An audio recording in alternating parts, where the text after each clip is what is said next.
Title: From playing as a defensive midfielder at Real Madrid. Author: The Darkest First. Foodie. Synopsis: Once an unremarkable defensive midfielder, a certain individual fortuitously acquired skills in organization, ball progression, and set-piece execution, thus igniting a fervor in the footballing world. Kaká and Ronaldo were particularly fond of him for his striking appearance and charming demeanor. More importantly, he adeptly shielded them, allowing them to focus on their offensive exploits. Messi, on the other hand, harbored a love-hate relationship with him, as he would elevate his game against Barcelona, yet continually tempted Messi into casual play. All players occupying the number 8 position relished collaborating with him, for his protection was omnipresent, and his resilience was unparalleled on the pitch. He stood as a formidable barrier before the center-backs, the ideal partner for midfielders, and a steadfast shield for forwards. Xabi Alonso was his mentor, Mourinho his boss, and Bo-e his junior. Whenever reporters inquired about his development, he would candidly state, "You must work diligently during training." This was not mere bravado. He truly ascended step by step to achieve a grand conclusion in the world of football. To recount this tale, we must start with a story of innate misfortune. Chapter 1. A solemn desire for loan from the Real Madrid Youth Academy, July 30th, 2010.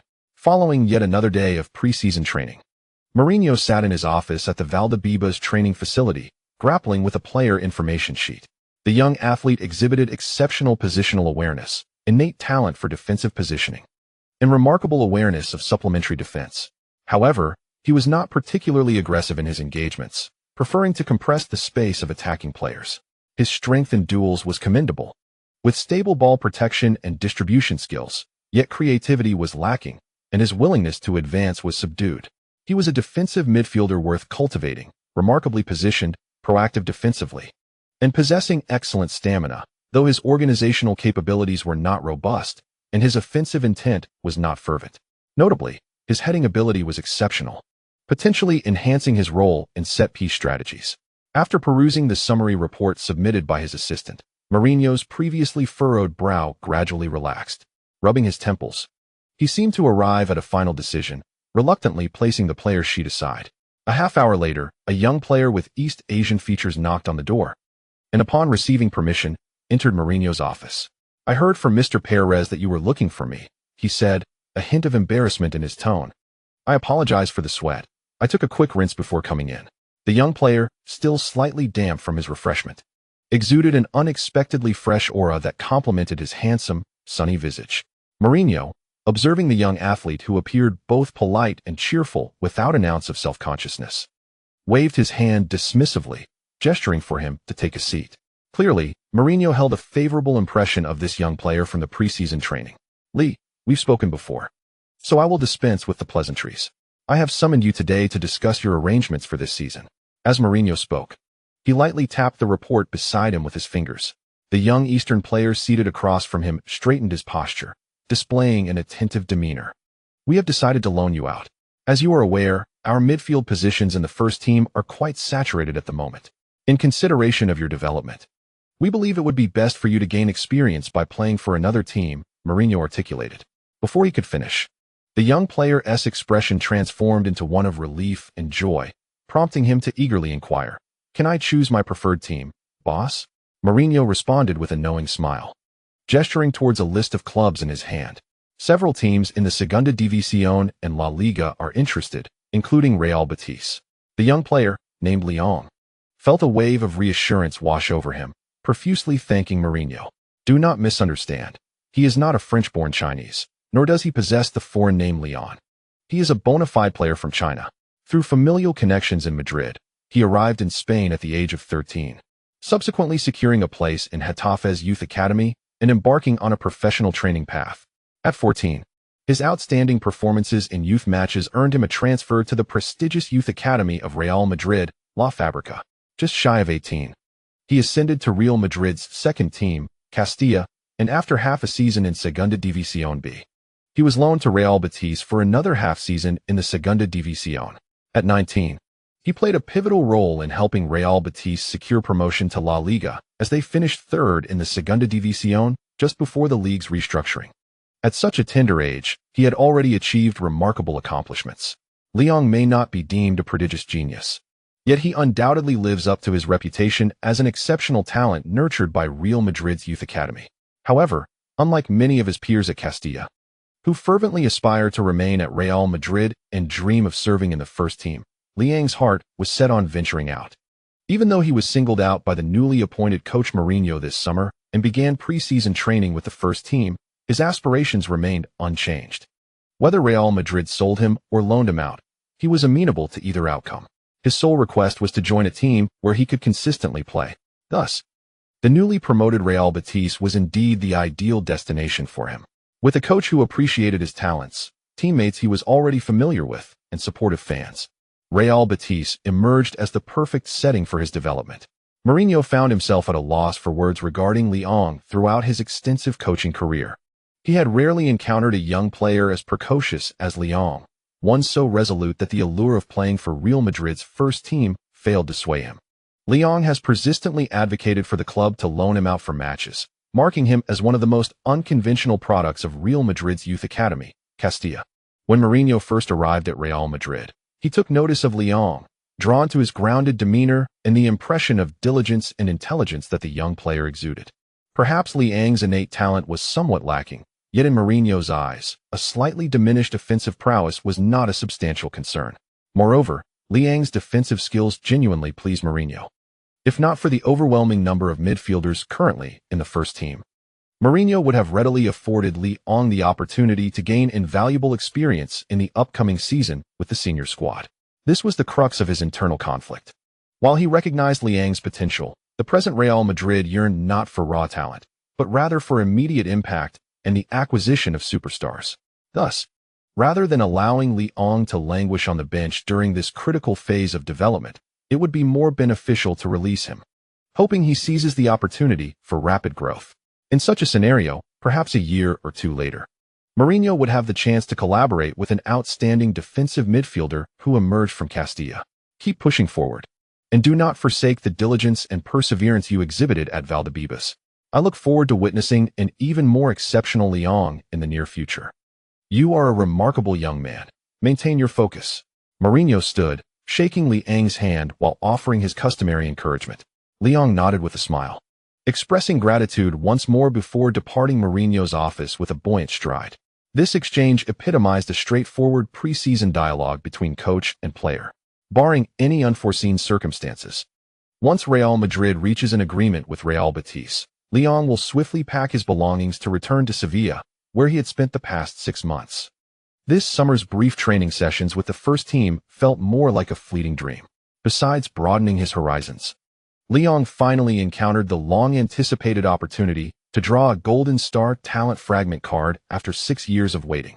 3 years and 3 more. He had been playing the defensive midfielder role for 6 years. It was not that he possessed an innate gift for this position or that he favored playing defensively. Rather, it was simply his only option. Upon exiting Valdebebas, Liang summoned the path of the Football King panel in his mind during his journey home. In the far-left main card slot of this rudimentary system interface, there gleamed a Golden Star talent card, the limited edition Makelele from the 2008 to 2009 season. Chapter 2. What does it mean to be unlucky? Liang has always believed in the concept of luck. Unfortunately, he is, without a doubt, an epitome of misfortune. Throughout his life, whenever he encountered anything related to luck, he seldom experienced favorable outcomes. Fortunately, despite the indifferent gaze of Lady Luck upon him, his life progressed quite smoothly. His family remained healthy, and his close friends were all present. After successfully graduating from university, he toiled for 3 years at an e-commerce company, ultimately rising to the position of supervisor. 3 years later, he ascended to the role of regional manager. While it may not have been a smooth journey, he achieved a modest level of success by acquiring a house and 2 cars solely through his own efforts by the age of 30. On the night following his 32nd birthday, he declined his colleague's invitation to revel at a bar, eagerly returning home to open his computer. Do not misunderstand. Liang intended to watch a football match that night. He was an ardent football fan, so much so that he had previously ended 2 budding relationships over this passion. How ridiculous. The Champions League had already commenced, and they wanted him to go out for a movie? With that time, why didn't they think to bring over some snacks and beers to accompany him while he watched the game? Consequently, after a brief foray into romance, Liang returned to his single lifestyle. That night, One of his favorite teams, Chelsea, was playing. He had hoped to unwind by watching an enjoyable match after a long day at work. However, Chelsea suffered a crushing defeat at home against Southampton, losing 1-0. As the 2022-2023 season progressed, Chelsea not only failed to turn their fortunes around, but also added another loss to their record after 3 consecutive draws. Leon was furious, feeling a wave of dizziness wash over him. Damn it! How many times had he insisted on acquiring a center forward and a robust defensive midfielder? They refused to buy. After selling Giroud, they foolishly brought in Lukaku, who was ineffective, and then bought Aubameyang, who also floundered. Now they didn't even have a center forward available. He felt he could have done better himself. Consumed by his frustration, Leon stormed into the bathroom, turned on the faucet, and drenched his head in cold water. He used to do this during school matches at halftime, wetting his face and head to rejuvenate and calm himself. Yet, perhaps due to late-night work or other reasons, after dousing himself with cold water this time, he stood up only to be engulfed by darkness, collapsing to the floor unconscious. When he finally regained consciousness, he found himself inexplicably back in his childhood home. Glancing at the calendar on the wall, he realized it was clearly 2004. Before he could comprehend what had transpired, a panel in his mind labeled Path of the King of Football abruptly unfolded. Could it be that I am the chosen one? Leon was taken aback by this astonishing revelation. He had traveled through time, reliving his life, and now possessed a system. Was this not the mark of the chosen one? However, when he opened the novice gift pack provided by the system and drew the exceedingly rare Makelele from the list of 20 midfielders and numerous offensive stars, he was left utterly dumbfounded. What does it mean to be a non-lucky player? Am I truly the chosen one? In agony, Leon lamented his plight, only to be firmly reprimanded by his young father, who had been summoned by 7 wolves. The following day, he declared his desire to pursue a career in professional football, which inevitably led to another stern reprimand from his father. After a week of insistence, and having consumed several servings of bamboo shoots stir-fried with meat, his father was left with no choice but to grant him a verbal permission to visit his uncle in Spain during the upcoming summer. Little did he know, that trip would span a full 6 years. Although Leon ultimately did not secure the coveted central forward position he had long yearned for, he nonetheless fulfilled a childhood dream, or rather, a dream born from 2 lifetimes. He became a professional player, even gracing the pitch in the Spanish Segunda División for half a year, with the prospect of a brighter future in La Liga awaiting him. This was already sufficient to bring him a sense of contentment. Moreover, he had accumulated 500 points within the system, allowing him to once again unlock a Golden Star talent fragment card. He longed for it to bestow upon him extraordinary skills reminiscent of Ronaldinho's dribbling finesse, Pirlo's free-kick mastery, or Rui Costa's playmaking prowess. Yet, he would be satisfied with merely acquiring a fragment of a top-tier midfielder's talent, as long as it could enhance his abilities. Alas, contentment was a luxury he could not afford, given his rather dismal luck with draws. Thus, he harbored little hope, merely wishing for something usable. Spending 6 years amassing points to draw a golden talent card was the extent of his ability to influence fate. As for the rest, it was left to the whims of destiny. Upon returning to his rented apartment, Leon hummed a tune while indulging in a refreshing shower, subsequently preparing dinner. After a monotonous yet comforting evening routine, he sent his parents a text confirming that he had secured a position for the upcoming season. He also reviewed the first half of the 2009-2010 Champions League final before retiring to bed early at 10 o'clock. He planned to return to Seville the following morning to tidy up his rented room there. The loan agreement with Real Betis had previously been discussed with Real Madrid, and today Mourinho had talked with him, ensuring that the contract would likely be finalized by tomorrow, even if it required an extra day of waiting. He would be able to join Real Betis' first team for training the day after. The first-team players still at the Valdebebas training facility would be flying to the United States the next day for preseason friendlies, rendering it unnecessary for him to practice alone. All he needed to do was politely inform the assistant coach and Mr. Mourinho with a phone call. As for the talent card draw, he intended to wait until he arrived in Seville to perform it. He thought that perhaps after another shower and some incense, his luck might improve.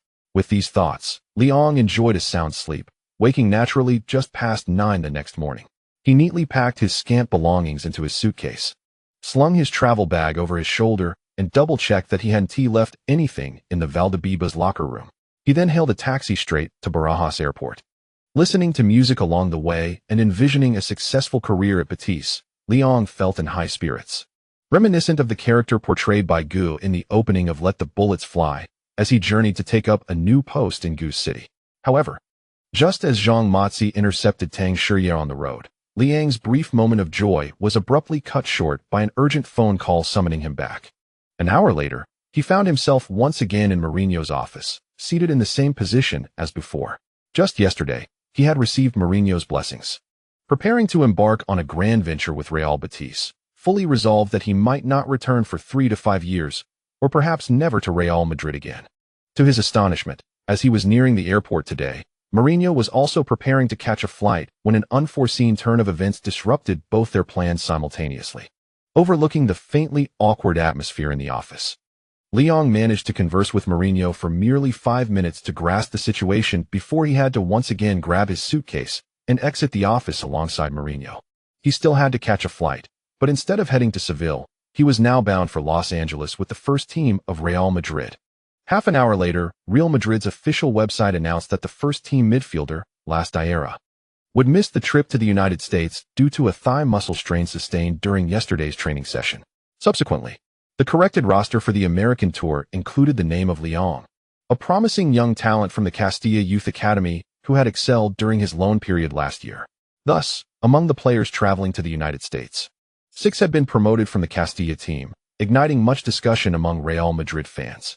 At this moment, aboard the flight to America, Leon observed Benzema and Gago waving at him, along with Nacho and Morata, who were giving him cheeky winks and gestures. He felt at a loss for words. Was he unfortunate? Leon certainly felt unfortunate. The opportunity he had secured to play consistently in La Liga this season seemed to slip away, yet to outsiders, he appeared to be the luckier one. Nonetheless, he truly did not wish to remain at Real Madrid, passively warming the bench. It was utterly frustrating. But he was a nonchalant player, so he had grown accustomed to such circumstances. Chapter 3. The unremarkable midfielder. Upon arriving in Los Angeles, Leon finally received what might be the most disheartening news for him. Las Diera confirmed he would be sidelined for at least 2 months, and whether he would return to full health after that remained uncertain. Consequently, Leon would indeed be unable to report to Real Betis before the commencement of the new La Liga season. He found the situation utterly vexing, yet his roommate, the old comrade Nacho, expressed complete envy towards him.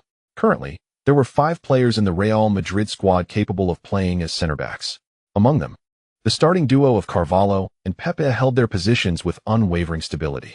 The third center-back, Albiol, was temporarily overlooked by Mourinho, but his strength was undeniable, far surpassing that of Nacho. Ramos was primarily playing as a right-back at the moment, but if Real Madrid found themselves in dire need of a center-back, Mourinho would likely prioritize Ramos over Nacho. Additionally, there was also Garay, who, while waiting for his chance on the bench, possessed more experience and skill than Nacho. Nacho perceives the likelihood of securing ample playing opportunities within the first team of Real Madrid this season to be rather bleak. Perhaps, following the conclusion of the pre-season preparations, he will have to return to Castilla, continuing his campaign in the new season of the Segunda División B. With the injury of Las Diera, your chances have significantly increased. Little Lion, I have heard that Mr. Mourinho is not particularly fond of Mohamed and Gago, and before Khedira reports for duty, the only midfielders left to fortify the defense are you and Alonso. Why not strive for it? The nickname Little Lion was bestowed upon Leon shortly after he joined the youth team of Real Madrid. The pronunciation of lion in Spanish closely resembles Leon's name in Chinese, leading to Nacho giving him this moniker as their friendship blossomed. Now, Nacho seeks to persuade Leon to remain with the first team of Real Madrid to vie for playing time, articulating his points with clarity. However, Leon, possessing the soul of a mature individual in his 30s, tends to adopt a long-term perspective, making it unlikely for him to swiftly alter the decisions he has pondered deeply. Stop testing me. I must find a way to go on loan first. If I cannot depart during the summer window, then I will in the winter. What I seek is a stable professional environment and ample playing opportunities. At Real Madrid, as you know, Nacho, this is a playground for superstars and journalists. We do not have the luxury of making mistakes. If you perform well, it is expected of you, as you are serving Real Madrid, yet if you falter, you will not be afforded another chance. Leon coldly and brutally articulates the future of these so-called young prodigies at Real Madrid. They face either the minuscule probability of instant fame, delivering dazzling performances that meet the lofty expectations and scrutiny of the club, fans, and European media, or the necessity of recognizing reality early on and crafting a rational career plan, seeking a more suitable environment for their growth. The number of players who achieve first-team status at such a young age in Real Madrid is exceedingly rare. Raul's achievements have inspired countless young talents entering the third team and Castilla through the club's youth academy. Yet the reality remains that there is only one Raul. Even the formidable Guti saw his brilliance and promising future diminish through repeated positional changes and rotations. Lemo expresses gratitude for the superior growth resources and platform that Real Madrid has provided. However, he does not wish to become Guti. Nor does he share the same unwavering commitment to Real Madrid as his friend Nacho, even with his advantages. He understands that he must play more matches and gain the team's trust to secure further opportunities for growth. You remain as tedious as ever. Yet I respect your decision, and I believe you will succeed, little lion. I truly hope that when I finally ascend to the first team, I will be able to fight alongside you. Nacho chuckled while giving Leon a light punch on the shoulder, but suddenly, a wave of melancholy washed over him. He had known Leon since he was 14, while Leon was merely 13. They had spent nearly 6 years together, training and living through their youth development journey. Together, they ascended to Real Madrid's U19 team, progressed into the third team, and then advanced to Castilla. Apart from his brother Alex, Leon is Nacho's closest companion and confidant. He sincerely hopes to journey with Leon from the youth ranks to the first team of Real Madrid. However, he knows Leon all too well, leading him to harbor a sense of pessimism regarding the possibility of this modest dream coming to fruition. Leon remains steadfast in pursuing what he believes to be right. Just as Nacho has resolutely committed himself to dedicating his career to Real Madrid since childhood, Leon, too, is diligently seeking the club that will best facilitate his development. This is not a matter of loyalty, but rather a choice stemming from differing philosophies of growth. Are you murmuring about something? Leon inquired, noticing Nacho's puzzled expression as he looked up. After a moment's contemplation, Leon smiled and shifted the conversation. Tomorrow, our training camp in the United States begins. Let's give it our all. Indeed, you as well. Let's make the most of these last few weeks together. With familiar encouragement, Leon and Nacho exchanged smiles, dispelling the earlier somber atmosphere as they resumed their light-hearted conversation. Yet, regardless of how they managed to ease their minds in the days that followed, upon arriving at the training ground the next day, they were taken aback by the fervent crowd of fans who had gathered to witness the open training session. Outside the training facility at UCLA, throngs of supporters from various nations had gathered. Cristiano Ronaldo and Karim Benzema merely waved at the fans through the bus window, igniting a cacophony of ecstatic cheers. Leon seemed somewhat unfazed, having participated in professional matches the previous season. However, Nacho could not contain his excitement. Even knowing these fans were not there for him, as a temporary member of the first team, he felt a profound sense of pride and exhilaration. Nevertheless, by that afternoon, after experiencing the rigorous training regimen personally devised by Mourinho, Nacho's excitement quickly dwindled. Exhausted, utterly exhausted. After the first training session, Nacho felt as if he could wring several kilograms of sweat from his training kit. Observing Leon, who completed the entire session with unwavering diligence and showed little sign of discomfort, Nacho could only give him a thumbs up in admiration. Leon's stamina is renowned within the Real Madrid Youth Academy. Despite his preference for anticipating plays to execute defensive interceptions, which may not portray him as the archetypal sweeping defensive midfielder, he consistently covers the most ground in each match. However, Leon's individual statistics do not reflect his exceptional fitness. Even in his strongest area, defensive interceptions, his numbers may pale in comparison to those of many robust defensive midfielders.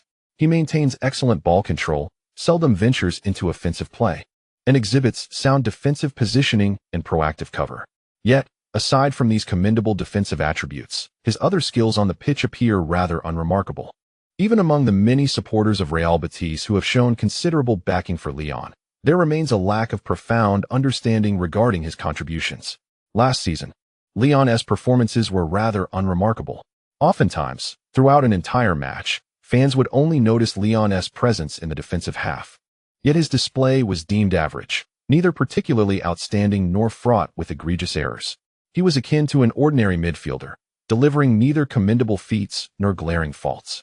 Positioning, intercepting, and pressuring opponents to limit their advancement. These are merely the duties expected of a defensive midfielder, thus scarcely worthy of discussion.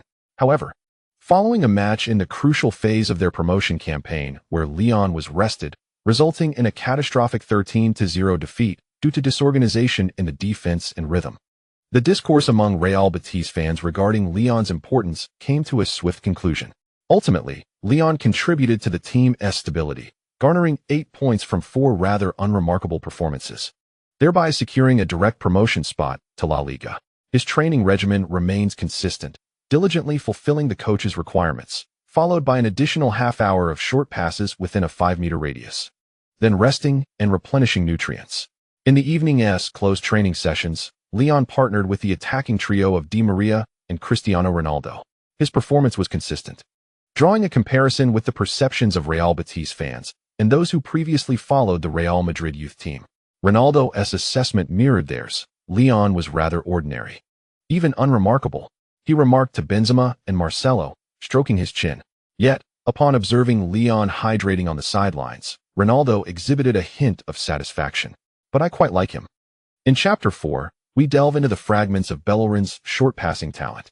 Benzema, having recently trained extensively with Lyon, was not surprised by Ronaldo's remarks, as he shared a similar evaluation of Lyon.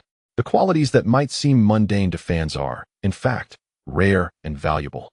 The ability to precisely position oneself as a young player, particularly one willing to undertake the less glamorous aspects of defense, is exceedingly scarce. Stars like Ronaldo and Benzema, naturally gifted forwards, relish having a midfielder who can effectively defend without seeking the limelight, thus aiding in regaining the rhythm of attack. As for Lyon's perceived shortcomings in offensive attributes, they are of little concern. To put it plainly, Real Madrid has never lacked attacking talent. Just look at the bloated midfield roster in the first team: Granero, Canales, Lyon, Van der Vaart, and others. The abundance of attacking prowess is almost overflowing. While only Xabi Alonso and the former Lassana Diarra provide the necessary stability in defensive protection, Gago can be considered a makeshift option. Yet he has been molded into a rather unrecognizable form by several previous coaches. Initially the linchpin of the team as a deep-lying playmaker, he was compelled to transition into a defensive midfielder in pursuit of more playing time. However, his physical attributes seem insufficient to endure this role, at least under Mourinho's regime, where Gago does not possess the capacity to safeguard Alonso effectively. While he has not reached the point of being completely sidelined, he is certainly close to it. Xabi Alonso, in truth, is capable of undertaking the more arduous tasks, but he must concurrently engage in orchestrating the defense. If the Dragon were to shoulder both responsibilities continuously, even his ironclad physique would falter. It must be noted that Diarra's unforeseen injury has thoroughly disrupted Mourinho's training plans, rendering him hesitant to allow Lyon to join Real Betis. Even though Khedira is soon to report to Real Madrid, seemingly the most logical choice for the defensive midfield position, he too is known for his penchant to surge forward and participate in attacking plays, a reputation he earned in the Bundesliga. Mourinho may harbor significant hopes for transforming the German midfielder. Yet given the current scarcity of defensive midfielders and the uncertainty surrounding the return of a key defensive player in 2 months, his lack of faith in Gago leaves him with no alternative but to place trust in Lyon, who has made a more favorable impression. "I like this kid," he exclaimed. "While others may engage in circumspect discourse, I find joy in partnering with such a midfielder." Marcelo, tousling his semi-long, tousled hair, then trotted over to Lyon with a buoyant gait, prompting a shared glance between Cristiano Ronaldo and Benzema. "Should we greet that lad? Together?" "Together." After a brief exchange of looks, the duo approached Lyon. Benzema had gradually acquainted himself with Lyon over the past 2 weeks of summer training, primarily accompanying Ronaldo, who would never have been so proactive in reaching out to a newcomer on his own. Such arrogance. Mourinho, observing this scene from the sidelines with his hands clasped behind his back, felt a twinge of surprise. Perhaps he was taken aback by Ronaldo's stronger than anticipated desire to bond with his new teammates. Or perhaps he was astonished that Lyon had already begun to gain preliminary recognition after only his second training session with the Stars. Regardless, this development was undoubtedly a positive one, and he welcomed such occurrences. In the days that followed during the training camp, Leon consistently delivered performances that garnered satisfaction from both Mourinho and his esteemed teammates. This was not to say that Leon's prowess had sufficiently captivated the coaching staff and the club's elite, but rather that his reliability provided Real Madrid with a reassuring backup option in the defensive midfield role. Consequently, the atmosphere within the squad during this training session remained remarkably calm, devoid of any restlessness. Aside from his steadfast friend Nacho, Leon gradually found himself engaging in sporadic conversations with the team's luminaries. Before Xabi Alonso concluded his rest and returned to the club, Mourinho experimented with various combinations in midfield. On August 4th, during a friendly match against Club America, Mourinho repeatedly altered the team's formation, transitioning from 4-3-3 to 4-2-3-1 and then to 4-4-2. Essentially, he allowed the existing midfielders to participate and complete their warm-up. Among them, Granero's performance stood out remarkably. He was quite active in the offensive front and assisted Cristiano Ronaldo in scoring the first goal within the first half. In contrast, Leon's performance was less conspicuous. He played for 27 minutes in the second half, making a crucial interception, successfully contesting 2 aerial duels, and executing a chase down the flank. With a passing success rate of 85, yet no threatening passes, he appeared rather unremarkable. Consequently, many North American spectators speculated whether Real Madrid had signed such a young Eastern player solely for the East Asian market. They showed little interest in Leon's nationality, his youth training background, or the rationale behind Mourinho's decision to include him in the preseason training in the United States at the last moment. Their focus was solely on the star performances of Real Madrid, particularly those of Ronaldo, Benzema, and Marcelo. Thus, it is hardly surprising that such misunderstandings arose. However, in Mourinho's eyes, Leon's partnership with Gago in a double pivot during the final 30 minutes of the match was rather enlightening. His previous lack of regard for Gago stemmed from the latter's frail physique as a defensive midfielder, leading to frequent injuries and insufficient interceptive capabilities. Gago's shortcomings in ball retention and physical confrontation often resulted in a loss of possession. Yet, Leon, with his adequately supportive ball control, timely defensive interventions, and commendable aerial defensive skills, effectively compensated for Gago's defensive deficiencies during offensive transitions. When it came to defensive phases, Leon exhibited exceptional positioning, occupying crucial spaces, while Gago's extensive sweeping ability created a complementary dynamic between the two. This unexpected synergy indeed brought a pleasant surprise to Mourinho. On August 7th, in a friendly match against LA Galaxy, Mourinho unexpectedly fielded the duo of Leon and Gago as a double pivot at the start of the second half. As a result, Real Madrid, having settled for a 2-2 draw in the first half, firmly controlled the second half without conceding a single goal. Ultimately, Ronaldo secured the winning goal, allowing Real Madrid to achieve a consecutive victory in their American training tour. Although the 3-2 scoreline was not particularly impressive, the offensive play of Real Madrid in the second half, due to continuous substitutions and adjustments, lacked sharpness and flair. Nevertheless, the stability of the team's defensive line was markedly evident. Perhaps not overtly pronounced, but undeniably true.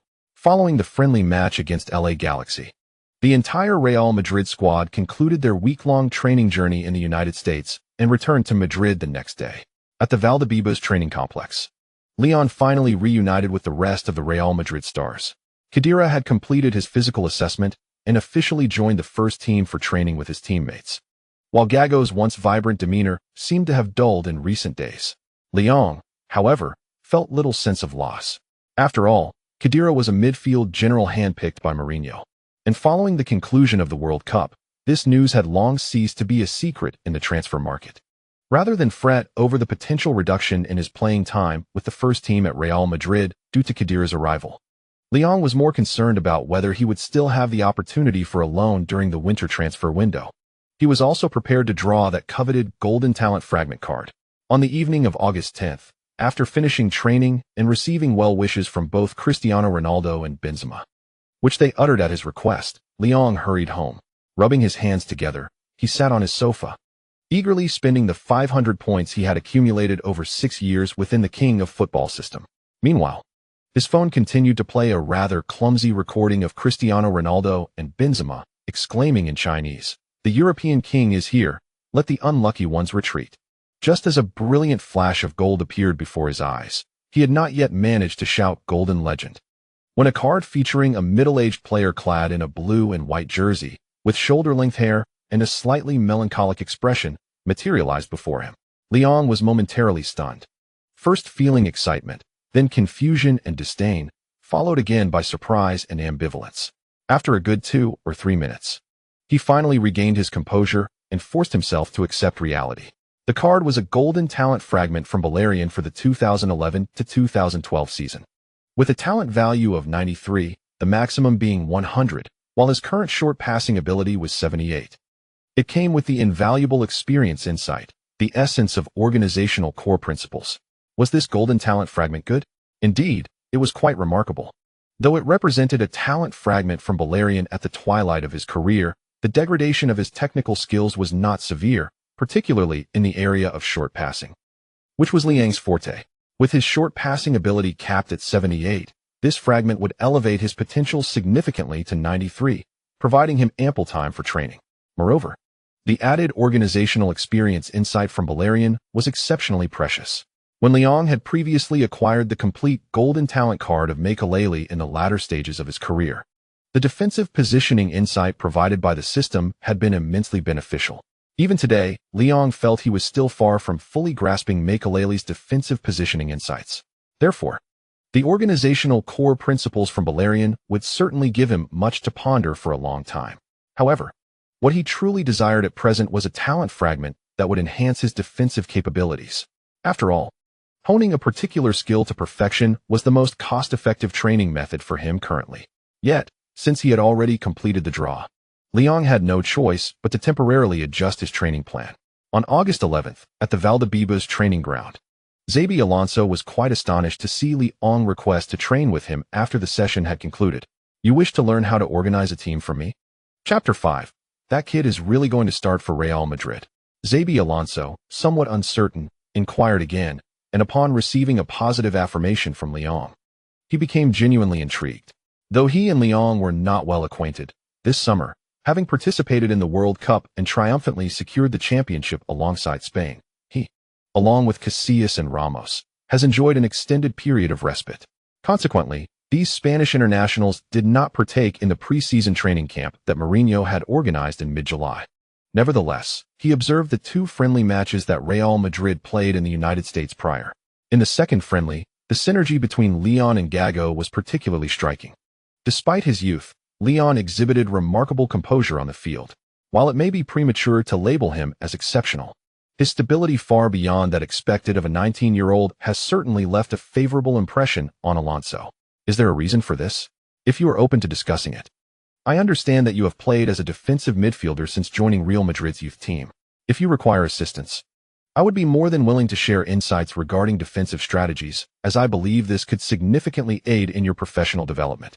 Alonso pondered his words, aiming to gently encourage Leon to devote more attention to refining his defensive techniques. Organizing a team is not a skill that can merely be mastered through diligent study by a young midfielder. It is akin to the elusive instinct a forward possesses in front of the goal. One must first possess a natural aptitude and subsequently identify the correct training focus to achieve exponential growth. Leon's years of experience as a defensive midfielder within the youth team are telling. He lacks the innate talent for organizing the team. Had he possessed such a gift, the coaches in Real Madrid's youth academy would not have overlooked it. Clearly, cultivating a calm and steady organizational core is more beneficial to Real Madrid than merely developing a purely defensive midfielder. To speak candidly, even if they do not utilize him, a future sale of an organizational core would yield greater value. Might I also seek your guidance regarding defensive issues? I am immensely grateful for your willingness to assist. I aim to seize every opportunity to learn as much as possible. Even if my gains are minimal, at least I can say I have made the effort. Contingent upon your convenience. Alonso, observing Leon's earnest reasoning and his understanding of the nuances of conversation, suddenly regretted broaching the topic of sharing defensive experiences. However, after a moment of contemplation, Alonso gradually relaxed his expression and firmly patted Leon on the shoulder. After training sessions, let us focus on enhancing your passing skills. Consider today as the inaugural day. With that, Alonso signaled for Leon to accompany him to another training area. Quickly realizing the opportunity, Leon expressed his gratitude fervently and followed Alonso obediently to gather the necessary equipment for practice. Meanwhile, Nacho, who was waiting to join Leon for additional training, was taken aback, and the other Real Madrid players shared a look of surprise. Alonso generally maintained a good rapport with all the players, fostering a spirit of camaraderie both on the training ground and during matches. However, as soon as the regular training session concludes, Alonso almost always engages in additional practice or heads straight home after completing his rehabilitation. In other words, he is exceptionally dedicated, getting along well with everyone. Yet, it would be more accurate to describe his relationship with the Real Madrid players as one of mutual respect rather than camaraderie or friendship. Recently, Leon has rapidly forged close ties with Cristiano Ronaldo and Benzema, and today he even persuaded Alonso to join him for extra training. What is going on? Can good looks truly facilitate the expansion of social connections? Many of the average-looking Real Madrid stars found themselves deep in contemplation. Meanwhile, on a smaller training pitch, Leon was eager to glean insights from Alonso regarding the intricacies of team organization. After posing several thoughtful questions, Alonso began to genuinely believe in Leon's commitment to learning. This young man was not joking. He sincerely aspired to master the art of orchestrating a team. As Alonso answered Leon's inquiries with his unique perspective and experience, he couldn't help but feel a sense of nostalgia, recognizing how much Leon resembled his own 19-year-old self, determined, ambitious, and exhibiting a maturity beyond his years. Leon could almost be seen as a mirror reflection of the young Alonso, save for the differences in their innate talents. This resemblance may well have contributed to Alonso's decision to agree to the additional training session with Leon. He admired the young man's resolve and seriousness, recalling how he had once taken the initiative at 19 to boldly express his desire to aid the team in their relegation battle. That courageous determination had set a promising trajectory for his career. Now, witnessing Leon, who also sought opportunities and recognition, take the initiative, Alonso found it difficult to decline his request. However, Leon's earnest inquiries and diligent practice reassured Alonso. With ambition, a willingness to endure hardship, and an agile mind, Alonso suddenly entertained the notion that Leon might indeed have the potential to excel in organizing attacks. While the path to such breakthroughs may be long, if Leon maintained his current attitude towards learning and accumulated experiences diligently, Alonso believed that one day he would be pleasantly surprised, with one eager to learn and the other willing and qualified to teach. The unlikely duo of Leon and Xabi Alonso quickly became the talk of the Valdebebas training ground over the next 2 days. Nevertheless, the growing closeness with Alonso did not significantly elevate Leon's tactical standing within the team.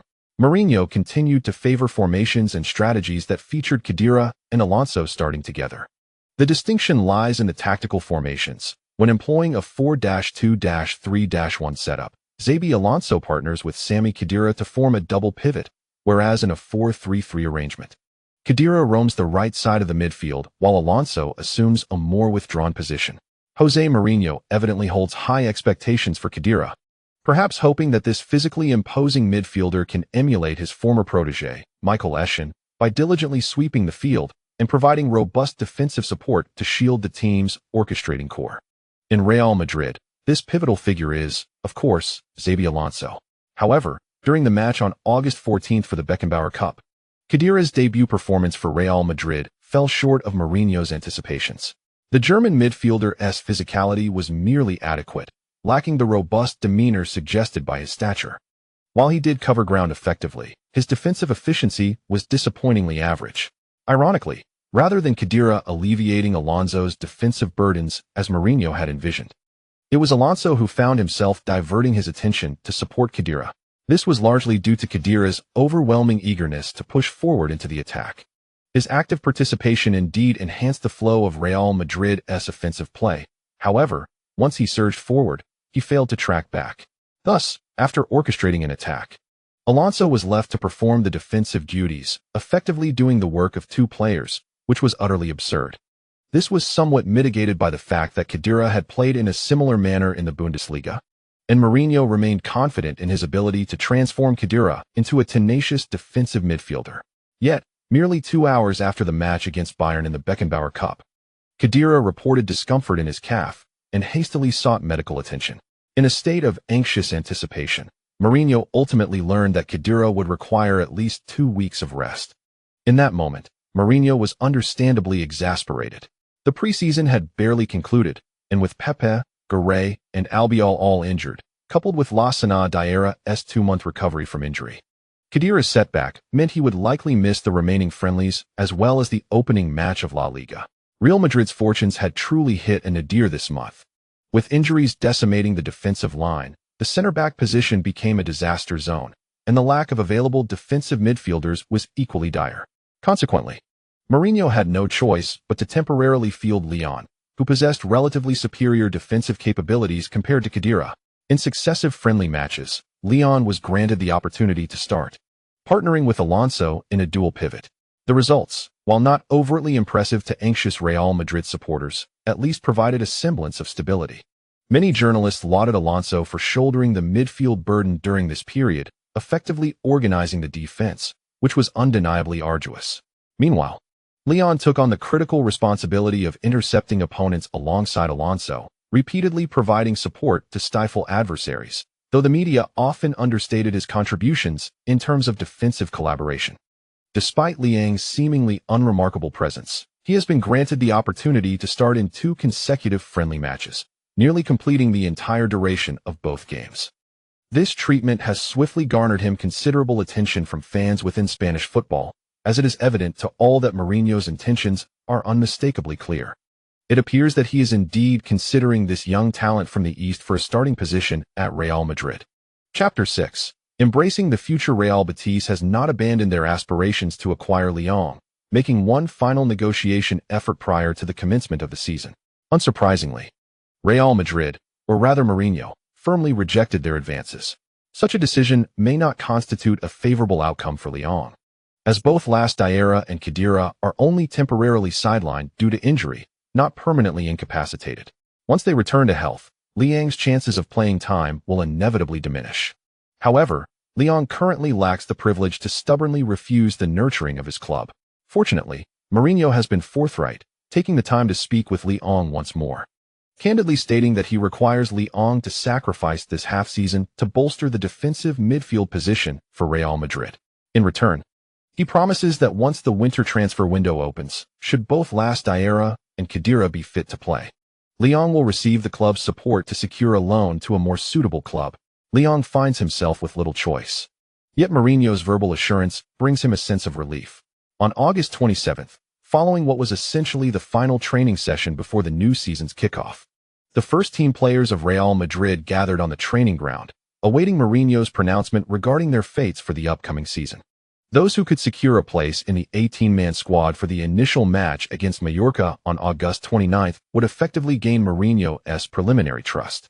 Players favored during the Pellegrini era may not necessarily retain their tactical standing under Mourinho's guidance. Consequently, as some players lose their positions, another group will inevitably benefit. Of course, the club's superstars, such as Cristiano Ronaldo, Iker Casillas, Sergio Ramos, and Xabi Alonso, harbor no concerns regarding their starting roles, regardless of how the coaching staff changes. As long as the new appointment is not entirely inept, they will not be relegated to the bench. Indeed, this proved to be the case, as the names of Ronaldo, Xabi Alonso, and Ramos were among the first to be called out by the club's current assistant coach and former Real Madrid luminary, Kaká, Gonzalo Higuaín. Selected for the starting lineup, visibly exhaled in relief, while Karim Benzema appeared somewhat disheartened. Marcelo, Arbeloa, Canales, and several others who made it to the starting list for the opening round of the league beamed with joy as Casillas' name was announced. All the Real Madrid players present turned their gaze toward Lyon and Gago. Only one starting player remained unannounced, with Xabi Alonso and Canales occupying 2 of the 3 midfield positions, leaving the final spot primarily for a defensive-minded player. Otherwise, should Granero take the field, Xabi Alonso would once again be relegated to the role of a solitary defensive midfielder, burdened with the dual pressures of organization and defense. After a brief pause, Kaká did not prolong the suspense and swiftly announced the name of the final starting player, Lyon. Gago clenched his fists, feeling as though his heart was being tightly squeezed in that moment. Mourinho maintained a calm demeanor, signaling Kaká to reveal the list of remaining substitutes from the 18-player roster. Lyon pursed his lips, his expression equally composed, at least on the surface. Alonso was pleased with Lyon's current tranquility, having spent 10 days mentoring him. He had gained a preliminary understanding of Leon's character traits. Beneath a steady exterior lay a sunny disposition, and in this moment, Leon was undoubtedly experiencing joy within. Yet his maturity prompted him to respond appropriately. While excitement and exhilaration are natural, such exuberance could easily ruffle the feathers of certain teammates. Discontent could arise from vested interests, and even those without such stakes might feel unsettled. In any club across the top 5 leagues, various factions exist within the locker room. As one of the elite clubs in modern football, Real Madrid's locker room dynamics are undoubtedly more intricate. Alonso preferred to minimize his private interactions with teammates, largely due to these complexities. By refraining from aligning with any faction, he effectively distanced himself from the ensuing disputes. Leon, on the other hand, was able to engage in conversations with anyone in the team and naturally exhibited a friendly demeanor. Recently, he had managed to converse with Cristiano and Marcelo and appeared to have been frequently discussing defensive positioning with Ramos in the past few days. Alonso had harbored some concern for him, fearing that improving relations with the prominent stars in the squad could lead to a loss of self-restraint. However, witnessing Leon's continued modesty and composure reassured Alonso he had not misjudged the young man. Following Karanka's announcement of the 18-player roster, Mourinho first offered words of encouragement to those who were not selected, before rallying the spirits of the starting players. The series of injuries among the defensive players prior to the new season had not only posed a challenge for Mourinho, but had also significantly affected the overall atmosphere of the team, instilling a sense of anxiety regarding their performance in the early stages of the season. Mourinho was determined to prevent this wave of morale-dampening worries from spilling onto the pitch. Therefore, today's mobilization was essential, serving not only as encouragement, but also as a warning. While the issue of squad health was undeniable, private discussions would cease today. Regardless of the difficulties in selection faced by the coaching staff, any player included in the 18-player roster must cast aside irrelevant thoughts and prepare to give their all for Real Madrid's victory. Their aim was not merely to pursue success. It was imperative that they succeed, for they represented Real Madrid, which encapsulated the very significance of donning the club's jersey. Mourinho harbors a profound disdain for players lacking resolute willpower or those who exhibit a tendency towards mental lethargy, even amid a scarcity of personnel in the midfield and defense. Should any player display insufficient fighting spirit, Mourinho will not tolerate such behavior. The decision of whether to relegate a player to the bench or exclude them entirely from the matchday squad rests upon the players of Real Madrid to discern with careful consideration. As the evening of August 29th approached, amidst widespread concern regarding Real Madrid's defensive vulnerabilities for the new season, the players boarded the bus from their hotel to the Estadio Iberostar. The natural beauty of Mallorca was undoubtedly splendid, yet few of the players had the inclination to admire the scenery outside the window at that moment. Mourinho, alongside his assistant Karanka, utilized the remaining time to engage in tactical discussions, while Leon, seated beside Xabi Alonso, calmly closed his eyes and succumbed to slumber, recalling his own illustrious journey, where he had thrived at Real Sociedad at a mere 20 years of age, subsequently battling in the Premier League with Liverpool against formidable midfielders, and experiencing the exhilarating comeback against Milan in 2005 that culminated in the coveted Champions League title. Leon had indeed amassed a wealth of experience. His recent success in joining Real Madrid and clinching the World Cup this summer further enriched his credentials. Yet, Xabi Alonso found himself repeatedly challenged in his perceptions of young players through Leon's demeanor. While your calmness is commendable, there's no need to be this indifferent, Alonso internally mused, shaking his head with a smile at his carefree apprentice. Strangely, the lingering apprehension in his heart began to dissipate, at the very least. He was reassured that Leon would not falter in his debut for Real Madrid. Following the warm-up, Leon returned to the away team's dressing room with his teammates. Cristiano Ronaldo adjusted his hairstyle in front of the mirror, and soon after, Mourinho took center stage in the locker room to deliver an impassioned address. Leon, however, struggled to catch the essence of Mourinho's fervent words. He focused instead on his tactical responsibilities and the overall strategic tone of the team. Amid the cacophony of cheers and shouts, he let out a couple of symbolic roars before it was time to line up in the player tunnel. Relax, little lion. Don't worry too much when you step onto the pitch. Just maintain communication with your teammates. Casillas affectionately patted Leon on the head, offering words of comfort. The other Real Madrid players, as they passed by, playfully patted Leon on the backside or offered him encouraging remarks.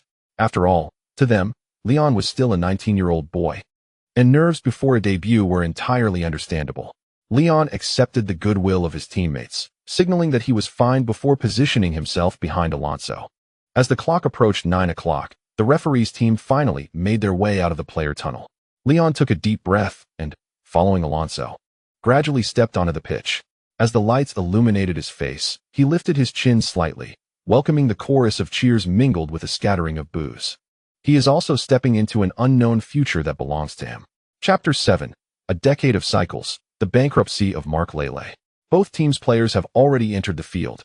Oh, look at our live broadcast focusing on whom? Leon. This young man, who performed admirably last season at Real Betis, played a pivotal role in securing the third position in the Segunda División, allowing Real Betis direct promotion to La Liga. This summer, Leon was recalled by his parent club, Real Madrid, to participate in the summer training camp, and he ultimately succeeded in securing a spot in the first team. Today, Leon will take to the field as a starter in the opening match of the new season for Real Madrid, an extraordinary achievement. May fortune smile upon this 19-year-old today. The commentator from Spain's Movistar Sports channel is currently discussing with a prepared script. Since Real Madrid announced the starting lineup yesterday, Leon's profile and past achievements have been extensively explored by various sports channels within the shortest possible time. At just 19, hailing from East Asia, specifically from the so-called football desert of China, he is the most unassuming among the new generation of 90s talents nurtured by Real Madrid's youth academy and is also one of the key contributors to Real Betis' successful promotion last season. When these factors converge, the buzz and intrigue surrounding Leon instantly capture the attention of the media. It is not that Leon is exceptionally talented, enough to spark significant discussions among fans in Spain. Rather, it is his rather ordinary background that stands out. It is indeed astonishing that a young player like him is starting in the opening match of the new season for Real Madrid. Many Barcelona fans are eagerly anticipating a misstep from Real Madrid in their season debut. They have already concocted their mockeries for employing a young novice to partner with Alonso in a crucial defensive midfield position. On the other hand, among Real Madrid fans, there are diverging opinions.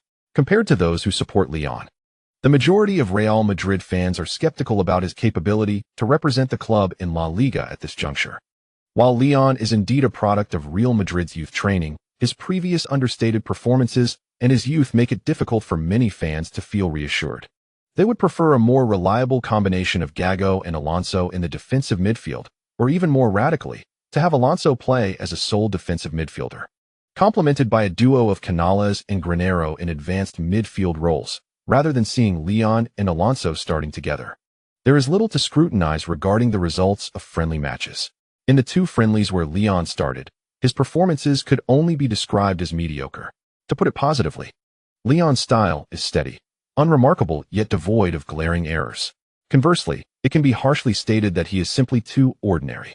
Real Madrid seeks talent, brilliance, the finest young players, and outstanding immediate impact stars. Yet, at this moment, Leon seems to lack these essential qualities. It is not surprising that the discerning Real Madrid supporters, while publicly supporting Leon, exhibit a prevailing sentiment within that they would prefer not to see him start for the team.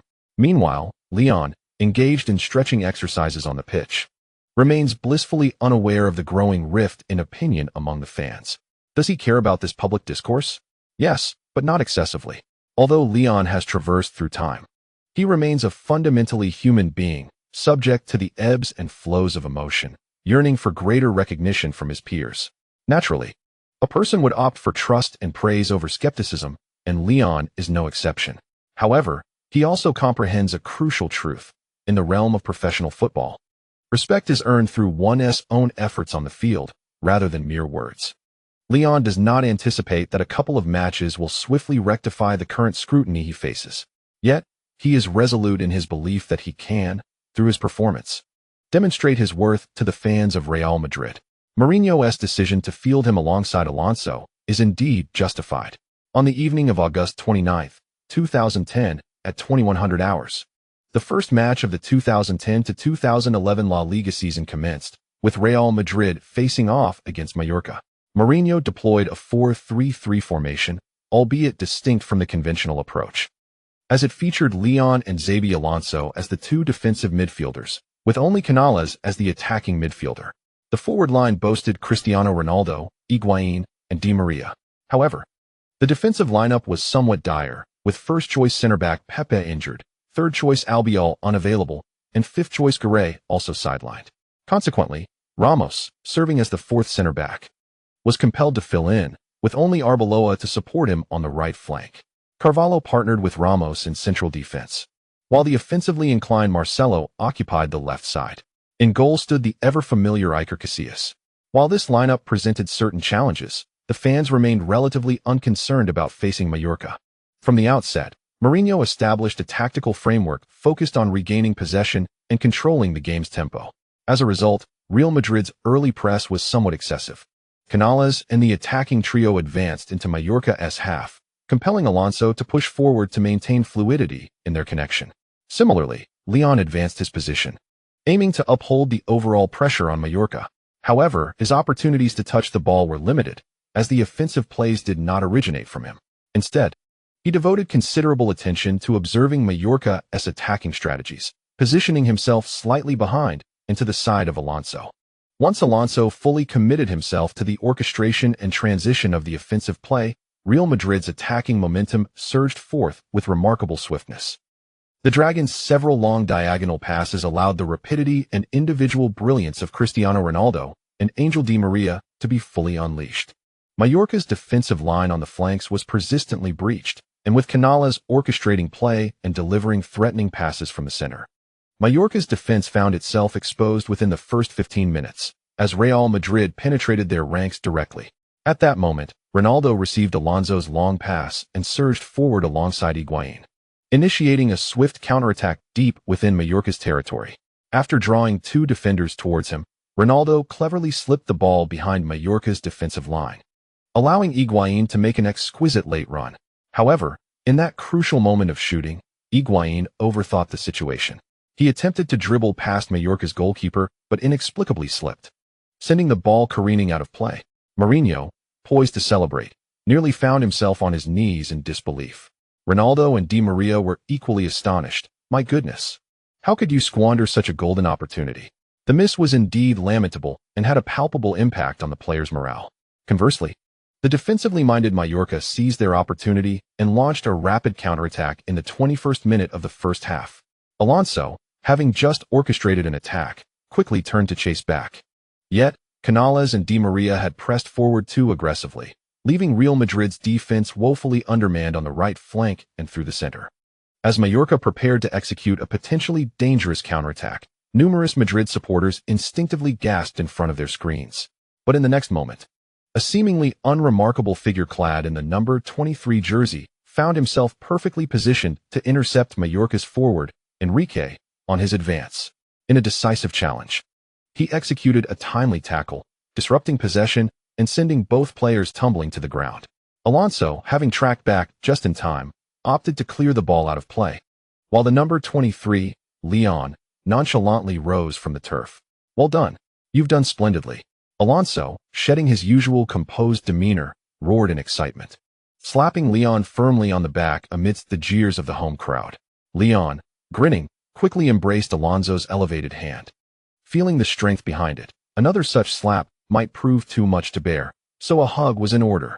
Mourinho and Karanka, standing at the sidelines, exhaled in relief, subsequently applauding Leon with satisfaction. Di Maria, who had sprinted back to defend against an opposing throw-in, also expressed his gratitude with a pat on Leon's back. Had Enrique been allowed to break through unchecked, the already sparse defensive numbers of Real Madrid would have amplified the repercussions of their earlier missteps. Alongside this lingering anxiety, Di Maria felt a wave of relief wash over him. Fortunately, the young lion intercepted the throw-in from Mallorca, which was slightly contested by Alvaro Arbeloa. Di Maria, receiving the ball with his back to play, executed a lateral pass, allowing Alonso to advance the ball to the left flank. Marcelo, observing his surroundings, initiated a dribble forward as Real Madrid launched a new wave of attack, while Mallorca swiftly retreated to defend. Lion remained behind Alonso, instinctively shifting towards the left half as the offensive maneuver unfolded from that side. Mallorca's defensive midfielder, Madrid, denied Marcelo the opportunity to penetrate deeper. As the fullback, Ensu, engaged in a race with Marcelo, Madrid cleverly positioned himself to intercept the passing lane between Marcelo and Cristiano Ronaldo, successfully reclaiming possession once more. Without delay, Madrid dispatched a long ball to his teammate, the advancing forward Castro. The hearts of Real Madrid fans raced again. Castro, deftly controlling the ball, surged towards the heart of Real Madrid's territory. Alonso, having prepared in advance, was poised to accelerate from the flanks to disrupt the play. However, Lyon, who had been trailing behind, reacted even more swiftly. "I've got this." A commanding voice resonated behind Alonso, who barely had time to turn and witness the decisive figure of Lyon executing a well-timed tackle. Castro, after a moment of contemplation, prudently opted against the risky challenge against Lyon. Struggling to maintain control of the ball, he was ultimately forced to leap in vain. Watching in frustration as Lyon skillfully redirected the ball back towards the midfield area. Another counterattack opportunity for Mallorca. Castro was ready to accelerate. "Oh, Lyon. My goodness." In less than 2 minutes, Lyon delivered 2 crucial defensive interventions. Alonso had scarcely covered 5 meters when Mallorca's counterattack was abruptly halted. An astonishing display of defensive prowess. The young Lyon from Castilla seemed to be proclaiming to all that he was indeed dubbed the Little Makelele by the Real Madrid U19 coach for good reason. The movie star commentator passionately lauded Lyon's remarkable defensive performance over those 2 minutes. The moniker Little Makelele evoked a wave of nostalgia among countless Real Madrid fans, reminding them of that distinctive defensive stalwart from a decade ago. Lacking flamboyant skills, towering stature, or striking looks, Makelele secured his position as a vital holding midfielder in the illustrious Galacticos lineup through a series of precise interceptions and anticipatory tackles. To this day, Real Madrid has yet to discover a defensive midfielder as adept as Makelele. He, who joined the club for merely 3 years yet delivered both League and Champions League titles, has become a shining memory in the hearts of countless Real Madrid supporters, enduring the test of time. Now, a decade later, a somewhat familiar figure has re-emerged before the eyes of the Madrid faithful. Do Lyon and Makelele bear resemblance? At first glance, they do not. Lyon stands at a formidable height of 183 meters, with a robust physique and a bright, handsome demeanor. Makelele is the epitome of a powerhouse, possessing a compact and robust physique with a somewhat mature appearance. At first glance, it is indeed challenging to associate Lyon with the former Makelele based solely on their looks.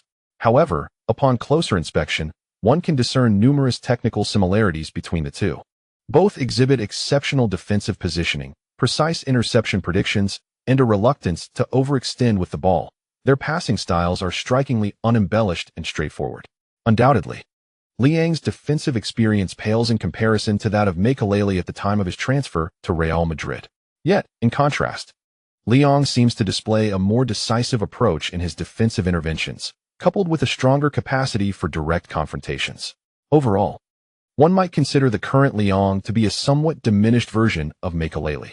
Nevertheless, his prospects for development appear to possess greater potential, given his physical attributes. Should he continue to mature successfully, possessing even 80 of Makelele's defensive positioning and interception capabilities, combined with top-tier confrontational and aerial skills, he would undoubtedly become a formidable defensive force. While this remains a hypothetical scenario, it does not hinder the Real Madrid fans from beginning to elevate their support for Lyon. On the sidelines, Mourinho's eyes sparkled with excitement as he intently observed Lyon, murmuring, "This lad is a player of the match. What mediocrity! He is a true gem." Chapter 8. Mourinho's dream midfielder. Press a little harder. Move to the flanks. Be decisive in your challenges, and I will ensure to cover for you. After executing a clean tackle, Lyon nimbly rose from the ground, promptly alerting Canales to seize the moment and regain possession. The ball continued to roll on the pitch. Thanks to Lyon's timely reminder, Canales managed to nudge the ball past Mallorca's midfielder, de Guzman, and pass it to the approaching Marcelo. Marcelo, shaking his head and scanning for opportunities, opted to return the ball to Lyon, who was signaling for it. At that moment, several Mallorca forwards, perhaps under the influence of some misguided inspiration, rushed towards Lyon as he gained possession. Lyon had the option to pass the ball forward to Alonso, allowing him to deal with the encroaching Mallorca forwards, yet he refrained from doing so, even as Alonso raised his hand for the ball. Sergio. Leon called out to Ramos, who was stepping in as a central defender today, before making a backward pass. After executing the pass, he remained composed rather than hastily retreating, as that might encroach upon the space Ramos needed to advance the ball. Instead, Leon chose to drift towards the flank, swiftly positioning himself parallel to his two central defenders, effectively stationed in the left wing area behind Marcelo. As two Mallorca forwards turned their attention to press Ramos, the latter found himself with a multitude of passing options. He could pass sideways to his partner Carvalho or return it to goalkeeper Casillas. Notably, Leon, now stationed near the flank, also presented himself as a safe passing target. Without hesitation, Ramos swiftly delivered a pass to Leon as he established his position on the wing. The forward Castro from Mallorca rushed towards Leon once again. Yet this time Leon denied him the opportunity to approach. With the ball at his feet, he advanced purposefully, calmly delivering a precise ground pass along the sideline to Marcelo. Leon executed a quintessential example of a defensive maneuver against pressing. There were no flamboyant dribbling techniques or dazzling feints. Instead, his passing and positioning were marked by stability and clarity of thought. Leon's choices were composed, and both Ramos and Marcelo, with whom he combined, felt at ease. Alonso, positioned centrally, smiled and nodded towards Leon, then confidently surged forward, prepared to receive the ball and orchestrate the play. Witnessing Real Madrid dismantle their pressing and swiftly initiate a new wave of attack, the Mallorca fans expressed their displeasure with a chorus of boos. Amidst this cacophony, a significant portion of the jeers was directed at Leon, who was quietly making his way towards Alonso's position. Ramos seized the moment to exchange a few words with Leon. The young maestro, with his flowing locks, presented a somewhat incongruous contrast between his rugged visage and his long hair. Excellent defense, little lion. I believe you should prepare for the increasing recognition from other teams in La Liga, Ramos quipped, winking at Leon after a brief high five. Leon, not fully convinced of the hyperbole, instinctively smiled and shrugged at Ramos's compliment. At that moment, the live broadcast captured Leon perfectly, and in an instant, his unassuming, sunlit smile transformed him into a striking figure across Spain. In that fleeting moment, the attention he garnered surpassed all he had accumulated during 6 years of youth training and half a season in the Segunda División. Had he been average-looking but performed brilliantly on the field, or strikingly handsome yet lackluster in play, he would not have attracted such fervent admiration from Spanish fans. Now, fighting for Real Madrid, having recently showcased his defensive prowess while possessing an appealing appearance, he had indeed gathered all the elements necessary for fame. Unbeknownst to him, that casual smile would invite a torrent of public interest the following day. He remained diligently focused on fulfilling his tactical responsibilities. Thanks to his steady performance today, Alonso felt unburdened in defense, orchestrating the play with composure. Canales, too, was able to further exhibit his offensive talents. The young Spanish prodigy, of the same age as Leon, performed admirably today. With no need for frequent defensive retreats, he immersed himself fully in orchestrating the attack, and together with Alonso, they swiftly assumed control of the game's tempo. Mallorca's midfield, while average in strength, initially fared well with their counterattacks. However, after Leon effectively thwarted 2 consecutive offensive pushes, they could devise no better strategy to breach Real Madrid's midfield dominance. At this moment, Leon truly began to savor the experience of playing for Real Madrid's first team. Having fulfilled his defensive duties, he found little to do on the offensive front. The offensive organization boasts the talents of Alonso and Canal, while the flanks are bolstered by the formidable presence of Cristiano Ronaldo and Di Maria. The left-back Marcelo also possesses exceptional individual skills. The decisive strikes come from Higuaín and Ronaldo. In terms of offensive capabilities, every position in Real Madrid's first team is filled with world-class stars. This experience is starkly different from his previous stints with Real Madrid's Castilla and Real Betis. Setting aside the scrutiny of public opinion and the pressure of results, Leon must concede that playing as a defensive midfielder for Real Madrid's first team is remarkably effortless. He is not burdened with additional responsibilities. His task is simply to perform his duties and pass the ball to his teammates. Naturally, this ease is predicated on Real Madrid's superiority over their opponents. Should they face formidable teams such as Barcelona, Bayern Munich, or Manchester United, Leon would likely find himself under immense pressure and burdened with significant responsibilities. Fortunately, today's opponent is merely Mallorca.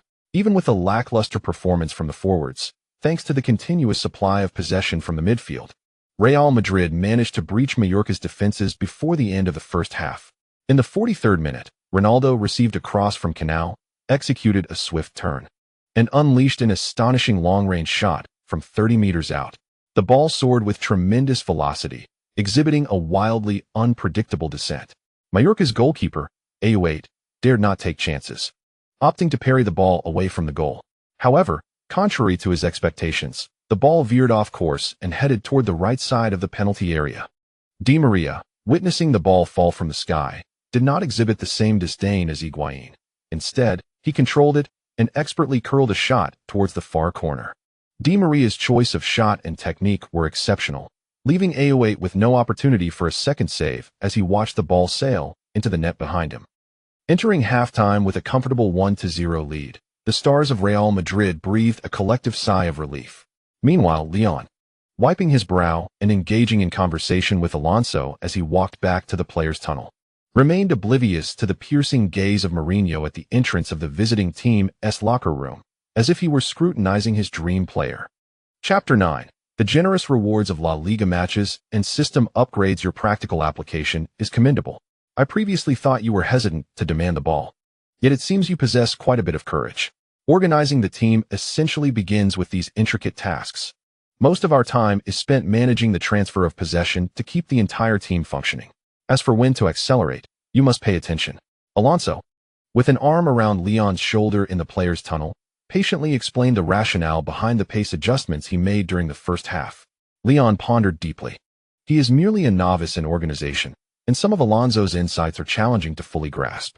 Yet this does not hinder his ability to think critically from a different perspective. If he were in Alonso's position, how would he respond? What distinguishes his instinctive choices from those of Alonso?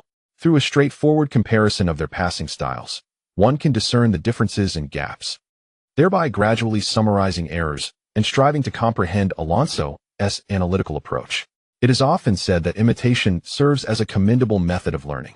Leon, for instance, was unaware of how many times he had replayed Makelele's match footage. His relentless dedication to improving his skills provided him with a solid foundation for annual progression at the Real Madrid Youth Academy. The invaluable insights into defensive positioning gleaned from Makelele significantly enhanced his effectiveness on the path of imitation.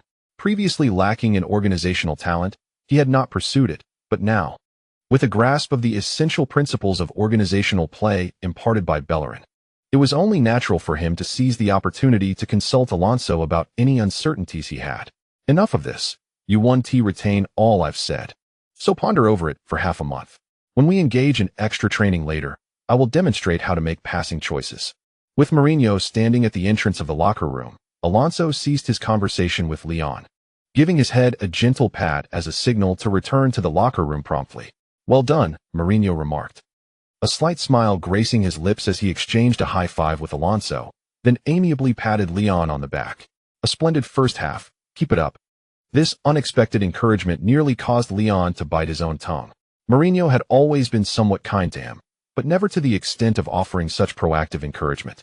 Surprised yet hesitant to inquire further, Leon could only enter the locker room, his mind filled with questions.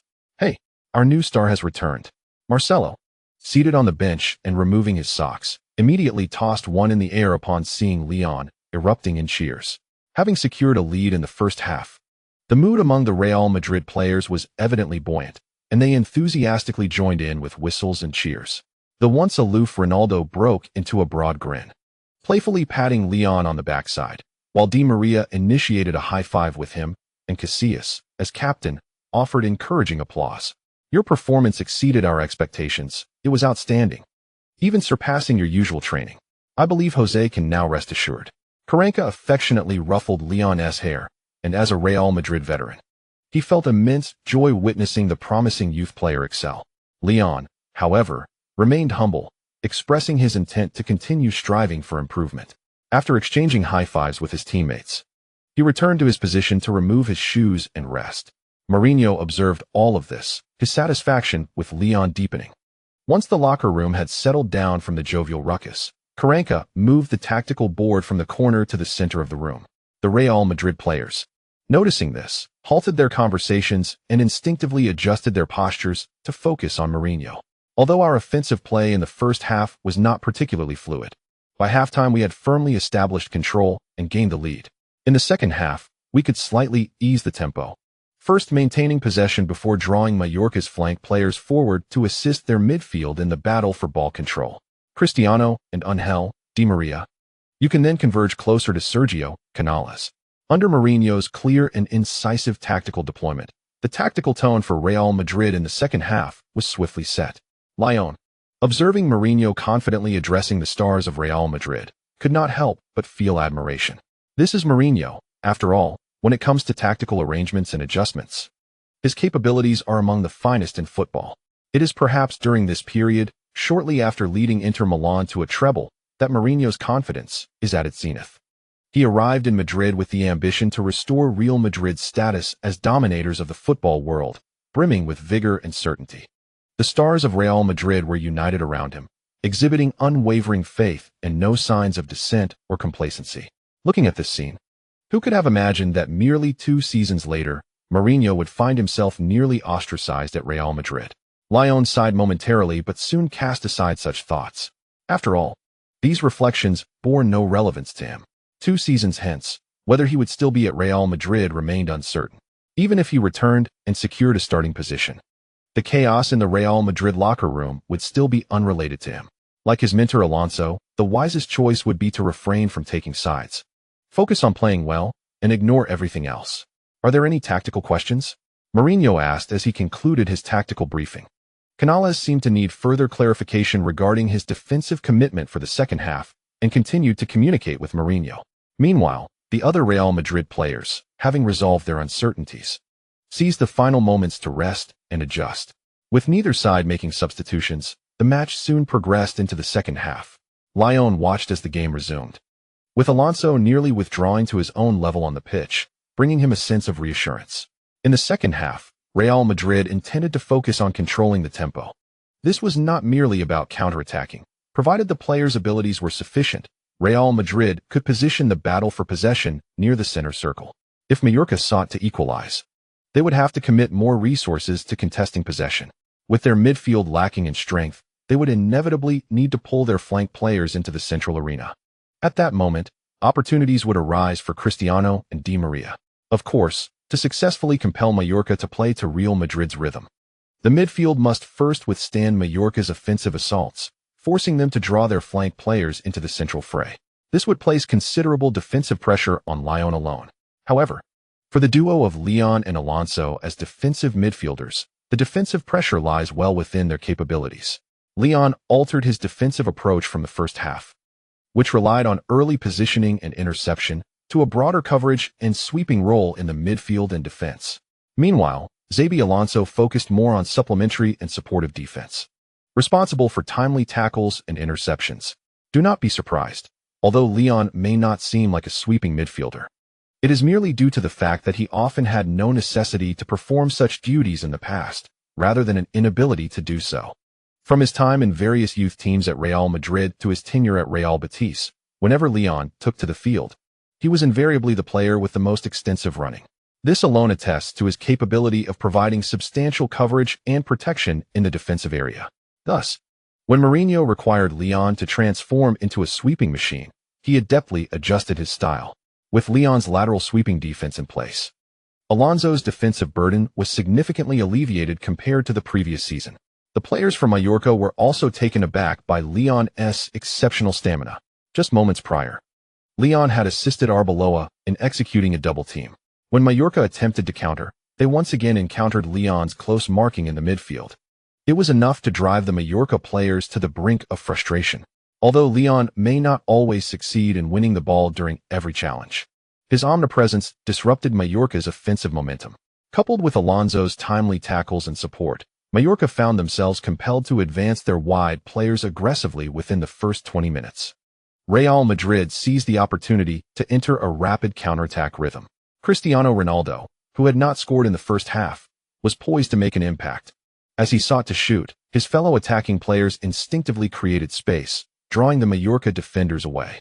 In the 67th minute of the second half, Ronaldo received a pass from Higuaín during a counterattack, evaded the Mallorca right back, and unleashed a curling shot. Leon, positioned behind, didn't catch the entire sequence but saw Ronaldo take the shot, followed by his teammates erupting in celebration. Did the ball go in?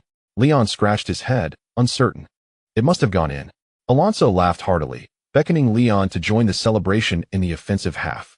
On the sidelines, Mourinho also clenched his fists, finally feeling at ease.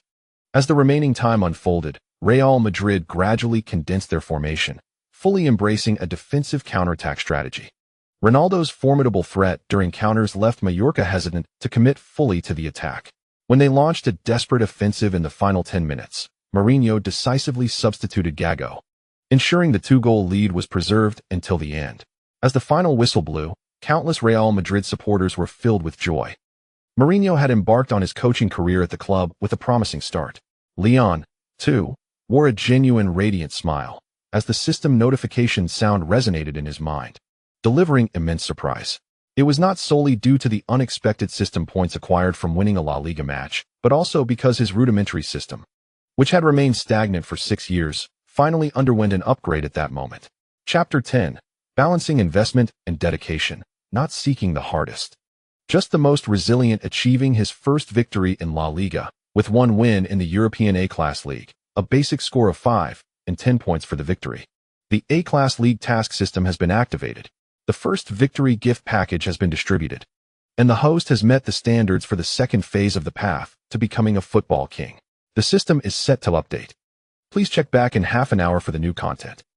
As Leon listened to the mechanical voice of the system broadcasting in his mind, something he would have certainly disliked in the past, he felt a surge of excitement mixed with relief, as if he had finally awaited its activation. This exuberance was not without reason. This system had only actively announced lottery information on the very first night after his arrival in this world. That had been a full 6 years ago. Since then, whether it was during his participation in Getafe's youth training selection in Spain or his successful transfer to Real Madrid's La Fabrica, the system had not provided any further announcements of rewards. What useful features had he managed to discover through his own explorations within the system? A lottery machine for talent fragments divided into 4 levels: black iron, bronze, silver, and gold. A low-level stamina recovery potion that automatically recharges every 10 days, yet cannot be accumulated if unused. A foundational training course in dreamscapes that could only be accessed once every 5 days and lasted for 2 hours. And then, that was it. Other than laboriously grinding for ability points, Leon had primarily relied on accumulating points to exchange for gold talent fragments. His sole opportunity to enhance his capabilities. How difficult had it been to amass 500 points for a single extraction of a gold talent fragment? For example, during his time in Real Madrid's youth academy, he earned a meager 0.1 points as a reward for successfully completing training at the academy. Yes, you read that correctly, not 1 point, but 0.1 points. After he advanced to the third team of Real Madrid, this reward increased slightly to 0.2 points. Upon entering Castilla, it rose to 0.3 points. Now that he had reached the first team, the training reward had finally grown to 0.5 points each time. While still dismal, it was a significant improvement over that pitiful 0.1. Playing in matches also yielded rewards, albeit slightly more than regular training. But even when he played in the Segunda Division last year, a single victory granted him merely 3 points. So, despite Leon being only 19 and having secured an opportunity to train with Real Betis after his time in Castilla, it was far from a disgrace to the transcendent beings who had traversed worlds. It was not that he lacked ambition for early fame. He simply could not find more avenues to enhance his strength. After 6 years of painstaking effort, he had finally managed to accumulate a single opportunity to extract a gold talent fragment. Leon did not wish to label his system as miserly, but the truth remained undeniable. Therefore, when the system presented him with a victory gift package and announced an impending update, Leon was overwhelmed with joy, nearly moved to tears. 6 years. Do you know how I have endured these 6 years? Leon suddenly muttered through gritted teeth, startling Ramos, who was nearby. Fortunately, Leon had spoken in Chinese in his moment of excitement, which Ramos did not comprehend. Nevertheless, even under such circumstances, Ramos, believing that Leon was merely overwhelmed with joy from securing his first La Liga victory, took the initiative to comfort the young lad. Noticing the unusual situation, Alonso disregarded his celebration with Canales and hurried over to inquire what had transpired. "It's nothing, coach. I got a bit excited, and Sergio is helping me calm down. I'm fine now. Let us go celebrate together." Leon offered a brief explanation, graciously accepting Ramos's narrative as a means to extricate himself from the moment. Observing that Leon indeed appeared to be recovering from his initial excitement, Alonso had no reason to doubt him and pulled the two of them into the throng of teammates expressing gratitude to the Real Madrid fans who had traveled to support the team. "Cristiano, could you please sign my jersey? I adore you, Cristiano." "Igor, well done. Our boys played splendidly today. Promise me we will secure another victory in the next home match." Hala Madrid. The stands filled with thousands of fans clad in Real Madrid's white jerseys erupted in exuberant cheers for the players as they acknowledged the supporters. Amidst the cacophony, Leon also received abundant encouragement from the crowd. "Little Lion, you were fantastic. You are the pride of Castilla. Keep up the great work. Please sign my jersey." "Little Lion, I watched your match at the Di Stefano Stadium last year. Well done, Little Lion. Ensure you perform splendidly against Osasuna next time. Your defense was exceptional." Leon felt a twinge of surprise, for he had not anticipated that a defensive midfielder like himself could garner such affection and enthusiastic support from the Real Madrid fans. However, he overlooked two significant advantages he possessed. Firstly, he hailed from the prestigious youth academy of Real Madrid, and secondly, he indeed carried the quintessential appearance of a Real Madrid player. With his wholesome, handsome visage, it was no wonder that these fans held him in such high regard. Such innate advantages would make any player a coveted figure in the eyes of supporters, regardless of the club. After a somewhat bashful smile, Leon graciously signed autographs for a few particularly enthusiastic fans. Subsequently, he and his teammates made their way back to the locker room to freshen up. The away dressing room in Mallorca was rather rudimentary and limited in space, prompting the Real Madrid players to wait until they returned to their hotel for physiotherapy and relaxation.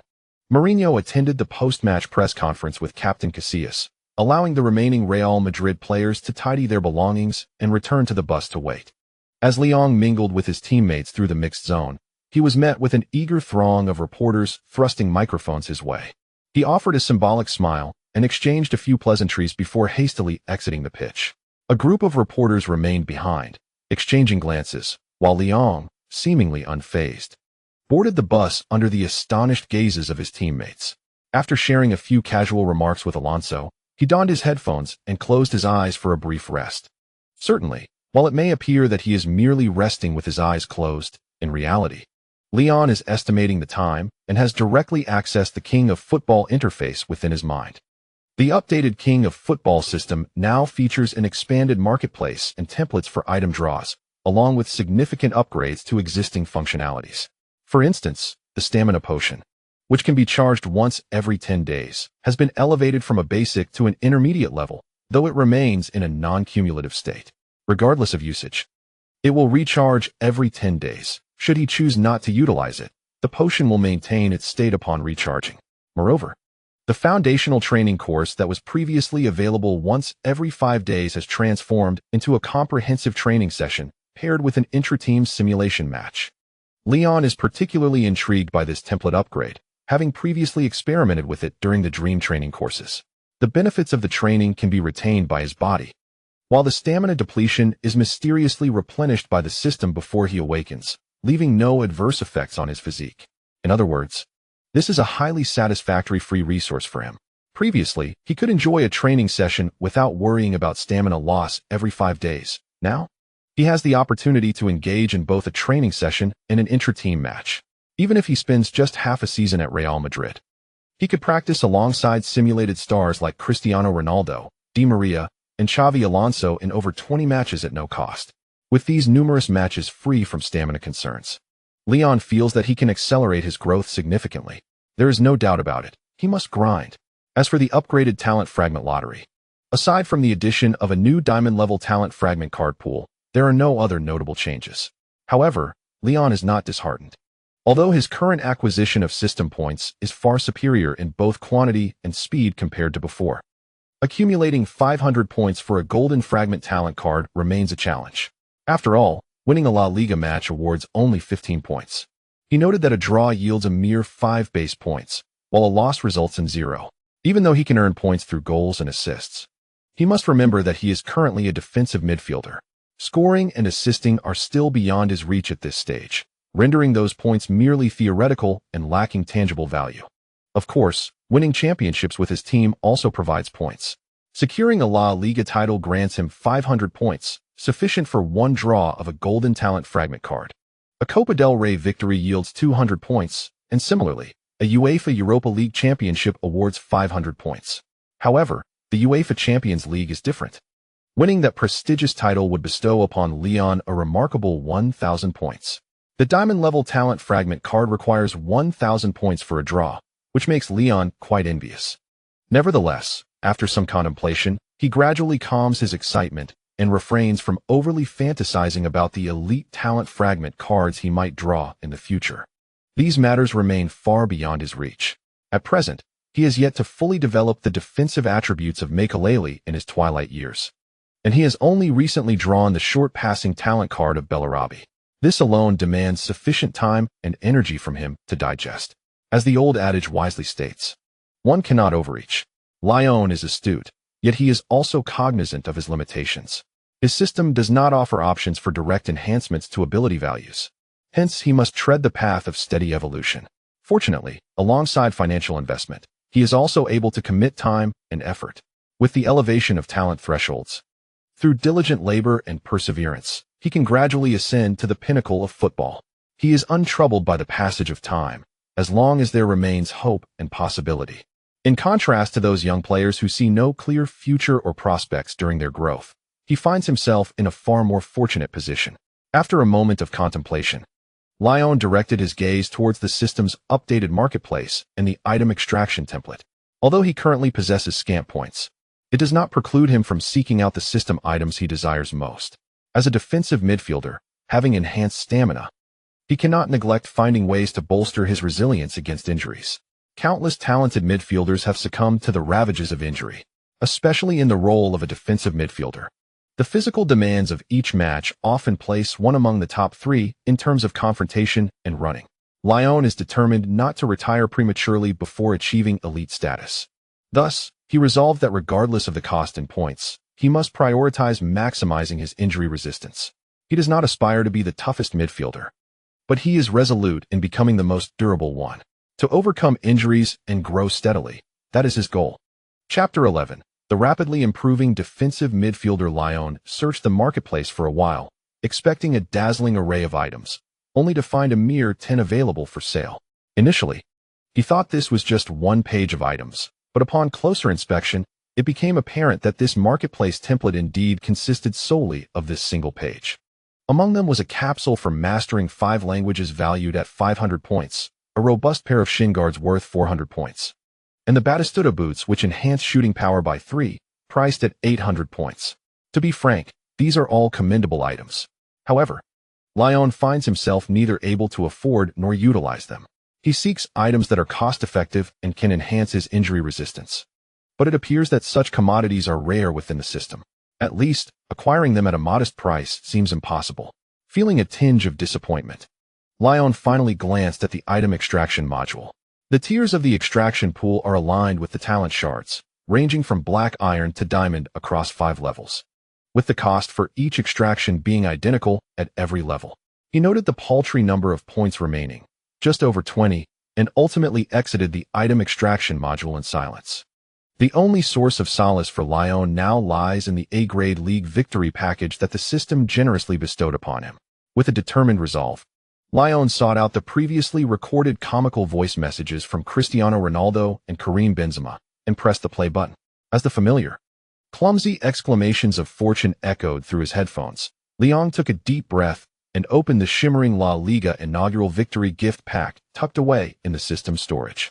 A brief flash of golden light illuminated the surroundings, and upon closer inspection, Lyon discovered a shattered powerful shin guard, a broken lucky wristband, and a silver-level talent fragment card. These 3 distinct items emerged from the pack and arranged themselves neatly within the system's repository.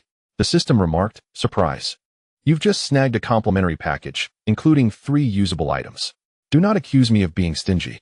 Lyon clasped his hands in gratitude, exclaiming, "So this is what one calls a surprise." Seated on the bus, he restrained himself from exuberant gestures or broad smiles. Mindful that he had reached the age of 19 and ought to exhibit maturity befitting an adult. Nevertheless, he could not suppress a silent grin that spread across his face, bringing him immense comfort. Even though the items were imperfect, the powerful shin guard and lucky wristband were precisely what he required at this moment. Coupled with a silver-level talent fragment card that necessitated 300 points to draw, Liang felt that his arduous 6-year journey had not been in vain. After enduring the most challenging period of his youth training, the system had successfully upgraded and was now particularly benevolent towards him. Perhaps this was the first test bestowed upon him by the king of football system. It offered a golden-level talent right at the outset, assuring him that with diligent effort, the door to professional football would surely open. Should he aspire to advance to the top 5 leagues, the rewards from the system would undoubtedly be generous. Conversely, if he were to languish in mediocrity, settling for lower-tier leagues or returning to Asia for a more comfortable experience, he would unequivocally fail to earn the system's endorsement. The seemingly gratuitous items he currently received would soon vanish. With this thought in mind, Liang did not hesitate and promptly activated the silver talent fragment card. This was his rightful reward, and he was eager to discover what other surprises the system might hold for him. A brief flash of silver light enveloped the space, and soon a player clad in Real Madrid's white jersey appeared before him. Eschen's 12-13 season strong talent fragment card, talent value, 87, maximum value 100. Current strength capability of the host, 80. This time, the absence of experiential insights did not surprise Liang. It seemed the silver-level talent fragment card merely elevated the upper limit of talent value. He speculated that only golden or diamond-level talent cards would yield the coveted player experience insights. Liang felt quite satisfied with Eschen's talent fragment.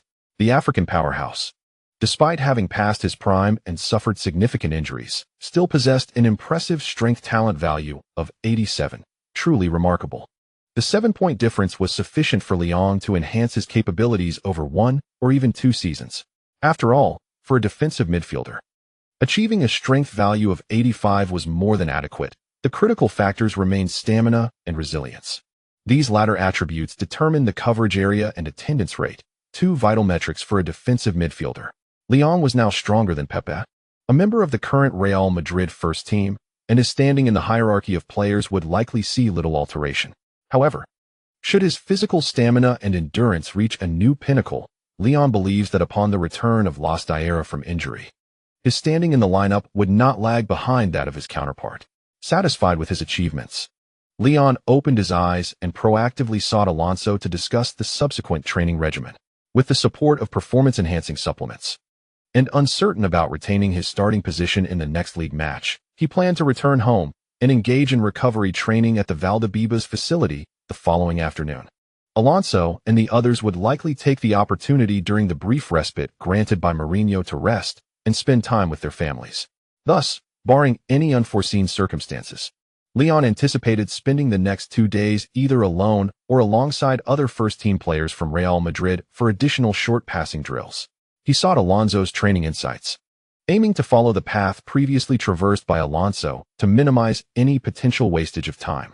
While most Real Madrid players engaged in discussions about where to unwind upon their return to Madrid later that night or the following day, Liang and Alonso were quietly exchanging ideas regarding their training agenda.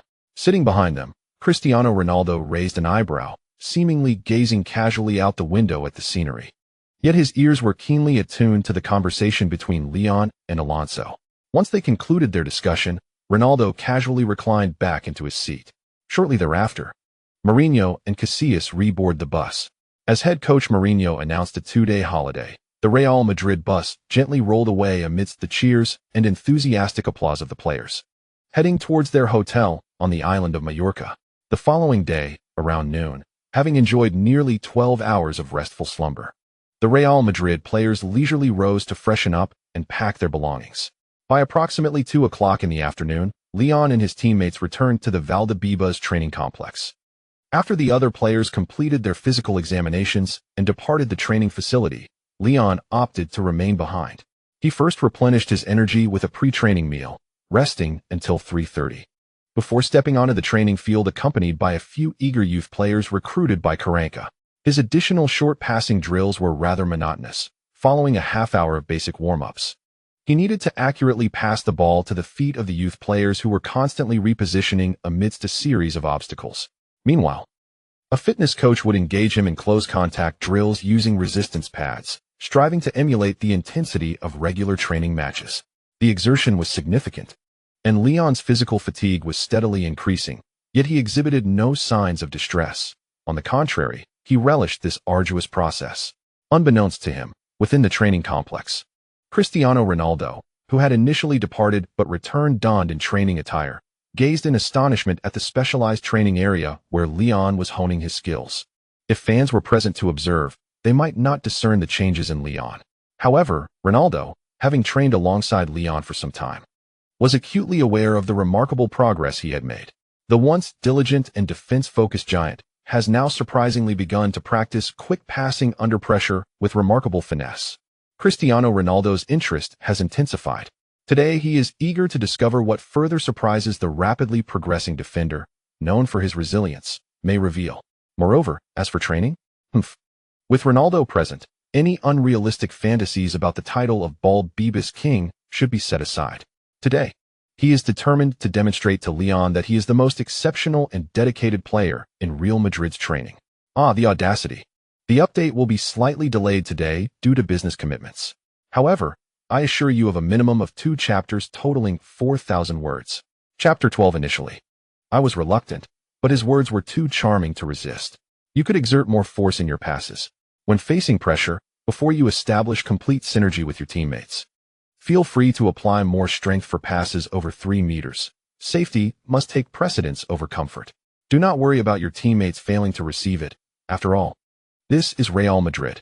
Wiping the beads of sweat from his brow, Ronaldo, having engaged in half an hour of short passing drills with Leon, offered his guidance. Upon hearing this, Leon smiled and nodded. You truly are a kind person, Cristiano. I still have much to improve upon. If you notice any shortcomings in my training, please do not hesitate to point them out. I am immensely grateful. Leon observed Ronaldo scratching his head, exuding an air of nonchalance, and did not perceive arrogance in him. Perhaps at their first encounter, Ronaldo seemed somewhat aloof, but as they became better acquainted, Leon sensed that the intensely dedicated Ronaldo on the training ground and pitch was quite approachable in private. It can be said that Ronaldo is undeniably self-assured, even bordering on arrogance, with a fierce competitiveness that exerts immense pressure on those around him during training. Yet, he possesses a childlike quality, engaging with his teammates without pretense. If assistance is needed, one can approach him directly, and he will readily oblige. For someone with such a stubborn yet straightforward disposition, forging a good relationship with him is not overly challenging. One merely needs to grasp his temperament and align with his preferences.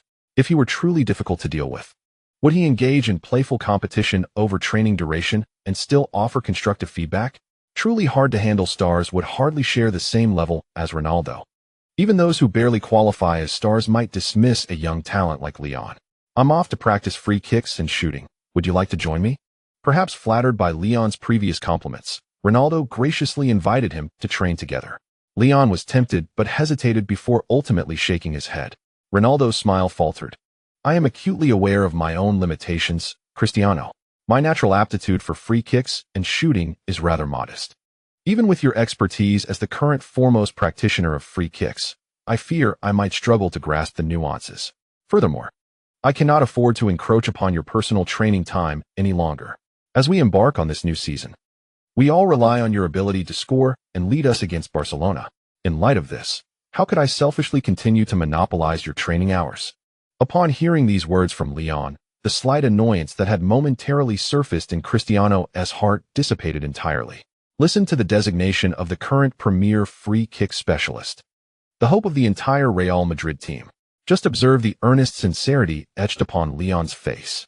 Can one truly claim that his words are anything but heartfelt? Cristiano found it increasingly difficult to suppress the broad smile that threatened to break through, and with a generous wave of his hand, he chose to remain and accompany Leon for an additional 15 minutes of intense passing drills. Leon felt an overwhelming sense of relief.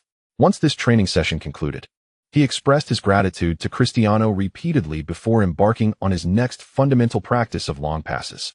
Cristiano, too, felt at ease, oblivious to any sense of discomfort. Leon's words flowed with such natural charm, and his sincere gaze was unmistakably genuine. He referred to me as the sole representative of Real Madrid, the premier free-kick expert in football. A voice echoed within Cristiano, growing increasingly fond of Leon with each passing moment. During free-kick practice, his confidence soared higher than usual, and he seemed to possess a newfound strength.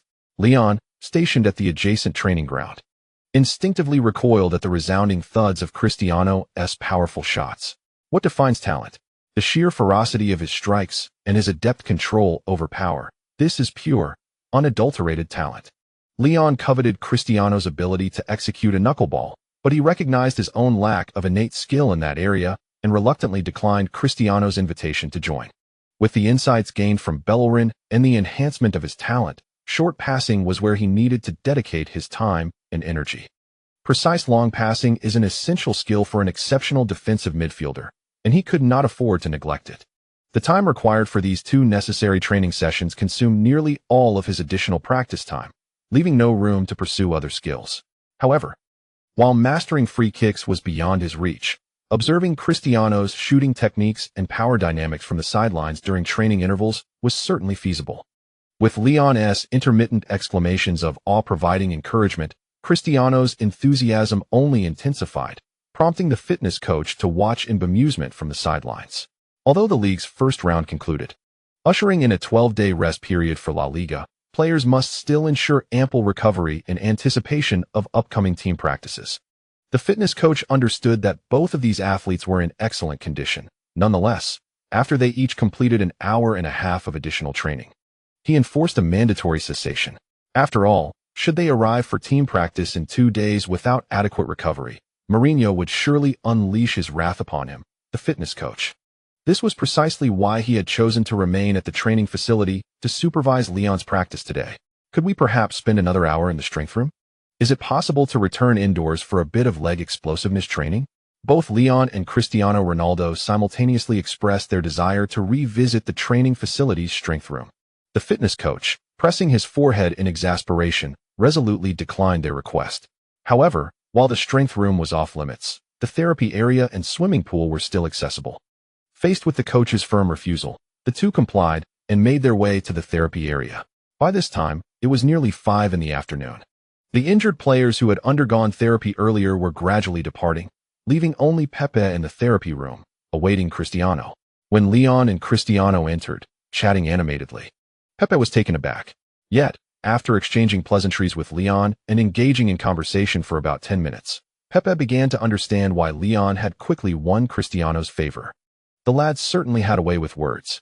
Hearing Leon praise him as a pillar of Real Madrid and the core of the defense brought a smile to Pepe's face, deepening the lines of laughter around his eyes.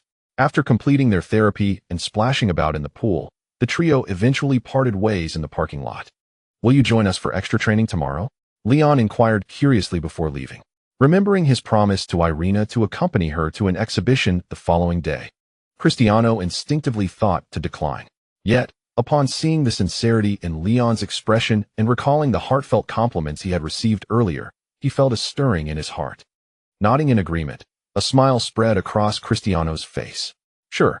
Chapter 13. Do not rush forward. Be cautious on the morning of September 1st. Mourinho arrived early at the Valdebebas training complex. This day marked the return of Real Madrid's first-team players who were not participating in international matches for a joint training session. He intended to meet with the coaching staff in advance to make preparations. Renowned as a meticulous coach in the football world, Mourinho took the daily training regimen very seriously. From the very first day at Valdebebas, he paid close attention to the quality of the pitch, training facilities, equipment, and even the condition of the lockers in the changing rooms. He did not hesitate to voice his concerns about the club's shortcomings and preferred direct communication with the staff regarding management issues. Although he brought unprecedented pressure to many of the personnel at the facility, it correspondingly led to a significant increase in the operational efficiency of preparations. Nevertheless, while Mourinho typically presented a serious demeanor in front of others, he found himself in his office, feeling a mix of joy and exasperation as he reviewed the reports on Leon and Cristiano's extended training sessions. He did not disapprove of his players' diligence. Extra training was a positive sign, indicating their ambition and higher self-expectations. However, Leon and Cristiano had clearly overdone it. This left him in a state of blissful frustration, as he recognized that outright dismissing their efforts would be counterproductive. Mourinho was determined not to dampen their enthusiasm for training. After careful consideration of his words, Mourinho summoned the two individuals who arrived early at the training facility to his office for a patient discussion. With Cristiano Ronaldo, praise was certainly more plentiful than admonishment. Mourinho extolled Ronaldo's virtues and reiterated his pivotal role within the tactical framework, before gently suggesting that Ronaldo should pay more attention to his rest. Conversely, with Leon, Mourinho was more straightforward, engaging in a relaxed and candid conversation. You are still young. Do not overexert yourself in training. You have a position and opportunities here. So take your time and do not wear yourself out. Are you feeling a bit pressured lately? You have my number, and if you ever feel down, do not hesitate to call. Leon listened patiently to Mourinho's somewhat rambling advice, feeling a surge of gratitude. He was uncertain why the coach had recently become increasingly benevolent towards him, but he sensed Mourinho's genuine concern for his well-being. The rigors and pressures of training remained unchanged. However, it was evident that Mourinho cared about his life and development off the field. As for pressure, Leon viewed it from two perspectives. He would certainly push back against malicious pressure intended to distress him, but if it stemmed from genuine expectations and goodwill, aimed at encouraging him to transcend his limits, he would gladly accept it. After all, he possessed a mature soul within a youthful facade, capable of discerning right from wrong and exercising patience. Mourinho was pleased to see Leon listening attentively without impatience. He appreciated the emerging competitive talent in Leon, as well as the maturity that belied his age. Young players who grasped concepts so readily were indeed rare. While Leon could not match the innate talent of Balotelli, whom Mourinho had coached during their time at Inter, if given a choice, he would undoubtedly choose to nurture Leon. In Mourinho's eyes, while talent was undoubtedly significant, maturity of thought, compatibility in communication, and steadfastness of spirit were even more invaluable qualities. Go on, prepare well for the training session this morning. Feel free to reach out if you need anything. And remember to visit the physiotherapy room on time for your checkup. Mourinho concluded, giving Leon's shoulder a reassuring pat and smiling as he escorted him out of the office. Following this brief interlude, the first-team players at Real Madrid noticed that their coach seemed to be more cheerful than usual. However, once the intense training session commenced, Mourinho's smile transformed into that of a relentless taskmaster. Due to the absence of South American national teams calling up players for friendly matches during this international break, Di Maria and Marcelo, having indulged a bit during their two-day holiday, found themselves nearly brought to their knees by the grueling practice. While the other players completed their morning training tasks and began to rest, these two were left with gloomy faces, forced to finish an additional 5-kilometer run. The experience served as a stark lesson for the remaining Real Madrid players, who now understood a crucial truth. Mourinho, it seems, remains indifferent to the players' escapades during their holiday, no matter how wild their revelries may be. However, they must possess an inner compass to gauge their own conduct. Otherwise, the likes of Di Maria and Marcelo this morning could very well become the next examples of folly. Amidst the rigorous preparations for the upcoming matches, the physical and mental states of the Real Madrid players have undergone a remarkable transformation. The recently recovered Khedira, perhaps sensing a threat to his starting position, opted not to report to the national team, but chose instead to remain at the Valdebebas training ground, diligently practicing with his club teammates. To his credit, he has displayed commendable performance in training. Although he continues to venture forward on occasion, his defensive efforts have indeed become more proactive compared to when he first joined Real Madrid. A fit Khedira possesses the stamina to cover vast areas of the midfield and defense. While the effectiveness of his contributions may vary, he certainly presents a convincing facade. Should he redirect more of his focus towards defensive duties and the less glamorous aspects of the game, given his current capabilities and physical attributes, both Leon and Las Diera would find themselves relegated to secondary roles. Even if Mourinho holds a favorable view of Leon, he must prioritize the transformation of Khedira in his current agenda. Leon may eventually evolve into the elite defensive midfielder that Mourinho desires, but should Khedira's mindset shift, Real Madrid could then boast one of the most formidable double-pivot partnerships in Europe. Thus, after careful consideration, the coaching staff has positioned Khedira to train alongside a greater number of key players. By September 9th, once Xabi Alonso, Ramos, and the other first-team players return from international duty, The starting lineup for Real Madrid's upcoming La Liga match against Osasuna will soon take shape. On the evening of September 11th, at the Santiago Bernabeu, Leon, Di Maria, and Canales sat on the substitutes bench, whispering amongst themselves. Meanwhile, Mourinho grew increasingly dissatisfied with the match. As Real Madrid struggled to break the deadlock and almost succumbed to a counterattack from Osasuna. By the 42nd minute of the first half, Real Madrid still found themselves at an impasse, the score lingering at 0-0. The home crowd expressed their displeasure openly, a chorus of boos rising in intensity. Ronaldo's expression soured. Benzema, hands on his hips, glanced at a certain teammate whose defensive contributions were virtually non-existent, yet refrained from voicing his frustrations. Alonso, panting in the back, endeavored to compose himself. He was not one to complain, but Khedira's failure to track back after his forward foray nearly pushed him to the brink of exasperation. It was yet another match where he had to juggle both organizing the play and fulfilling defensive responsibilities. While he did not shy away from aiding Khedira, he found it frustrating that this German lad consistently relied on him to cover for his lapses, especially when Khedira's attempts at offense yielded little accuracy. It would be far more prudent for him to concentrate on defensive duties, to stifle Osasuna's counterattacks first, and then engage in his attacking endeavors. This way, everyone could play with greater ease. Unlike the previous round, where the players of Real Madrid performed with a sense of calm and assurance, this round saw most of them playing in a rather disheartening manner. Alonso appeared fatigued, while Ramos and Carvalho faced an onslaught from opposing forwards, and the attacking players in the front line found their opportunities and possession significantly diminished. This brought to mind, aside from Khedira and a certain absent teammate from the last match, the star players of Real Madrid collectively recalled the previous round, when a small lion in the back line vocally urged them to be bold in their pressing, assuring them he would take responsibility for intercepting and tracking back. How reassuring it is to have a teammate willing to tackle the dirty work effectively in the defense, Ronaldo muttered in frustration, beginning to grow weary of this German teammate, who frequently surged forward. He yearned for the reliable little lion. Chapter 14, a drastically different second half. The role of Leon ultimately, Mourinho refrained from the impulsive act of substituting Khedira in the dying moments of the first half. He ardently pursued control over the team and had little tolerance for his players deviating from his tactical intentions. However, he was not foolish enough to hold on to grudges. While granting Khedira a final semblance of dignity, it did not imply that Mourinho would spare the German midfielder from repercussions. As the referee's whistle signaled halftime, Mourinho summoned Leon and the starting players to join him in the dressing room. This scene spoke volumes, requiring no further explanation from Mourinho, as the home fans began to murmur amongst themselves. Once all the starting players returned to the dressing room, Mourinho signaled for Marcelo, the last to enter, to close the door. Leon felt a sinking sensation in his heart. As expected, the fiery Mourinho confronted the starting players, pointing out their shortcomings from the first half. In the end, apart from Casillas and Xabi Alonso, the rest of the starting lineup faced a barrage of criticism. I am aware that some of you returned just 3 days ago from international duty, and perhaps you did not rest adequately, and your form has not yet adjusted.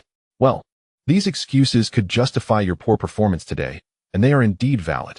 However, I must remind you that you represent Real Madrid, and your opponent is Osasuna. Do you understand what this implies? It implies that if we are held to a draw, or even defeated today, all of you, I, and everyone will find ourselves on the front page of every sports newspaper in Spain tomorrow. Tell me, do you wish to see such headlines? Do you want to witness Osasuna inflict a humiliating defeat upon you at the Bernabeu? Mourinho's provocations ignited feelings of humiliation and anger among the star players of Real Madrid. They collectively shouted an emphatic no. Losing to Osasuna at the Bernabeu would be a catastrophic disgrace. If the players and fans of Barcelona were to catch wind of this, they would undoubtedly revel in mocking Real Madrid. After all, how could they claim to challenge Barcelona when they could not even overcome Osasuna, who had finished the previous season in 12th place, merely 7 points clear of the relegation zone? The players of Real Madrid could hardly tolerate such a defeat. Observing the players' anger ignited, Mourinho slightly softened his tone. He began to elaborate on the tactical adjustments for the second half. Though the first half's offensive display appeared lively, the ball possession was overly dispersed, and the attacking routes lacked focus. Coupled with a defensive imbalance, Osasuna seized several counterattack opportunities, further affecting Real Madrid's offensive intensity and efficiency. Thus, they needed to initiate a transformation, seizing the early moments of the second half to impose pressure on Osasuna. The primary attacking route was unequivocally designated for Cristiano Ronaldo and Marcelo on the left flank. Regarding the issue of defensive imbalance, Mourinho glanced at the presently silent Khedira, a flicker of helplessness crossing his eyes. He could not comprehend why Khedira was so fixated on making those forward runs. It was not that he was barred from participating in the attack, but the frequency and eagerness with which he engaged far exceeded the coaching staff's expectations. If there was no choice in this matter, then Alonso would have to undertake more of the dirty work, making his efforts a bit more arduous. After all, Alonso possessed exceptional abilities and tactical execution. However, Mourinho now had options. His primary objective in acquiring Khedira was to liberate Alonso as much as possible. Alonso was the team's organizational core, not merely a safety net for Khedira's defensive lapses. Mourinho had faith in Khedira's skills and potential for development. Yet his patience had its limits. No matter how well he performed in training, failing to deliver results in matches was unacceptable. With this in mind, Mourinho directly called out Leon's name. In the second half, bring on the young lion. Sammy, take a breather, observe the game, and find your rhythm. Young lion, pay attention. At the start of the second half, you must assist in fortifying our midfield defense, even if it requires committing fouls. We cannot allow Osasuna's counterattacks to easily penetrate our midfield flanks. Mourinho succinctly outlined Leon's tactical responsibilities. Leon nodded repeatedly, confirming his understanding and expressing his readiness.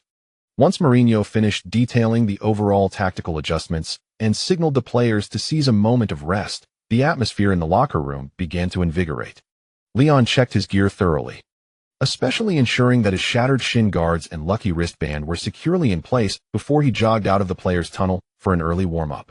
As the second half commenced, the movie-star La Liga commentator immediately noted Real Madrid's substitution.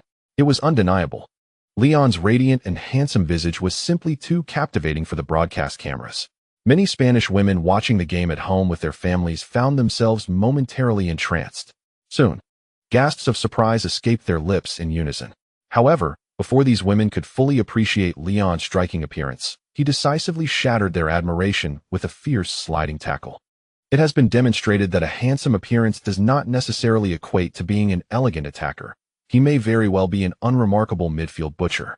Nevertheless, Leon is quite content with his current role. The opposing forwards may perceive him as harmless due to his looks, compelling them to attempt breakthroughs in his direction. And he feels it is imperative to awaken their consciousness. A decisive and fierce tackle forced Osasuna's forward, Kumnas, into an awkward leap, resulting in a spectacular fall. Meanwhile, Leon, having retained possession, swiftly nudged the ball with his toes to his mentor, Xabi Alonso, who stood beside him. Merely 6 seconds into the second half, Leon's first assertive defensive action reclaimed possession from the feet of an Osasuna player. Thanks to this retrieved possession, Real Madrid finally executed a threatening and fluid counterattack. Although Benzema's shot ultimately missed the target entirely, the fans at the Bernabeu still erupted in applause. However, the Osasuna players remained undeterred. 3 minutes later, they returned, attempting to launch another rapid advance down the flanks. Monreal swiftly passed the ball to his midfield partner, Nekinen, as he crossed the halfway line. In perfect synergy, Nekinen immediately sent the ball towards the advancing Arbeloa, aiming to execute a simple 2-on-1 play with Monreal. Yet, while Monreal made it through, the ball was intercepted by a figure who had anticipated the move perfectly, Leon. A crucial second defensive action. Oh, a splendid diagonal short pass. Soriano failed to connect with the ball. Alonso sends a long pass. Amid the passionate commentary of the movie star announcer, Real Madrid's transition from defense to offense was astonishingly rapid. Leon's interception, a swift connection with Alonso, followed by Alonso's threatening long pass. In a seamless exchange of a few passes, Cristiano Ronaldo, charging down the left flank, seized an excellent opportunity to cross. This was a stark contrast to the disjointed and imbalanced Real Madrid of the first half. The spectators, well aware of the significant transformation, directed their gaze to the backline of Real Madrid, focusing on the young player who had remarkably improved the team's rhythm through his defense and steady short passes. Was his performance dazzling? Not necessarily. Yet, he has begun to emit a faint but persistent glow. In his own unique manner, he is proving his worth. His name is Leon, the young lion from La Fabrica. Do not hesitate to nurture your expectations of him. He is deserving. Chapter 15. How could he not be considered a young talent? Some midfield players deliver long passes that are precise and steady, but in their quest for accuracy, the pace inevitably suffers, rendering them less suitable for counterattacks. Conversely, other midfielders may prioritize the speed of counterattacks, resulting in longer passes that lack refinement and accuracy. However, these seemingly irreconcilable contradictions are virtually absent in Xabi Alonso's long passes, for he can execute long deliveries that are both swift and precise. He epitomizes tenacity. Barely 5 minutes into the second half, Alonso, liberated from the burdensome defensive duties, delivered 2 precise and powerful long passes for counterattacks. Although Benzema experienced a fleeting moment of joy, Cristiano Ronaldo's eventual cross from the flank was thwarted prematurely by Osasuna's center-back, leaving Real Madrid still unable to break the stalemate on the scoreboard. However, astute spectators could discern that Real Madrid had begun to clarify their attacking strategy for the second half, with Alonso comfortably orchestrating the play. The team's offensive momentum started to gather pace. Given the wealth of attacking talents and the presence of exceptional individual stars, it was evident that as long as Real Madrid maintained a balanced approach to both offense and defense while managing possession effectively, overcoming a mid-tier La Liga team at home should pose no significant challenge. Mourinho nodded to himself, engrossed in conversation with Kaká, occasionally scribbling notes in his tactical notebook. This was the second league match of the new season, and numerous issues had come to light. Mourinho's adjustments to the team's playing style were still in a state of fine-tuning. While there were certainly areas of dissatisfaction, overall, Mourinho harbored a fondness for the squad left to him by his predecessor, Pellegrini. Most of the current players, whether forwards or defenders, conformed to his vision for building a team. Alonso, in particular, was his immensely satisfactory midfield linchpin. The only position where he could only breathe a partial sigh of relief was that of the defensive midfielder. To label his feelings as entirely satisfactory would be a stretch. Yet to declare dissatisfaction would invite an abundance of critique, at least until last Diarra returned from injury. It appeared that the sole player Mourinho could genuinely rely upon was the 19-year-old Leon.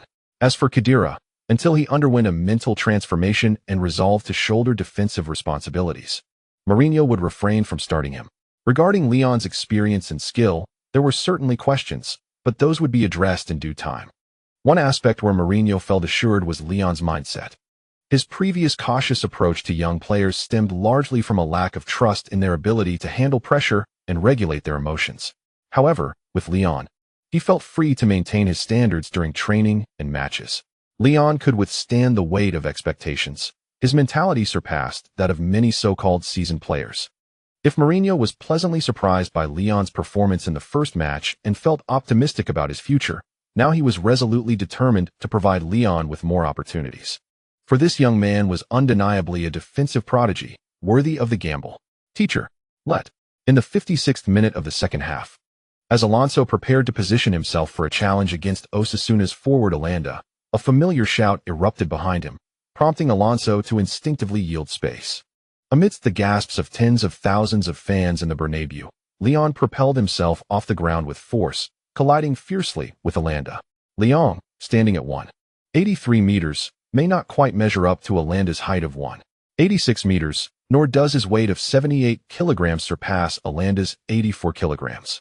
Yet, he has nonetheless secured a firm foothold, forcefully heading the football back into Osasuna's half.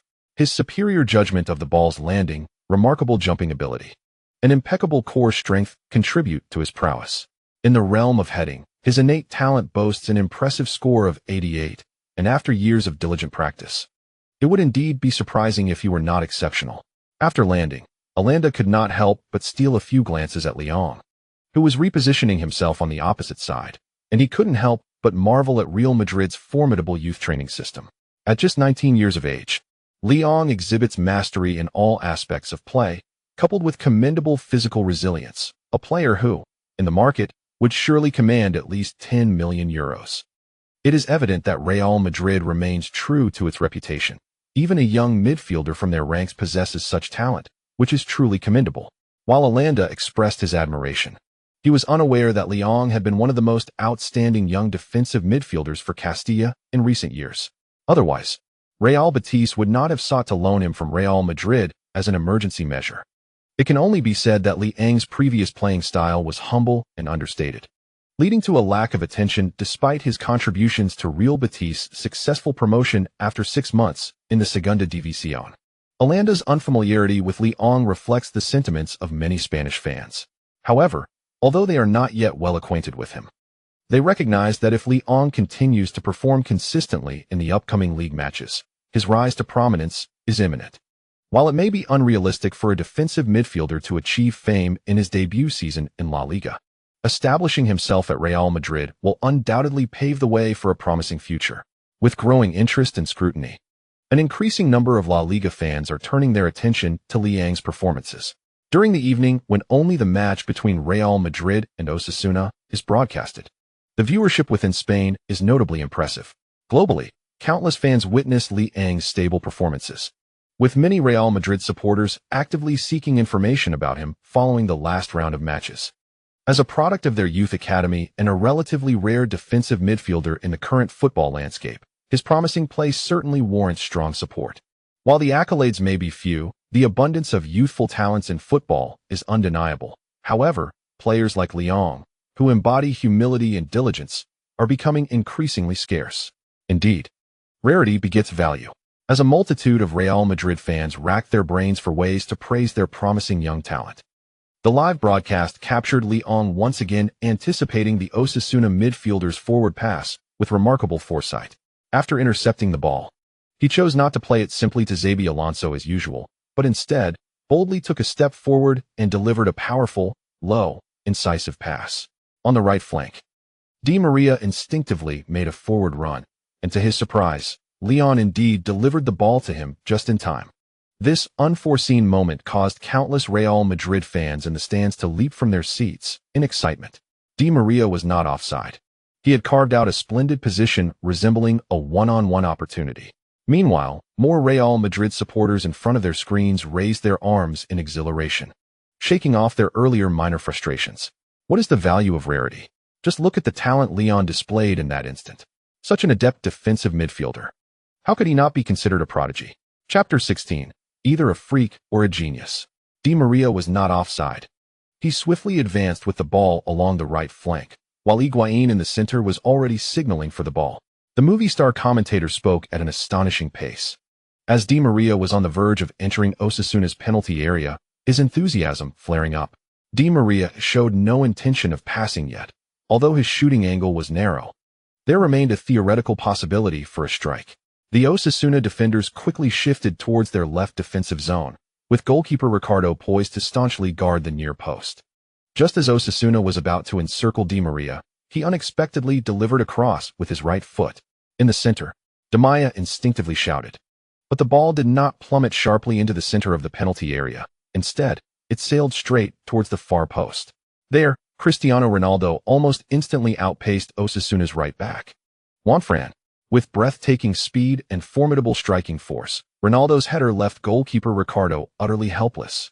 As the ball struck the net, the Portuguese superstar unleashed a roar of triumph, sprinting towards the corner flag with his arms outstretched.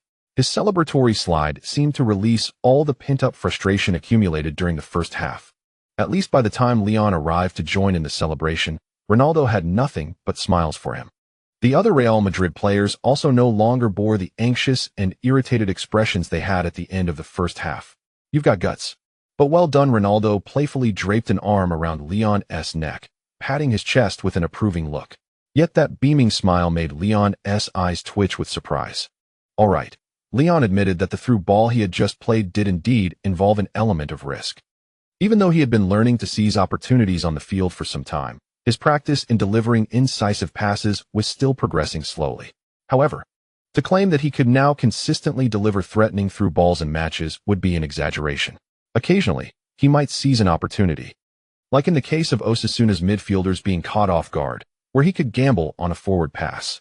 During the majority of the match, he still had to focus on performing his own duties. Ronaldo, having frequently trained alongside him, was well aware of his current skill level and understood that Lyon's recent through ball was likely a mix of gamble and luck. Nevertheless, Lyon held no resentment. Every endeavor requires a first attempt, does it not? At least, his inaugural through ball on the professional stage was executed successfully.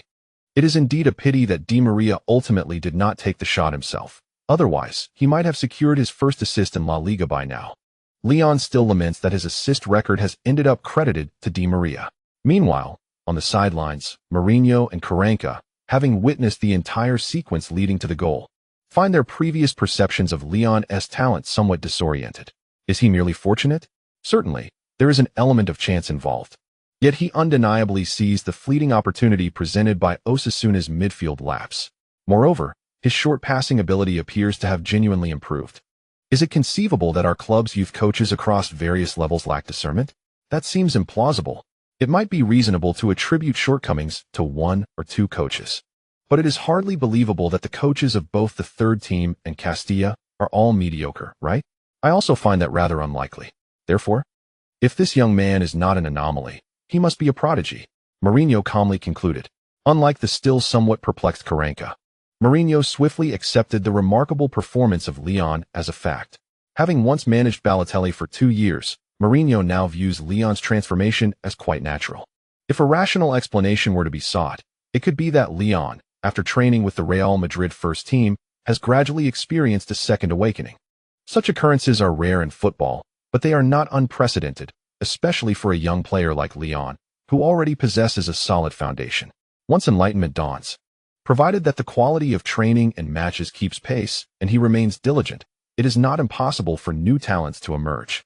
However, Mourinho believes that a more meticulous observation of Leon during subsequent training sessions and matches is necessary to ascertain the specifics. Thus, after a brief exchange, Mourinho and Kaká refocused their discussion on securing victory in the current match. With a fortified midfield defense, Real Madrid could naturally invest more energy into their offensive endeavors.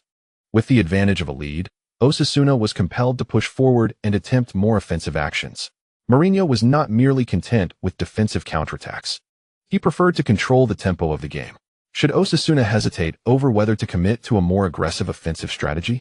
Not at all. There is no need for indecision. Real Madrid would impose their pace.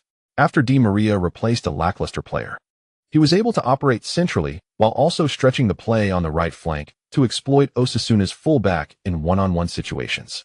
Benzema, having played as a right winger for the first 45 minutes, moved to partner Higuaín in a dual striker formation. Alongside Cristiano Ronaldo on the left, Real Madrid now boasted 4 formidable attackers in the final third, all of whom possessed exceptional individual capabilities. Consequently, with this acceleration, Real Madrid grew increasingly confident, their rapid attacks becoming ever more threatening, while Osasuna found themselves struggling on both ends. Leon found himself increasingly at ease with the task of intercepting and defending. He firmly maintained his position, dutifully providing support in the midfield, and then witnessed the decisive goal scored by Higuaín in the 74th minute of the second half. Remarkably, Leon felt no fatigue in his body before the team secured yet another 2-0 victory, as the referee's final whistle echoed, while the other players and fans celebrated Real Madrid's consecutive wins in the new season. Leon reveled in the satisfying announcement of the system in his mind, achieving the second victory in the 2010-2011 La Liga season. With 2 wins in the European A-level league, 5 foundational points, and 10 points for winning. Observing the upward movement of the score on the system panel, a radiant smile spread across his face. Meanwhile, Mourinho, standing at the sidelines, looked at Leon with a smile, contemplating how to arrange another one-on-one discussion with him. A prodigy or an enigma, this rare talent was one that Mourinho was determined to nurture. Chapter 17. Turning enemies into friends. The Little Lion. The unassuming versatile prince with 2 consecutive 2-0 victories to start the league, despite the scores and performances not being particularly spectacular. Real Madrid's fans began to tentatively acknowledge and accept Mourinho's style of play, as long as they secured wins and maintained stability. Any temporary dissatisfaction with the match's aesthetic could be tolerated. Within the Real Madrid squad, these victories further solidified the players' recognition of Mourinho's coaching abilities. At least during this round of the league, Mourinho's decisive adjustments during halftime were well received by the stars of Real Madrid. It was not that they held any grievances against the substituted Khedira or another less effective player. Rather, it was a matter of not being able to execute tactical requirements without proper cohesion and integration into the team. Currently, Leon was more suited to partner with Alonso as a defensive midfielder. One could refrain from discussing the favorable impressions the players held towards the Little Lion. The crux of the matter was that the team played more comfortably and confidently when Lyon was on the pitch. Should Khedira choose to commit to solid defensive work and perform even better than Lyon, the team would readily accept his reclamation of a starting position. This is the nature of professional football. All are professional players who ascend based on merit, as it should be. Following this round of the league, the first team of Real Madrid had no respite. After a night of well-deserved rest, on the afternoon of September 12th, they resumed their regular training regimen without pause. In just 4 days, they would host Ajax in the opening match of the new season's Champions League group stage, while the opponent was neither particularly strong nor weak. Playing at home provided Real Madrid with an advantage, and they aimed to secure a resounding victory to kick off their Champions League campaign positively. After the training session on the afternoon of the 12th concluded, Mourinho patiently waited for Lyon to finish additional practice under Alonso's guidance before summoning him once more to his office. Apart from the two of them, no one knew the content and topics they discussed for nearly an hour.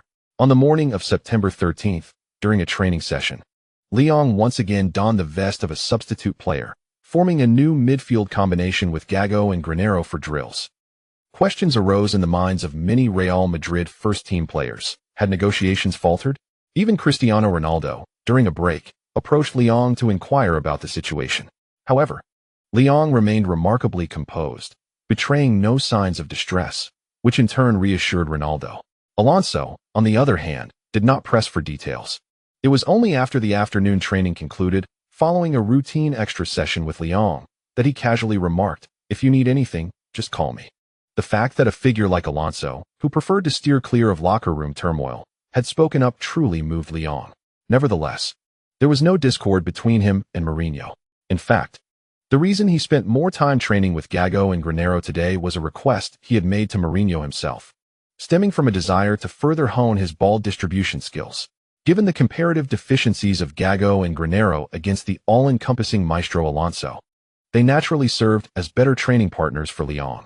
He shared this rationale with Alonso, who, after listening, wore a somewhat perplexed expression.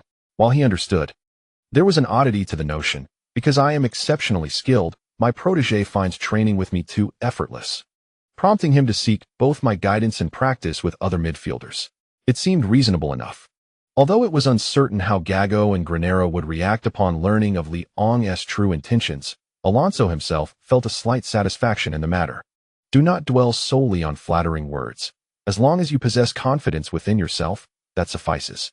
Should you encounter uncertainties, feel free to reach out to me. You must dedicate effort to learning the art of orchestrating attacks and consistently review match footage, but do not neglect your defensive skills, Alonso advised Lyon, before departing the training facility with a sense of contentment. The following 2 days of training progressed similarly. Whether alongside Gago, Granero, or even Canales, Lyon found himself presented with numerous opportunities for ball organization. These players evidently could not replicate Alonso's ability to manage both organization and defense seamlessly. Lacking sufficient prowess, they required Lyon to help alleviate some of the organizational burden. However, Lyon was not overly ambitious. He was quite satisfied with his current role as a supporting organizer. He focused on refining his skills in passing, ball protection, and assisting center-backs in overcoming high-pressure situations from opponents. His primary focus remained on these aspects, as he was not yet capable of engaging in more complex responsibilities, such as initiating plays or advancing with the ball himself. Consequently, his performance remained consistently steady, as he refrained from attempting organizational skills he had yet to master. In his defensive role, he made slight adjustments, such as aiding in the organization of possession and facilitating transitions, which did not affect the positive dynamics he maintained with other midfielders at Real Madrid. He still refrained from monopolizing possession. A midfield partner who rarely demands the ball, yet consistently cleans up the mess, allowing you to confidently orchestrate and even surge forward in attack. Who wouldn't want such a player?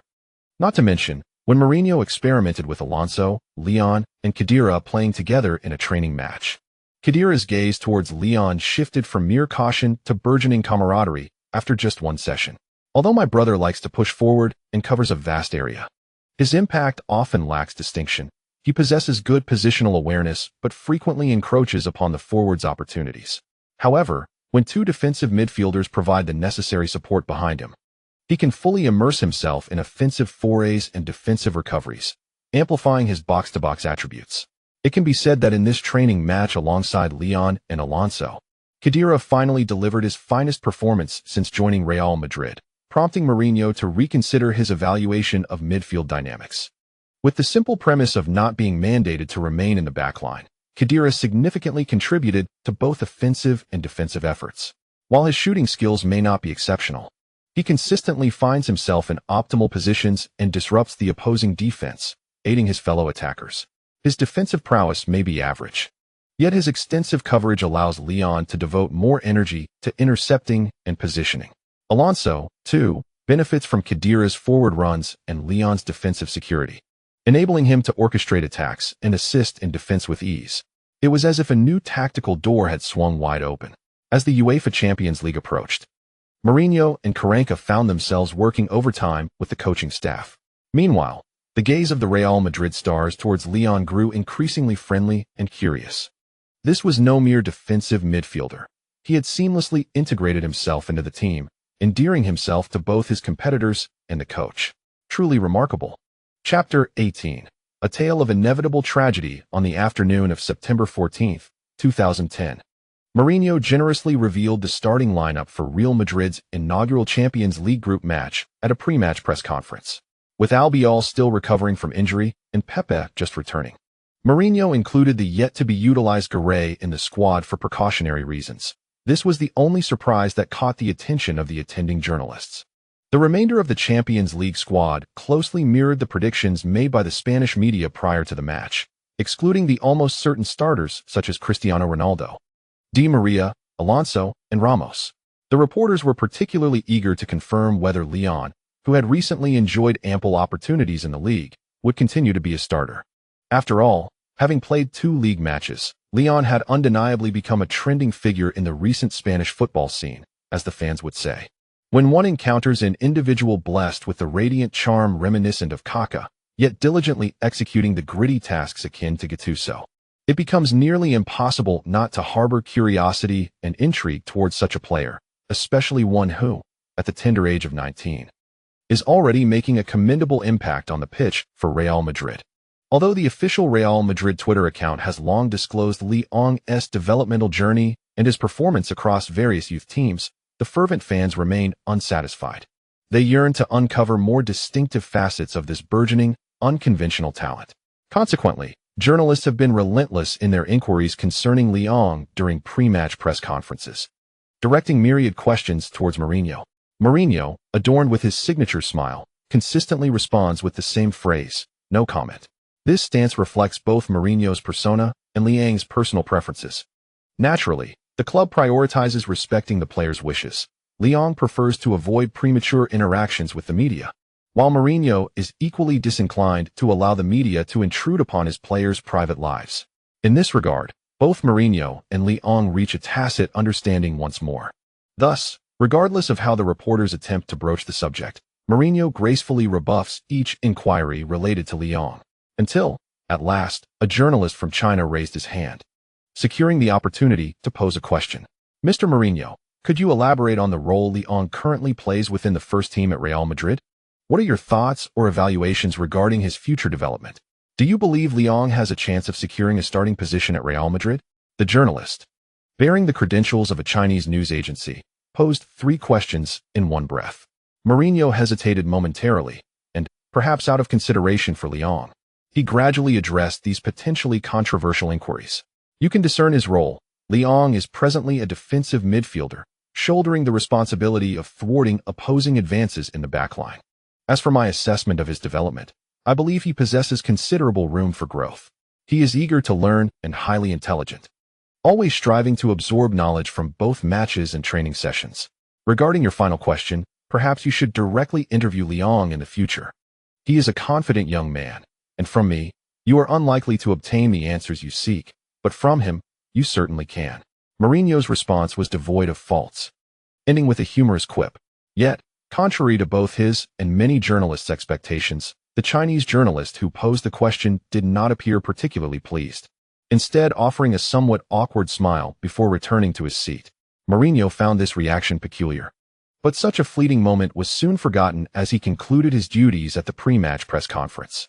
Hours later, as major sports forums in China updated the news regarding Real Madrid's Champions League pre-match press conference, the fans did not collectively rejoice over Liang's inclusion in the starting lineup or Mourinho's praise for him. They swiftly divided into several factions, engaging in heated debates. Much like when they recently learned of Liang's debut for Real Madrid's first team. All of this can be traced back to a particular tweet Liang posted in February of this year. Many individuals are innocent, whether they are victims or scapegoats. They may be those who prioritize the bigger picture, attempting to patch together the fraying vessel of this endeavor despite the distaste it brings. Yet for me, the most tragic aspect lies in how these unsuspecting individuals grossly underestimated the greed and shamelessness of those in power. If the true revival of this sport in the country necessitates sacrifices of a significant magnitude, I am willing to bear that cost today. This seemingly enigmatic tweet did not initially attract much attention. However, the day after Liang's post, a reporter revealed his resolute refusal to join the national team. Unwilling to participate in the East Asian Cup held in Tokyo, which ignited a firestorm of public opinion domestically. As one of the few young players undergoing training at Real Madrid, Liang had early on joined the national youth team of Huagua. He was not only the captain of the youth team, but also a future star upon whom the nation's fans placed immense hopes. Liang inevitably became the darling of domestic supporters, with countless individuals wishing for him to successfully ascend to the senior national team and help Huagua once again reach the World Cup finals. However, all these beautiful aspirations were utterly shattered on February 1, 2010. Following his bold and decisive tweet, Liang announced his permanent withdrawal from all levels of the Huagua national teams. There was no explanation, no further details. A cold announcement severed all ties between Liang and the national team.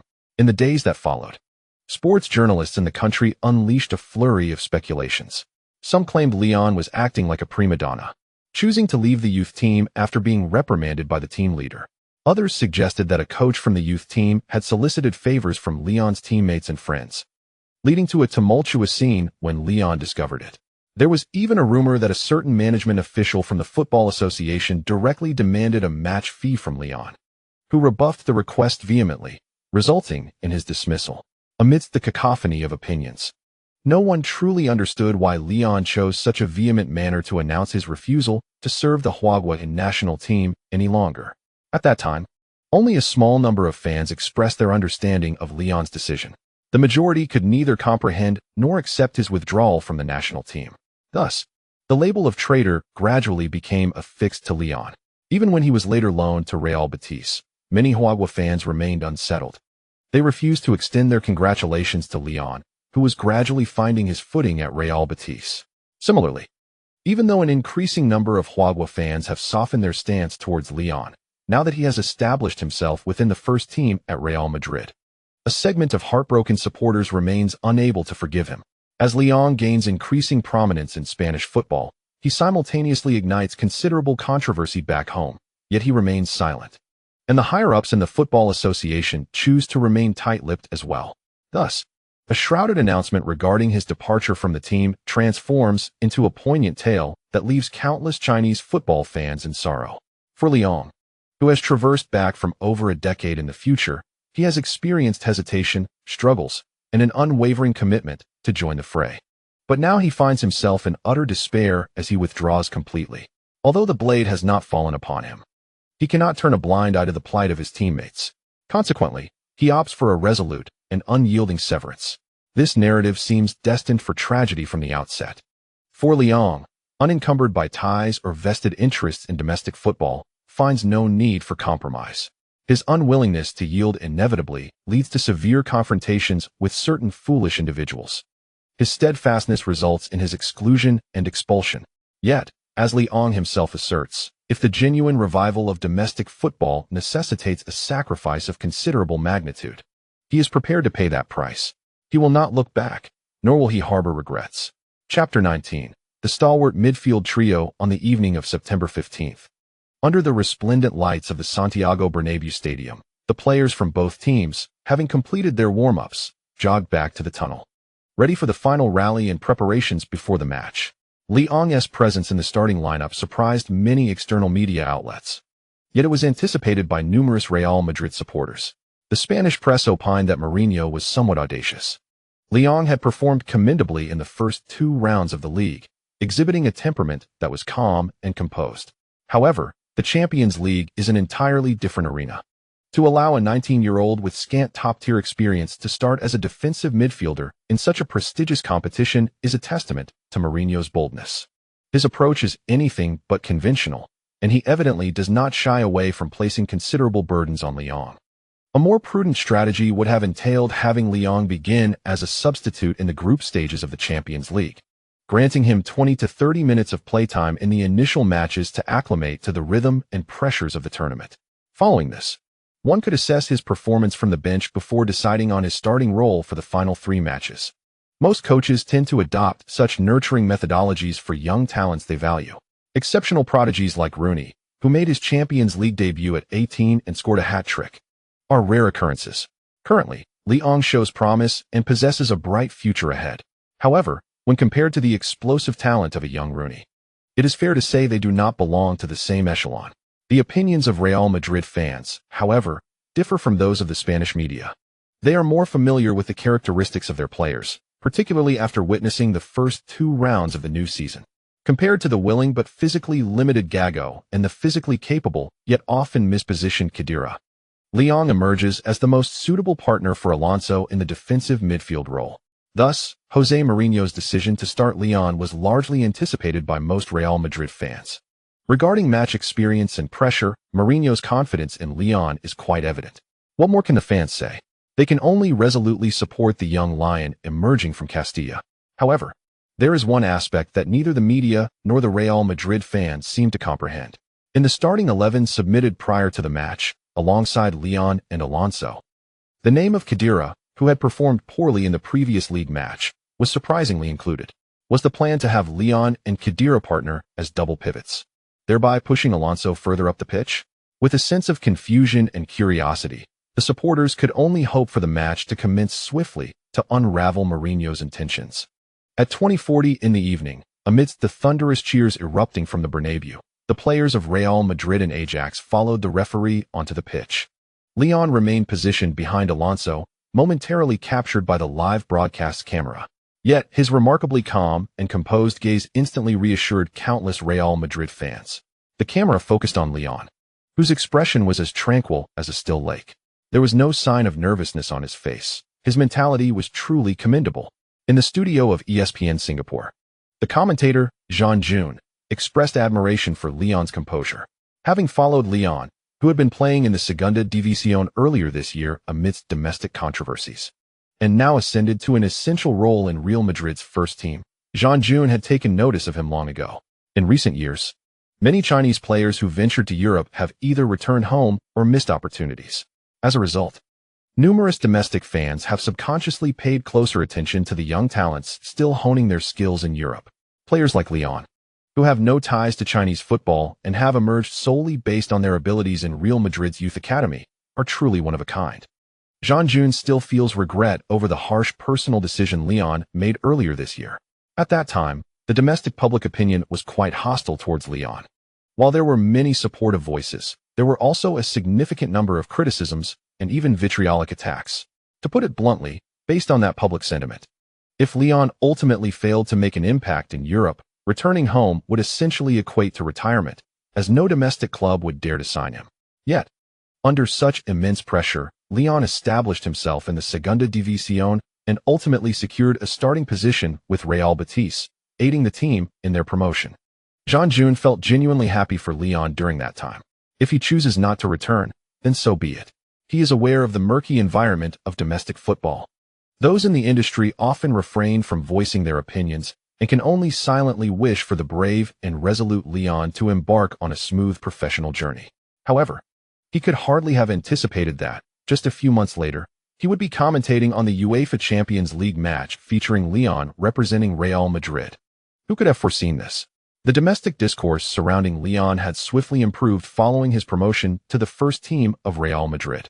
While the legion of angry fans remained substantial, the number of supporters rallying behind Lyon had notably increased. With a sense of bittersweet reflection, Jean June turned his gaze towards the two teams lined up for handshakes, promptly introducing the starting lineups to the audience. On Real Madrid's side, Mourinho opted for a more offensive 4-3-3 formation today. The goalkeeper, Casillas, was flanked by a defensive line of Marcelo, Pepe, Carvalho, and Arbeloa, arranged from left to right. In the midfield, Leon and Alonso surprisingly continued their partnership as dual pivots, while media speculations had suggested that Khedira would play alongside Leon. Instead, he occupied the central midfield position. Up front, Ronaldo positioned himself on the left, Di Maria on the right, and Higuaín as the center forward, with Benzema and the new signing XX ready on the bench. As Jean Jun's commentary resonated, the players gradually moved to their positions following the captain's coin toss. Contrary to external perceptions, Leon and Khedira were not at odds. Rather, they stood closely together, engaged in spirited communication, dismissing the media's portrayal of them as fierce rivals. Mourinho, stationed on the sidelines, intently observed his newly assembled midfield trio. Truth be told, during preseason training, he had never envisioned such a combination for his starting midfield. However, the remarkable synergy displayed by this trio in previous practice matches had taken him and the entire coaching staff by surprise, compelling him to embrace the allure of utilizing this midfield arrangement. After just 2 training sessions, he had relegated a certain player, initially intended as a starter, to the bench. With a brilliant attacking midfielder, Real Madrid's offensive play could indeed flow more smoothly. Yet, Mourinho prioritized creating a midfield that was both robust and balanced in defense and attack. Disregarding the notion of a singular attacking midfielder, he believed he had discovered the key to challenging Barcelona in the upcoming season. This UEFA Champions League group match served as an ideal tactical rehearsal. He eagerly anticipated whether this newly coined hard trio of midfielders, as dubbed by Leon, could contain Ajax's 5-man midfield. If they succeeded, Mourinho felt he would possess at least a 70% chance of victory. 2 seasons, that's all he needed. Once this new midfield combination had sufficiently gelled, he could usher in an era reminiscent of Real Madrid's dominance in La Liga and Europe. Chapter 20. The Mourinho era begins. Leon remained oblivious to Mourinho's lofty expectations for their nascent midfield trio. His own aspirations remained grounded and pragmatic. In his inaugural Champions League match, achieving a consistent performance was paramount. For him, a victory for Real Madrid would be the most favorable outcome. As he yearned to swiftly secure his first win in the prestigious tournament, and to ascertain how many points the system would bestow upon him for triumphing in a Champions League encounter. Consequently, attaining a winning result would suffice. Whether it be by a narrow margin or a resounding victory would depend on whether the forwards in the attacking line were equipped with their shooting boots that day. As for the prospect of not securing a win, Leon dared not entertain such a scenario. After all, this Ajax team has languished in the Eredivisie for an extended period and bears no resemblance to the illustrious squad that once swept across Europe. Unlike the previous years, when Real Madrid was derided as a mere round of 16 team, yet still qualified for the Champions League annually. Ajax has been absent from the competition for a full 4 seasons. Their last appearance in the Champions League proper was during the 2005-2006 season, where Ajax managed to reach the knockout stage but fell short against the Inter Milan team led by Mancini. Most of the key players from that Ajax squad have since transferred to other teams. In other words, the season Real Madrid now faced merely a neophyte in the Champions League. Failing to secure an opening victory would not only incite fan unrest, but would also leave the stars of Real Madrid incapable of forgiving themselves. Thus, Leon bore no psychological burden. If the sky were to fall, he had tall companions to support him, and he had no reason to feel anxious about competing against a group of Eredivisie players.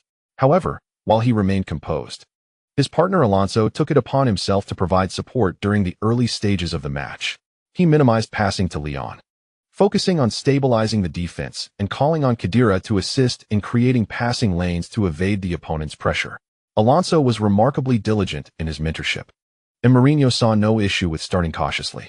Upon observing Leon's steady performance, devoid of any unforced errors stemming from nerves, Mourinho nodded in reassurance. His trust in Leon was not blind. He had considered the media's speculation regarding potential nervous mistakes during Leon's Champions League debut. The contingency plan was straightforward. If Leon faltered, Khedira would drop back to fortify the midfield defense. Should Leon continue to struggle, substitutes like Gago or a certain attacking midfielder could be prepared to warm up. However, it appeared that such a contingency plan would remain unnecessary. Leon's stable performance not only alleviated the concerns of Mourinho and Kaká, but also instilled a subconscious confidence among the other Real Madrid players. Alonso gradually entrusted the defensive responsibilities to Leon, redirecting his focus towards orchestrating ball possession transitions between defense and midfield while seeking opportunities to deliver long passes forward. Marcelo ventured forward with greater assurance, and Carvalho felt an enhanced sense of security, allowing him to organize the defensive line with poise. Much to the astonishment of the recently recovered Pepe. Originally, Ramos was slated to start alongside Carvalho. However, following the final training session this morning, Ramos experienced some discomfort in his calf muscles, which is why Pepe made his return as a starter, although he had not previously collaborated with Leon in a formal match. The trust exhibited by their teammates instilled a sense of reassurance in Pepe. At that moment, the player who appeared most elated on the field was undoubtedly Khedira. This past week had been a veritable roller coaster for him, after being substituted at halftime during his league debut. He not only faltered in his first appearance, but also witnessed Leon, his competitor, perform exceptionally well. During training, Leon garnered praise from most teammates and coaches, prompting Khedira to contemplate a potential shift in his playing style. Yet, after a particularly experimental training session orchestrated by Mourinho, Khedira swiftly found himself in a renewed phase of his career. No longer burdened by the constant need to maintain defensive positioning, he embraced the forward runs he cherished, relishing the limelight without the anxiety of lacking support behind him. This sensation was simply exhilarating. As Khedira surged forward in midfield with the ball, he instantly reclaimed the essence of his time at Stuttgart. Mourinho's directives to enhance his coverage in the midfield while managing his shooting opportunities were no longer a concern.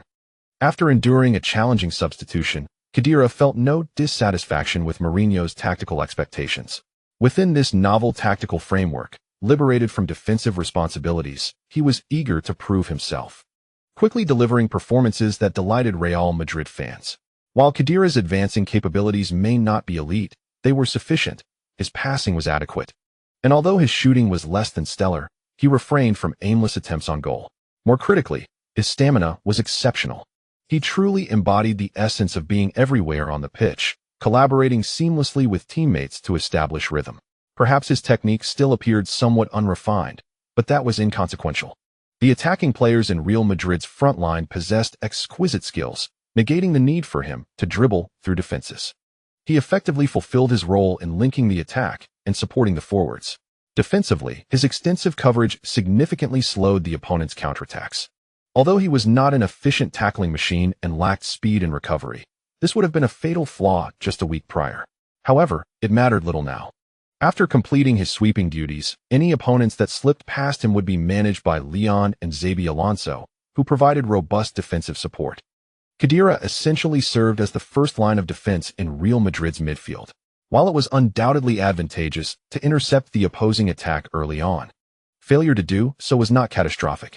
Leon offered direct interceptions and coverage, while Alonso handled the gaps. Together, the trio formed a well-defined and efficient midfield machine. This is also why Leon would jokingly refer to the three of them as the hardcore trio. Hard. When one gazes across Europe's elite clubs, their mastery of this system indeed renders their defense formidable. With a well-structured backline, exceptional resilience, agility, ground interceptions, and aerial prowess, they possess it all. While their offensive approach may be somewhat crude, the presence of Alonso, a maestro of precise long passes, ensures that Real Madrid's effective counterattacks remain unimpeded. The performance against Barcelona's midfield is yet to be seen, but Ajax, at present, can barely withstand the onslaught for half an hour. By the gods! This new midfield combination for Real Madrid relies on Khedira's relentless charges and Alonso's long-range artillery. Meanwhile, the flanks are occupied by the lightning-fast and technically astute superstars, Cristiano Ronaldo and Di Maria.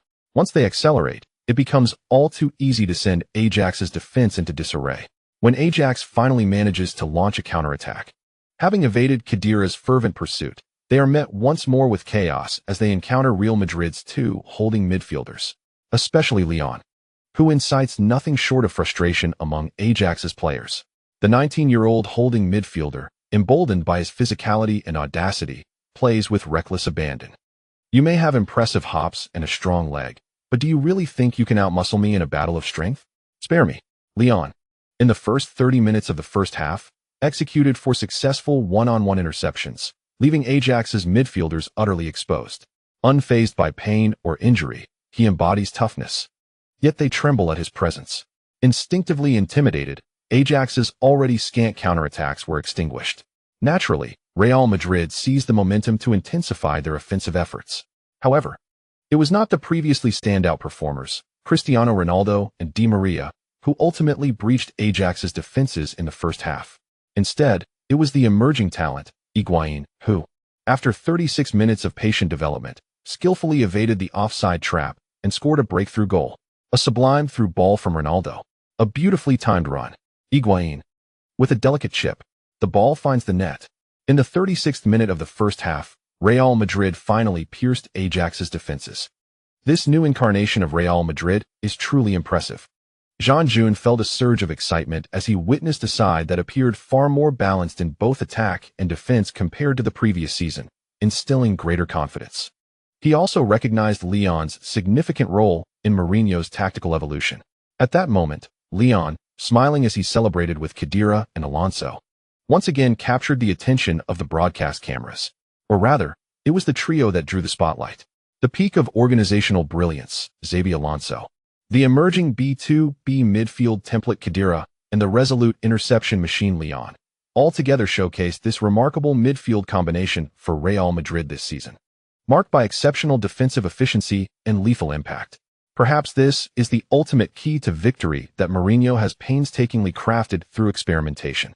Observing the thrilling embrace between Mourinho and Kaká, a collective thought flickered through the minds of all Real Madrid supporters. The era of Mourinho's Real Madrid has truly commenced. Chapter 21. Doubling the rewards. Competing in the Champions League is the true path to wealth. Having broken the deadlock on the field, Real Madrid effectively seized control of the match's dynamics. They did not feel compelled to hold possession tightly. Instead, this iteration of Real Madrid boldly afforded Ajax the opportunity to launch further attacks. This left Ajax's players and coach in an awkward predicament. Accepting the offensive thrust offered by Real Madrid, they found the counterattacks to be astoundingly incisive, instilling a sense of trepidation. Conversely, to refrain from engaging in an offensive strategy while trailing by a goal would only invite derision from their own fans and media upon returning to the Netherlands. Fortunately, the remaining time in the first half was limited, and Ajax's coach, De Boer, hesitated momentarily before deciding to push his team forward to attack. After all, even the most formidable counterattacks from Real Madrid would struggle to yield substantial opportunities for interceptions and long passes in the waning minutes. Ajax might still exploit the midfield space relinquished by Real Madrid for a couple of attacking sequences. De Boer felt his players would not be satisfied without attempting such an endeavor. Thus, De Boer found himself a plausible rationale. Under his directive, Ajax resumed play with considerable forces advancing into the attack. Leon and Alonso exchanged a glance, subsequently synchronizing their movements to create space for Khedira to retreat into the midfield and sweep the area. It must be noted that Khedira's stamina was remarkable. Throughout the first half, he had been tirelessly advancing with the ball and covering the midfield for interceptions, displaying no signs of fatigue. As Ajax's players advanced the ball into midfield, they were met with the relentless defensive presence of Khedira, akin to an old workhorse. This elicited expressions of disdain, as Khedira, despite a modest success rate in tackles, could effectively disrupt their play. Wherever the ball went, he was there to obstruct, an annoyance for any player encountering such a disruptive defender. Leon and Alonso refrained from recklessly committing to interceptions, instead locking down the defensive zones flanking the 30-meter area. Ajax, after much deliberation, struggled to find an opportunity to exploit. If they attempted to navigate through the center, they would face the combined pressure of Leon and Alonso closing in. Venturing down the flanks, they would find themselves thwarted by the timely support from Leon and Alonso. Mourinho's satisfaction grew with each passing moment, while De Boer felt increasingly exasperated. The defensive capabilities of Real Madrid's midfield exceeded his pre-match expectations. The robustness of their lateral coverage and vertical interceptions made him question whether he was indeed facing the white-clad Real Madrid rather than the iron-clad Chelsea. Shaking his head, De Boer began to contemplate tactical adjustments for the second half. However, as he pondered, the tides of the match shifted dramatically. After a prolonged siege with no fruitful outcome, Ajax was abruptly intercepted by Leon's sudden press. This interception was a result of Leon seizing the moment when Ajax's midfielder, Dezu, had just evaded Khedira's harassment. A precise and clean interception from the flank brought down Dezu, yet the referee refrained from blowing the whistle. It was a remarkably elegant tackle. Leon rose and deftly passed the ball to Xabi Alonso. The movie star commentator erupted in excitement. Alonso did not disappoint the Real Madrid fans. After controlling the ball and swiftly assessing the positioning of his forward teammates, he unleashed a magnificent diagonal long pass towards the right flank. Swift and accurate, Alonso's pinpoint delivery landed in the open space 3 meters in front of the advancing Di Maria, with ample room for the Angel to spread his wings and sprint at full speed. Meanwhile, in the center and on the left flank, Higuaín and Ronaldo expertly followed suit. As they drew away Ajax's defenders, they also provided Di Maria with a plethora of passing options. Oh, but wait, we cannot overlook our beloved forward, the ever-intrusive Khedira. Real Madrid instantly mounted a rapid counterattack with 4 players surging forward, leaving the over 8,000 Ajax supporters in the Bernabeu feeling anxious. De Boer anxiously shouted for his midfielders to hasten their retreat. Ajax's players, however, did not require further prompting upon Alonso's long pass. They exerted every ounce of energy to defend. Yet, they struggled to match the speed of Alonso's delivery and could not keep up with Real Madrid's 3 forwards. Speed is an unforgiving factor. If you cannot match it, you simply cannot. Watching the gap widen between themselves and the advancing Madrid forwards, Ajax's defenders felt a sense of despair. Di Maria effortlessly danced past the aging defender Oy, and with a graceful flick of his outside foot, sent a low cross from the edge of the penalty area. Higuaín, slightly slower this time, missed the opportunity to connect. However, the ever-energetic Ronaldo, arriving at the back post, would not let this golden chance slip by. With a gentle push, as the ball crossed the line and struck the net, Ronaldo had already turned to enthusiastically beckon his teammates to join him in celebration by the sideline. In the 44th minute of the first half, with just 1 minute remaining before stoppage time, Real Madrid dealt Ajax another heavy blow. De Boer and his assistants stood stunned on the sidelines, while the Ajax bench fell into a silence that starkly contrasted with the jubilant atmosphere surrounding Real Madrid's substitutes. With a score of 2-0 at halftime, Real Madrid had solidified their lead. As long as they maintained their composure in the second half, Ajax would struggle to mount a comeback. The opening victory of the new UEFA Champions League season was already within their grasp. The Real Madrid supporters at the Bernabeu were equally elated, celebrating with satisfaction. Although the performance was not particularly flashy, the prospect of a new season with 3 consecutive victories across competitions filled even the most critical of Madrid fans with a sense of tolerance and anticipation for Mourinho and his newly assembled team. When the referee signaled for halftime, a resounding applause erupted from the Bernabeu, perhaps the greatest affirmation the stars of Real Madrid could receive for their diligent efforts. The commentator from Movie Star boldly stated that Mourinho has, at least initially, won the trust of the discerning Real Madrid fans. In an atmosphere filled with camaraderie, the Real Madrid players jovially made their way back to the tunnel, with Mourinho generously bestowing praise upon them today. However, after this effusion of compliments, Mourinho sternly reiterated the importance of tactical discipline. The truly humorous and affable Mourinho only reveals himself after the final whistle. Until that moment, he embodies a resolute commander, demanding that his players exert every effort for victory. Following a wake-up call, the Real Madrid players managed to shed some of their earlier levity. Leon, having observed Mourinho's body language and motivational techniques, contemplatively lowered his head to rest.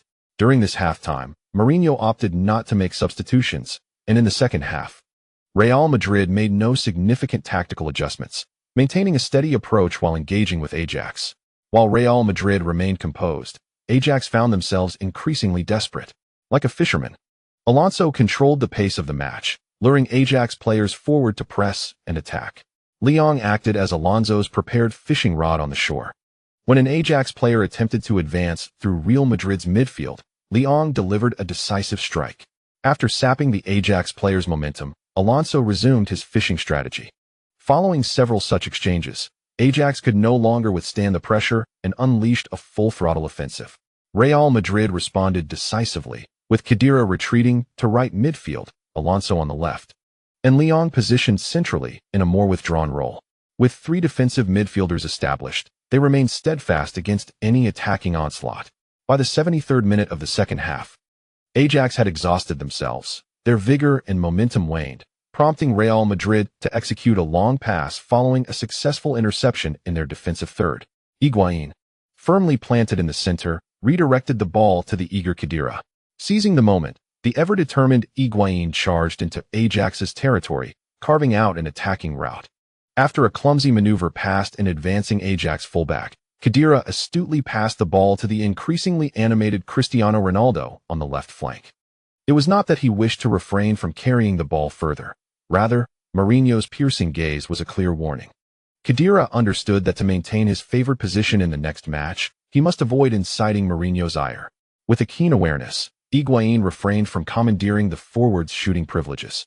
And Cristiano, now in a threatening position, ensured that Khedira's pass was not in vain. After a feint, Ronaldo explosively cut inside and unleashed a powerful low shot from approximately 25 to 26 meters away from the Ajax goal. Lyon, standing with hands on hips, initially expected Ronaldo to deliver a through ball to the advancing Higuaín, but to his surprise, Ronaldo opted for goal. Remarkably, this seemingly outlandish shot found the back of the net. Lyon ran his fingers through his hair, observing Hedi La, who was joyfully dashing towards the celebration venue, and felt a twinge of envy. If he could achieve an assist from such a moment, he believed he could do it too. With that goal, the match was effectively sealed. Mourinho began to make substitutions, allowing several key rotation players from the bench to immerse themselves in the atmosphere of a Champions League match. Lyon, however, did not receive the opportunity to bask in the applause of the Bernabeu crowd exclusively. He played the entire match. Just as the final whistle echoed across the stadium, the system's reward notification resonated in his mind. Before he could fully process it, his eyes widened in astonishment, and an overwhelming surge of joy and excitement surged through him. Compared to the already generous rewards from La Liga, a victory in the Champions League granted him double the winning points. Base points doubled. Winning points doubled. Indeed, participating in the Champions League was the true path to prosperity. Chapter 22. Boss, can you guarantee me 100% starting position? Once again, Lyon felt the affection of the system, as he saw 30 points credited to his account, along with a glittering Champions League first victory package. His smile was nearly uncontainable. Alonso, mistakenly believing Lyon was simply thrilled about securing the first Champions League victory, affectionately ruffled his hair. There will be many more opportunities like this. Don't get too carried away. Come, let us thank the fans. Lyon, taking the advice to heart, tempered his exuberance and followed Alonso towards their teammates, who were still embracing and celebrating. He playfully patted Cristiano's backside, tugged on Marcelo's hair, and exchanged a fist bump with Di Maria before lining up with his teammates to applaud the crowd around the Bernabeu in gratitude. The scene was harmonious. The team had triumphed, and both the starting players and the fans were elated. Perhaps some substitute players who did not get to play felt a hint of disappointment, but they could only strive harder in training for future starting opportunities. Self-pity was futile. At least under Mourinho's leadership, hard work would yield chances, even if relationships were strained. However, mere complaints without effort would lead to no prospects within the current Real Madrid. After the celebration, the players returned to the locker room, where the atmosphere remained lively for a while before they each underwent simple physical therapy to relax. With only 2.5 days to recuperate before embarking on an away match against Real Sociedad, there was no time for a leisurely break. The following afternoon, they were required to report to the training facility for recovery training. Thus, the Real Madrid players completed their therapy and massages in the locker room before heading home to rest.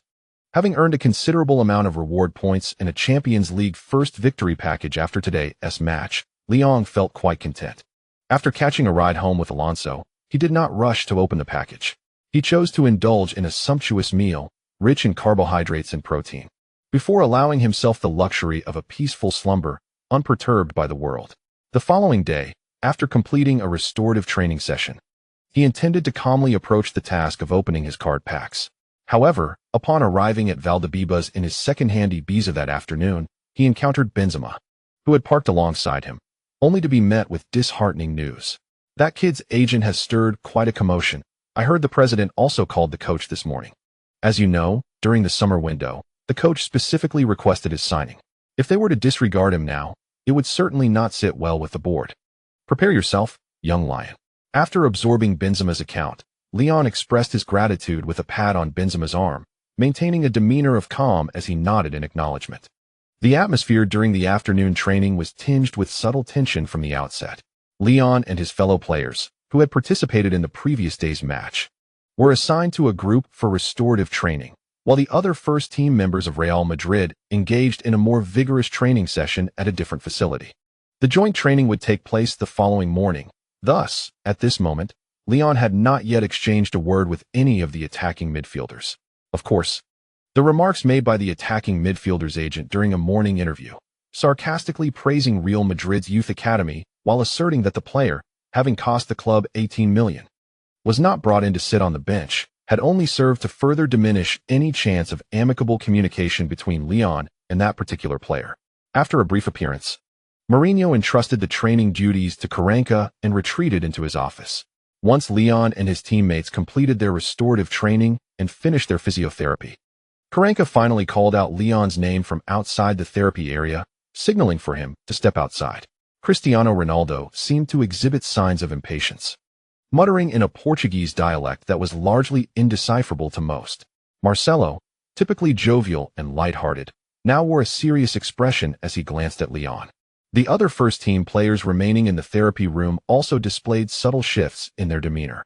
Ultimately, it was Alonso who placed a reassuring hand on Leon's shoulder. Go ahead. Communicate well with the coach. Be confident, yet do not compromise your interests. Speak as you must. You are not an isolated youth player, understand my meaning? Leon turned to meet Alonso's encouraging gaze, and in his peripheral vision, he noticed Ronaldo, though still proud, offering him a slight nod. Marcelo leaned in, covering his mouth, and quickly whispered in Leon's ear, "I'm on your side." With that, he winked at Leon. Suddenly, Leon broke into a smile, adeptly tousling Marcelo's voluminous hair, then nodded slightly to Alonso and Ronaldo before striding purposefully towards Kaká, who awaited him patiently outside the therapy area. 3 minutes later, seated in his usual spot, Leon and Mourinho sat in silence. However, before Leon could voice his inquiries, Mourinho, rubbing his temples and wearing a troubled expression, broke the stillness of the office. Initially, I indeed held high hopes for him, despite his defensive shortcomings and physical limitations. His perceptive understanding of the changing dynamics of the game and his passing skills made me reluctant to miss the opportunity to sign him. Real Madrid's midfield requires restructuring. Yet my arrival here was not solely for the purpose of rebuilding the club. I must lead this team to the honors it rightfully deserves and restore it to its rightful position. As Mourinho slowly articulated his half-frustrated, half-explanatory thoughts, Leon began to grasp the immense psychological burden this football maverick was currently shouldering. This summer, on top of an already luxurious squad, Mourinho spent tens of millions of euros, personally requesting several young midfielders. At that time, Leon was laboriously honing his skills at Real Betis, completely off Mourinho's radar. Thus, Mourinho executed his strategy for restructuring the midfield by bringing in players en masse. Among them, Khedira and the attacking midfielder were the two young talents he valued the most. Together, with Xabi Alonso, this was the core trio Mourinho envisioned for the new season's midfield. However, as some first-team players and those promoted from the reserves began their preseason training, Mourinho discovered Leon, the hidden gem. He genuinely appreciated diligent young players like Leon. Therefore, upon the unexpected injury of last Diarra, he promptly halted Leon's loan negotiations, keeping him in the first team. The initial plan was to have Leon fill the gap temporarily until Khedira acclimated to his new role and last returned from injury, after which Leon would continue his loan to develop further. No one anticipated that Leon would fiercely compel Mourinho and the coaching staff to disrupt the original reconstruction plan, ultimately experimenting with a new starting formation that seemed to align more closely with Mourinho's preferences. It appeared that the most significant reconstruction issue had been resolved. Yet, when the attacking midfielder's agent stirred the pot by granting an interview, Mourinho was faced with a predicament of his own making. First, the player was personally recruited by him. Having promised to utilize and nurture him before the purchase, it would not sit well with him to relegate the player to the bench. Second, Real Madrid had invested a substantial sum to acquire him from the Bundesliga, making it rather difficult to justify using an 18 million signing as a substitute. Third, and most crucially, The attacking midfielder possessed a remarkably high capacity for creating threatening plays. His technical prowess and offensive threat surpassed that of all the midfielders currently in the first team. Thus, the typically decisive Mourinho found himself in a rare predicament. Otherwise, he would not have felt the need to offer Leon this somewhat apologetic explanation. Leon remained silent for a moment. He could comprehend Mourinho's position, yet, as his mentor Alonso had once remarked, he is neither arrogant nor boastful, yet he is determined to fight for his own interests. If he could consistently play as a starter for Real Madrid, he would undoubtedly be pleased. However, now that a certain sluggish attacking midfielder has only been a substitute for 3 matches, he feels compelled to vie for a starting position. Once Lassana Diarra recovers from his injury, it is likely that the competition will only intensify. Thus, it is inevitable that he will have to engage in an open and honest discussion with Mourinho about this matter, though the timing may vary. With this in mind, Leon shed his psychological burdens and directly posed a question to Mourinho. "Boss, can you guarantee me a 100 starting position?" Mourinho scarcely contemplated before shaking his head. "I cannot provide that assurance. Once Diarra returns from injury, even if you are his substitute, you will need to frequently alternate appearances with him.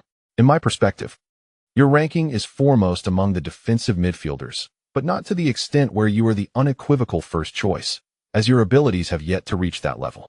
Do you understand my point?"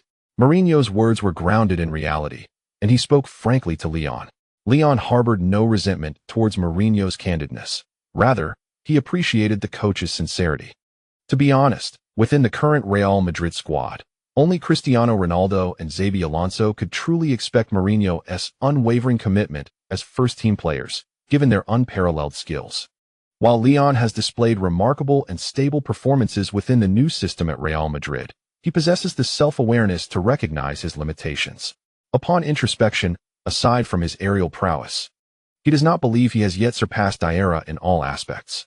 If he cannot establish a clear dominance in his position, how could he expect Mourinho to forego a talented attacking midfielder to invest fully in his development and playing time? 15 appearances, Mourinho stated, after this season. "I will further streamline the midfield. Next season, your opportunities will only increase." Observing the clarity and determination in Leon's gaze, Mourinho ultimately clenched his teeth and laid out his conditions and promises. If Leon decides to remain through the winter transfer window, he could expect approximately 15 appearances in the remaining matches of the season.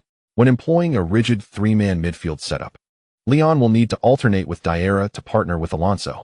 In contrast, when utilizing a more offensively inclined formation, the sluggish attacking midfielder will occupy one of the starting midfield slots, while Alonso will claim another.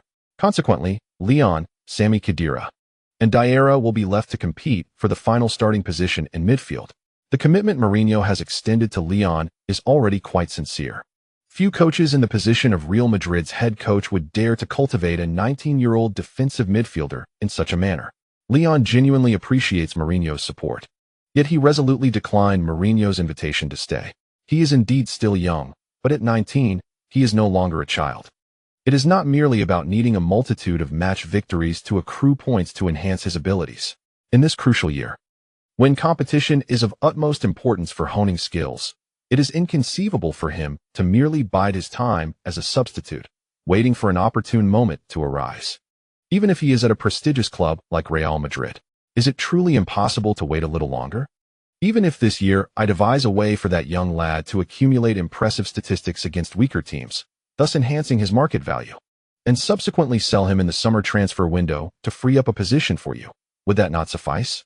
Mourinho, feeling a sense of urgency, spoke candidly to Leon, not with the intention of encouraging him to leave the club. On the contrary, he valued Leon's innate talent and potential. He simply needed Leon to exercise patience for a year, allowing him to stabilize the locker room and remove the disruptive players, after which Leon could gradually ascend to a secure starting position.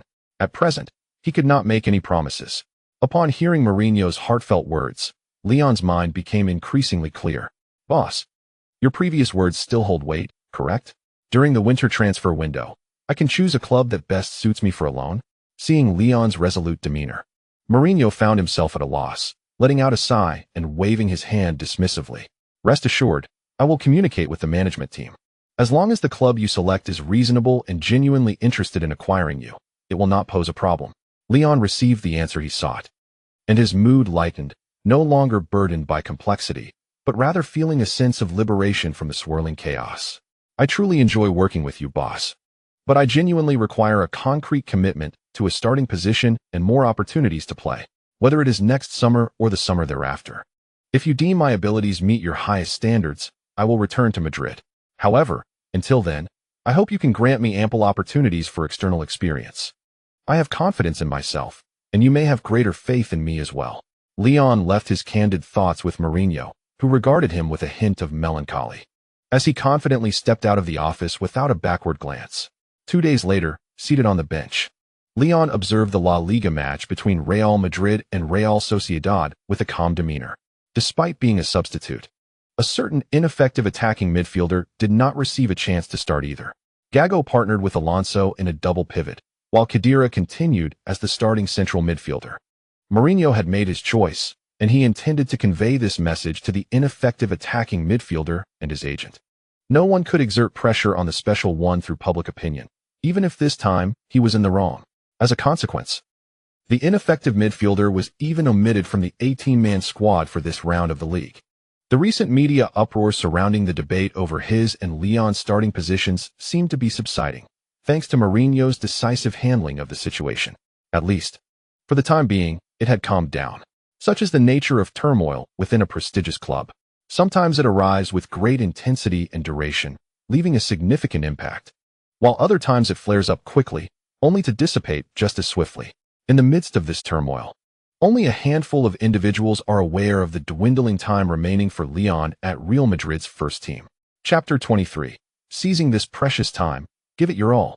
Leon remained on the bench throughout the match against Real Sociedad in the third round of La Liga. In his absence, Real Madrid's defense faltered, allowing Real Sociedad to exploit their weaknesses repeatedly, culminating in a goal conceded in the 62nd minute of the second half. However, with Real Madrid having already netted 3 goals prior and scoring a 4th goal just 6 minutes before the final whistle, this single concession seemed rather inconsequential. For the increasingly active Spanish media, Leon's benching and Real Madrid's continued victories provided an excellent narrative. Even if they could no longer stoke discord among certain players within the team, they were not concerned about the impending sales of newspapers and magazines after polishing the reports. During this match, with Leon absent from the starting lineup, Alonso found himself retreating more frequently, leading to a significant decline in the midfield's successful interception statistics, while Khedira's performance plummeted from commendable to mediocre. These issues were conveniently overlooked by the media amidst the victory. Perhaps most Real Madrid fans could still discern the underlying problems. Yet, at this moment, they preferred to bask in the delightful illusion of offensive prowess and the accompanying triumph. After all, Real Madrid had achieved a remarkable streak of 4 consecutive wins across competitions since the start of the season, including a resounding 4-1 victory over Real Sociedad in this round. Few fans would deny Leon's contribution to the team's earlier successes. Whenever he was on the pitch, Real Madrid played with a reassuring stability, a welcome change. However, if given the choice, these fans would still opt for victories by scores of 4-1 or even 4-2. While a clean sheet and a solid win are commendable, they do not embody Real Madrid's tradition. The essence of the club's legacy is to win with flair and style. Otherwise, Capello would not have led Real Madrid to 2 La Liga titles only to depart after achieving those triumphs in relative obscurity. Thus, it is not that fans are unaware of how Leon's starting presence could facilitate a more effortless and stable victory for Real Madrid. Media outlets and supporters have indeed voiced their support for him. However, amidst the clamor for Mourinho to guide the team towards a more aesthetically pleasing style of play, few seem to concern themselves with a fortunate young lad who has only represented Real Madrid in 3 matches and has suddenly found himself relegated to the bench. What garners greater attention is Cristiano Ronaldo's remarkable brace, Alonso's commendable defensive responsibilities, Marcelo's incisive runs and breakthroughs along the flank, and Di Maria's increasingly formidable crosses and incisive shots. Leon has not been forgotten by Real Madrid supporters, yet it is evident that he has not garnered significant attention in public discourse. Fortunately, he had long prepared himself mentally for this eventuality and would not experience drastic emotional fluctuations as a result. Mourinho's decision to bench him for a match was not, as certain and scrupulous media outlets have reported, an effort to make way for a non-existent playmaker. Rather, It stemmed from his desire to allow the player to rest after 3 consecutive matches, preparing him for a starting role in the upcoming clash against the formidable Espanyol. However, Leon was acutely aware that with the imminent return of Las Diera to training by late September, he would undoubtedly find it difficult to secure as many starting opportunities during this period, especially with the winter transfer window approaching and a likely loan in his future. Instead of wasting energy on the shifting opinions of fans and external commentary, Leon resolved to seize the limited time he had to train and compete alongside the galaxy of stars at Real Madrid, focusing on enhancing his skills. He had always possessed a sense of urgency and awareness of the competitive landscape, while he might have previously been content to gradually develop his abilities at Real Betis. He now aspired to play a pivotal role at a prestigious club to expedite his growth. The disparity in skill levels among teammates was glaring, and the chasm between the training quality and facilities of elite clubs compared to smaller ones was immense. Fortunately, with over 3 months remaining until the winter transfer window, he had ample time to conduct thorough research and analysis on the major European clubs. In the interim, he could not afford to squander any time away from competition. It was time to enhance his capabilities. Having made his decision, on the evening of September 18th, upon returning home, he promptly accessed the corresponding gift pack earned from their first Champions League victory on the system panel. After a familiar flash of golden light, he found before him a single item and a talent fragment card, far fewer than the rewards from the previous La Liga victory pack. Yet, Leon felt no dissatisfaction, for he had unlocked a golden level item valued at 500 system points, a mid-level stamina recovery potion, with 10 uses remaining. Aside from a simple description, this golden level potion lacked further usage prompts. However, given that Leon had already benefited from numerous low-level stamina recovery potions provided by the system, this posed no issue for him. He lightly focused his thoughts on the potion, and, as expected, a confirmation prompt appeared, asking if he wished to use it. Glancing at the remaining uses, he decisively thought no. A golden level stamina recovery potion, costing 50 points per use, was indeed a luxurious choice.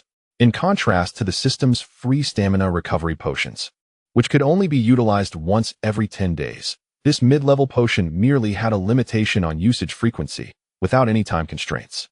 Perhaps this was one of the reasons for its 500-point valuation. Reflecting upon the arduous journey of players competing in the Premier League, one cannot help but imagine the transformative power of a stamina-enhancing elixir, sufficient for 10 applications, utilized weekly during the grueling winter schedule. After 70 days, such a player would undoubtedly earn the moniker of Iron Man from the English media. With satisfaction, Leon returned the mid-tier stamina recovery potion to the prop box and, contemplating further, decided to activate another silver-tier talent fragment card he had drawn. This card featured Cazorla's ball control talent from the 18-19 season, boasting a talent value of 88, with the maximum being 100, and the host's current ball control ability standing at 72. As Leon gazed at the image of Cazorla donned in Villarreal's kit on the talent fragment card, he was instantly reminded of Liu Bei, portrayed by the esteemed Yu Hui. Impossible. Absolutely impossible. My third brother, unmatched across the realm. When Cazorla's career was marred by injuries, Arsenal supporters must have shared similar sentiments. With cards, one could contend for the championship. Without them, one merely vies for a top 4 finish. The jesting remarks circulating in the Arsenal forums at that time were plentiful. Leon had once lamented Cazorla's injuries and possessed a vivid understanding of his prowess. His ball control and progression were undoubtedly among the elite in football. Upon reflecting on his own rather modest ball control ability, which barely met the threshold of La Liga standards, Leon could only conclude that there was significant room for improvement. After evaluating his gains, he returned to the system's main interface and, after some consideration, placed Cazorla's ball control talent fragment card into the secondary card slot. Apart from the primary slot reserved for Makelele's complete talent card, only 2 spaces remained for talent fragment cards. Among the 5 available secondary slots, Leon had already allocated space for Belenger's short pass talent fragment card, Eschen's robust talent fragment card, and the newly acquired Cazorla ball control talent fragment card. 3 attributes had been elevated to levels Leon had previously deemed unattainable. With the potential for enhancement established, ample training time available, and the mid-tier stamina potion at his disposal, Leon found himself free of concerns regarding stamina recovery for nearly 3 months, especially when paired with the low-tier stamina recovery potion that could be procured every 10 days. What excuses remained for not striving toward a brilliant future? Let us embrace the challenge. Chapter 24. In my prime, I will give my all.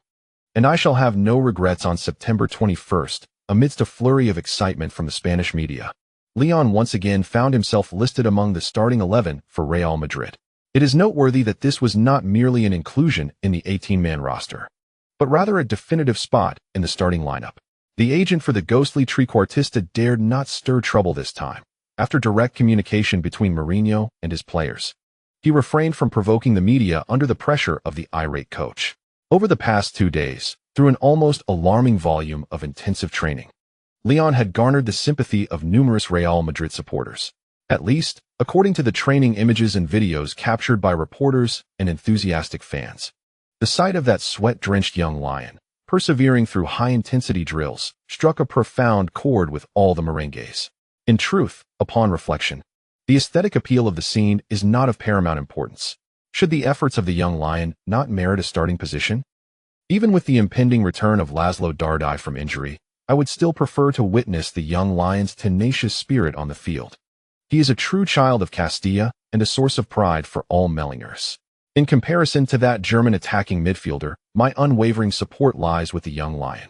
While foreign stars hold significance, does the pure lineage of Real Madrid not also hold value? After all, we once had Zidane and Pavon. It is imperative to renew the young lion's contract promptly.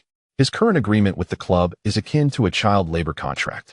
Beyond the matters of playing time, my primary concern lies here. He deserves more. If we cannot grant him additional playing time now, then let us at least offer him greater material compensation. Or perhaps, after renewing his contract, we could loan him out for further development. He is in a period of growth. Yet the relentless media only seem intent on piling pressure upon him. Let him play for a team where the atmosphere is more conducive to his flourishing. What do you say, folks? Countless Real Madrid supporters have taken to their social media platforms to express their sentiments. Some have rallied in support of Leon.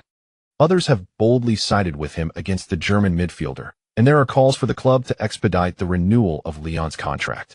It appears that in an instant, all Real Madrid fans have united in support of Leon, empathizing with this diligent product of our youth academy.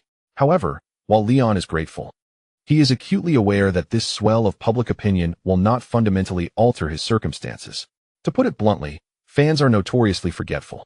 In harsher terms, a single player can never truly capture the adoration of all fans. Genuine affection is reserved for those with formidable prowess. After all, Leon witnessed firsthand the tears of Raúl as he bid farewell to the Bernabeu this summer. What stature did Raúl hold in the hearts of Real Madrid and its supporters? Yet, he too could not retire at the Bernabeu.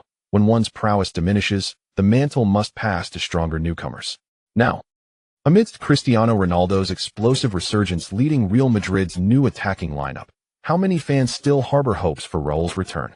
Leon is not merely a naive 19-year-old. He sees these realities with clarity. He will not be so easily swayed by the fervor of the fans into believing he can secure a starting position in the first team. Ultimately, it comes down to raw ability, particularly under a coach like Mourinho. Appeals to emotion and camaraderie are futile. Should Alonso suffer an injury, Mourinho will inevitably rely on his seasoned midfielder. If that veteran performs brilliantly, it will be Leon who finds himself in the position of yielding more playing time. This is the most stark and unvarnished truth. Stay focused. The voice of Longo brought Leon's scattered thoughts back to order. Outside the player tunnel, the atmosphere of the Santiago Bernabéu Stadium was electric with fervent cheers. Leon closed his eyes and shook his head, and upon reopening them, he was filled with unwavering determination. Leon triumphed in the confrontation. The ball landed at Callahan's feet, and the Spaniard had a chance. Once again, it was Leon. A remarkable double interception. Oh my God! Leon successfully thwarted the Spanish counterattack in a 1-on-2 situation. Garcia and Callahan scratched their heads in disbelief. Once more feeling the defensive pressure from the new Makelele, Leon erected a wall of size in front of Real Madrid's defense. In the 22nd minute of the first half, the movie star La Liga commentator spoke with a rapid-fire enthusiasm akin to a machine gun, continuously praising Liang's spectacular defensive play. With one player trailing back, while the other midfielders of Real Madrid had yet to return, Leon single-handedly extinguished the rare threat posed by the Spaniards. Achieving this on the pitch is no easy feat. For Leon, his decisive tackle on the second chase was a gamble. Had he not made contact with the ball first, tripping Callahan could have easily resulted in a yellow card. Fortunately, he touched the ball first, and without a subsequent lift of his foot, he did not commit a foul against Callahan. Instinctively, Leon kissed the white wristband on his right hand, the talisman of shattered luck he had worn since the draw. Perhaps it was this little stroke of fortune that allowed him to successfully intercept Callahan. In regular matches, such effects may go unnoticed, but at crucial moments when determination is paramount, even a hint of luck can create a memorable scene on the field. You charming rascal. That was absolutely brilliant. You are simply magnificent. Master Pay rushed forward, a step ahead of the other Real Madrid defenders, and enveloped Leon in a bear hug. Yet, upon seeing the excited and fierce expression on Master Pay's face, Leon instinctively shrank his neck. Immediately following, amidst the passionate cheers of the Real Madrid fans, a flurry of playful slaps landed on Liang's head, face, shoulders, and even his backside. The exuberant defenders made Leon grin widely. Good lad, you're nearly stealing my spotlight. And you dare claim you haven't been studying defensive videos every night. One more. Tonight, I'll take you to the Red Rose to broaden your horizons. Get lost. Don't lead my student astray. Amid the somewhat lewd coaxing of Ma Peng Peng and Alonso's playful scolding, the surrounding Real Madrid stars burst into laughter. This was a spectacular defensive play that significantly elevated the morale of the entire team, including the excited coaching staff and the substitutes on the sidelines. Real Madrid had been dominating the offensive, fearing only a counterattack from the Spaniards that could catch them off guard. However, with Liang's stunning double interception, all the coaches and players on the Real Madrid side felt a renewed sense of confidence. After Cristiano Ronaldo fervently applauded Leon, he raised his hand to uplift the morale of the forward players. So close. Stay focused. If we score early, we can alleviate the pressure on our defenders and not worry about their counterattacks. We have the little lion. At this crucial moment, Ronaldo's words proved impactful. Merely 6 minutes later, he successfully cut in from the left flank and delivered a beautiful low, triangular back pass that assisted Higuain in breaking the deadlock of the match. This goal triggered a chain reaction, forcing the Spaniards to abandon their pre-match strategy of defensive counterattacks and confront Real Madrid head-on. However, Leon and Alonso thwarted any attempts by the Spaniards to penetrate through the center. Khedira's sweeping interceptions regained their effectiveness, bolstered by two defensive midfielders providing efficient marking and interception behind him, making his efforts appear more impactful than in the previous match. With a solid defense, Real Madrid shifted to quick counterattacks. Alonso's precise long passes unleashed their full potential, frequently initiating rapid assaults from the back, causing multiple threats to the opponent. By the 42nd minute of the first half, Di Maria, receiving a long pass from Alonso, swiftly advanced into the Spaniards' 30-meter zone and delivered a sharp diagonal through ball that set up Ronaldo for another goal. The entire Bernabeu erupted in celebration. The morale of the Spaniards was significantly shaken. Even after halftime, their aggressive attempts failed to yield the expected attacking results. Instead, it was Real Madrid's substitute, Benzema, who scored with a header from Di Maria's cross during a counterattack. 3-0. This score remained until the final whistle. A flawless performance, a splendid 3-goal victory. The team's offensive and defensive operations returned to a balanced and orderly state. Leon, who shone brightly, seemed to have swiftly escaped the earlier media scrutiny. Once again, he became the subject of admiration among the media as a prodigious defensive talent from Real Madrid's youth academy. However, Leon was indifferent to the influence of public opinion. But that did not imply he held no grudges. As he passed through the mixed zone after the match, he offered no polite smile. Ignoring all the Spanish media reporters as he hurried by, he was unconcerned about the awkwardness and embarrassment of those reporters aiming their microphones at mere air. After all, in a few months, he would be leaving Real Madrid, and whether he would return next summer remained uncertain. Did he fear that these reporters would write unfavorable stories about him? He scoffed. He was a player of substance, and he genuinely did not care. The following morning at 9 o'clock, while other Real Madrid players who had played the night before were still sound asleep, recuperating their energy and form, Leon, having utilized a mid-level recovery potion, arrived at the Valdebebas training ground, invigorated. He meticulously completed his warm-up routine before practicing balance and ball control with a fitness coach he had arranged to accompany him, free from mental exhaustion and intellectual lethargy. The indomitable spirit and ambition within him continuously fueled his rigorous training. He understood with clarity that only by exerting himself to the utmost during his prime years would he remain free from regret. Chapter 25. As long as he had not departed, he would be a starter in Real Madrid's Champions League matches. The external clamor of public opinion seemed to have no bearing on Leon as September drew to a close, particularly after he learned in advance from the coaching staff that he would not be starting in the upcoming La Liga match against Levante. Consequently, Leon resolutely isolated himself from all external distractions, immersing himself daily in the Valdebebas training complex. Seizing every opportunity, he sought to test the fruits of his recent intensified training with his teammates. Mourinho, however, grew increasingly troubled. His decision to rotate Leon was intended to afford him some respite amid the demanding schedule and frequent training sessions, to prevent him from overexerting himself. Yet, Leon was unwilling to comply, stubbornly refusing to spend even half a day at home. According to the training staff, he was on the verge of moving into the players' dormitory at the training facility. Indeed, he had even brought his suitcase along. Had it not been for Karanka's fervent objections, Leon might have been living a regimented life of training ground, cafeteria, and dormitory. Never underestimate the resolve of a player unburdened by physical concerns. Leon genuinely believed that residing at the training facility was quite advantageous. He wouldn't have to cook for himself, and a mere few steps would lead him to the training pitch, with staff available to assist with his laundry. While such a life might seem monotonous and tedious to other players, for Leon, it represented an ideal lifestyle that would allow him to devote ample time to his training. During this crucial period of honing his raw skills, this was precisely the life he desired. Yet, Karanka was genuinely apprehensive and resolutely opposed to Leon moving into the training facility. How could he not be worried? Without needing Mourinho's directives, Karanka would spring into action at the slightest call from Leon's fitness coach, rushing to the training ground in the shortest time possible. He feared that if he were to relax his watch over Leon for even a moment, this obstinate young man would push himself to the brink on the training field. Leon himself had a high level of endurance, allowing him to persevere under extreme training conditions. After all, no muscle soreness or fatigue could not be alleviated with a dose of the intermediate recovery supplement. He was not foolish. If the supplement failed to meet his expectations, he would not be pushing himself so relentlessly. However, the coaching staff remained unaware. Had Mourinho and Karanka not seen Leon's medical reports consistently showing normal results, they would have long since mandated a cessation of his training. Nevertheless, even without resorting to forceful measures, Leon found himself under the unavoidable scrutiny of his intensified training regimen.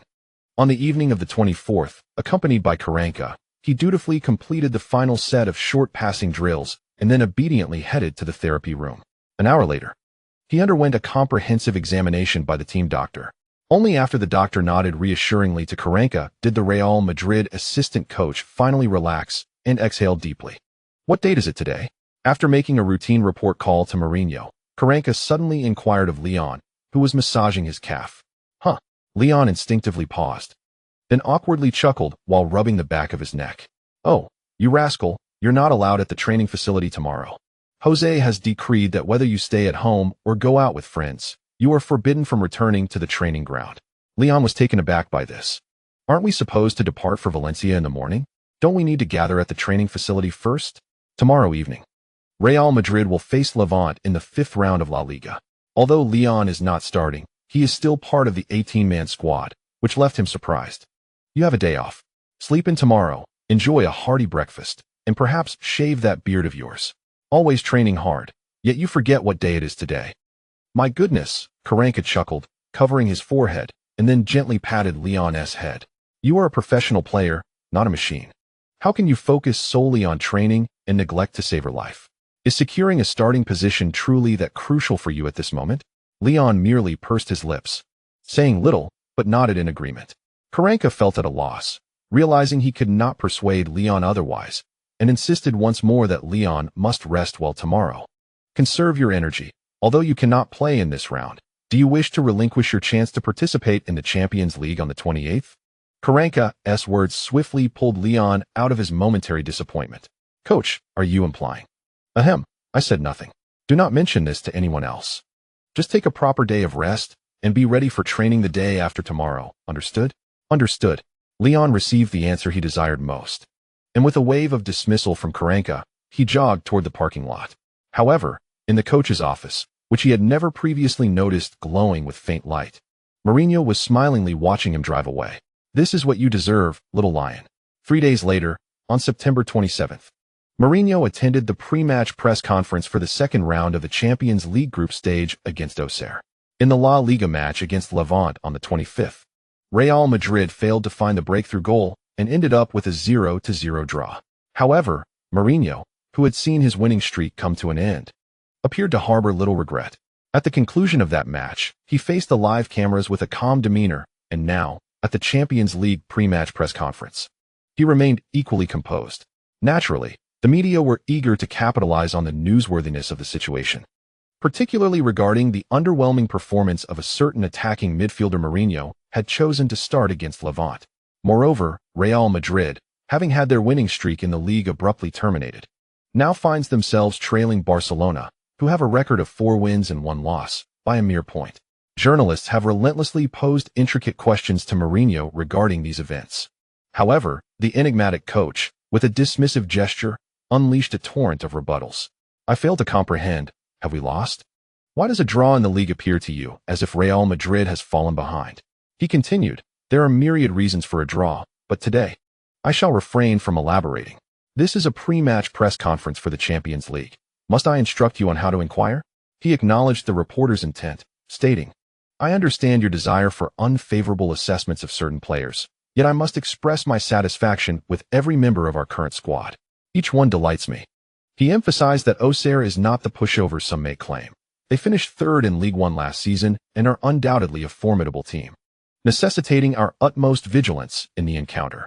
In the engaging exchange, Mourinho concluded with a final question directed at a journalist, who did not hesitate to delve into the matter. Will the outstanding Leon, who performed brilliantly in the previous league match, feature in the starting 11 for this round of the Champions League? We have seen he has once again made the 18-man squad. Mourinho raised an eyebrow and, unusually succinct, replied, yes, he will start. The room erupted in astonishment, with the questioner visibly elated. In Mourinho's final response, they had secured a highly topical piece of news. Following his answer, Mourinho promptly departed the press conference.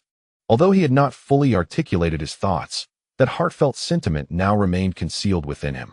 As long as he is present, he will be part of Real Madrid's starting lineup in the Champions League. Chapter 26. His path, the most solitary, the most glorious on the evening of September 28th. At the Stade de l'Abbé de Champs, the home ground of Auxerre, the exhilarating Champions League anthem resonated, heralding the commencement of the group stage match between Real Madrid and Auxerre.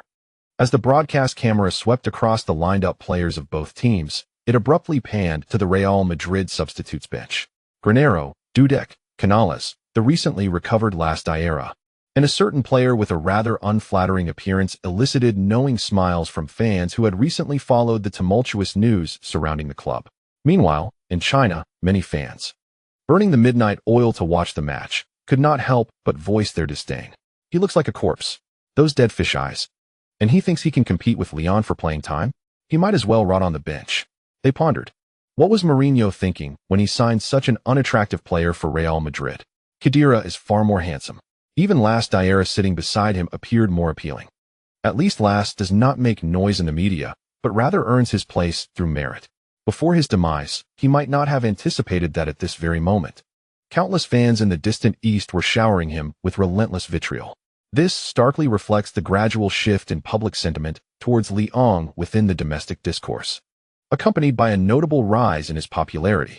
Many fans who once joined in the chorus of criticism against Leon have since reconsidered their stance. It is not as if Leon was aimlessly seeking trouble. Merely a year prior, he had just ascended to the role of captain of the national youth team, only to find himself at odds with the higher authorities early this year. If he truly harbored no desire to serve his country, he could have simply declined the national team's call-up from the outset. Why wait until achieving the captaincy of the youth team to face such turmoil? While those unfamiliar with the intricacies of the association may be oblivious, seasoned fans possess a certain understanding. Perhaps, as Leon articulated, he did contemplate patience. But the insatiable greed and shamelessness of certain individuals indeed surpassed the limits of his endurance. Consequently, he resorted to the most drastic measures to convey his dissatisfaction and resolve. After all, a young player already capable of starting for Real Madrid has no need to tarnish his reputation domestically. Upon realizing this, countless fans in Huagua swiftly altered their perceptions of Leon, coupled with the unwavering support from fans who had consistently backed his choices. The overwhelming majority of domestic fans have now rallied behind him. Moreover, state media have not shied away from Leon or imposed any promotional restrictions. After all, the association may have its limitations, but its influence does not extend to the realm of state media. Broadcasts have continued as usual, and commentary has flowed naturally. Hiwei, who has previously been responsible for covering La Liga, has had the privilege of commentating on several matches featuring Leon in the starting lineup for Real Madrid. Today, he is paired with Zhang Lu for the commentary on this Champions League group stage match. Upon seeing Liang's familiar and handsome visage appear on the live feed, the duo quickly engaged in lively banter, attributing a plethora of nicknames such as the new Makalele, Castilla's Eschen, and Little Marcos Senna to Leon. However, this time, their accolades are not mere embellishments. These monikers have been disseminated by the Spanish media. Leon has genuinely earned preliminary recognition from Spanish media and fans through his consistent performances. Given the gradual decline of the Huagua overseas football contingent, with a near cessation of emerging talent, the emergence of a gem like Leon has garnered support from foreign media, much to the delight of the commentators. As for other more sensitive topics, they possess neither the capacity nor the inclination to delve into such matters. The mere sight of a bona fide Huagua national like Leon shining on the stages of La Liga and the Champions League fills them with immense fortune and joy. Well, the match is about to commence. Zhang, could you introduce today's starting formations to our viewers? Certainly. Real Madrid has once again deployed the well-practiced 4-3-3 formation under Mourinho. In today's defensive lineup, Ramos and Pepe partnered as central defenders, with Carvalho resting. Marcelo occupied the left-back position, while Arbeloa took the right. In midfield, Leon and Alonso played as dual holding midfielders, with Khedira advancing to assume the role of central midfielder. On the forward line, Ronaldo maintained his position on the left flank, with Higuain starting as the central striker and Benzema taking up the right winger role, while Di Maria sat on the bench. As Coach Zhang's somewhat hypnotic commentary resonated, numerous fans from the homeland gazed upon the star-studded lineup of Real Madrid. The thought of Leon sharing the pitch with these illustrious players evoked a surreal sense of dreaminess among countless domestic supporters. Fortunately, the timely whistle from the referee jolted them back to reality. Benzema returned the ball to Xabi Alonso, who, confronted by the pressing forward from Auxerre, swiftly relayed it back to the awaiting Leon position behind him. Indeed, this scene was real. Many fans witnessing Leon's collaboration with the stars of Real Madrid felt an inexplicable joy swell within them. Even those who had previously watched the new season of Real Madrid were not entirely composed. Yes, they had seen Leon passing alongside Alonso, Khedira, Marcelo, and even Di Maria and Ronaldo. Yet, in this moment, their hearts were stirred as profoundly as the first time they beheld such a spectacle. Leon's ball distribution was remarkably steady, exhibiting no signs of anxiety. His stable performance in the previous Champions League match against Ajax had already garnered unanimous acclaim from Spanish media. However, there were dissenting voices at that time, suggesting that Leon's commendable display was merely a product of playing at the Bernabeu, Real Madrid's home ground. But now, observing Leon effortlessly performing at the Abbe Deschamps Stadium, one wonders what those critics might think now. As the match unfolded, just 5 minutes in, both Real Madrid and Auxerre were still engaged in a tentative exchange of offensive and defensive tactics. Leon's performance could be deemed unremarkable, as excelling in his position often requires the opponent to launch a significant attack or execute a threatening counter. Nonetheless, this did not deter Hiwei and Zhang Lu from continuously lavishing praise upon him. His composure was evident. Not only did he maintain a calm demeanor, but he also displayed a cool-headedness in occasionally directing his teammates in defense while executing his passes. At 19 years of age, starting for Real Madrid in a Champions League match and executing his role as a holding midfielder with such stability, could one ask for more? And in the deep of night across the homeland, through the softly illuminated windows, countless fans fixated on their television screens. their eyes gradually shifting away from the other Real Madrid superstars, leaving only the composed and resolute young man. Many couldn't help but feel a pang of emotion remembering that just half a year ago, the barely 19-year-old Leon faced the irrational fury of millions of fans, stirring tears in their eyes. At that time, Leon refrained from defending himself, occasionally expressing gratitude on his personal social media to the few fans who offered him encouraging words. Yet, did he not harbor feelings of grievance or resentment within? Perhaps he did. Nevertheless, he chose to internalize all the negative emotions, resolutely forging ahead on his solitary path in professional football. From Castilla to Real Betis, and then to Real Madrid, Leon's journey was one of solitude. His struggles were solitary, and the pursuit of his career was marked by isolation. In front of him, there were no domestic predecessors to impart even a morsel of valuable experience. The only support he could rely on was himself. He endured the adverse waves of public opinion and bore the sting of betrayal from those closest to him, all alone. Perhaps, from the moment he resolutely decided 6 years ago to venture to Spain and undergo rigorous professional training, his path was already set. His journey, most solitary, yet most glorious. Chapter 27. Qualitative growth. Although Auxerre finished as the third in Ligue 1 last season, they have struggled to find a positive competitive state at the start of this season. With 5 draws and 2 losses in the first 7 league matches, they suffered a disheartening 0-3 defeat to AC Milan in the first round of the Champions League.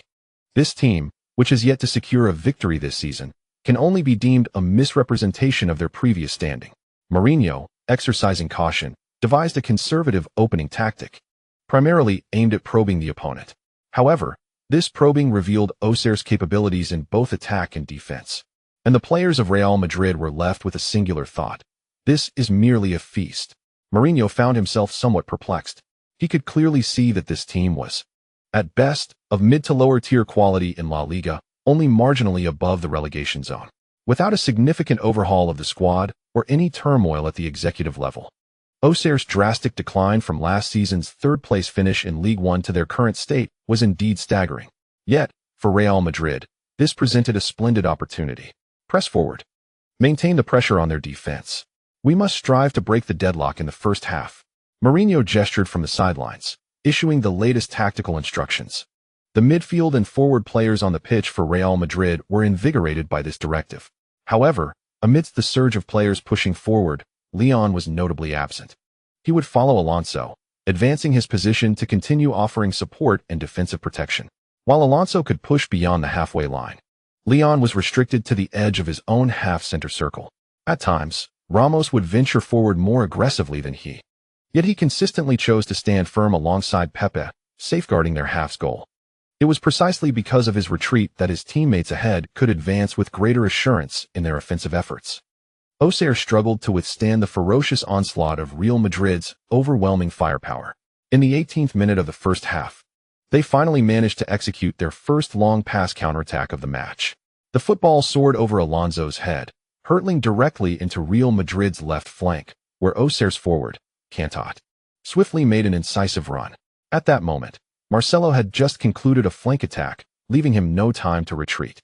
Consequently, countless viewers in front of their televisions turned their attention to the previously inconspicuous Leon, who had been lurking in Real Madrid's half. Pepe had to cover the center and could not drift wide, leaving only Leon capable of tracking Candidly one-on-one. Candidly is a quintessential speedy African winger. While his technical skills are commendable, his overall vision and passing accuracy leave much to be desired. Nevertheless, players of his ilk are exceptionally sharp in counterattacks, possessing speed, agility, and decent dribbling skills. In a straight race, Leon would likely not match Candidly's pace. Yet he boasts a significant defensive advantage: his ability to anticipate positioning and his robust physique. Almost instantaneously after Auxerre's midfield intercepted the ball and executed a long pass, Leon initiated his defensive movement. He had spent nearly 20 minutes in the back line, not idly waiting but diligently observing which flank Auxerre might favor for their offensive maneuvers. Initially, Alec was Auxerre's focal point in the center, but today he struggled against the persistent challenges posed by Khedira, failing to make significant progress with the ball. Gradually, Auxerre's midfield began to shift their attacking focus towards Candidly on the wing, especially since Marcelo's penchant for aggressive forward runs provided ample attacking opportunities on that side. Leon was acutely aware of all these dynamics and trusted his analytical judgment. The unfolding events would soon affirm that his defensive anticipations were entirely accurate. With his proactive positioning, Leon had already gained the upper hand in defense as the ball advanced. Oh, what a splendid anticipatory positioning. Cantata attempted to squeeze past Leon, but Leon's physique held firm, forcing Cantata out of bounds. A remarkable defensive play. Leon had successfully thwarted Auxerre's rare chance at a threatening counterattack. Hiway's commentary was rapid fire. Upon witnessing Leon's assertive maneuver that sent Cantata tumbling off the pitch, followed by a confident pass back to Pepe, his excitement was palpable. An utterly top-tier defensive display. Anticipatory positioning, resolute route blocking, and vigorous confrontation. Simply magnificent. Just like Makelele, who once stood behind a myriad of Real Madrid superstars. Leon's presence allows the current crop of Real Madrid stars to attack with greater assurance. Zhang Lu was equally exhilarated. This was his first time commentating on Leon's match at Wutai. Although he had previously seen Leon's performances in La Liga and the initial UEFA Champions League group stage, witnessing Leon's brilliance alongside countless domestic fans felt entirely different, amplifying the thrill of the moment. While Leon's defensive prowess ranks him among the elite of the younger generation, labeling him as top tier might be somewhat exaggerated. Nevertheless, fans from Huagua wholeheartedly resonate with Zhang Lu's commendation of Leon. Regardless of objectivity, let us lavish praise upon Leon, for they revel in it. Meanwhile, the relieved stars of Real Madrid on the field are also cheering for Leon's successful defense. Mourinho, in particular, gave Leon a thumbs up. Pepe, after receiving the ball, did not hesitate, swiftly passing it to Alonso, who had dropped back to support. Taking advantage of the situation, Real Madrid halted their retreat. And after receiving the ball from Alonso, Khedira began to advance decisively. In contrast, the midfield players of Auxerre, who had surged forward moments ago, now exerted every effort to chase back. Khedira's assertive advance further disrupted Auxerre's somewhat disorganized defense as they transitioned from attack to defense. Leon, from the back, clearly observed Cristiano Ronaldo's acceleration along the left flank, concerned that Khedira's solo run might squander a tactical opportunity. He shouted at the top of his lungs amidst the raucous crowd, "Left flank." It was uncertain whether Khedira heard Leon's call or anticipated it himself. But as soon as Leon's voice faded, he lifted his foot to send a precise over-the-top pass to the left. Ronaldo, having successfully evaded the offside trap, controlled the ball and maneuvered into a slightly skewed one-on-one position, denying the Auxerre defenders any chance to catch up and disrupt him. The Auxerre goalkeeper, Soren, decisively abandoned his goal as Ronaldo approached the penalty area, yet Ronaldo calmly opted for a left-footed shot. The ball zipped past Soren's outstretched fingertips, ricocheting off the inside of the far post and into the net. The over 4,000 Real Madrid fans erupted in jubilant cheers. Ronaldo, surrounded by his teammates, celebrated with a joyful slide on his knees near the corner flag. However, in the back line, Alonso gazed at Leon with astonishment. He had just heard Leon's urgent warning to Khedira. It should have been a keen, anticipatory judgment made in the fleeting moment of an attacking opportunity. This lad has quickly developed such awareness. An incredible thought flashed through Alonso's mind. He recalled the moment when Leon had approached him, eager to learn how to organize the team. "This is a qualitative leap, little lion. You truly are a prodigy, not only in defense, but you have also made strides in team organization." Chapter 28. Leon's fortunate record. Alonso's astonishment, even shock, was entirely natural. After all, anyone would be incredulous to witness a young player who merely grasped the fundamentals of team organization 2 months prior and had never played in such a position before, suddenly possessed the keen ability to judge the most suitable attacking route. This is remarkable and astonishing because it signifies qualitative growth. It is not merely an enhancement of muscular strength, increased speed, or improved agility, outcomes achievable through specific training. Instead, it represents a transformation in on-field thinking and perspective, an elevation in match-reading ability, and an awakening of awareness. Alonso pondered for a moment, realizing that there was no term more fitting than enlightenment to describe Leon's progress. Within just 2 months, he had managed to grasp the fundamentals of organization in football, prompting Alonso to deem Leon a remarkable genius. However, at that moment, Leon remained oblivious to the peculiar yet gratifying gaze his mentor cast upon him. He was consumed solely by pure joy. After 2 months of unwavering dedication to learning, he finally experienced the delight of achieving some small victories of his own. Leon possessed a keen self-awareness regarding his understanding of organized attacks. Previously lacking the innate talent for it, he had suddenly acquired the core principles of Bayern's organizational tactics 2 months prior. He recognized that he could not instantly transform his entrenched footballing mindset to wholly absorb these new concepts. His defensive awareness and playing style were deeply rooted in the daily training of his youth academy days, as well as the insights gleaned from Makelele's defensive positioning. Over 6 years of training and reflection had solidified his current competitive thinking. While he was open to embracing new perspectives in gameplay, he understood that it would require a gradual approach. He aspired to integrate his insights, slowly transforming them into practical skills, not seeking to master everything, but rather to ensure that the parts he did grasp were solidly understood. Thus, Leon adopted the most cautious yet perhaps the clumsiest method: imitation. He endeavored to mimic Alonso's organizational habits and thought processes during daily training, as well as to contemplate Bayern's tactical strategies through the review of countless match recordings. Fortunately, he encountered responsible mentors who addressed his queries in both realms. In practical training, there was Alonso, and in his mind, he possessed a comprehensive understanding of Bayern's playing habits. Transitioning from imitation to contemplation, and then to practical application, Leon felt his learning pace was rather modest. Nevertheless, today he successfully identified the optimal attacking route amidst the swift ebb and flow of the game, which brought him satisfaction. This, at least, signified that he was indeed making progress. After Real Madrid broke the deadlock, the match settled into a rhythm that reassured Mourinho.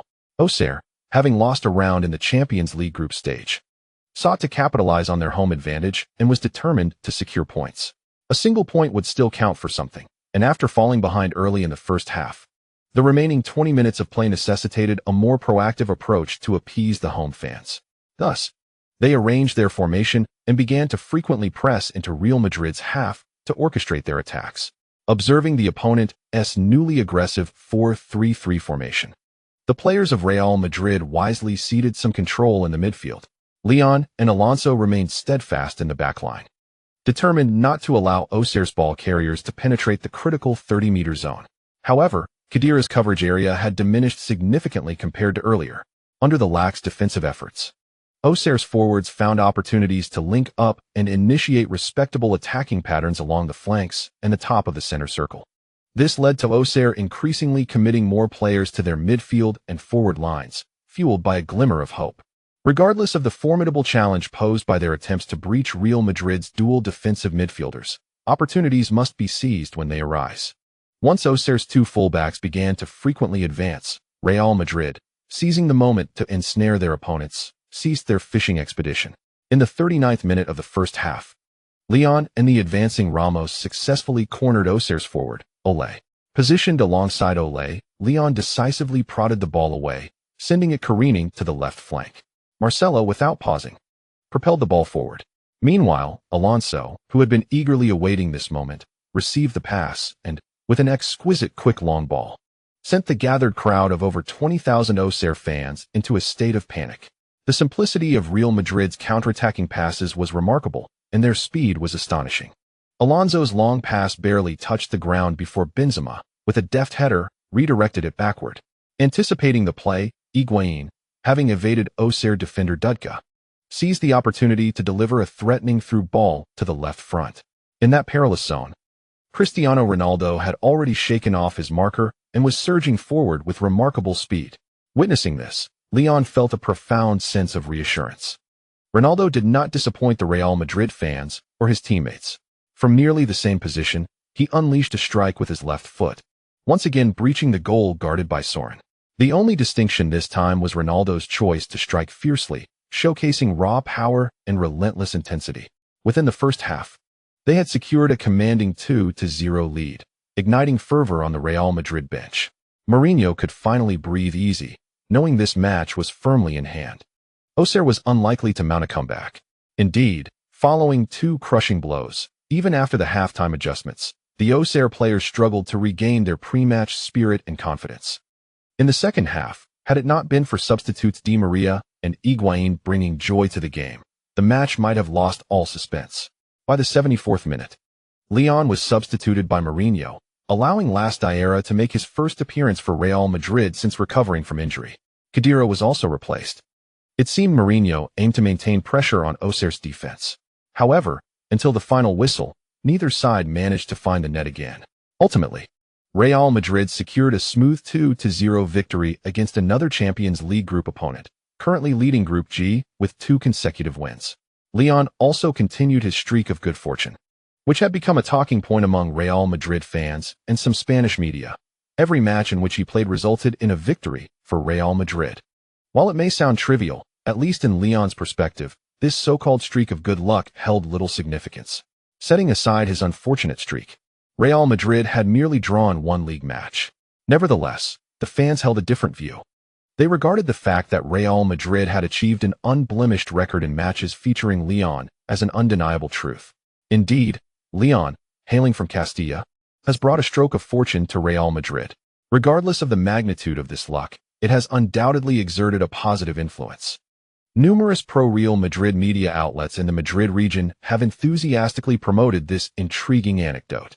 It is, in essence, quite esoteric, yet quintessentially Real Madrid. Chapter 29, Germany or Italy. Following the Champions League group stage match against Auxerre, the Real Madrid players returned to Madrid the next morning, having enjoyed a restful sleep. Mourinho conducted his customary briefing, which merely consisted of a few minutes of reminders, before pleasantly announcing a day off. This revelation certainly took many of the Real Madrid stars by surprise. After all, the grueling schedule was far from over. They were set to face Deportivo La Coruña away on the night of October 3rd. Nevertheless, Mourinho unexpectedly granted them a day of respite, allowing them to rejuvenate or unwind before embarking on further training. This humane approach once again reshaped their perception of the so-called Special One. However, for Mourinho, the rationale is quite straightforward. As long as his team delivers the performance and results he desires, he is generous with praise and rewards in the form of time off for his players. As for the media's persistent criticism of his strictness, controlling nature, and propensity for anger, well, when his team fails to meet his expectations, he does indeed become more exacting and irritable. Yet, this is not without purpose.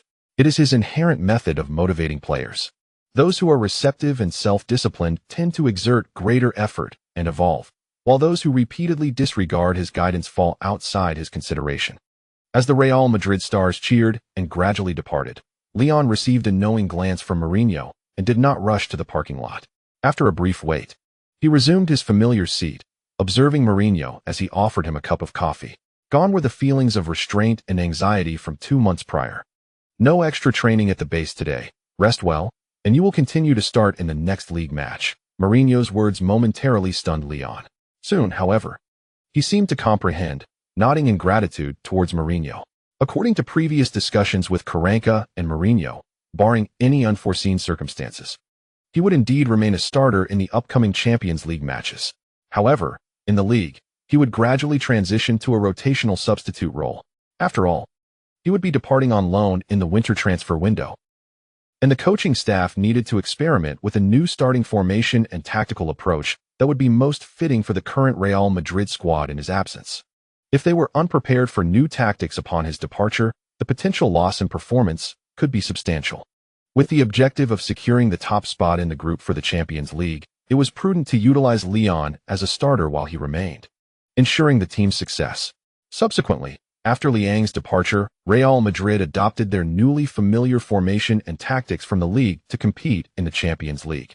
Alternatively, they directly utilized Lasdiera as a substitute for Leon, hoping to achieve a similar tactical effect. With this dual approach, Real Madrid could confidently allow Leon to go on loan for further development. Presently, based on Mourinho's indications, after the conclusion of the next league match and the 2-week international break in early October, Leon would likely need to accept a new role as a rotational substitute in the league. Leon was mentally prepared for this change and genuinely grateful to Mourinho. Regardless of the circumstances, Mourinho had shown him ample care and responsibility. He had started 5 matches in the league, and although opportunities for starting were scarce thereafter, he still had guaranteed time on the pitch as a substitute.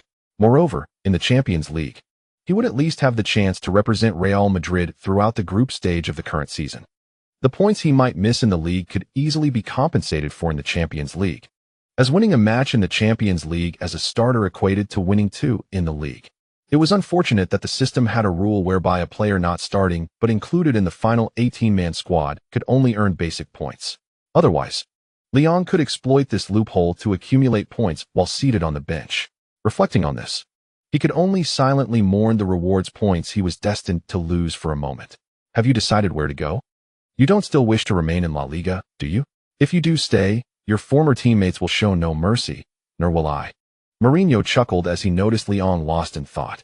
Lyon, holding his coffee cup, snapped back to reality, chuckling and shaking his head. Not in La Liga anymore. Valencia, Sevilla, and Villarreal all have sufficient defensive midfielders, and I can't go to Barcelona or Atletico. Oh, your analysis is quite sound. You haven't gotten carried away. So let's see if your final league choice is suitable, Mourinho replied. The Premier League has work permit restrictions, and the special talent clause is too cumbersome to apply for. Thus, I can't go there either. Mourinho nodded in approval, while Lyon stated his third league rejection. The disparity in team strength in League One is too vast, and overall, it ranks lowest among the top 5 leagues. Additionally, I wish to learn more, but there are too few midfield maestros in League One. So I want to consider it. Mourinho clapped his hands and looked at Lyon with a smile. It seems we are on the same page. Have you made your final decision then? Bundesliga or Serie A? I already have several commendable club options here. Lyon gazed at Mourinho, but shook his head after a moment. Boss, please don't tease me. After the next Champions League match, I believe I will have a definitive answer. Amidst the swirling steam of coffee before him, Liang's eyes were clear and across from him. Mourinho finally revealed his most satisfied smile. On the evening of October 3rd, Lyon was once again granted a starting opportunity as the team embarked on an away expedition to La Coruña. Currently, Deportivo La Coruña, after 5 rounds in the league, has managed only 3 draws and 2 losses, accumulating a mere 3 points, placing them second to last in the standings. Certainly not a formidable opponent. With the international break approaching, encountering such a feeble team from the relegation zone is fortuitous for Real Madrid. The players are eager to conclude their recent grueling schedule with a resounding victory. Lyon, stationed in the back line, witnesses his club's onslaught against La Coruña. Before the first half concludes, Cristiano Ronaldo has already netted 2 goals, and in stoppage time, Higuaín seals the fate of La Coruña with a 3rd strike. Just 4 minutes into the second half, Ronaldo adds another to his tally with a stunning free kick, completing his hat trick. Subsequently, substitutes Di Maria and Benzema also find the back of the net. While the attacking front of Real Madrid thrives in exuberance and joy, the back line is rather dull. Ramos, having few opportunities to push forward, continually grumbles. Lyon, however, is content, easily accepting the system's reward of victory points. The upcoming international fixtures hold little significance for him. Over the next 2 weeks, he will continue his rigorous training, awaiting the arrival of Real Madrid's 3rd group stage match in the Champions League, a chance to closely examine the prestigious club he admires. Chapter 30. The discontented Alonso. You aren't secretly sunbathing without us, are you? Your tan is remarkably even. On the afternoon of October 14th, within the therapy area of the Valdebebas training complex, Cristiano Ronaldo, observing Lyon's bronze skin after he removed his shirt, could no longer contain his curiosity. Lyon, seated casually on a bench, shrugged nonchalantly. While you were away for national team duties, I was here training. Sometimes, when I felt tired, I'd grab a chair and soak up the sun for a nap on the training field. After more than 10 days, this is the result. Pepe, who was receiving a massage from the therapist, expressed his astonishment. You've been here training every day for over 10 days? Do you truly have no social life? Upon hearing this, Cristiano waved his hand dismissively, eager to interject before Lyon could respond. I asked him the same thing last time. He claimed to have a social life. When I inquired about the age of the girls or women he dates, he told me just a few days ago he went with Nacho and Morata to the museum on Art Avenue. Lyon, however, felt a twinge of indignation. Was that not a rather rich social life? He recalled how, in his previous life, the demands of his studies left little time for leisurely visits to museums or local attractions. Now, having been granted a second chance in life, at a mere teenage age, isn't it wonderful to explore the world with friends?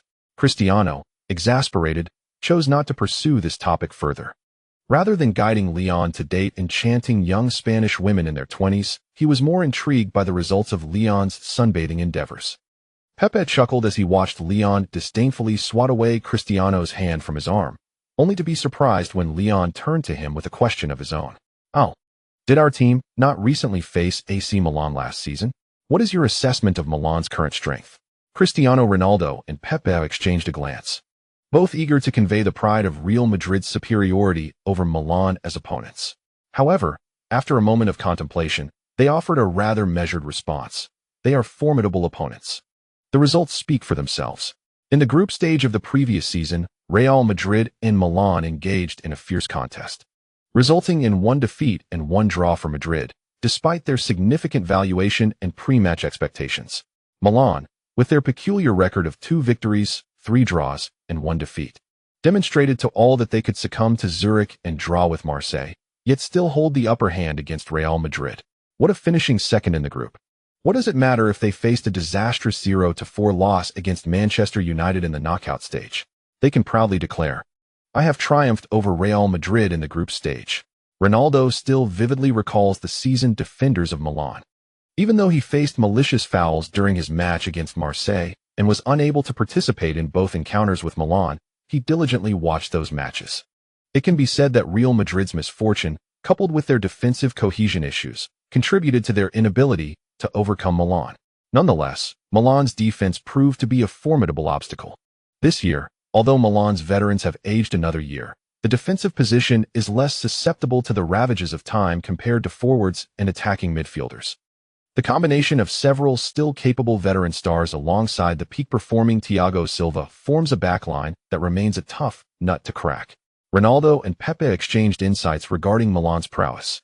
Meanwhile, Leon, receiving a massage from the physiotherapist, appeared deep in thought. On the evening of October 16th, Leon quietly observed the La Liga match between Real Madrid and Malaga from the substitutes bench. Today, Mourinho opted for a midfield trio of Alonso, Khedira, and a certain attacking midfielder. With Khedira focusing more on defensive duties, Real Madrid finally delivered a balanced performance in a match where Leon did not start. Notably, the attacking midfielder assisted Ronaldo twice, leading to a resounding 4-0 victory over Malaga and securing back-to-back wins in the league. The clean sheet and commanding victory seemed to stir the previously settled Spanish media. With Leon absent, the midfield's balance did not appear to falter. The attacking midfielder's exceptional ability to deliver threatening passes allowed Ronaldo to play with greater comfort and ease. The match was visually appealing and fluid, showcasing numerous goals and solid defense. Does this imply that Real Madrid no longer requires a player like Leon, who excels defensively but lacks a significant offensive contribution? Many journalists eagerly posed questions to Mourinho during the post-match press conference. In his mind, Mourinho was already cursing, and after praising his players, he did not offer the journalists a pleasant demeanor. He expressed his frustration, reiterating that Leon is a key player for Real Madrid's future development, before departing with an air of arrogance. Having nearly deciphered Mourinho's temperament, the Spanish journalists were not perturbed, at the very least. They had garnered a wealth of newsworthy material from him. Thus, a familiar tempest of public opinion began to brew. It was not until 3 days later, an hour before the Champions League group match between Real Madrid and AC Milan, that the Spanish media ceased their futile speculations. For Leon reappeared on the starting 11, causing those who had claimed Mourinho was about to unveil a new starting lineup to fall silent. Last Diarra and the other sideline players remained on the bench, while Leon secured his position as a stable starter. On this account, Mourinho's assertion that Leon is a key prospect for Real Madrid's future was beyond reproach. Approximately an hour later, as the future of Real Madrid stood in the players' tunnel, he couldn't help but glance towards the Milan players beside him. More specifically, his gaze fell upon the elegant middle-aged player with long hair, who appeared as though he had just awoken. Pirlo seemed to sense the occasional glances directed his way. When he turned to look, he met the gaze of the Eastern player frequently reported on by the Italian media, who was now regarding him with an oddly fervent yet curious expression, tinged with a hint of satisfaction. It was indeed peculiar, yet Pirlo felt no discomfort. For Leon's eyes were clear, and he sensed an underlying respect. With a courteous smile and a nod towards Leon, Pirlo elegantly brushed his long hair aside, and then focused his attention ahead. Leon, in turn, felt a surge of delight. However, Unbeknownst to him, Xabi Alonso, who had been observing everything, suddenly slapped Leon on the thigh. "Focus!" Leon yelped in surprise, quickly straightening up and refraining from further wandering gazes. Alonso let out a low grunt, casting a quick glance at the still drowsy-looking Pirlo before returning his gaze forward. "Are you upset, master?" Leon's voice, scarcely louder than a mosquito's buzz, floated from behind. Yet Alonso remained silent for a moment, prompting Leon to hold his tongue. Deep down, he understood that his earlier behavior had likely caused a slight irritation for his mentor. Big shots. Today's update is a 2-in-1. I overslept. For the match chapter, I'll set it to 2-in-1 for 6 p.m. this afternoon. Tomorrow, I'll just schedule it for a timed release. I can't believe I overslept a bit today. I'm quite astonished. Chapter 31, The Twilight of a Dynasty. After the brief interlude in the players' tunnel, both teams soon followed the referees onto the pitch. A year had passed since the two sides had last met in the Champions League group stage, and although both had changed coaches and tactical approaches, the Milan players felt a sense of confidence due to their favorable record from last year. Meanwhile, countless fans observing this match were filled with excitement. As I gaze upon the scene, emerging from the players' tunnel are a succession of footballing legends. Cristiano Ronaldo, Di Maria, Xabi Alonso, Casillas, Ramos, Ibrahimovic, Pirlo, Gattuso, Seedorf, Zambrata, Ronaldinho. Nesta. In terms of star power, AC Milan undeniably eclipses Real Madrid. Regardless of the age of Milan's illustrious players, they remain giants in the sport. On the Milan bench sits Inzaghi, and when it comes to the overall stature of these icons, the current Real Madrid truly pales in comparison to AC Milan.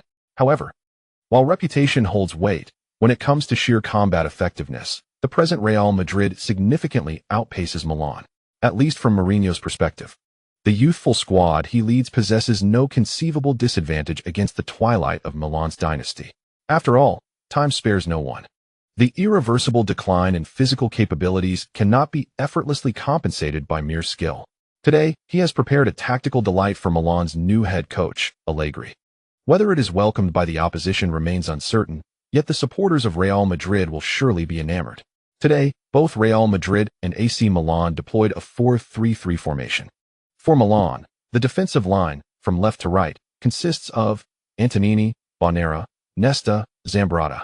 The midfield features Seedorf on the left, Pirlo as the deep-lying playmaker, and Gattuso on the right. The attacking front sees Ronaldinho, Ibrahimovic, and Pato starting together. As for Real Madrid, their defensive line from left to right includes Marcelo, Carvalho, Pepe, and Ramos. The midfield comprises a double pivot of Alonso and Leon, with Khedira as the central midfielder. The forward trio today consists of Cristiano Ronaldo, Higuain, and Di Maria, with Benzema poised on the bench. Hiway continues to commentate on this pivotal Champions League clash from the studio, sharing insights with domestic fans. However, today his commentary partner has shifted from the esteemed Zhang Lu to Su Yang. After Su Yang introduces the starting lineups of both teams, Hiway swiftly takes the reins, discussing the recent performances and form of these two European powerhouses. Real Madrid enters this match with soaring morale and form, boasting 6 victories and 1 draw in the league, alongside a perfect record in the first 2 rounds of the Champions League group stage. Conversely, Milan, after a turbulent start to the season, has recently enjoyed a streak of 3 consecutive league victories. In the first 2 rounds of the Champions League group stage, Milan has secured 1 win and 1 draw, indicating commendable form. It can be asserted that in this highly anticipated encounter, both Real Madrid and Milan are in excellent shape, truly deserving of the hype surrounding this clash of titans.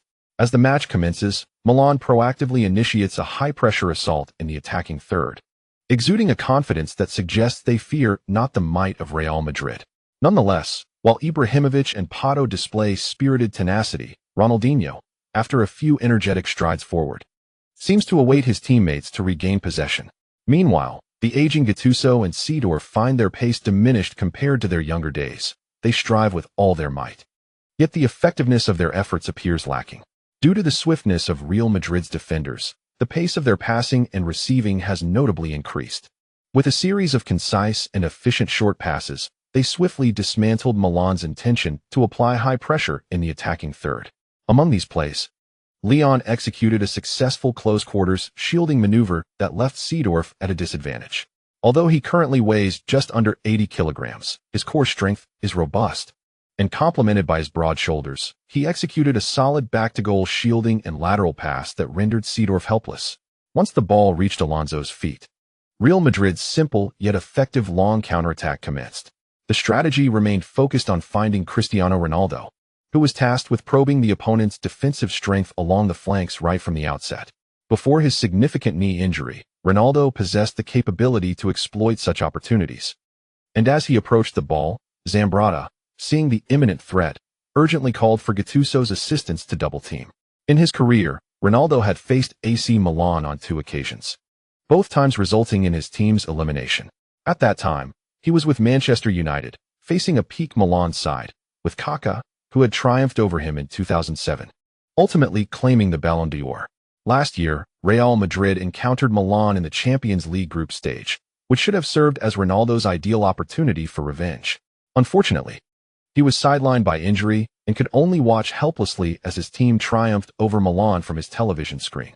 This year, by a stroke of coincidence, he found himself facing them again, and this time, he was in impeccable physical condition, as if fate had decreed that a healthy Ronaldo must engage Milan once more.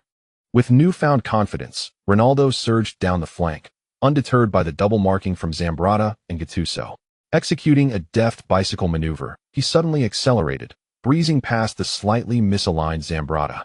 However, as Zambrotta and Gattuso exerted their utmost to pursue him, Ronaldo skillfully cut inside. His speed and explosive power allowed him to navigate into the edge of Milan's penalty area, even as the defender's timely encroachment made the situation precarious.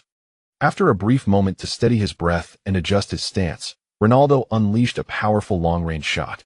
Yet, Milan's goalkeeper, Emilia, remained vigilant, managing to deflect the ball just as it threatened to nestle into the bottom right corner of the net. A startled Bonera quickly cleared the ball away, preventing Higuain from seizing another opportunity. Frustrated, Ronaldo clenched his fists and let out a roar of annoyance. Leon, stationed in the back line, could only lament his missed chance while promptly joining Ibrahimovic in pursuit of the ball's descent. Towering and long-limbed, Ibrahimovic regarded the approaching Leon with indifference. He had already charted his course, intending to flick the ball to the wide-open Ronaldinho before making a rapid forward run in hopes of launching a counter against Real Madrid. However, contrary to his expectations, Leon did not rush forward to occupy his position. He was not foolish. He understood that standing toe-to-toe with Ibrahimovic in a battle for space would only lead to his disadvantage.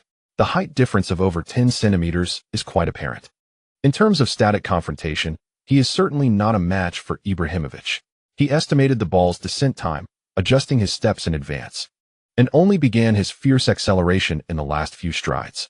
Caught off guard, Ibrahimovic's jump was somewhat hasty, while Leon surged forward with all his might to contest the header.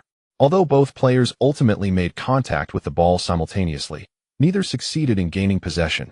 However, Liang's defense was effective, thwarting Ibrahimovic's counterattack. Damn! Ibrahimovic was quite irritated after being struck from behind by Leon. As he rubbed his still buzzing head and turned to look, he was met with the sight of Leon, who was grimacing and hastily retreating to defend. Hey, this kid. Initially frustrated, Ibrahimovic's mood lifted slightly upon seeing that Leon appeared even worse for wear than himself. Meanwhile, in the south stand of the Bernabeu, thousands of Real Madrid fans erupted in applause and cheers for Liang's brave and tenacious defense. Hiwei and Su Yang were particularly animated, repeatedly praising Leon. This defense was indeed remarkable. Liang's decisive header had denied Ibrahimovic the opportunity to orchestrate an attack. Faced with an opponent who was not only much taller but also stronger, Leon showed no fear. He dared to defend, and he could defend. In that moment, Leon left a striking impression on numerous neutral fans, showcasing both strength and capability.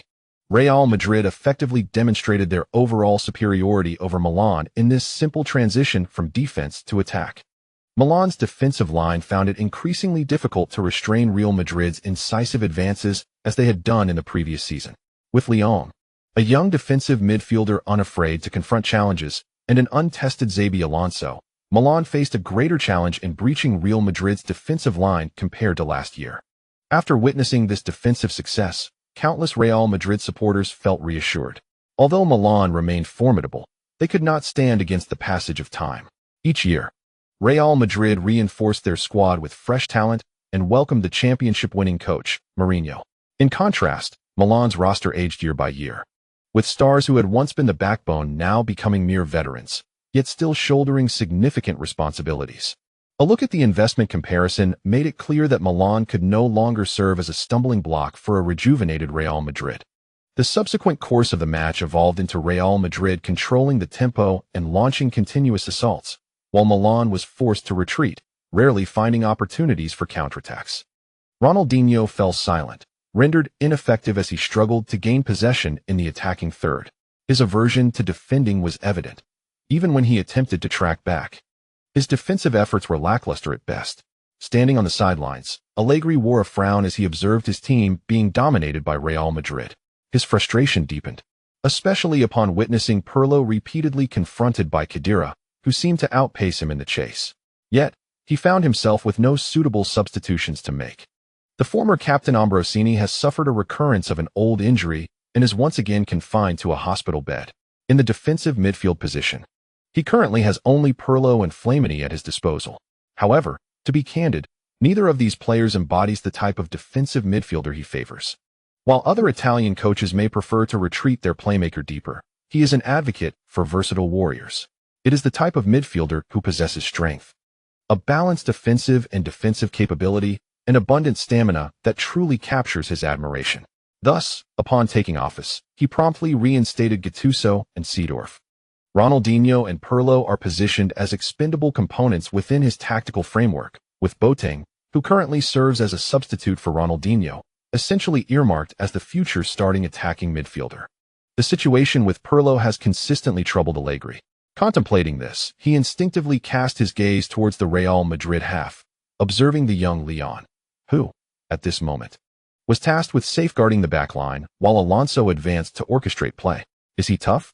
Indeed, this 19-year-old prodigy exhibits remarkable resilience. After contending with Ibrahimovic, Leon executed a fierce tackle that thwarted Pato's rapid advance, and he engaged in a fierce duel with Seedorf, resulting in both players tumbling to the ground. His passing is adequate, his ball protection skills commendable, yet his organizational abilities remained somewhat obscured, as Alonso had previously dominated possession. However, a defensive midfielder with less organizational prowess is not a concern for Allegri, for the frontline offense can rely on Ibrahimovic. The attacking strategy centered around Ibrahimovic is sufficiently effective in Serie A. The midfield merely needs to manage possession and then deliver the ball to Ibrahimovic. Why complicate matters with backline organization? A solid defense, robust physicality, the ability to assist teammates on the flanks with timely support, extensive coverage, and youthful vigor, all at a modest salary, made Leon increasingly appealing to Allegri. It was only when the sudden shrill of the referee's whistle pierced the air that Allegri reluctantly diverted his attention from Leon. Who committed the foul? Was it a player from Real Madrid or our side? We granted Real Madrid a free kick. From what position? The edge of the penalty area. Allegri was left dumbfounded upon hearing the assistant's explanation. Meanwhile, the Real Madrid fans erupted in jubilation. Mourinho sauntered to the sidelines, intently watching as Cristiano Ronaldo prepared to strike, measuring his steps while showcasing a stylish pose. For Ronaldo, this distance presents an excellent opportunity to score. Leon had previously remarked to Ronaldo that he is currently the world's foremost free-kick specialist, not merely in jest. Whether he is indeed the best is a matter of subjective interpretation among fans. But there is no denying that Ronaldo was among the top 3 free-kick maestros on the planet during the 2010 to 2011 season. Milan formed an imposing wall of 7 players, effectively obstructing any chance of the ball circumventing the barrier. Their apprehension regarding Ronaldo's free-kick prowess was palpable. As the referee blew the whistle once more, Ronaldo swiftly initiated his run-up and executed an exaggerated short-range shot that soared a mere meter before plummeting rapidly towards the goal. The free kick pierced through the wall, striking the right lower corner of the goal with stunning precision, all while Milan's goalkeeper, Emilia, looked on in disbelief. It was reminiscent of Cristiano Ronaldo's long-range shot earlier in the match, aimed at the same spot. This time, however, Emilia could do nothing but watch as the ball found the net. After all, the wall made up of 7 Milan players and 3 from Real Madrid had been utterly breached, leaving him perplexed. Allegri's expression darkened as he muttered an expletive, while Mourinho, on the opposite side, turned and roared, urging the Real Madrid supporters behind him to give their players a more fervent cheer. Leon and Alonso joyfully sprinted forward. Ronaldo's free kick was indeed magnificent, and scoring just 14 minutes into the match marked a flawless start for Real Madrid. They exerted dominance on both ends of the pitch against AC Milan, with Mourinho's formidable Real Madrid continuing to assert their strength in the Champions League. The once mighty Milan dynasty, which had once instilled fear across the globe, was now facing its twilight. Their previous season's victory and draw against Real Madrid seemed to be their last flicker of glory.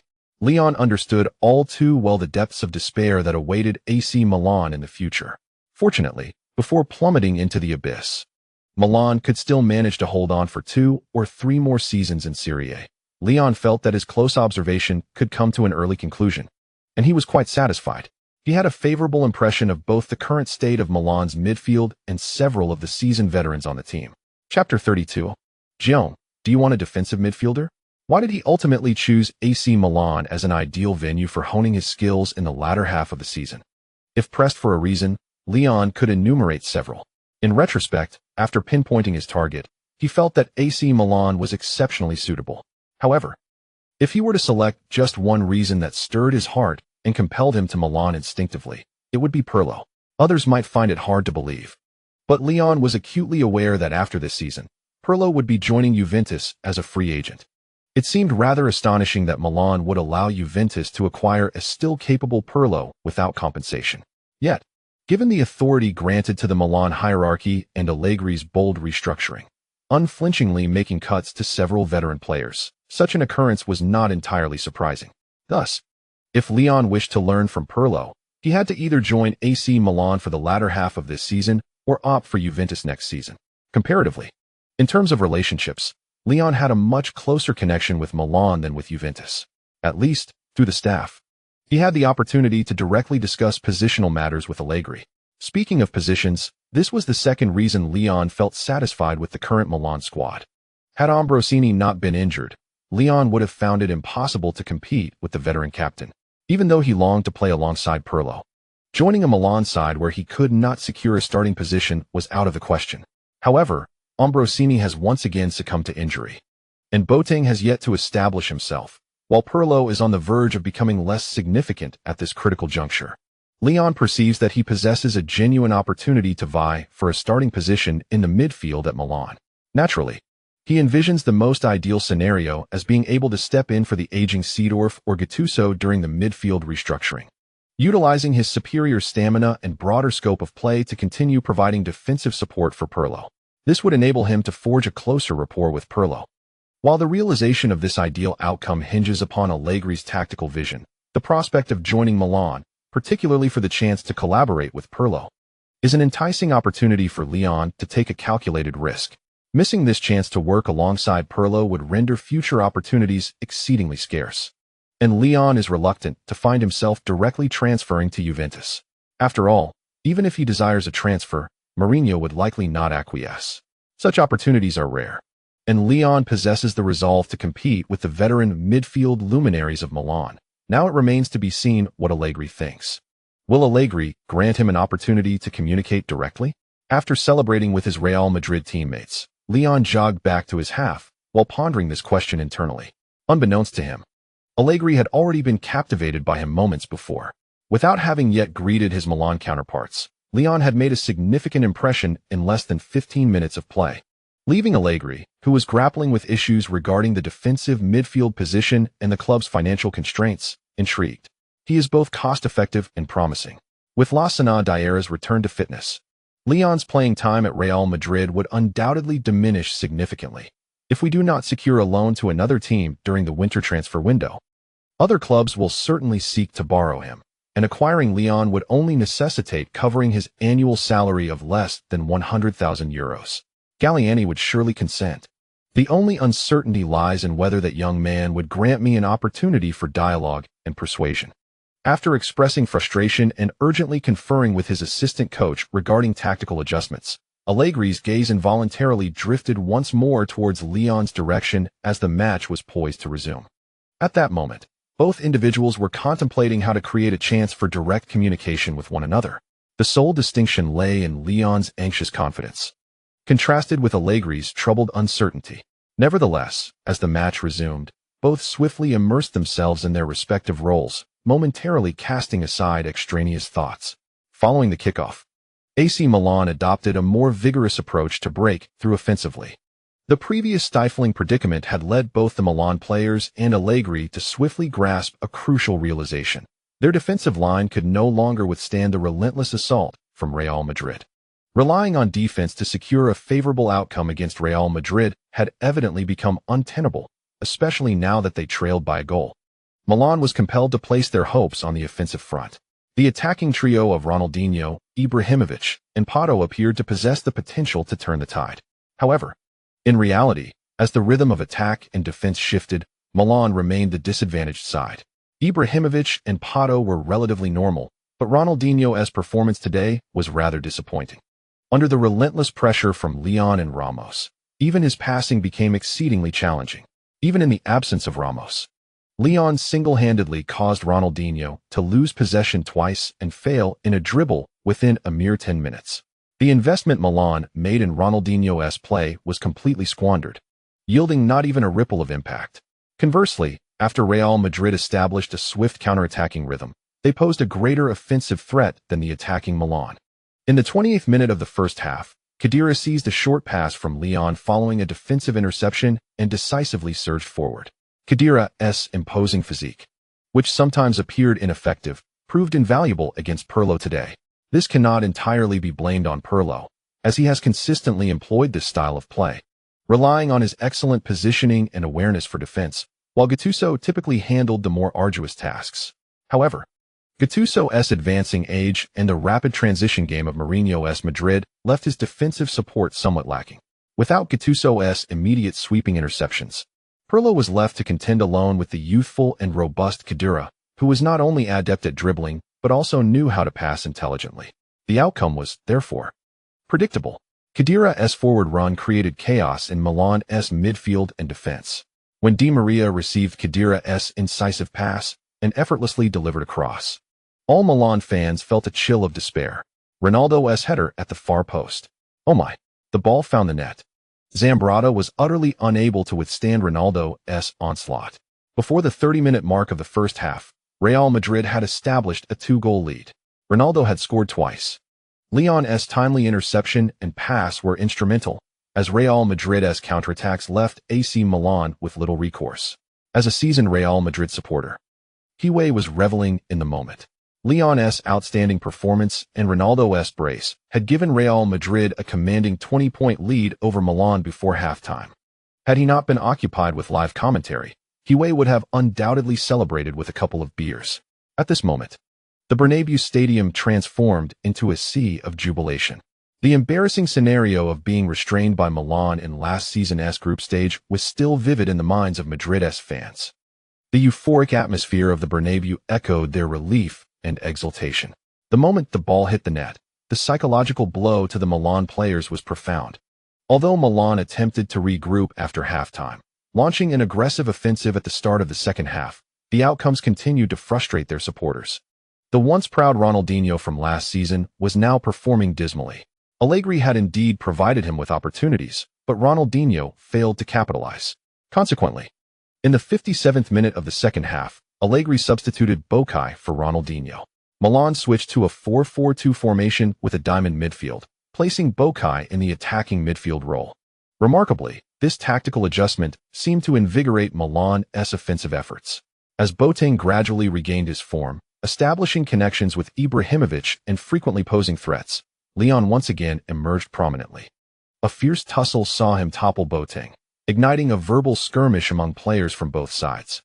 A reckless challenge that earned him a yellow card nearly provoked a confrontation between the fiercely protective Pellegrini and Ibrahimovic. The atmosphere became chaotic. Yet Leon successfully disrupted the rhythm of the match. He perceived no disadvantage in trading a yellow card to interrupt Milan's offensive momentum. He inflicted no harm and bore no psychological burden, such as the duty of a defensive midfielder, weighing the value of his actions. Observing Mourinho's discreet satisfaction contrasted with Allegri's visibly frustrated demeanor, it was evident that Leon's 2 fouls were quite beneficial for Real Madrid. With no further disturbances, Real Madrid maintained their 2-0 lead until the final whistle. Amidst the cacophony of jubilant cheers, Milan's players were left in silent disbelief, shaking their heads. Allegri sighed, reluctantly approaching the beaming Mourinho, who was making his way towards him. However, the first words exchanged after their handshake sent a jolt through his heart. Massimiliano, are you in need of a defensive midfielder? Or perhaps, what do you think of our Leon? Chapter 33. Mourinho's decision before departure. Leon was unaware of the details of the conversation between Mourinho and Allegri, but after exchanging jerseys with Seedorf, he noticed the smiling Mourinho approaching him. This was merely a preliminary inquiry, considering Leon had yet to secure an agent. After much contemplation, he decided to enlist Mourinho's assistance for an initial dialogue. Naturally, this was a trivial matter for the esteemed coach. Although he had spent 2 years in Serie A and was not intimately acquainted with Allegri, he was familiar enough to privately inquire after the match. If Allegri deemed Leon unqualified, a prompt rejection would allow Leon to seek other loan opportunities. However, seeing Mourinho's amiable demeanor, Leon felt reassured about the outcome of the conversation.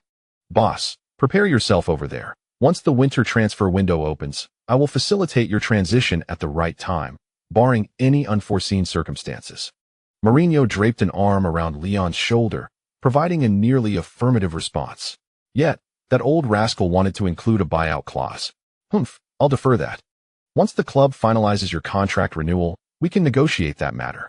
You have no objections, do you? Leon observed Mourinho's narrowed gaze directed at him and promptly shook his head in agreement. I have no issues at all. A loan is a loan. I once entertained thoughts of a permanent transfer to Milan. Once you have a starting position for me here, I will certainly return without hesitation. It was no jest.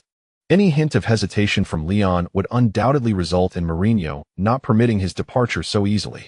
It is worth noting that Mourinho had previously expressed urgency in clearing space for Leon by suggesting the sale of the underperforming attacking midfielder for the next season. In light of the current circumstances, if Leon wishes to escape, Mourinho might indeed resort to the drastic measure of confining him to the first team for 6 months, subsequently attempting to offload him next summer. Therefore, at this juncture, Leon felt it prudent to express his stance, reassuring his superior. Real Madrid is presently traversing a stable path of reconstruction, and should Mourinho impulsively make a sound yet irrational decision that could potentially destabilize the locker room, it is an outcome Leon would rather avoid. While maturity is commendable, over-rationality in this matter may prove counterproductive. Once matters are settled, it is best to refrain from further discussion and join in the celebrations. After giving Leon a satisfied pat on the back, the eccentric coach gestured for him to celebrate with his teammates while he himself prepared for the post-match press conference. However, just as they parted ways, the coach seemed to recall something and called out to Leon once more. Young lion, do you need an agent? Huh. After the conclusion of the UEFA Champions League group stage, the Real Madrid squad resumed their intense preparations for the 8th round of La Liga. However, this particular round held little relevance for Leon, as he did not even make it onto the 18-man roster.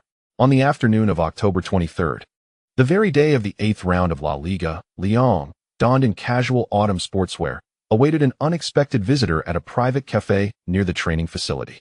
It was Jorge Mendes, the shared agent of Cristiano Ronaldo and Mourinho, a veritable titan in the realm of European football representation. A few days prior, Mourinho had recommended that Leon sign with Mendes' agency. While Mendes himself was not directly overseeing the matter, the agents he dispatched were more than capable of handling the situation. At least for Leon at this stage, a new contract with Real Madrid might elevate his salary to a post-tax figure of $300,000 to $400,000, a task easily managed by a professional agent. Thus, after a moment of contemplation, he consented to the arrangement. Having exchanged phone numbers and set a meeting time and place, Leon was taken aback when the agent arriving for the appointment turned out to be Mendes himself. In his astonishment, Leon learned the details from Mendes, who was notably affable. Besides Mourinho's recommendation and Leon's commendable performance, it turned out that Cristiano Ronaldo had also played a significant role. Cristiano has told me on several occasions that I must secure your signature promptly and insisted on personally finalizing the contract. He believes you will become one of the finest defensive midfielders in the future, and I must not let such an opportunity slip away, Mendes jested, easing Liang's nerves before engaging him in a conversation for nearly 20 minutes. It was worth noting that Mendes was not solely there for Liang. He was primarily in Spain to assist Ronaldo with some endorsement matters, and he took the opportunity to finalize Liang's contract as well. Consequently, after their fruitful discussion, Mendes left the contract with Liang, advising him to consult a lawyer before making any decisions regarding the signing. He then bid a courteous farewell and departed. Liang, however, felt no sense of neglect regarding the significance of the meeting. Today, Mendes's willingness to meet with him and engage in a patient conversation lasting over 20 minutes was indeed a gesture of goodwill. It was particularly surprising for him that Cristiano Ronaldo spoke on his behalf, prompting Mendes to personally discuss the contract. How genuine Ronaldo truly is. After reflecting on this, Leon took the contract documents left by Mendes and headed straight to a nearby law firm. After investing in confirming that the contract posed no issues, Leon signed his name on the document the following day in the presence of Mourinho and a personal assistant sent by Mendes. With the agent's matters resolved, Leon entrusted all negotiations regarding his renewal with Real Madrid to Mendes's team. Immersed in the rigorous yet relaxed rhythm of training and matches, he dedicated himself to enhancing his capabilities. While his concerns were eased, Mourinho encountered his first significant public relations crisis since taking charge of Real Madrid. Previously, a certain former midfielder's agent had made headlines, clamoring for the player to receive more playing time, but in the grand scheme of a long season, it was merely a trivial matter. At least Mourinho found it bothersome but not truly troublesome. However, now, faced with the overwhelming demand from Real Madrid supporters for him to boldly confront Barcelona, the intensity of public sentiment had reached a fervor that Mourinho could no longer suppress through public appeals or internal discussions. Thus, he made a ruthless yet necessary decision to help all Real Madrid supporters rapidly confront reality. On November 29th, Mourinho took the strongest 18-man offensive lineup to challenge Barcelona at Camp Nou. Leon watched from home, witnessing a brutally familiar match where Barcelona utterly dominated Real Madrid. 90 minutes later, as the referee blew the final whistle, Pique's iconic gesture of 5 fingers was born. The result of the match between Real Madrid and Barcelona swiftly spread across the globe via the internet. The football world was ablaze at that moment. Chapter 34, Allegri's accomplice arrives in Milan. The aftermath was explosive. Not only did the Spanish football media erupt, but the entire European and global football community ignited following the Spanish national derby. The stark contrast between Real Madrid's previous dominance in the League and Champions League and the shocking 5-goal defeat to Barcelona reverberated through the sport. Although many media outlets predicted a Real Madrid loss to Barcelona, none anticipated such a devastating margin. They lost by a veritable mountain of 5 fingers.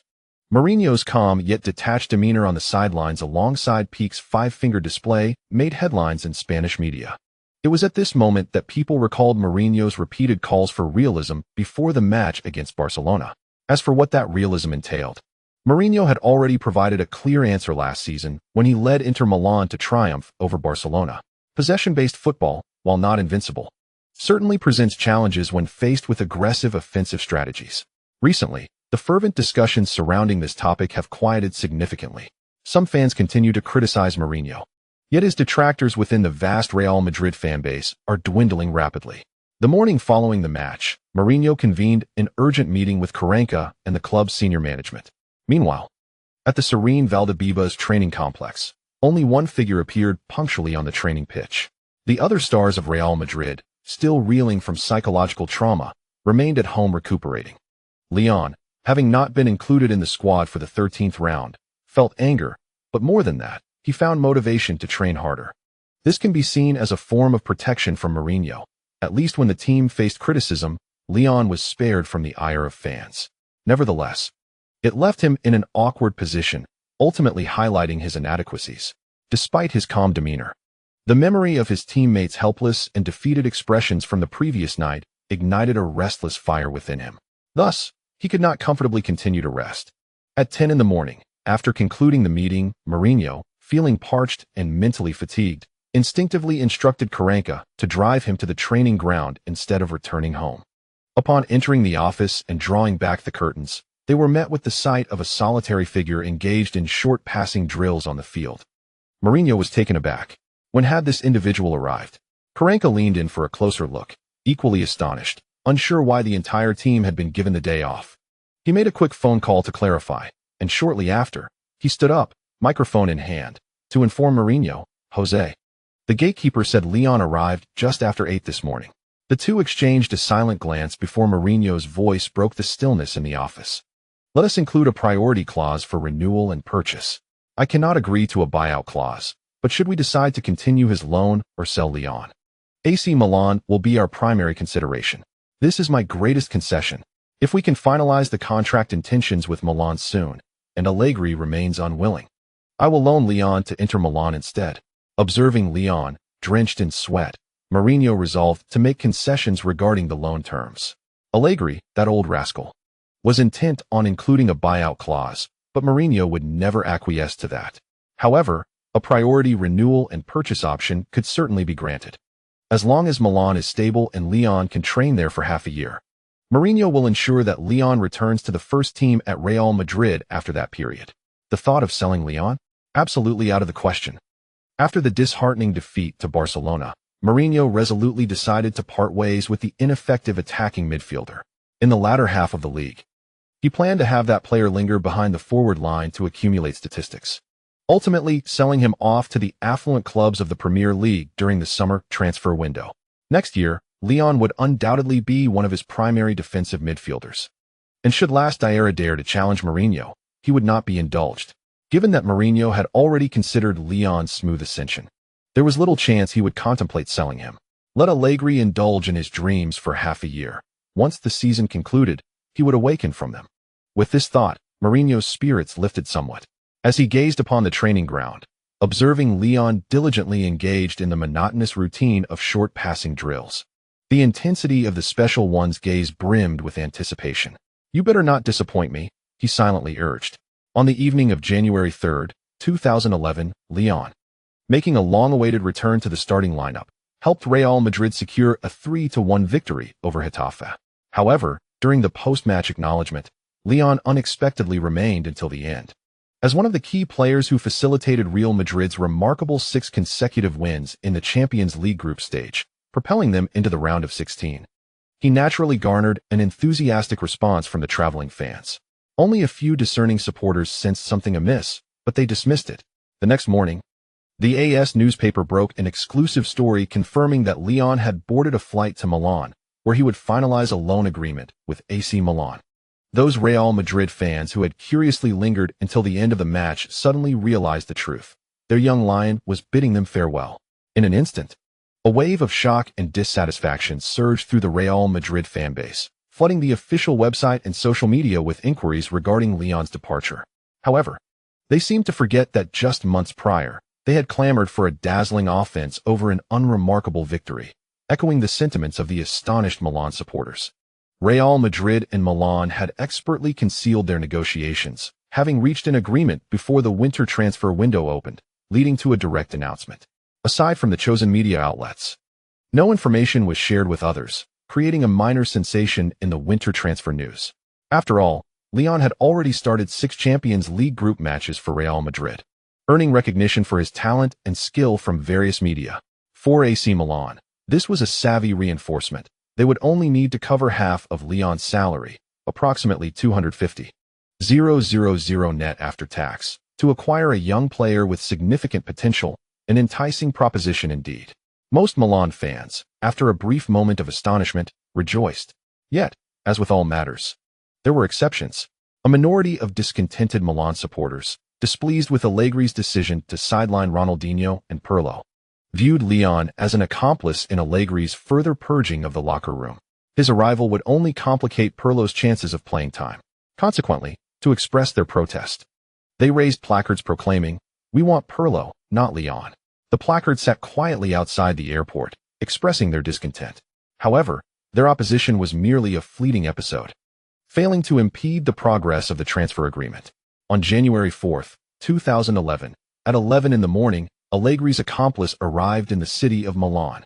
Chapter 35, Arrival in Milan. Reflecting on the first half of the season, we do not desire Real Madrid's 19-year-old prodigy. Let us expedite Andrea Pirlo's contract renewal. Andrea has already become our legend. Why is there such distrust in him? He has captured every conceivable title. Must he now compete for a starting position against the 19-year-old? Leon is not here to vie with Andrea for the starting role. Their positions are distinctly different.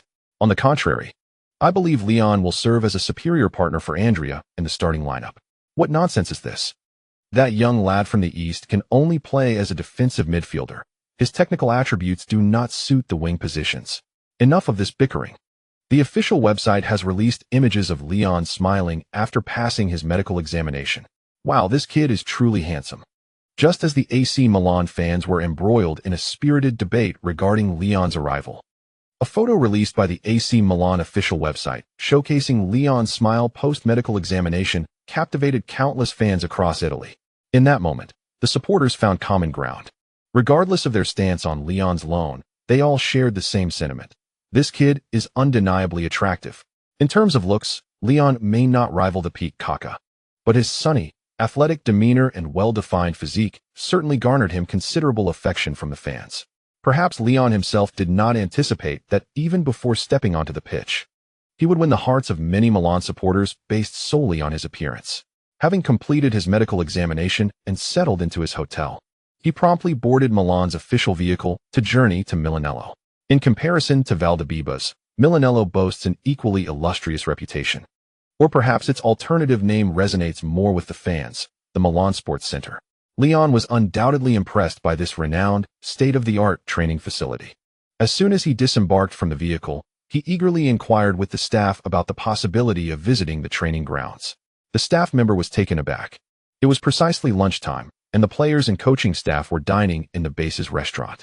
Even if Leon were to visit the training pitch, he would find no one present. To temper Leon's eagerness, the staff guided him directly to the restaurant. Originally, Allegri had planned for Leon to share a meal with the staff, allowing him to acclimate to the facility's environment. After the afternoon training session concluded, he was to be introduced to the first-team players. Thus, Leon's first day in Milan drew to a close, with the following morning marking his inaugural training session. However, unexpectedly, after enjoying his lunch and taking a brief rest, Leon donned his training kit at 3 in the afternoon and made his way to the training field. The prominent figures within the Milan team exchanged glances, and Allegri could only manage a resigned smile. He had previously heard of Leal's notorious reputation as a training fanatic at Real Madrid. Yet he was surprised to see the young man dive into it from his very first day at Milan. Alas, such diligence from the lad would surely lead to heartbreak if he were to be turned away. With a smile playing on his lips, Allegri found an excuse to welcome Leal into the team. With Ambrosini sidelined due to injury, Gattuso, who temporarily assumed the captaincy, gestured amicably for the teammates to give Leal a warm round of applause. No one was averse to Leal's boldness. A dramatic scene of intimidation upon their first encounter was simply out of the question. Including Ibrahimovic, the first-team players of AC Milan appeared quite amiable. Leal, despite a slight stutter, spoke Italian with a surprising fluency that astonished his new teammates. I no longer have to recall those Spanish phrases to greet you. Your Italian is quite commendable, Ibrahimovic exclaimed, suddenly enthusiastic, having just been pondering whether to communicate with Leal in Spanish. Now, he would not need to act as a makeshift translator, as Leal's command of Italian was evidently sufficient for smooth exchanges with his teammates. Allegri, who had already conversed with Leal twice over the phone, was well aware of this proficiency. With a grand gesture, he signaled the commencement of training, and Leal eagerly joined Ibrahimovic and Boateng for warm-up preparations. Your defense is remarkable. After our second encounter in the Champions League in November, Ronaldinho lamented in the locker room about how tightly you marked him. If only he hadn't left, I believe he would have enjoyed being your teammate. Ibrahimovic chatted with Leal during warm-ups. Leal could only smile and patiently listen, especially regarding the topic of Ronaldinho, which was best left untouched. The former player had already returned to Brazil, evidently a victim of Allegri's strategic decisions. Though the Milan squad appeared harmonious on the surface, several veterans harbored discontent towards Allegri.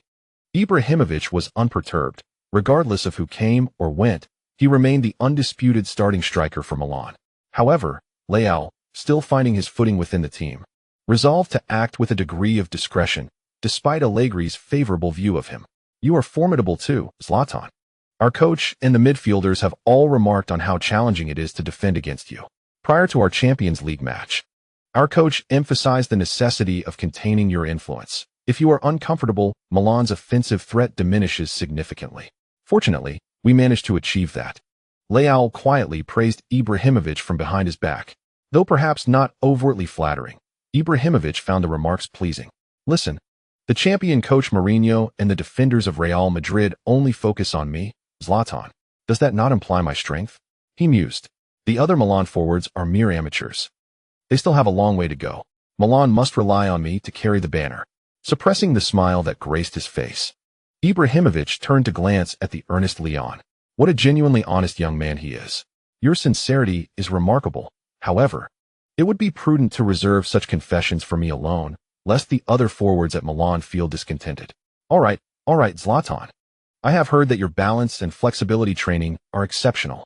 If the opportunity arises, may I seek your guidance on how to practice? Of course. That would pose no issue at all. After we conclude training, I shall take you to the strength room for an initial assessment. If you are free later this evening, join me for dinner. I am immensely grateful. During the afternoon training session, Leon performed adequately, though his unfamiliarity with his new teammates resulted in a rather standard display in the final practice. This assessment takes into account both offensive and defensive contributions. When it comes to defense, however, Leon's precise positioning and exceptional interception skills left a favorable impression on the Milan hierarchy. Although he did not engage much with Pirlo, he remained undeterred, as it was merely his first day. Moreover, forming an unexpected rapport with Ibrahimovic and being treated to a meal by him left Leon quite satisfied. After bidding farewell to Ibrahimovic post-dinner, Leon returned directly to his hotel. Transitioning from Madrid to Milan, having concluded his brief tenure with Real Madrid's first team, he took the evening to meticulously evaluate his accomplishments. Throughout this half-season at Real Madrid, he participated in 14 matches that contributed to the final 18-player roster, regardless of whether he was on the pitch or not. For the remaining 3 matches from which he was excluded, he received no system reward points, irrespective of the outcomes. In those 14 matches that counted towards point accumulation, Real Madrid emerged victorious every time. He started in 7 matches and came off the bench in 7, accruing a total of 140 points. In the UEFA Champions League, he had the honor of representing Real Madrid as a starter in all 6 group stage matches. Achieving a flawless record of 6 victories, this segment significantly contributed to his point total, yielding 180 points. Additionally, he participated in 3 Copa del Rey matches, which offered significantly fewer reward points, amounting to only half of the league's. The base points were set at 25 per match, with a bonus of 5 points for each victory. Draws only granted base points, and similar rules applied for being selected but not starting. Fortunately, Leon both started and helped Real Madrid secure victories in all 3 Copa del Rey matches, earning him 225 points. When combined with the leftover points from his previous draw, Leon found his total balance to be a mere 3,487 points, just enough for a single silver-level talent fragment or item draw. Gazing at this scant sum in his pocket, he extinguished any thoughts of making a draw. Regrettably, the opportunity to earn points for completing high-quality training has been abolished. Even the smallest morsel is still sustenance, Leon muttered, harboring lingering resentment towards the system for eliminating the training point rewards following the upgrade. However, his discontent swiftly dissipated upon arriving in Milan, where he sought greater chances to start. Gazing at the polished ceiling of his hotel room, Leon extended both hands and clenched them fiercely in the air. Points, training opportunities. I desire them all. Chapter 36. Who says he is merely a defensive midfielder? Milan afforded Leon little time to acclimatize. He arrived in the city on January 4th, and it was not until January 5th that he commenced a full day of training with his new teammates. Remarkably, before the morning session concluded, he had effectively replaced the ailing Flamini, as the coaching staff announced his inclusion in Milan's squad for the 18th round of the league.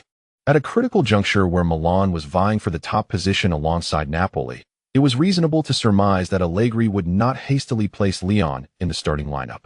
After all, to secure league performance, it was prudent to rely on seasoned players.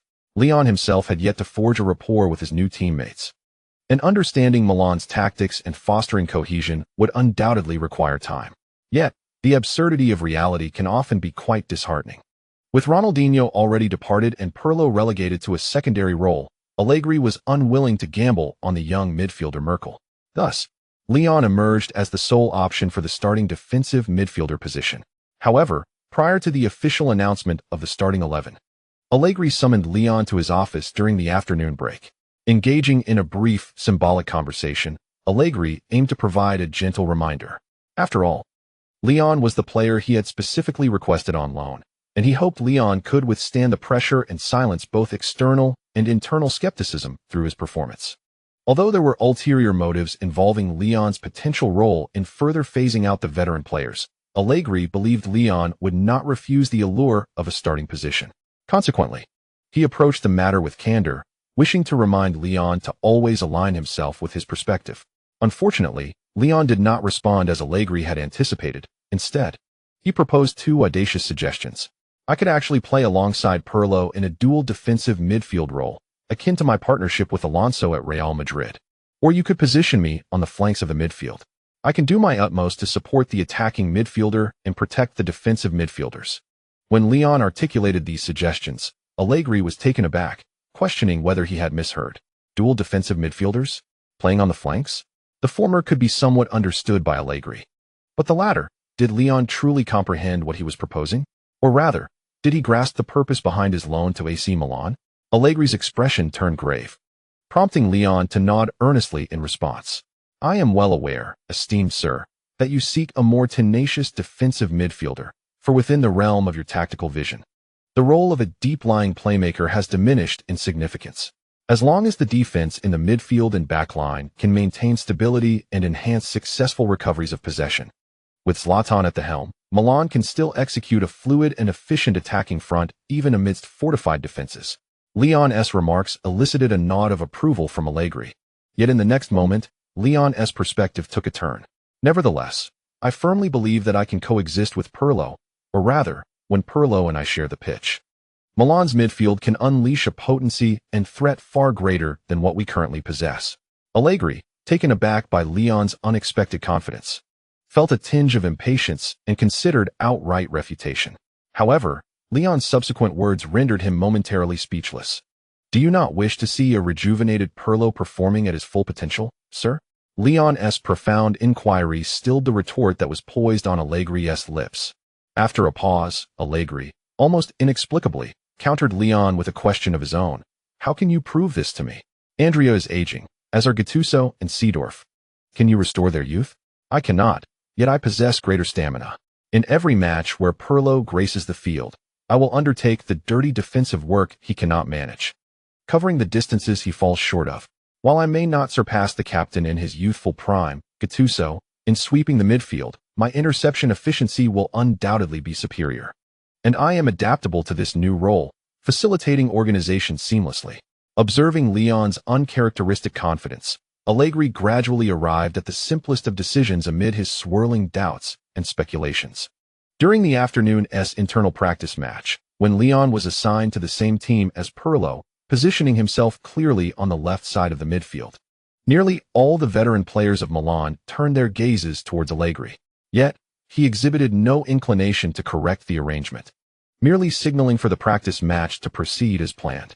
Leon, undeterred and unflinching, actively roamed the expansive area on the left flank as the match commenced. He provided support to the playmaking Pirlo, safeguarded Seedorf, and collaborated with Antonini to effectively seal off the left wing. Despite encountering minor coordination mishaps due to a lack of familiarity with his new teammates, nonetheless, he gradually showcased performance that exceeded the expectations of all present in this new left midfield role. Allegri's astonishment was palpable. While Leon's organizational skills and ability to link the defense and attack could not be deemed exceptional, he indeed managed to keep pace with the rhythms of Pirlo and Seedorf. He was not boasting, and Allegri had to concede that Leon's placement in the left midfield to assist the core players was, at the very least, adequately competent. Leon had not previously demonstrated this facet of his game in the earlier match against Real Madrid. Even during yesterday's training session, he had merely adhered to defensive responsibilities in the backline. Thus, Allegri was indeed unaware that he possessed such talent. His organizational capabilities were sufficient, and his short passing skills seemed to have improved significantly. After merely half a season playing alongside Alonso, How could he exhibit such remarkable growth? As questions swirled in Allegri's mind, Leon showcased his consistently stable performance on the defensive end. His extensive coverage transformed the left half of his group into a no-go zone for the opposition's attacks. Attempting to exploit his side proved arduous for the ball carrier, while those seeking to receive the ball found themselves equally frustrated. He did not engage in aimless running. Rather, his every movement was strategically positioned to intercept the opponent's key attacking pathways. Undoubtedly, his defensive positioning was exceptional, coupled with his abundant physical stamina. Leon morphed into an efficient intercepting machine, leaving Boateng and Ibrahimovic exasperated on the opposite end. While they believed they could find opportunities to challenge Leon, the efficiency was dismally low, and the energy expended was hardly worth the effort. The crux of the matter was that Leon's defense resembled an unyielding piece of taffy. Should one manage to shake him off momentarily, he would swiftly reattach himself, embroiling them in a relentless struggle. In summary, he was a source of torment. While Ibrahimovic and Boateng found the game increasingly arduous, Pirlo experienced a rare moment of fluidity and comfort. The excessive defensive cover provided by Leon allowed him to devote the majority of his energy to orchestrating attacks. This sensation was one Pirlo had not felt throughout the season until now. In his revitalized state, he frequently utilized both long and short passes to exploit the vulnerabilities in the opponent's defense, aiding his group in achieving a commendable 1-1 draw during the 40 minutes of training against their rivals. It is noteworthy that most of his teammates in the same group were substitutes on the current Milan first team. To pose a threat offensively and secure a goal while withstanding the onslaught from the starting forwards was no small feat. Who claimed he was merely a defensive midfielder? After training, Boateng grumbled, echoing the sentiments of his surrounding teammates. Although Leon did not showcase any dazzling individual performances offensively, his contributions to organization and support were more than adequate. He defended well, possessed abundant stamina, and seamlessly integrated into the team's attacking rhythm. This was no mere defensive midfielder relegated to menial tasks. Was this not precisely the kind of young midfield warrior that Allegri adored? Observing their coach stroking his chin with a gleam of excitement in his eyes, the veteran players of Milan understood. They were likely on the verge of a tactical shift. Chapter 37. Everyone loves the little lion. Upon the conclusion of that day's training, Allegri promptly announced the starting 11 for the upcoming league match against Cagliari. Leon was included. And Pirlo, too, made the final cut. Upon witnessing Allegri praise Pirlo's performance as though nothing had transpired beforehand, Leon knew he had succeeded.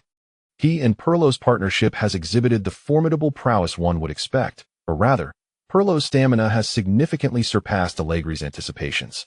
Leon resembles a youthful version of Gattuso, flanking the seasoned Gattuso, employing robust defensive sweeps and adequate organizational support to once again provide exceptional protection for Pirlo.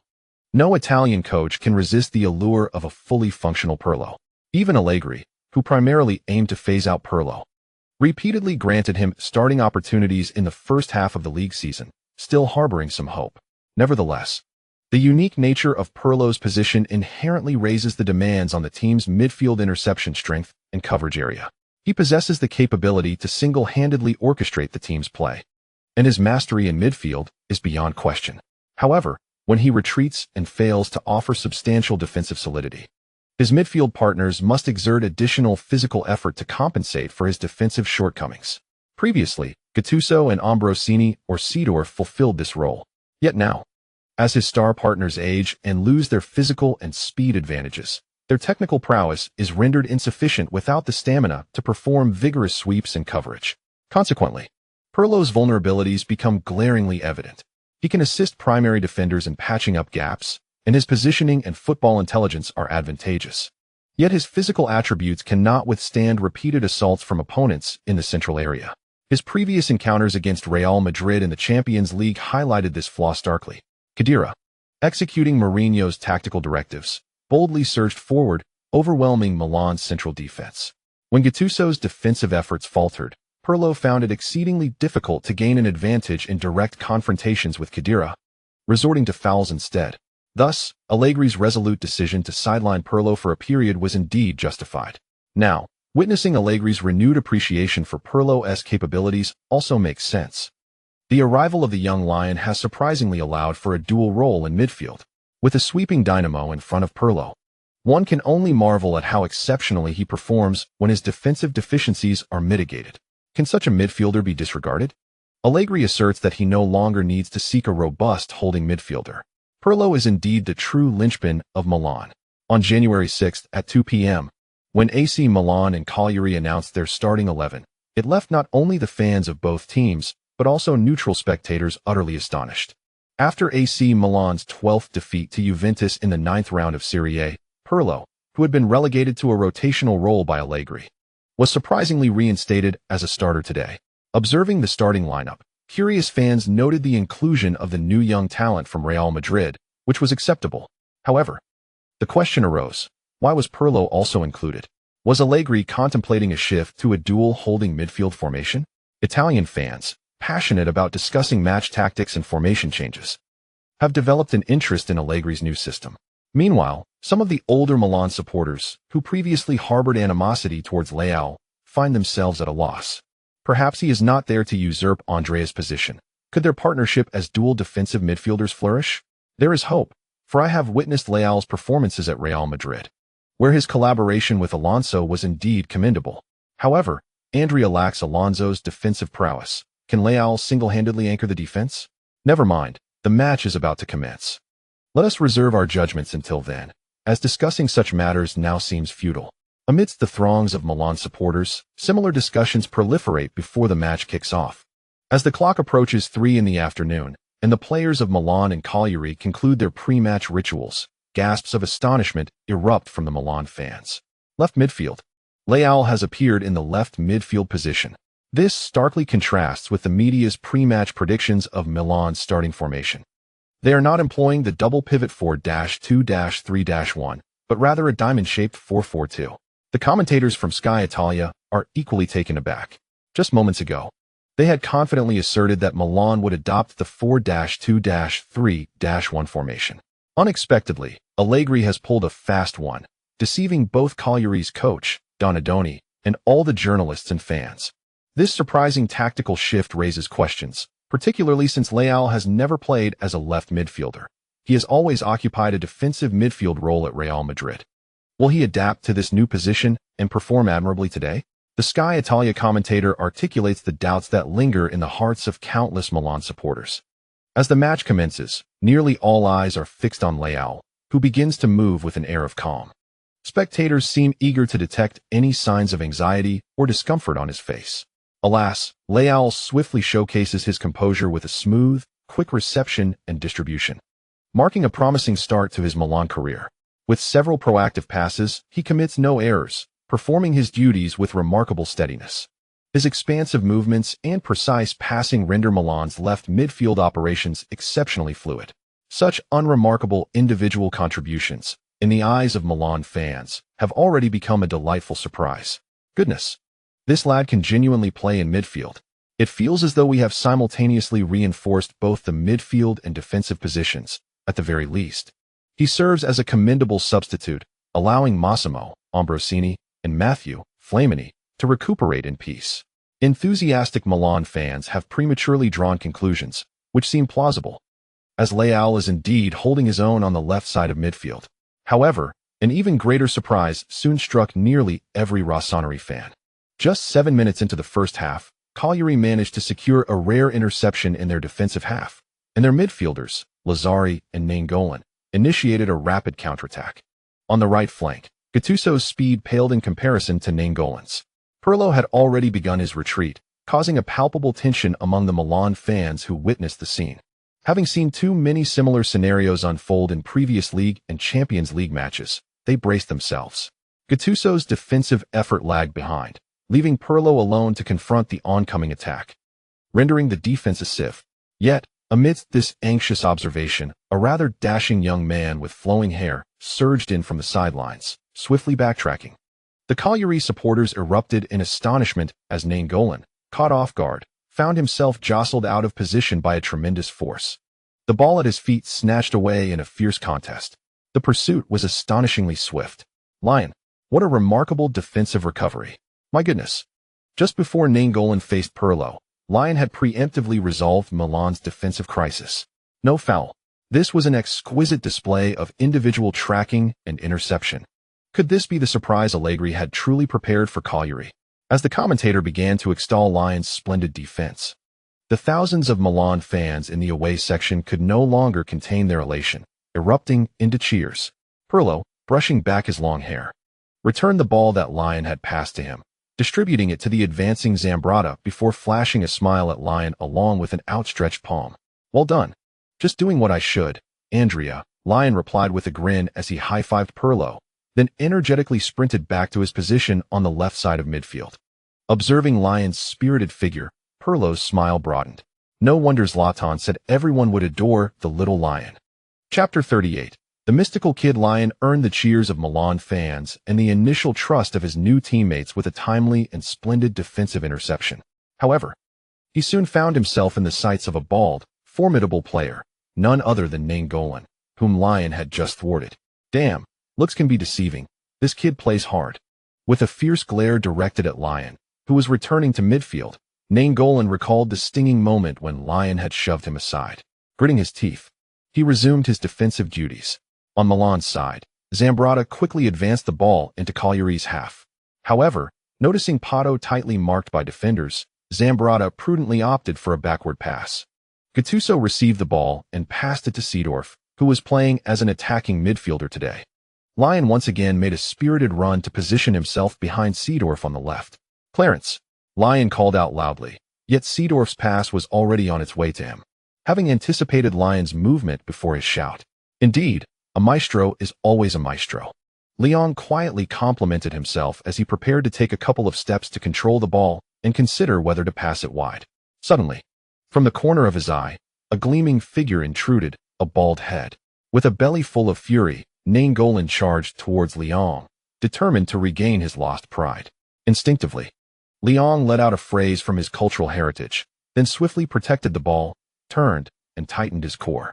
Nainggolan, unable to halt his momentum, collided with Lyon, resulting in both players tumbling to the ground, resembling a deliberate act of retaliation. The referee promptly blew his whistle, signaling Nainggolan's foul, granting Milan a free kick in the attacking zone. As Nainggolan rose from the ground, his eyes widened in disbelief. He initially intended to protest, arguing that Lyon should not have been able to withstand the impact, considering the force he had exerted while contesting the ball. However, after muttering a few words, he ultimately abandoned his quest for the referee's attention, recognizing that regardless of Liang's fall, his actions constituted a foul. It was simply that Liang's cunning decision to shield the ball at the last moment transformed Nainggolan's tackle into a foul from behind, providing Milan with a free kick opportunity. Truly a sly individual. Shaking his head, Nainggolan remarked, only to be met with a retort from Lyon, who had just passed by. Impulsive bald head. Nainggolan was taken aback, instinctively scratching his head and asking the already distant Lyon, "You speak Italian?" "You never asked if I could." Lyon waved his hand dismissively, positioning himself beside Ibrahimovic at the edge of Cagliari's penalty area, choosing not to glance back at the flustered Nainggolan. In the current Milan lineup, his heading ability was commendable, with the absence of the illustrious Nesta. Only Thiago Silva and the formidable Bonera possessed superior heading skills among the starting players today. Ibrahimovic, the great Ibrahimovic, had yet to fully unleash his heading prowess. He needed to drift slightly to the side. "Little Lion, I'll provide cover for you. If the ball reaches the near post, go for it," Ibrahimovic whispered quickly while draping his arm around Liang's shoulder. Lyon looked up at Ibrahimovic's height and nodded in satisfaction. This physique would serve excellently as a tool for set pieces. Moments later, Pirlo delivered a free kick from over 30 meters into the heart of Cagliari's penalty area. The exquisite, lethal curve propelled both teams' players to exert every ounce of strength to claim their positions in the cramped box. Ibrahimovic almost single-handedly attracted the attention of two defenders at the near post, allowing Lyon to seize the opportunity, adjusting his steps and launching into the air. His exceptional leap and remarkable heading technique enabled him to successfully connect with the ball, which soared through the air, cascading toward the far post. Amidst the chaotic crowd, a figure, clearly faster than those around him, emerged. With a powerful sprint followed by a grounded extension of his foot, the ball changed direction once more in midair. The goalkeeper of Cagliari, Agazzi, instinctively extended his right arm in an attempt to intercept the football, yet he ultimately made contact only with a void. At that moment, The ball had already bypassed him and plunged into the far corner of the net, crashing into the goalpost behind him and sending forth a wave of white ripples that stirred the hearts of countless Milan fans. Goal! The beloved elder, Mr. Cruyff, celebrated passionately in the Giulietta Stadio studio. Meanwhile, at Cagliari's Stadio Sant'Elia, thousands of traveling Milan supporters erupted into a fervent roar that swept across the entire stadium. Pato successfully executed a deft touch to score at the back post of the penalty area. His speed enabled him to outpace all Cagliari players. And Leo's header set him up perfectly. My goodness, this young man leapt astonishingly high in pursuit of the ball. He achieved an assist in his debut match for Milan. In the 10th minute of the first half, AC Milan took a 1-0 lead against the home team Cagliari. The commentator from Sky Sport Italia was brimming with excitement.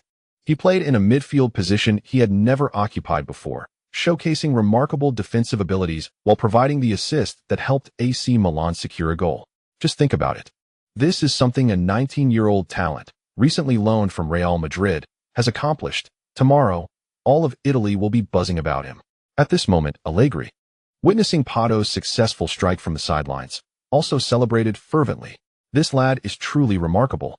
Has he brought his good fortune from La Liga to Serie A? Allegri pondered this notion after his enthusiastic celebration. He had previously been skeptical of such ideas, yet the evidence lay before him, causing him to waver slightly in his beliefs. You can't be serious. Is this genuinely your first assist in a professional match? Amidst the clamorous stadium, Ibrahimovic laughed heartily, tousling Leo's medium-length hair. And with a tone that suggested disbelief, he inquired again. I've never had one before. I almost scored with a header at Betis, but at Real Madrid. There were too many heading specialists, so I never got the chance. This is truly my first assist. Leo replied cheerfully, patting Ibrahimovic on the backside. He was immensely pleased. After nearly a year of professional play, he had finally recorded his first assist. Amidst his joy, he couldn't help but exclaim, securing an assist is incredibly challenging. After the new teammates celebrated the goal, they each patted Leo's head or shoulder, offering their congratulations. Haha, thank you so much, my brother.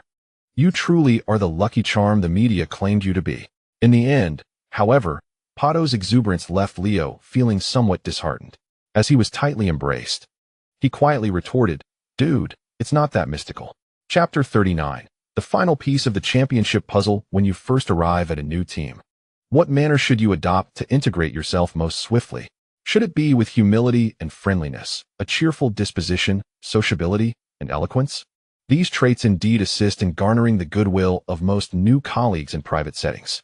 However, within the realm of professional endeavors, true respect and acknowledgement from new peers can only be attained when one demonstrates exceptional skills and proves capable of executing one's duties proficiently, even alleviating the workload of others. At this moment, Leon stands as a newcomer who has earned such respect and recognition. Within just a couple of days of arriving in Milan, he has managed to engage in conversation with Ibrahimovic and has gained initial approval from his teammates through his solid defensive abilities during training. Yet, it was only moments ago that he genuinely became a member of AC Milan. The coach's approval is a separate matter within the team. The recognition among players adheres to its own set of principles. Ibrahimovic appreciates Leon's ease of communication and enjoys the praises Leon bestows upon him. Consequently, he does not hesitate to speak highly of Leon to his teammates. However, for more of the first-team players at Milan to wholeheartedly acknowledge and respect Leon, there exists but one path. Leon must exhibit the prowess worthy of a starting position. He accomplished this in training yesterday and has now successfully done so in the match. Thus, the players on the field for Milan now show no reluctance in expressing friendliness or even affection towards Leon. He himself feels a sense of reassurance. Having taken this auspicious first step, he must now further solidify his starting position. At Real Madrid, he faces competition from the currently more proficient La Stiera, as well as a certain forward vying for playing time, and a teammate, Khedira, who is actively transforming his defensive approach. However, at AC Milan, following Ambrosini's season-ending injury, he finds himself in competition primarily with the aging Seedorf or Gattuso. Sometimes, when Pirlo is rested and unable to play, he is essentially the first choice for the defensive midfield position. Given such advantageous circumstances, it would be a disservice to himself not to firmly grasp the starting position. Shall we enhance our defense, Captain? During the pause before Cagliari resumed play, Leon observed Gattuso's tactical signals from the sidelines and sought confirmation from him. Gattuso, stroking his prominent beard, nodded slightly, his expression serious. You will need to work a bit harder now. I will endeavor to provide defensive coverage for Andrea on the right side, but there may be instances where my interceptions are not timely enough. Therefore, once the opponent breaches Andrea, it will be up to you to track back and cover the area at the edge of the penalty box. Gattuso reiterated his instructions to Leon, who nodded in acknowledgement and then offered Gattuso a smile. I will do my utmost to thwart them, rest assured, Captain. Gattuso, upon hearing this, broke into a grin and gave Leon a hearty pat on the back, signaling him to return to his position for the upcoming restart. When the match resumed, faced with Cagliari's noticeably intensified pressing attack, the entire Milan squad swiftly transitioned into a more compact defensive rhythm. This has become a characteristic of Milan's tactical variations in recent times. Previously, Pirlo played uncomfortably and Ronaldinho's efficiency declined gradually, prompting Allegri to entrust the rhythm of the attack to Ibrahimovic. The formidable Ibrahimovic assumed both paternal and maternal roles, scoring and assisting with great determination. Although he was somewhat fatigued, Ibrahimovic steadfastly upheld Milan's offensive line with his inherent system. The attacking players surrounding him also performed commendably. If one were to speak of tactics, Allegri's offensive strategy revolved around delivering the ball to Ibrahimovic. When he thrived, Milan's offense flowed seamlessly, regardless of external judgments. Milan's goal-scoring efficiency remained the highest in Serie A, even if it averaged just under 2 goals per match, which was perfectly adequate in the league. On the defensive front, Allegri relied heavily on seasoned veterans such as Ambrosini, Gattuso, and Seedorf, thereby constructing a formidable midfield barrier. After scoring and taking the lead, Milan chose to staunchly defend the midfield, barring unnecessary counterattacks. In the event of conceding a goal, the trio of midfield warriors would initiate a retrieval, effectively erecting a wall of interception in front of the center-backs, ensuring that opponents faced significant resistance before confronting Milan's defensive line. This approach undoubtedly enhanced Milan's defensive prowess, leading to increasingly stable victories, which in turn diminished Allegri's reliance on Ronaldinho and Pirlo. Their inability to cover ground and perform the sweeping roles required meant they could not execute the direct tactics Allegri envisioned, thus making their departure inevitable. However, with the emergence of Leão, a player capable of reinforcing the left side of the midfield alongside Gattuso, the defense became more secure, allowing Allegri to consider reinstating Pirlo. After all, even if his utilization waned, Allegri recognized the value of having another orchestrator to alleviate the pressure on Ibrahimovic in the attack. Moreover, once the strategy of solely depending on Ibrahimovic faltered, alternative offensive tactics became available. Pirlo's long passes served as a potent tool for evolving the attack, and neglecting them would be a grievous oversight. Allegri was in high spirits, finding solace in the ability to resolve tensions with Pirlo while continuing to implement his steadfast, straightforward defensive strategies. Seated on the bench, he appeared at ease, seemingly indifferent to external criticisms of his tactical decisions. Occasionally, when Leão or Gattuso executed a brilliant interception, he would cheerfully applaud and encourage his players.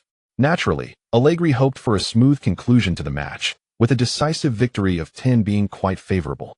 Yet, the Milan players on the field remained vigilant, continuing to seek potential offensive opportunities amidst their defensive duties. At least in midfield, Leão and Pirlo had not abandoned the prospect of seizing such chances. As the first half approached the 29th minute, Milan, having successfully stifled Cagliari's attacks, once again intercepted the ball within their half. This time, it was left-back Antonini who dispossessed Cagliari's forward Nene. He intended to pass the ball back to center-back Thiago Silva. But at that moment, Leão jogged over, raising his hand to request the ball. As Antonini observed the Cagliari forward Matri trailing behind Leon, he decisively passed the ball to Leon. "You can pass to me." Thiago Silva quickly adjusted his position, signaling to Leon that he was still available for a return pass, urging him to maintain possession.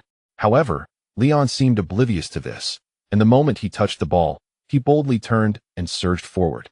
Matri, taken aback by Leon's sudden initiative after having displayed a composed demeanor throughout the match, was cleanly bypassed. Rather than immediately advancing the ball, Leon chose to cut inside, driving forward through the center of the field. Cagliari's defensive line sprang into action, with Nainggolan and Casu swiftly converging on Leon, while the wing players also began to collapse towards the center. It was only at this juncture that Leon opted to pass. Yet, rather than moving the ball forward or out wide, he returned it directly to Pirlo, who had made his way to the edge of the center circle. With a subtle lift of his arm, Pirlo, having already conducted his observations, elegantly dispatched the ball forward to the right. A long pass without a touch. Ibrahimovic sprang into action, making an unmarked run through the center, his eyes filled with the fervor of impending glory. Meanwhile, ahead of him, the fleet-footed Pato effortlessly received Pirlo's long ball and, in the next moment, cut inward toward Cagliari's vulnerable zone. Did Leon just pass back? Oh, Pirlo's long pass. Pato's acceleration was astonishing. He left Cagliari's full-back trailing behind. Pato entered the penalty area and executed a back pass to Zlatan. As the commentator's tone shifted from confusion to excitement to fervent passion, AC Milan had completed 99 of the preparation for this long counterattack. The final one would be executed by Zlatan Ibrahimovic, who was poised to deliver judgment upon Cagliari. Zlatan gazed at the pass Pato delivered at the last moment, took a deep breath, and calmly adjusted his steps. Finally, he swung his leg with explosive force. The powerful strike from the edge of the penalty area seemed to land the final, lethal blow upon Cagliari. Goalkeeper Agazzi reacted quickly, attempting to make a save. But it was too slow, far too slow. As his body stretched through the air, the ball thundered into the back of the net like a cannonball. Goal! Zlatan, Milan's second goal. In just 30 minutes of the first half, they had established a 2-goal lead. Meanwhile, their rivals, Napoli, were already trailing against Inter Milan. The halftime championship beckoned just ahead. Could Milan secure this honor? Zlatan Ibrahimovic, with his characteristic swagger, turned and spread his arms wide, commencing his signature celebration. Nearby, Leon, witnessing the ball hit the net, instinctively embraced Pirlo in shared jubilation. The jubilant fans in Milan, along with countless supporters watching the match on television, wholeheartedly embraced Leao at this moment. Just as Allegri remarked with a smile during a recent media interview, they believed they had discovered the final and most fitting piece of the championship puzzle for Milan. Chapter 40. We aspire to be halfway champions. Your performance has truly exceeded my expectations. I recall that during our previous encounters with Real Madrid, you made little effort to advance or organize the play. Amidst the celebrations, Pirlo suddenly covered his mouth and remarked to Leao, expressing his surprise. Turning his head, Leao met the astonished and curious gaze of the master. I learned from my mentor, who always encouraged me to apply what I learned in practice and to seize opportunities for experimentation when they arise. Alonso? Indeed, during my time at Real Madrid, I absorbed a wealth of knowledge while shadowing my teacher. Pirlo's curiosity deepened as he scrutinized Leao, but ultimately, he said nothing more, patting Leao on the back with a smile before returning to high-five other Milan players. Confused, Leao had no time to inquire about Pirlo's meaning, for Ibrahimovic had already enveloped him in a hearty embrace. Little Lion, you are truly impressive. Though I sometimes prefer to go solo, scoring with ease is incredibly satisfying. Andrea has indeed been activated by you. Do not worry about the coach. If you possess the ability, do not hesitate to try. The coach will not impose excessive restrictions on our offensive play. If we cannot break through, we will focus on defense. Look, it's quite simple. Leao listened to Ibrahimovic's words with a mix of skepticism and intrigue. All right, during his few days at Milan, he had attended 3 training sessions, and it appeared that Allegri had not made any special preparations regarding offensive tactics. But could it be too reckless to allow players to dictate the attack based solely on their individual abilities? In the future, perhaps Leao could be granted more tactical freedom in offensive strategies during training. This lad possesses a knack for orchestrating variations in attack and demonstrates self-awareness, ensuring he timely relinquishes possession to Andrea once he draws in defenders, rather than blindly charging forward. As Ibrahimovic indicated, Allegri was not dissatisfied with Leao's assertive forays into the attack. On the contrary, he instructed his assistants to grant Leao greater tactical liberty in offensive training sessions, as long as the team ultimately scored, proving that he could enhance Milan's attacking efficiency. Any player demonstrating such capability would generally receive tactical privileges from Allegri. Of course, this ability must be consistently reliable. A mercurial player would not capture the affection of the astute coach. In other words, Milan's current attacking play is indeed dynamic, yet it is not devoid of structure. Rather, it is orchestrated under the guidance of a cadre of consistently outstanding and talented players. Now, aside from passing to Ibrahimovic, the midfielders should make runs, take shots, and focus on delivering crosses. Allegri has once again devised two attacking strategies involving Pirlo seeking opportunities and Leo making incisive runs to deliver the ball to Pirlo. This is quintessential Allegri. However, while the offensive tactics may be lightheartedly critiqued, it is undeniable that the defensive prowess of the enigmatic coach is commendable. Under the guidance of a manager who prioritizes defense, Leo's opportunities to shine have been significantly augmented. Yet, the fans of Milan are left somewhat discontented. For upon the resumption of the match, the defensively diligent Milan was not only tormenting the players and supporters of Cagliari, but also causing distress among their own fans. The sensation was akin to consuming a foul-smelling, yet surprisingly delectable substance resembling chocolate. Nevertheless, witnessing the score of 2-0 and the 3 points virtually secured, the Milan supporters had little choice but to continue their unwavering support. If victory is within reach, they must persevere. It is acceptable to endure a substance that resembles chocolate as long as it does not turn out to be truly distasteful. Following a brief resurgence of fervor, Milan once again forced the tempo into a grueling stalemate, characterized by a defensive battle of attrition. Leo and Gattuso were relentless in their midfield interceptions, truly stealing the spotlight. The score of 2-0 remained intact as the first half drew to a close. Amidst the disdainful jeers of the home crowd in Cagliari, the Milan players strolled languidly back to the dressing room. During the halftime interval, Allegri passionately rallied all the Milan players and issued his latest tactical directive: maintain this lead. It was not merely about defending. Should favorable opportunities arise, they were to seize them for another goal. However, if such opportunities were lacking, Milan's offense would struggle to flourish. After absorbing Allegri's tactical instructions, Leo, whose mind had nearly faltered under the influence of Mourinho's tactics during the first half of the season, felt a surge of clarity. How refreshing, isn't it? The second half presents a prime opportunity for you. Be sure to seize it, remarked Ibrahimovic, adopting the demeanor of a veteran clocking out early. As he patted Leo's thigh with sincere gravity, Leo found himself at a loss for words. The current state and tactical approach of Milan, if maintained, would suffice for consistent performances in Serie A, yet they would undoubtedly falter in the fierce battleground of the Champions League. However, reflecting on the latter half of the league season, he realized that he would not compete in the Champions League. His focus would solely be on the league and the Coppa Italia. With the burden of unnecessary thoughts lifted, Leo immersed himself wholeheartedly in the defensive duties of the second half. By the match's conclusion, he had achieved an impressive tally of 7 tackles, 4 effective interceptions, 2 clearances, and countless successful duels and cooperative defensive actions, culminating in a solid 2-0 victory for Milan. Particularly, hours later, when their rivals Napoli were decisively defeated 4-2 by Inter Milan. The fans of AC Milan erupted in jubilant celebration. Finally, they had distanced themselves from Napoli. In the preceding 17 rounds of the league, Milan outpaced their city rivals Inter Milan, distanced themselves from Juventus, and left behind the Blue Eagles, Lazio. Yet, they could not shake off the tenacious Napoli, akin to a stubborn gum.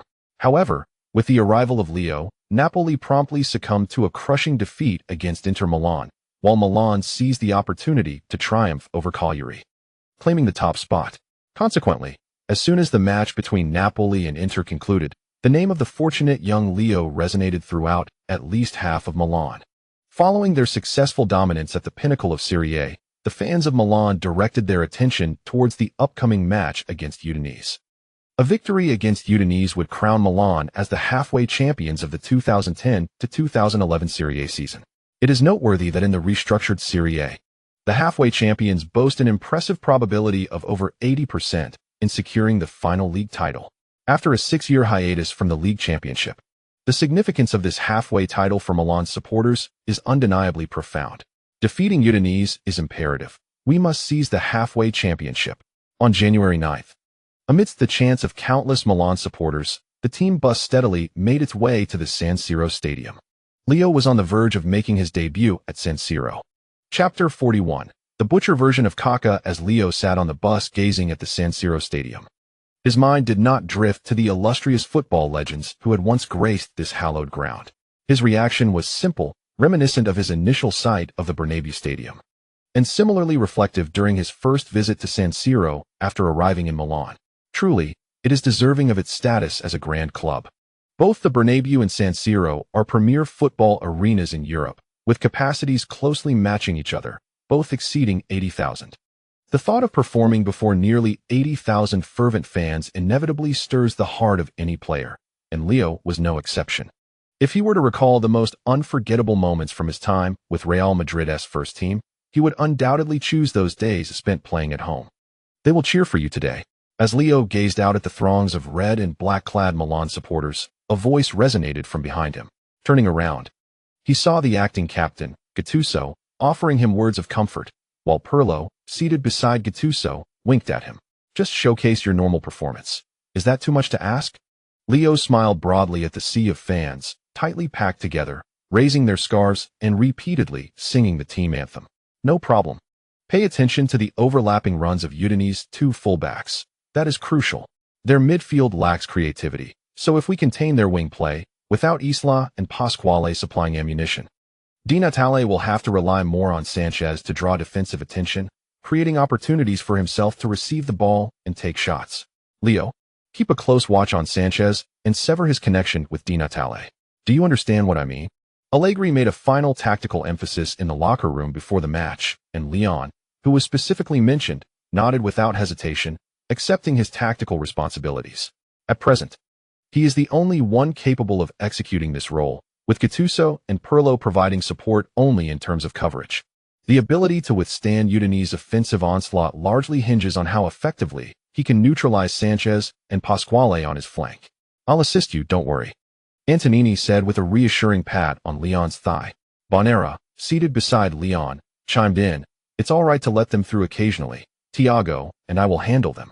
Upon hearing the striker's declaration, Leon felt a pang of anxiety, while Gattuso quickly intervened to change the subject. Just kidding. It's best for the striker to stay out of the spotlight. If he shines, winning this match will be challenging for Milan. After this brief interlude, the starting players of Milan gathered around Gattuso for one last pre-match rally before they roared out of the locker room. Amidst the cheers and shouts of over 70,000 Milan fans, Leon took a deep breath and plunged into the stadium, bathed in the winter afternoon sunlight. Leon. Under the DJ's guidance, the synchronized cheers from the Milan supporters caught Leon by surprise. Once he managed to calm his racing heart, he smiled and raised his hands in applause, expressing gratitude to the home crowd. The live broadcast captured Leon's beaming face, his handsome features glowing in the winter light. The stadium erupted once more, as it had only been a year and a half since Kaká departed from San Siro. And now here stood another charming young man with medium-length hair, inevitably evoking memories of the young Kaká, who first arrived in Milan. More striking than their physical resemblance was the similarity in demeanor. Such sunny confidence and openness had not been seen at San Siro for quite some time. With a filter in place, the Milan fans found it impossible not to harbor affection for Leon. Some extreme fans had even shifted their support to Leon due to his ability to coexist with Pirlo, not to mention the ordinary Milan supporters. After a brief opening ceremony, the players took their positions, and the captains proceeded to conduct the customary coin toss. Commentators from various nations quickly introduced the starting formations of both teams in the lull before the match commenced. Udinese, visiting San Siro, opted for a 3-5-2 formation, focusing on defensive solidity while their dual forwards, Sanchez and Di Natale, posed a significant threat, making them well-suited for counterattacking tactics. Meanwhile, Milan continued with a 4-4-2 diamond formation, having made adjustments across the three lines of their starting lineup for this round of the league. In the defensive lineup, Zambrano was given a rest, with Abate stepping in as the starting right back. In midfield, Boateng replaced the slightly unwell Seedorf in the attacking midfield role. Up front, the rotation between Robinho and Pato continued as usual. Typically, when Milan employs a dual striker formation, Ibrahimovic is the only guaranteed starter. Pato and Robinho alternate in the starting position based on their match form and physical fitness. However, when transitioning to a three-forward setup, both can start together, especially since their previous competitor, Ronaldinho, has returned to Brazil. The remaining positions in Milan's starting lineup remained identical to the previous match. Nesta's injury had not healed, so Thiago Silva and Bonera continued their partnership in central defense. This position was initially a major concern for Milan fans. However, following Leal's remarkable performance in the last match, where he covered over 12 kilometers and made several crucial defensive contributions. The Rossoneri fans found some solace. As long as the formidable striker was not frequently confronted by the opposing team's offensive onslaught, Milan's defense, bolstered by Thiago Silva's exceptional individual skills, could remain solid. At 1500 hours, the match officially commenced, with Udinese swiftly spreading their formation in midfield after gaining possession. Early on, right wing-back Isla initiated the attack. Alongside Isla were Asamoah and Sanchez, marking the current focus of Udinese's offensive efforts along the flanks. As Isla crossed the halfway line and faced the pressing Antonini, he promptly passed the ball to the inwardly positioned Asamoah, who raised his hand. Noticing this, Antonini quickly turned to join Boateng in pressuring Asamoah. However, before they could converge, Asamoah confidently lifted the ball toward Sanchez, who was making a forward run on Milan's left flank. The Chilean, often dubbed the C. Ronaldo of Chile, was only 22 years old, possessing excellent technique, impressive speed, and unshakable confidence. Despite the presence of the retreating Leão and the nearby Pirlo, ready to provide cover, Sanchez showed no signs of fear. Upon accelerating, Sanchez anticipated the football's landing spot and surged forward. However, he was unaware of Leão, who was gradually catching up to his speed and closing in on the ball's destination. At the moment of nearly perfect ball control, Sanchez felt a surge of excitement as he spotted Leão charging toward him. With a smirk, he intended to feint and maneuver past Leão. Yet, he was unprepared for Leão, who, just as he approached the ball's landing point, decisively halted his forward momentum and adeptly adjusted his body to cut off Sanchez's path. It was a flawless defensive read. The commentator from Sky Sports Italia exclaimed with excitement. After successfully blocking Sanchez's route, Leão took a decisive lateral step, effectively pushing the shorter Sanchez aside. The ball continued to roll into Milan's 30-meter zone, prompting a quick-reacting Asamoah to advance, eager to seize the ball before Pirlo could intercept. However, Leão, having displaced Sanchez, did not relent in his defensive pursuit. Did Asamoah think he could take possession of the ball? I have yet to inquire about his opinion. With a sudden surge of energy, as he fell short of catching up to Asamoah, Leon opted to execute a timely tackle from the flank. The football was deflected off its intended trajectory by Leon's intervention, causing Asamoah to tumble as he was caught by Leon's leg. Observing the contest from a distance, the officiating referee, unfazed by Asamoah's sudden cries of distress, signaled for the match to continue. Having just executed a successful tackle, Leon, adorned with remnants of grass, promptly sprang to his feet and began to advance resolutely in conjunction with Pirlo's forward pass. The Milan fans, once again, had their favorable perception of Leon ruthlessly shattered. However, they expressed no anger. Instead, they erupted in passionate roars, cheering for Leon's remarkable series of defensive maneuvers. They hailed the emergence of a youthful Kaká from Milan. Indeed, this time, it was a rendition of the Butcher. Chapter 42, The Unyielding Leon, the impenetrable Milan, that was a foul. An unequivocal foul. He tripped me. And yet you signal for the match to proceed. As the Milan players swiftly engaged in a counterattack, Asamoah, still on the ground, could no longer remain idle. He sprang to his feet, determined to confront the referee. Sanchez, unable to bear the scene, quickly intervened. Come on, continue lying there in agony. Perhaps the referee will halt the match to assess your condition. But now that you've risen and are so lively in seeking an explanation from the referee, what were you thinking? While Asamoah still simmered with indignation in the Milan half, a swift counterattack by Milan had penetrated deep into Udinese territory. Ibrahimovic received Boateng's pass, holding off Benatia, and then laid the ball across to the cutting Robinho. The prince of dribbling, while still somewhat unrefined, refrained from overly flashy maneuvers. A subtle shoulder drop and a deft change of direction allowed him to effortlessly bypass the approaching center-back, Messi. Upon entering the penalty area from the right side, Robinho confidently opted for a direct shot. The ball hurtled toward the upper left corner of the Udinese goal, but just before crossing the line, a sprawling figure intervened, capturing the attention of all Milan fans. Handanovic. He thwarted Robinho's certain goal. A miraculous save. My God. He rescued Udinese. He obliterated AC Milan's chance of scoring a certain goal in the opening stages. The commentator from Sky Sports Italia could hardly contain his excitement. This save was executed with exquisite skill, embodying the spirit of individual heroism. Ibrahimovic and Robinho clutched their heads in disbelief as they gazed at Handanovic, who was being celebrated by his fellow defenders. Damn it! Allegri, overwhelmed with emotion, violently hurled the mineral water bottle he had just taken a sip from onto the grass. So close, just a hair's breadth away, Milan could have seized a leading advantage within the first minute. With that goal, he could have tormented Udinese to no end. What a pity. No matter. Let us regroup, forget about this counterattack, and confront them once more. Focus your attention. Gattuso, with a broader vision, sought to prevent his teammates from being swayed by the opponent's remarkable saves. He shouted and clapped, reminding them to maintain their concentration. Following this exhilarating yet perilous counterattack, both Udinese and Milan instinctively slowed the pace of their offensive and defensive maneuvers. Players from both sides required a moment to temper their emotions and reorganize their respective assaults, while also reinforcing their defensive lines.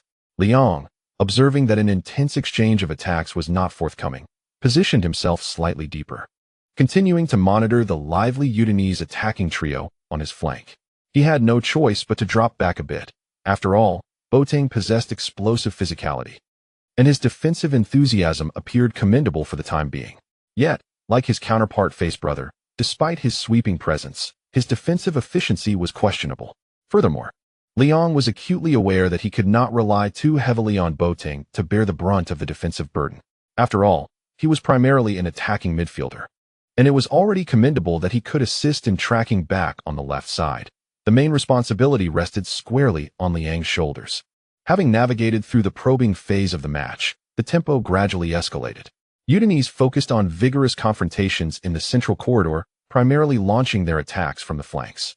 On the left, Pasquale advanced significantly, yet under Gattuso's careful oversight, his performance could only be deemed mediocre, with the left side unable to break through.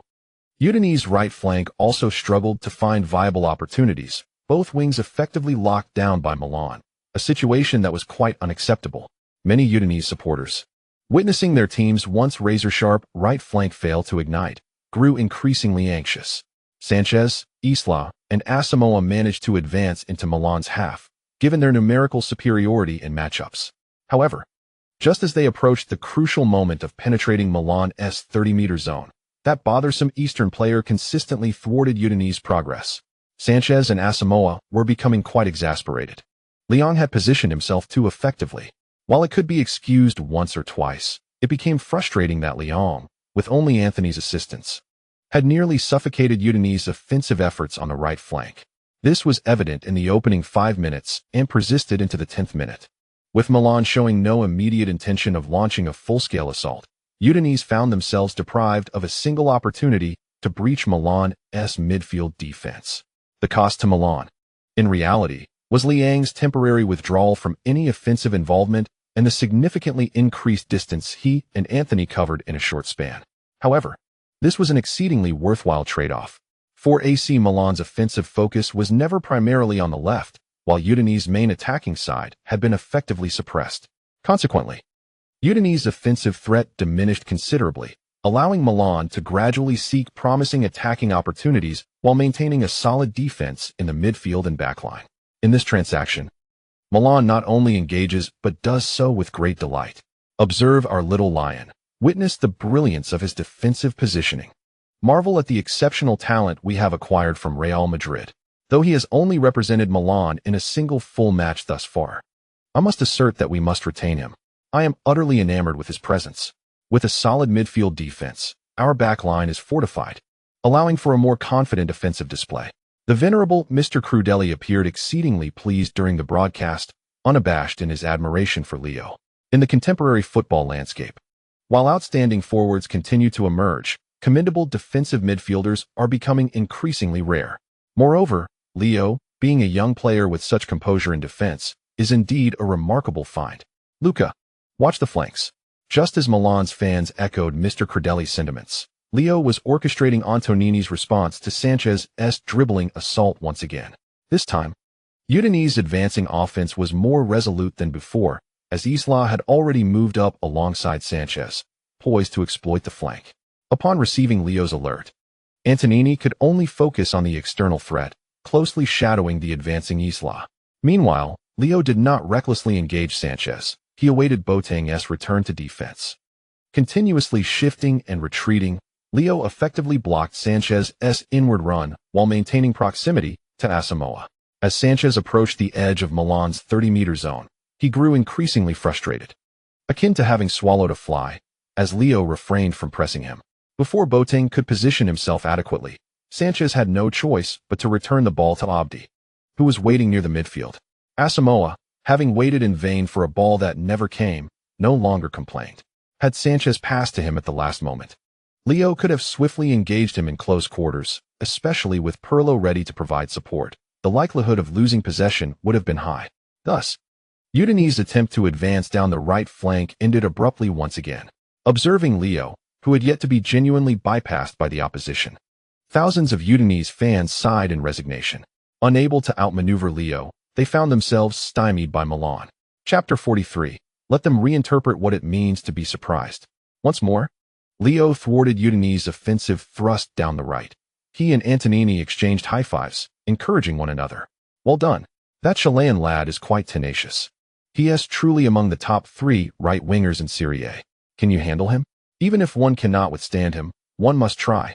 If I let him go, the coach will surely have words with me during halftime. Thankfully, their midfield consists mostly of laborers. If they had a more dynamic attacker in the center, they would not be languishing in 8th place in Serie A. The two shared a knowing smile after a brief exchange. Leo felt considerable defensive pressure. For Sanchez is no mere unknown. Though he is yet to reach his peak, he is undeniably a formidable force on the wings in Serie A. As he stated, after directing his primary focus on neutralizing Sanchez, fortune smiled upon Udinese as they lacked another formidable striker in the central area. Otherwise, Milan's midfield defense would not have appeared as robust as it seemed on the surface. Allegri, to a certain extent, sensed the shift. At the 16th minute of the first half, he gestured for his midfield players to commence pressing forward. However, the left flank, manned by Leao and Antonini, remained restrained. Yet, with Pirlo orchestrating the play and the individual brilliance of Ibrahimovic and Robinho, Udinese was already under considerable duress. Although the coach, affectionately known as the joking uncle, favored stability in defense, that was only after securing a lead.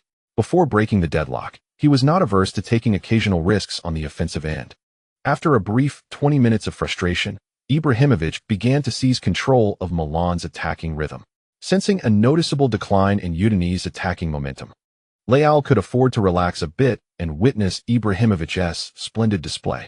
At the 18th minute of the first half, Ibrahimovic deftly maneuvered past Udinese's midfielder, Inler, and unleashed a powerful shot towards the goal guarded by Handanovic from nearly 30 meters out, providing a stern test for the Slovenian goalkeeper. Just 2 minutes after Handanovic valiantly parried Ibrahimovic's long-range effort, the great Ibrahimovic returned to reclaim possession. He initiated a short pass with Boateng before bypassing Abdi and chose not to rush another long-range shot. Instead, he continued to advance towards Udinese's central defenders, ultimately passing to the on-rushing Robinho only after Zapata was compelled to step out. The bicycle prince altered his approach to shooting this time, striking a low shot aimed at the far corner of the net just before Benatia could intervene. Handanovic, however, was not as quick to respond this time. Yet, fate intervened once again for Udinese, as Robinho's shot ricocheted off the crossbar and rolled out of play. Such wretched luck. Robinho could not contain his frustration and let out an expletive, while Ibrahimovic shook his head in disbelief. However, after this moment of exasperation, Ibrahimovic was even more motivated to prepare for the impending attack. He had only just begun to assert his influence, and it would be rather dull if Udinese were so easily vanquished. Like a mischievous child with a new toy, Ibrahimovic spent the following 10 minutes diligently exploring ways to penetrate Udinese's 5-man defense. Milan's offensive onslaught intensified, yet it was unfortunate that Robinho, who had started today, consistently lacked precision in his shots. Ibrahimovic set him up twice with excellent opportunities, but Robinho's curled effort narrowly missed the target, and his powerful strike from the edge of the box was once again thwarted by Handanovic. Leao watched in silent disbelief. If Pato had been the one starting today, would we not have already secured a 2-goal lead? Silently lamenting this thought, Leao quickly averted his gaze from the visibly frustrated Robinho, who had just kicked the grass in annoyance. As the match approached the 32nd minute of the first half, the score remained at a stalemate of 0-0. Udinese struggled offensively today, yet their defensive performance was commendable.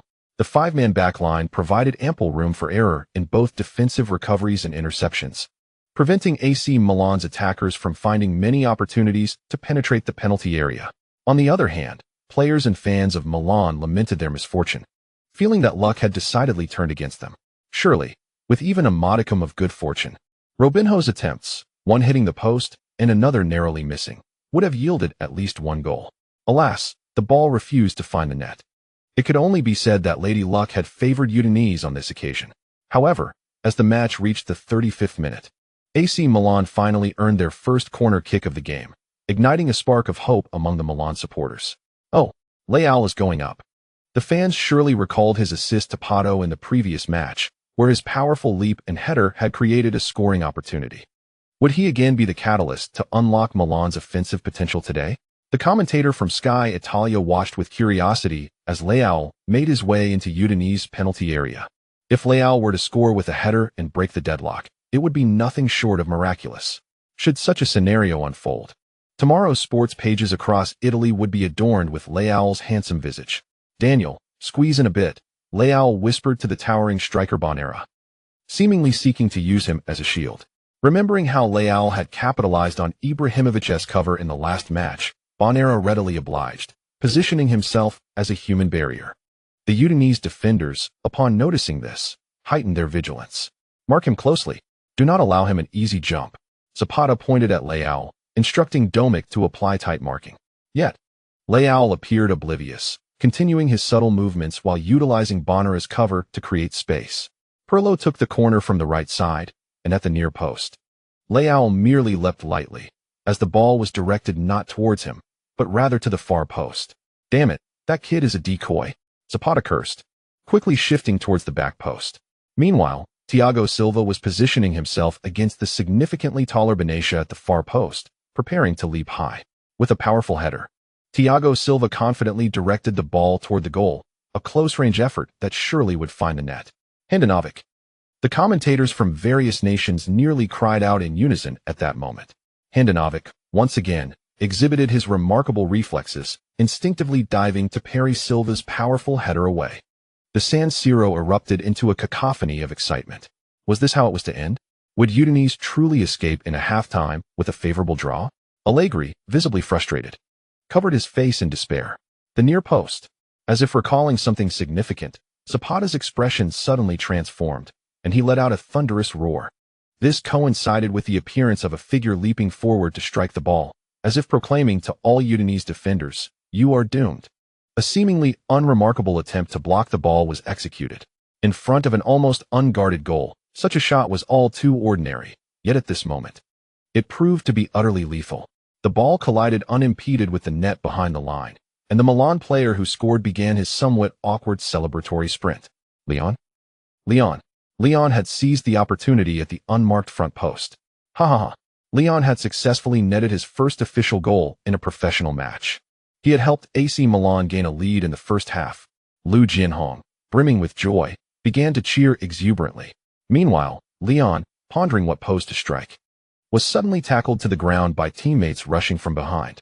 The Milan fans, experiencing a vast emotional shift from despair to ecstasy, erupted in genuine celebration, feeling a tremendous sense of surprise. Just when they thought Leon's contribution was merely to secure a robust defense for Milan, he redefined their expectations in an unexpected manner. What a delightful surprise indeed. Chapter 44. Feel free to ask me anything you don't understand. Admit it, you are indeed a lucky charm. All our scoring fortune has centered on you. At long last, we have breached Udinese's defense. For a moment, I thought we were facing Cesar today. Well done, well done. You are truly a likable lad. As a cacophony of cheers roared in his ears, Leon's head buzzed. He vaguely heard what seemed to be a notification from the system echoing in his mind, yet he could not discern its content. Once the celebration subsided, Leon was hoisted up from the ground by Gattuso and Ibrahimovic, allowing him a moment to engage with the fans and showcase his personal flair. However, Leon had but a scant understanding of celebratory gestures following a goal. Instinctively, he replicated the celebration of his favorite player from a past life, Dybala. He pointed towards the ecstatic Milan supporters in the south stand with one hand, while raising his thumb and index finger to his upper lip, mimicking a mass celebration. The Milan fans responded with even more fervent cheers for Leon, finding his gesture both innovative and appealing. Perhaps his striking good looks contributed to this admiration. Nevertheless, it must be said that this new celebration, which had already captivated countless photographers, might soon become the latest trend in Milan. Allegri had concluded his passionate celebration with the assistant coach and was now standing at the sidelines, gesturing tactically to the Milan players returning to their half. Suppress their counterattacks. We must enter halftime with this lead. Under Allegri's commanding voice, the Milan players swiftly transitioned into a defensive posture. Leao and Gattuso positioned themselves closer to their own 30-meter defensive zone than before. The returning Boateng took on the pivotal role of sweeping near the edge of the center circle. Even the lethargic Robinho dared not defy Allegri's tactics at this juncture, and he started to make an effort. Currently, the only player in the Milan squad enjoying privileges in the offensive domain was perhaps Ibrahimovic. Nevertheless, Ibrahimovic's presence in Udinese's defensive area exerted a certain intimidation over their defenders, making it challenging for them to support the front line with ease. Thus, from this perspective, Ibrahimovic indeed contributed to Milan's defensive efforts. Udinese appeared visibly anxious. From the coach to the players, there was a palpable eagerness to intensify their attacking momentum. However, Milan's formation contracted swiftly, and with merely 10 minutes left in the first half, Udinese's relentless pressure, after several attempts, found no way through Milan's tightly packed midfield. Although Sanchez was formidable, the limited space rendered his technical prowess difficult to exploit. Di Natale, deprived of sufficient passes from his teammates, was compelled to frequently retreat from Milan's penalty area to receive the ball. This, in turn, diminished his advantage in making decisive shots on goal. A penalty area predator stepping outside of the box is, frankly speaking, less effective than a traditional center forward when attempting to break down a resolute defense. Allegri's tactical adjustments certainly put Udinese players and fans through their paces. As the halftime whistle blew, Leao could distinctly sense the frustration emanating from the nearby Udinese players. Such an outcome was undoubtedly favorable for Milan. Inwardly, Leao gave a thumbs up to the coach. This style of play may have been unattractive, but it was undeniably solid. By unsettling Udinese players' mentality, the victory in this match would be within reach. During the halftime break, Leao once again became the focal point of attention and jest in the locker room. Allegri lavished praise on Leao, leaving little room for further discussion. Leao consistently surprised him match after match. In the previous game, he assisted in breaking the deadlock, and in this one, he scored personally against the formidable Udinese. Moreover, his defensive duties were executed with remarkable proficiency. Such performance is deserving of endless commendation. In the second half, we must continue to restrict their wing play. However, they may likely employ positional interchange tactics. Should Sanchez move to the left flank, Leao and Gattuso will seek opportunities for positional swaps. The objective is to closely monitor Sanchez and remain vigilant against the possibility of them making early substitutions to seize the initiative at the start of the second half. Allegri devised a tactical contingency plan, which may or may not be utilized, but at the very least, it prepared Leao and the defensive players mentally in advance. After strengthening the defensive arrangements, Allegri finally addressed the issue of efficiency in the attack. In the second half, Udinese was destined to launch a massive offensive. Thus, Milan would have ample opportunities for counterattacks. If they could enhance their attacking efficiency just a tad and seize one opportunity to score again, the match could be declared over prematurely. Robinho felt somewhat awkward, as he had squandered the most chances in the first half despite taking the most shots. Ibrahimovic said nothing, merely nodding thoughtfully, likely brimming with determination to make a significant impact in the second half. As the halftime break concluded, the Milan players confidently returned to the pitch. Leon glanced towards Udinese's half, and as expected, Udinese opted to make substitutions before the second half commenced. The central defender, Messi, was replaced by forward Dennis, and Sanchez shifted to the left-wing position, indicating Udinese's transition to a 4-3-3 formation. Gattuso called out first, prompting Leon to swiftly adjust his positioning alongside Gattuso. When the match resumed, Sanchez, in possession of the ball, looked towards Leon approaching him, seemingly bewildered. With a steely resolve, he tentatively engaged in a few exchanges. But seeing Leon unfazed, he was compelled to resort to a more aggressive approach. Thus, the second half commenced with an intense battle between Sanchez and Leon. Leon successfully defended against the majority of Sanchez's advances, though there were occasional lapses in positioning. Fortunately, Abate's timely support helped to once again stifle Sanchez's efforts, leaving Udinese forwards, Dennis and Di Natale, struggling without the ball. Eventually, Udinese resorted to simplifying their strategy, frequently exploiting the flanks for crosses. This allowed Di Natale and Dennis some opportunities to shine. However, under the formidable presence of Thiago Silva, even the robust striker Dennis found little space to operate. Udinese launched 11 crosses in the second half, yet 8 of them were thwarted by either Silva or Bonera. Di Natale managed to connect with one, but under Bonera's interference, he sent the ball sailing high. Dennis managed to get a touch on 2 occasions, but neither posed a threat to Milan's goal. Conversely, Milan focused on counterattacks, creating numerous chances in the second half. In the 83rd minute, when Ibrahimovic, who had replaced the substitute Cassano, executed a through ball and skillfully bypassed Handanovic to score into an empty net, Udinese morale plummeted. The match, from that point, lost all suspense. As the referee finally blew the whistle to signal the end of the match, the entire San Siro erupted in jubilant celebration.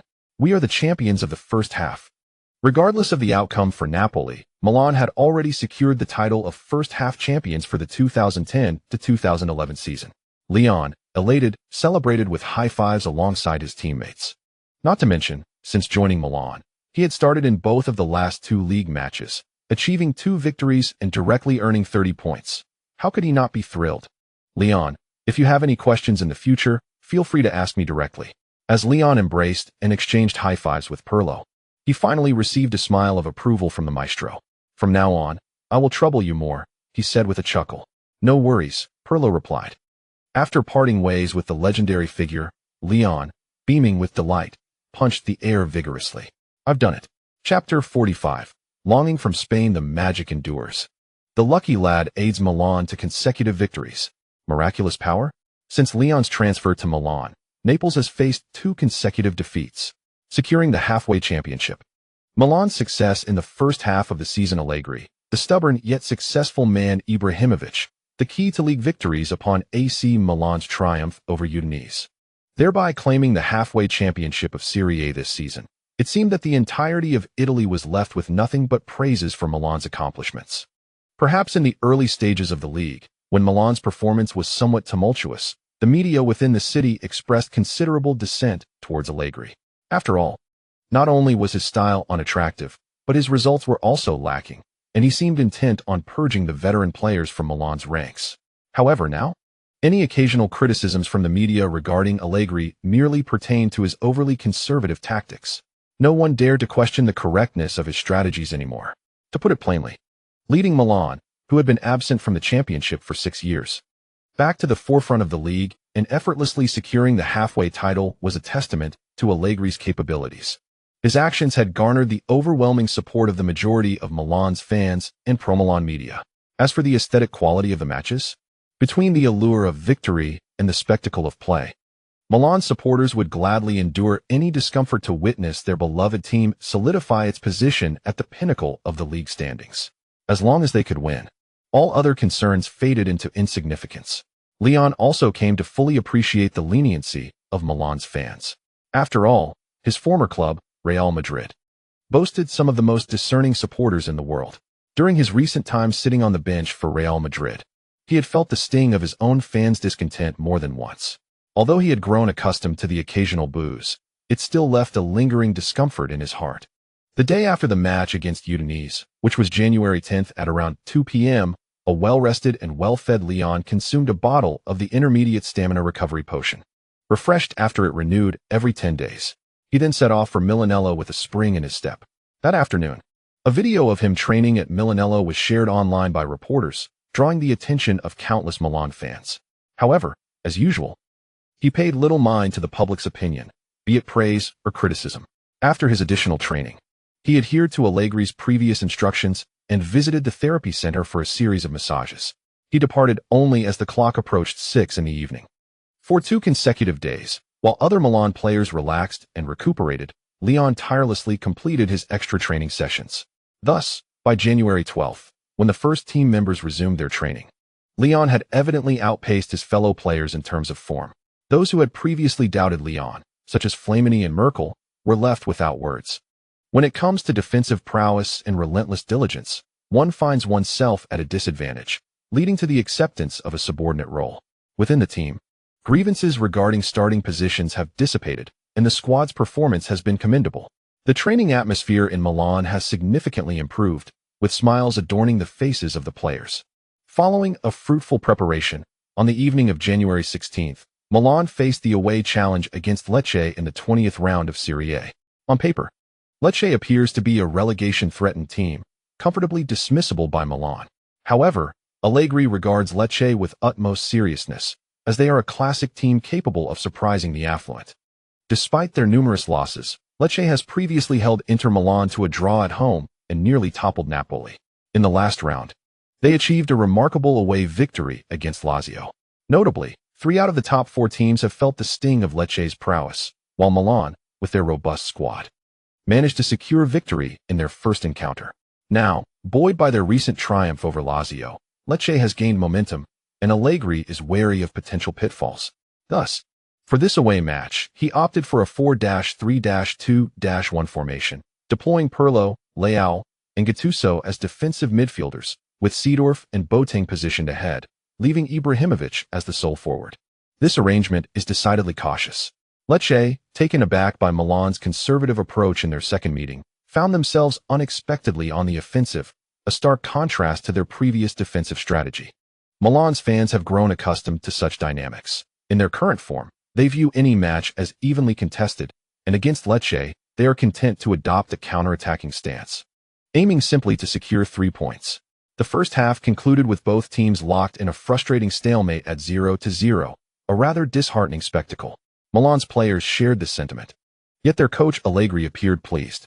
During halftime, however, Allegri initiated tactical adjustments on the offensive front, opting not to maintain a defensive posture. The second half commenced with an aggressive start. Both teams aimed to seize control and disrupt the rhythm of the match. With 5 midfielders at their disposal, Milan naturally held an advantage over Lecce. Clarence strived to establish a stable connection with Zlatan, and Kevin seized any opportunity to make late runs for shots, catching them off guard.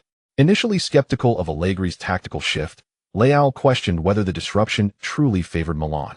Shouldn't there be some semblance of strategy? An attack devoid of any pattern seemed unreliable. Yet shortly after the second half began, Boateng's fierce challenges yielded 2 shooting opportunities from Lecce's midfield. Following Ibrahimovic's attempt, which struck the post, Leao found himself compelled to concede. Is this even possible?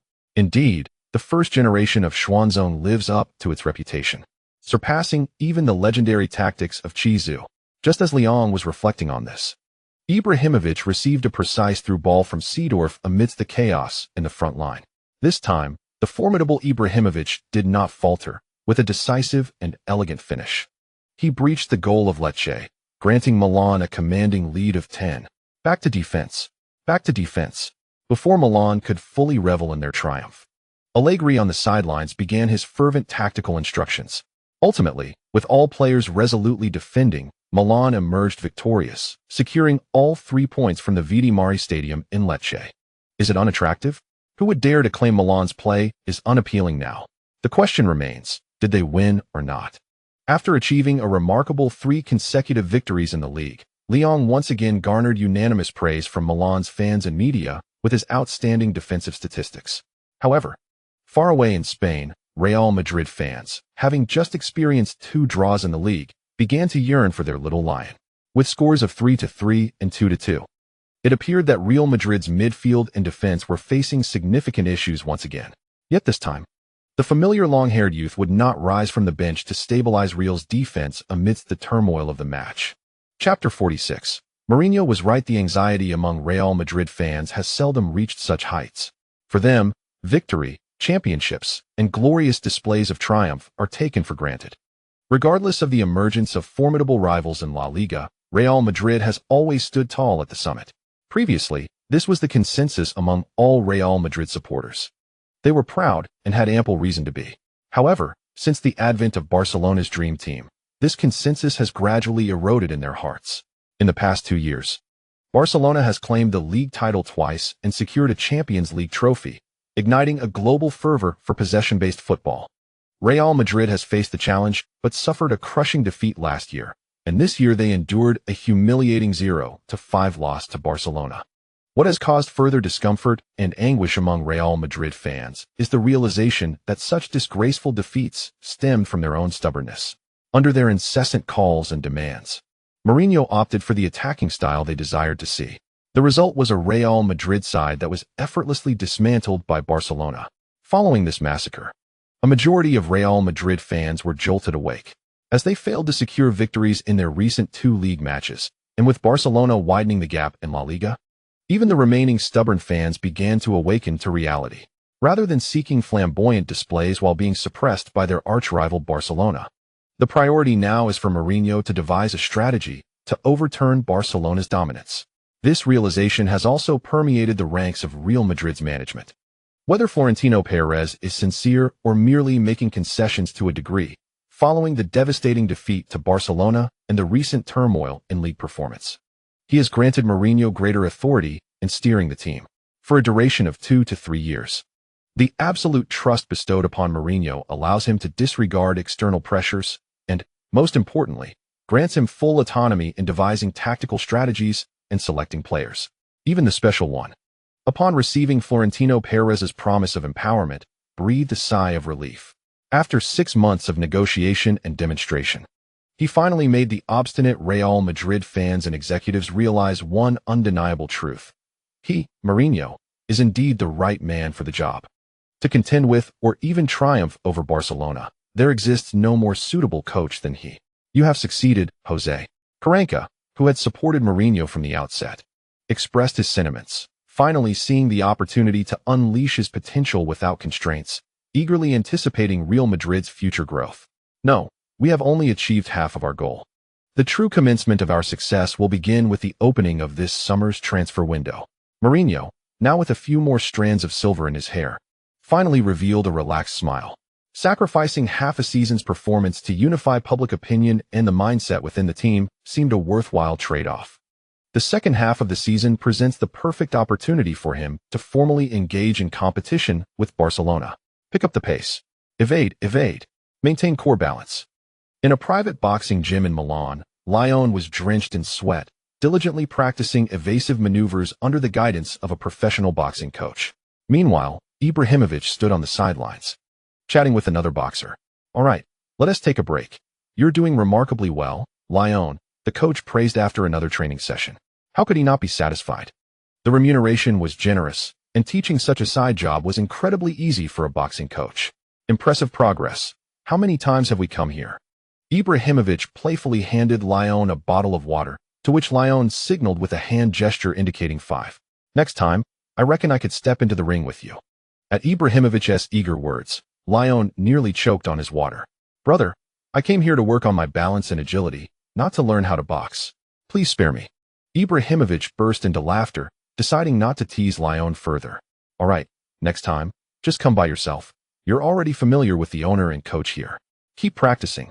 I believe you will attain what you desire." Wiping the sweat from his brow, Lyon scrutinized Ibrahimovic, who was dressed impeccably. "You're leaving? Do you have a date today?" "Of course, on my day off, I can't go out with my wife." Ibrahimovic shot Lyon an incredulous glance, then reminded him to temper his training before effortlessly departing the gym. Scratching his head, Lyon resumed a new set of boxing evasions after a brief rest. Several young women practicing boxing approached him for conversation, but he politely declined, completing his training before driving away. Compared to the well-familiar Madrid, Lyon found himself lacking suitable solitary pursuits in the unfamiliar city of Milan. Despite having only arrived in Milan for half a month, the young star, who has already made 3 starting appearances for the club, has quickly become a sensation in the city. Whether through his remarkable performance or striking appearance, he has garnered fame, making it difficult for him to roam freely in public.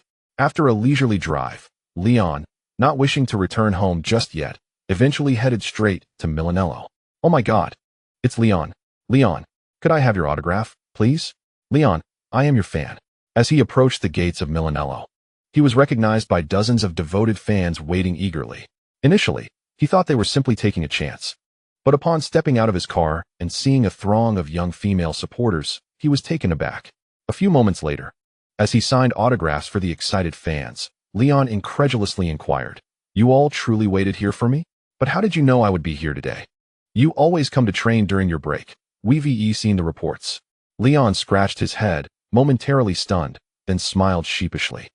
Being the only single member of the team and a frequent visitor to Milanello for extra practice, it was no wonder the fans chose to wait at the training ground during the holiday. Be sure to head back soon. It can be hard to get a taxi around here late, so please stay safe on the road. After signing the last autograph and offering a final word of caution, Leon drove into Milanello. However, in the parking lot, he received an unexpected phone call. Boss. A familiar laughter echoed from the other end. Are you at the training base right now? I hope I'm not interrupting you. Hey, just parked. How is life treating you in Italy? Do you need me to find a few acquaintances in Milan to look after you? Please, don't send Inter fans my way. I might end up in the news and find myself barred from Milanello. Alright, enough joking. I've watched your recent matches. You've performed admirably. Learn as much as you can from Pirlo. When you return this summer, I plan to give you more responsibilities. Really? You're coming back this summer? What is that supposed to mean? Are you planning to run away? Of course not. But you must ensure I have a starting position when you do return. Show me your worth, and I look forward to seeing a better version of you back at Valdebebas. Don't let me down. You can count on me, boss. Chapter 47. From here on, we shall remain undefeated until we claim the championship. Pato admitted to feeling a twinge of jealousy towards Leon. It was not due to the starting position or the coach's favor, but rather because Leon had managed to capture the affections of Milan's female fans in a surprisingly low-key manner. When the Gazzetta dello Sport published an article detailing Leon's encounter with female supporters during an extra training session on January 17th, it sent countless young Milanese fans into a frenzy. The article, penned from a female perspective, accentuated Leon's diligence, patience, shyness, and composure. He maintained an impeccably clean personal life, with no trace of scandal ever uncovered by the media. The image of a charming and handsome young man, adored by women, instantly elevated Leon's popularity in the city of Milan. It was enough to evoke a twinge of jealousy in Pato. With Kaká gone, a new Kaká had emerged, leaving Pato lamenting his dwindling chances of becoming the girl's favorite. Early one morning, he sighed at his reflection in the mirror, discarded the day's newspaper, and after breakfast, drove to Milanello. Initially, he intended to keep his distance from Leon, allowing time to ease the situation. However, Leon's warm greetings and sincere inquiries upon their early arrival at the training facility proved irresistible. After all, the title of Milan's prince was simply too enticing to decline. As other Milan players gradually arrived, Leon inevitably became the target of playful teasing. After exchanging greetings, he adeptly positioned himself beside Pirlo to commence warm-ups. Allegri, clad in sportswear and observing from the sidelines, was quite pleased with the current training atmosphere. Capitalizing on the recent quality of practice, he made a decisive choice to intensify the tactical drills focusing on defense. While Milan may not boast the most potent attacking force in Serie A, it must become the hardest, most stable, and most formidable defensive unit capable of tormenting opponents. After all, the aim is to secure the Serie A championship, and instability is simply unacceptable. In the first half of the season, Milan had triumphed in several tough matches, largely due to Ibrahimovic's exceptional performance within his self-created system. However, Allegri had always harbored a sense of unease. Some victories had been far too precarious for comfort, and he detested taking risks. Now, with the midfield's defensive vulnerabilities resolved and Nesta finally returning from injury, Allegri could refine his defensive strategies further. With a command from him, the first-team players of Milan, whether willing or not, began to absorb and embrace the coach's tactical philosophy. To master defensive skills, the robust midfielders would inevitably need to exert themselves in terms of movement. With the exception of the esteemed Pirlo, the sole privileged player in the midfield, veteran Gattuso and Seedorf could not escape this necessity. In subsequent competitions, both would rotate in appearances, which was a favorable outcome for them, as they need not worry about being worked like beasts, as Leon was. Unsurprisingly, Leon and Boateng became the two formidable forces in midfield, embodying a style that emphasized sweeping and strength. Leon was well suited for this role, as it aligned with the demands of a midfielder tasked with such responsibilities. However, Boateng's plight was harsher. Despite ostensibly playing as an attacking midfielder, he was required by Allegri to retreat to the defensive zone during training, an absurdity in itself. Yet the results proved to be magnificently effective. When necessary, Milan could position 4 defensive midfielders in front of the center-backs, effectively sealing off central and lateral spaces. The high-altitude ground interception was executed flawlessly, prompting a hearty laugh from Coach Gion, who exclaimed, "Excellent." On the evening of January 23rd, after nearly 5 days of practicing a new defensive system, AC Milan finally encountered their first victim, Cesena, currently languishing in the relegation zone of Serie A. From the outset of the match, Milan, spurred on by the fervent cheers of their home supporters, unleashed a relentless assault through the center, delivering a stern lesson to the players of Cesena. Thoughts of organizing an offensive were quickly cast aside. Both sides were urged to abandon strategic formations in favor of a direct confrontation to disrupt the rhythm of the game. Amid a chaotic exchange of defensive challenges, it was evident that Cesena's players struggled to cope, relinquishing possession in an attempt to regroup. Little did they anticipate that Milan would grant them no respite. A barrage of incisive attacks was launched, aiming to capitalize on Cesena's momentary disarray and swiftly alter the balance of play. Such a glaringly aggressive offensive display seemed improbable. Yet Cesena's players and fans clung to a sliver of hope. However, in the 14th minute of the first half, Zlatan Ibrahimovic seized an opportunity amidst a melee in the penalty area, executing a deft shot that breached Cesena's defenses. His individual prowess shone brightly, propelling Milan into the lead. Cesena found themselves reeling from Milan's onslaught, necessitating an urgent reassessment of their tactical approach. The commentator from Sky Italia appeared at a loss for words. What about Milan's attacking strategy? He mused. What strategy? It was merely about passing the ball to Ibrahimovic and letting him take a shot. Remarkably, it worked. Even if one were to elaborate, the goal was achieved through Ibrahimovic's sheer force. Yet, Coach Allegri remained indifferent to the media's and fans' evaluations of his attacking tactics. After gaining the lead, he immediately urged his players to maintain composure. Just 2 minutes later, the Milan supporters near the coaching area understood the significance of staying calm. With less than 20 minutes played in the first half, Milan shifted entirely into a defensive mode, much to the chagrin of Cesena's fans, who vocally denounced their lack of sportsmanship. They held firm until halftime. Allegri, wearing a satisfied smile, led his players into the tunnel. As the second half commenced, Milan opted for a defensive stance rather than an aggressive start. Cesena, unable to bear the pressure, launched a full frontal attack in the 70th minute, desperate to challenge Milan. However, this time, Milan countered decisively, resulting in Pato netting yet another goal. After securing this decisive strike, Leon and his teammates took a moment to pay their respects to Cesena. Nonetheless, one cannot deny that the torturous and ruthless tactics employed against their opponents proved to be the most reliable path to victory for Milan. Allegri's decisions were vindicated.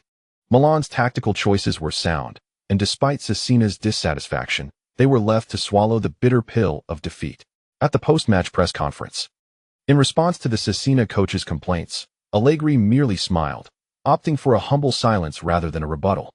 In truth, within the confines of the Milan locker room post-match, the ever-spirited coach, boldly proclaimed a declaration of victory to all the players. Henceforth, we shall embark on an unbeaten streak until we secure the Serie A championship. Chapter 48. You commence your forward runs following 4 consecutive victories. Milan's momentum in Serie A is unparalleled. In the face of numerous rivals prone to inconsistency, Milan's ability to achieve 4 straight wins has undeniably exuded a regal aura. In Serie A, any aspiring champion must exhibit stability. A championship team may not boast the most wins, the highest goal count, or even the greatest goal difference. Yet they invariably showcase the most robust defense and composure on the pitch. A solid defense coupled with a modicum of offensive prowess typically ensures victories against mid to lower tier teams. To put it plainly, a reliable and consistent ability to dominate weaker opponents is essential. Milan's current record exemplifies this notion splendidly. Regardless of the duration required to secure 3 points against a team like Cesena, the result remains the same, a steady acquisition of points. As seen in their match against Lecce as well. While Inter and Lazio stumbled, Milan adeptly handled their encounters with the fiery adversary, thus demonstrating their prowess. By accumulating points through decisive victories and witnessing both Napoli and Inter falter against mid-tier teams, Milan has extended its lead in the league to a commanding 8 points, essentially providing a cushion equivalent to 3 wins. It is no wonder that the spirited coach, brim with confidence. However, it is still premature to declare the league's fate, as there remains ample room for improvement in Milan's formation and tactical approach. Consequently, upon the arrival of the Bayern midfield stalwart, Van Bommel, on January 26th, Allegri initiated a new phase of tactical evolution. Previously, with Pirlo operating in a deeper role, both Leon and Gattuso were required to expend additional energy defensively to shield the central midfield from opposing threats. However, should Van Bommel assume the role of starting defensive midfielder, Leon and Gattuso would possess greater capacity to support the attacking players. Of course, it would be impractical to immediately designate Van Bommel as a starter, given that Pirlo has unequivocally proven his enduring capabilities and significant tactical value. Allegri cannot simply sideline the master playmaker under such circumstances. Yet, considering Pirlo's diminished stamina compared to his prime, rotations are inevitable.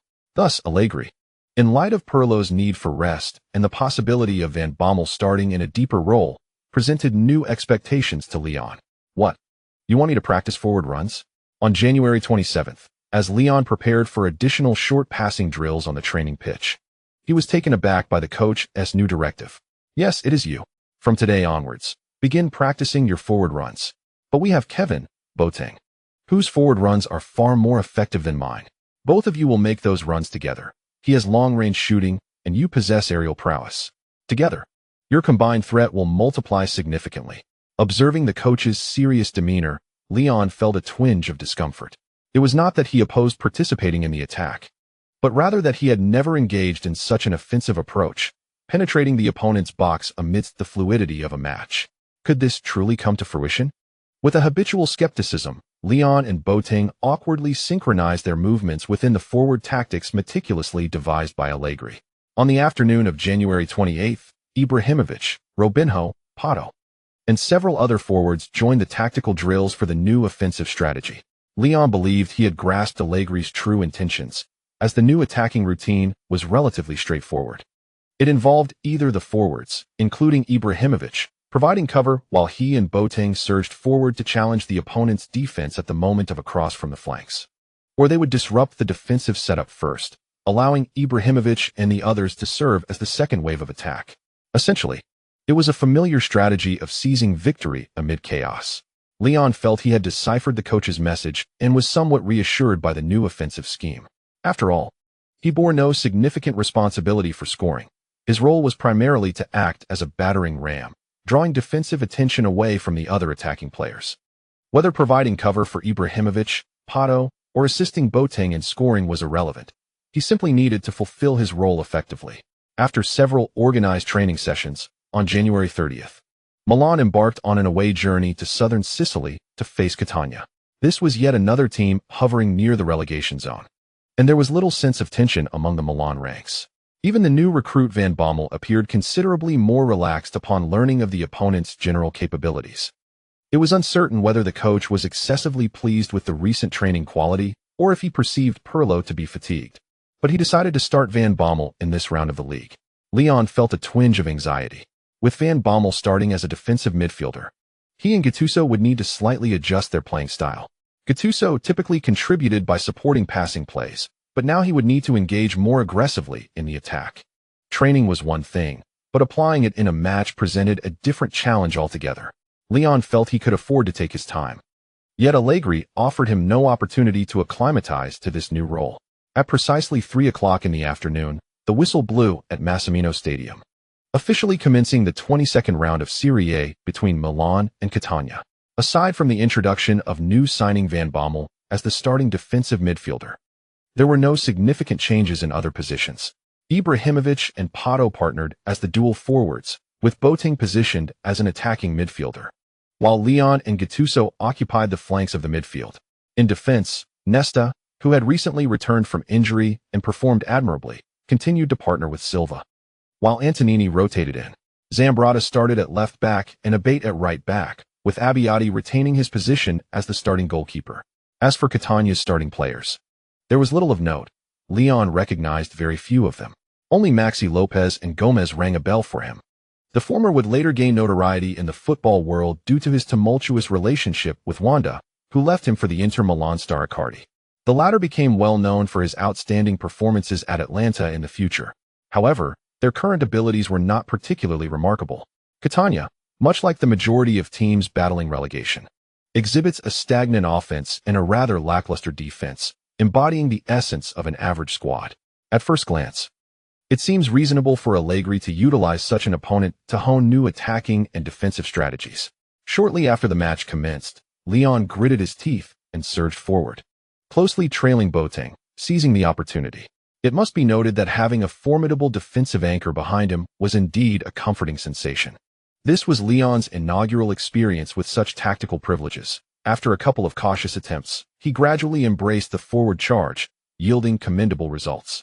In the 14th minute of the first half, Lyon found his chance to make a powerful header, marking his first shot of the match. While the effort veered slightly off target amid the challenge, Allegri observed with considerable satisfaction from the sidelines. The combination of Boateng's long-range strikes and Lyon's aerial challenges showcased an increasingly diverse offensive strategy. Who would dare claim I lack the capability to orchestrate an attack? With this thought, Allegri turned his gaze towards Lyon, who at that moment was engaged in a tussle with Catania's attacking players in midfield. This lad seems to possess versatility. I must delve deeper into his potential. Chapter 49. A header that overturned Lazio. Ultimately, Lyon was unable to net his second career goal during the match against Catania. However, his powerful header effectively disrupted Catania's defensive arrangements. As articulated by the commentator from Sky Sports during the live broadcast, Lyon and Boateng, akin to two battering rams, successfully bewildered Catania's defenders. Allegri's offensive strategy is rather straightforward yet forceful. In the first half, Lyon and Boateng took turns penetrating Catania's defense, exhausting the stamina of the opponent's defenders. In the second half, two well-rested forwards took the reins of the attack. In essence, it was a war of attrition. Yet the results were undeniably effective. Lyon and Boateng indeed possessed the pace to wear down Catania's defenders, while the individual prowess of Ibrahimovic and Pato proved formidable. Once opportunities arose, they capitalized on them, leaving Catania utterly defenseless. Observing Lyon still gallivanting around the midfield in the second half, other Serie A fans could not help but feel envious. Milan was fortunate to secure such a midfield player for a mere $20,000 a season. This was largely due to Milan's favorable rapport with Real Madrid. Otherwise, how could they acquire the young lion at such a bargain? Why didn't we attempt to secure him first? Back then, it was presumed that Real Madrid would not easily part with Lyon for a loan. Our team likely never even made contact. But such prestigious youth training loans prioritize teams of commendable strength. Where does Juventus stand now? They should focus on returning to the European competition before anything else. And what of you, Roma? Are you truly that formidable? Merely 5 points ahead of us. What a facade. One extra point still places you below us in the rankings. If you have any grievances, we shall settle it on the pitch next time. A match is a match. We do not fear you. Amidst the increasingly skewed discussions, the contributions of Leao to both the offensive and defensive facets of AC Milan have garnered recognition from countless Serie A fans. Observing Milan secure another match with a clean sheet, achieving a 2-0 victory, these supporters lamentedly switched off their televisions. A remarkable 5 consecutive wins. Since Leao's loan to AC Milan, the only defeat suffered was against Roma, and Milan has astonishingly clinched 5 straight victories, soaring to the top of the standings. However, just as Milan's fans were reveling in their triumph, some dissenting media outlets inopportunely emerged with contrary narratives. Lazio will become a stumbling block in Milan's path. In this crucial match for the top 4, Lazio will surely go all out. The determination of the Eagles, Milan must remain vigilant. One article after another of similar nature surfaced abruptly before the clash between Milan and Lazio. Displeased with Milan's recent formidable performance, various Serie A fans echoed the pessimistic sentiments. The prevailing public opinion seemed to suggest that Lazio was destined for victory, regardless of the willingness of Lazio's club and its fans. They have been thrust into the spotlight as potential adversaries to Milan. Under the scrutiny of nearly all Italian sports media, on the evening of February 2nd, Milan, playing at San Siro, was finally set to face Lazio in this league showdown. The atmosphere was palpable, and the anticipation among fans was heightened by the media. However, in reality, having only 2 days of rest following their previous match, neither Milan nor Lazio appeared inclined to engage in a full-throttle offensive. As the match commenced, Milan remained entrenched in their own half, while Lazio mirrored this defensive posture. After exchanging curious glances, Both managers, Allegri and Lazio's veteran coach Eddie Regia, exchanged barbs, one an old fox, the other a younger one. Both sides awaited the opportunity to counterattack, yet both were overly cautious, unwilling to risk leaving space open for their opponents. Thus, a tedious defensive battle ensued, tormenting countless fans at San Siro. Milan supporters jeered at Lazio, mocking their lack of offensive courage, while Lazio fans retaliated with jeers directed at Milan, deriding their defensive tactics at home. Yet, the boos had little impact on the players on the field. After all, the starting players from both teams had only recently fought through a match, and their stamina had yet to recover. Merely maintaining a solid defense was commendable, let alone mounting an aggressive offensive. In contrast, Milan's bench boasted more impactful players, particularly in midfield, including Van Bommel, the recently recovered Seedorf, and Flamini. Milan's substitutes included 3 midfielders, covering all positions from defensive to attacking. Should Allegri choose to alter his strategy, he would have ample resources at his disposal. Furthermore, compared to Lazio, Milan had a distinct advantage in individual attacking prowess. Though this advantage was not reflected in the midfield and defense, Lazio crowded their 30-meter area tightly, whether you attacked or not. They remained firmly entrenched with numerous players at the back, reluctant to emerge and engage in an open contest. This left Allegri with a sense of regret, feeling somewhat like a hero without a battlefield. Casting a glance at the composed veteran coach Regia, Allegri let out a soft grunt before making a tactical adjustment at the 30th minute of the first half. With a series of simple gestures, he returned to the bench, evidently satisfied with his decision. It was now Regia's turn to stand at the sidelines and observe intently. 3 minutes later, Pato bravely surged into the congested defense of Lazio. As Lazio's midfielder Hernandez initiated physical contact, Pato smoothly tumbled to the ground. Before Hernandez could grasp the unfolding situation, the referee's whistle pierced the air. "Come on, everyone, get in there. Leon, Thiago, and Kevin," Allegri shouted excitedly, rushing to the sidelines. On Milan's side, Nesta, Thiago Silva, Leon, Boateng, and Ibrahimovic, one by one, tall players and aerial specialists crowded into the narrow space at the edge of Lazio's penalty area. Regia slapped his thigh, realizing that Allegri had no intention of reconciling. He was determined to pursue this strategy. Could Milan employ set pieces and aerial bombardments effectively? Against the likes of Inter and Napoli, this approach might bear little fruit, but against Lazio, it was a different story. Lazio's center-back, Biava, felt a twinge of unease. Standing at just about 1.80 meters, he was adept in ground defense, yet when it came to aerial duels, he felt a distinct lack of confidence against the imposing Boateng beside him. Nevertheless, he had to confront the challenge head-on.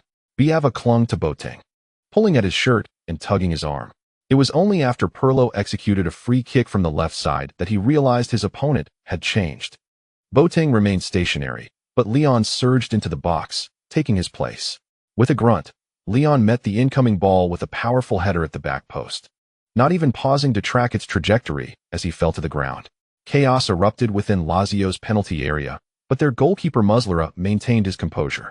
With extraordinary reflexes, the Uruguayan shot-stopper deflected Leon's header.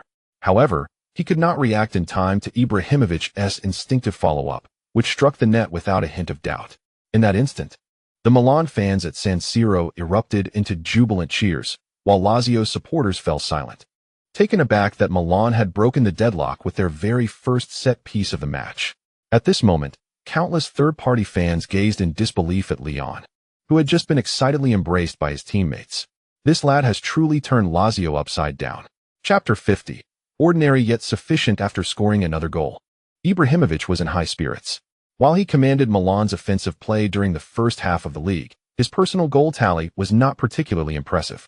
Often, opponents would resort to double-marking him, which he cleverly exploited by using his technical prowess and physicality to attract defensive attention and create scoring opportunities for his teammates. Although he did not mind this style of play, the pressure as the sole focal point of attack weighed heavily on him, resulting in less than stellar personal statistics. Ibrahimovic had felt a tinge of frustration previously. However, ever since Leon joined Milan, his own goal count had been steadily rising. There were numerous reasons for this, both direct and indirect, but Ibrahimovic was not inclined to scrutinize them at the moment. He simply wished to embrace that endearing little lion and shower him with praise. Thus, after being joyfully celebrated by his teammates, Leon found himself momentarily dazed, only to see the exuberant Ibrahimovic rushing towards him. No, wait. Leon's eyes widened in surprise. And before he could finish his words, Ibrahimovic lifted him high into the air. "Ha ha, little lion, you are truly my dear brother." After a hearty embrace, Ibrahimovic pulled Leon into his arms once more, roaring in celebration towards the Milan Southern stand. Zlatan's form was simply outstanding. He had netted his 14th goal of the season, marking his 5th goal in the last 6 league matches. Although there was still a gap between him and the tallies of Di Natale and Cavani, Zlatan had already matched Eto'o for 3rd place on the scoring chart, as both shared the same total of 14 league goals. The commentators from Sky Sports were effusive in their praise for Ibrahimovic's recent performance. In the last 6 league matches, he had scored 5 goals and provided an assist, maintaining an average of contributing to 1 goal per match. Including his prior goals and assists in the league, his personal statistics had reached a dazzling 14 goals and 8 assists, 3rd in the scoring chart and leading in assists. This was a superlative performance from Ibrahimovic as the attacking linchpin. In the past 2 years, few could claim to be contributing an average of a goal per match and excelling in both scoring and assisting. Aside from the extraordinary duo of Messi and Ronaldo in La Liga, there were only a few. Like Fabregas with his impressive 15 goals and assists in the Premier League last season, and the explosive performance of the young Ruiz. This season, Ibrahimovic could also be counted among them, showcasing a level of play that harkened back to the 2008 to 2009 season with an average of contributing to 1 goal per match. Previously, some had pointed to his relatively low goal tally this season, but following this explosive round, such voices would likely diminish considerably. Upon returning to his half of the field, Ibrahimovic once again received congratulations from his teammates, and Leon, too, was rewarded with the coveted points he desired from the system notification. His header, initially saved by Muslera, was subsequently converted by Ibrahimovic, which counted as an assist for Leon, granting him a 5-point reward. The goal reward was 10 points. Leon had never anticipated receiving individual performance points during his tenure at Real Madrid. However, upon joining AC Milan, he astonishingly accrued 20 points through goals and assists in just 6 matches. It seemed that changing teams also brought him newfound fortune. Could it be that when he drew the Makelele talent card, the system siphoned away his previous misfortune? Why has his luck improved over the past year, especially in the attacking realm? With a smile gracing his lips, Leon envisioned the possibility of accumulating 400 to 500 points over an entire season through his scoring and assisting prowess. Yet, his reverie was swiftly interrupted by the familiar, hoarse call of Coach Jeong, pulling him back to reality. Focus on defense. Leon, ensure you closely mark their right winger and that number 77 forward. Understood. Once his daydream was so ruthlessly shattered, Leon quickly returned to the task at hand. Prioritizing defense and concentrating on the present moment was crucial for securing a victory. The more points he earned, the brighter his future would be, a thought that was far from trivial. As the match resumed, Leon and Boateng diligently swept across both ends of the pitch. Master Pai performed his usual duties of patching up defensive gaps, occasionally facing off against Lazio's attacking players, but Leon would swiftly return to assist, making the task remarkably comfortable. In the face of Master Pai's profound organizational skills, Lazio's midfielders appeared rather inadequate. Not only did they struggle to claim possession, but even when they did, penetrating Milan's midfield line proved exceedingly difficult. Allegri's deployment of 3 robust midfielders in front of Pirlo was particularly cunning, especially after taking an early lead, as they essentially aimed to suffocate Lazio's chances.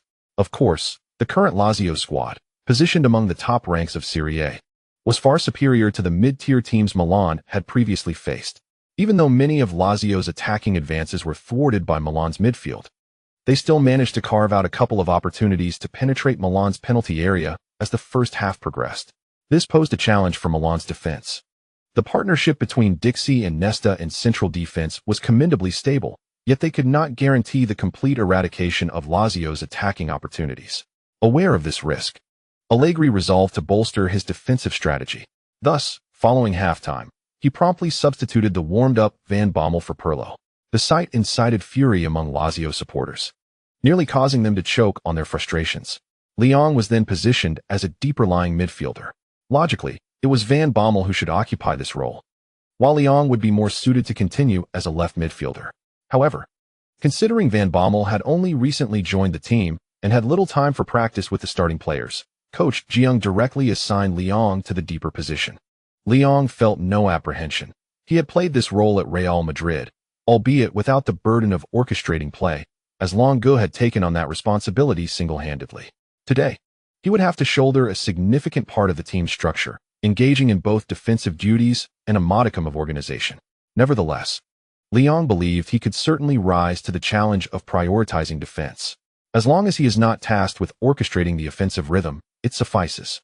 At the commencement of the second half, Milan, steadfastly entrenched in their own half, adopted a formation that featured 10 players in defense. Neither Ibrahimovic nor Pato managed to break free. The formidable midfield quartet of Milan, Leon, Gattuso, Van Bommel, and Boateng, grinned menacingly as they ensnared Lazio's midfielders in a relentless clash of wills. During the sporadic moments when possession was secured, Leon, with his composed short passes and expansive vision, fulfilled the organizational duties expected of a deep-lying playmaker. After all, having played alongside Long for half a year and partnered with Master Pirlo for nearly a month, even the most obtuse of learners would glean significant insights. Furthermore, he is neither foolish nor indolent, and with the core principles of organization to gradually comprehend and reference, his progress has been substantial. In situations like this, where the objective is to manage the tempo, he can competently execute his role. At the very least, Milan supporters have grown increasingly satisfied and reassured by Leon's performances. His organizational skills and passing techniques may not be extraordinary, yet at the tender age of 19, his defensive capabilities are commendable, and his prowess in aerial duels is impressive. What more could one demand of him? His organizational play might be unremarkable, but it is sufficient. Chapter 51. The Champions League reignited. Leon has once again successfully prevailed in a confrontation. It is exceedingly challenging for Scully to secure a shooting opportunity under Leon's vigilant defense. The tall striker Kozak finds himself thwarted by Nesta's marking, especially given the already scarce possession, making it arduous for Lazio's twin forwards to generate the offensive impact that Adrigia desires. Shouldn't a shift in attacking strategy be considered? Observing the match's persistent tilt towards Milan's defensive and offensive cadence, the commentators from Sky Sport Italia, along with their esteemed guests, began to scrutinize Adrigia's attacking tactics. After all, Milan has reclaimed the ball from the midfield skirmishes far too many times. In such circumstances, it is perplexing that Lazio persists with two forwards rather than bolstering their midfield to gain control over possession. However, Adrigia has his counterarguments. While augmenting the midfield players is feasible, given that the Lazio bench is replete with midfielders, the crux of the matter lies in which forward to withdraw. If Kozak, the tall striker, is taken off, Lazio would find it impossible to maintain any presence in the attacking third. Scully, at a height of merely 1.77 meters, cannot even contend with Leon's marking, let alone serve as a pivot in the penalty area. Removing Scully is simply out of the question. Although Kozak's scoring efficiency is not particularly high, he can serve as a pivot, while the responsibility for scoring must rest with Scully. Should Scully be withdrawn, Allegri might very well pop the champagne in celebration. With a grave expression, Adrigia watched the minutes slip away and, ultimately left with no alternative, made a bold decision to substitute a defender for a midfielder. Upon witnessing this, Allegri realized that Adrigia was indeed going all in. Pato, who was struggling to move, left Lazio's defense even more vulnerable, prompting the ever-pragmatic Uncle Jean to make his own adjustments without much hesitation. Robinho is set to take the field. It appears that Milan is not inclined to adopt a defensive stance any longer. They still seek to seize opportunities for counterattacks. With the commentator's voice brimming with excitement, both teams have nearly completed their substitutions in quick succession. The match has finally entered the much-anticipated phase for the fans. Lazio, in the final 20 minutes, has unleashed an aggressive style of play, realizing they can no longer afford to hold back. Milan, on the other hand, is persistently searching for counterattacking opportunities to exploit the vulnerabilities in Lazio's defense. A semblance of an open contest is emerging, with the tempo significantly heightened, making this match truly exhilarating. However, for Leao and Milan's formidable midfielders, Lazio's so-called all-out attack is, in essence, quite ordinary. It is worth noting that Milan has somewhat benefited from facing Lazio this round, as the original starting forwards, Flaccarai and Zarate, are sidelined due to injury.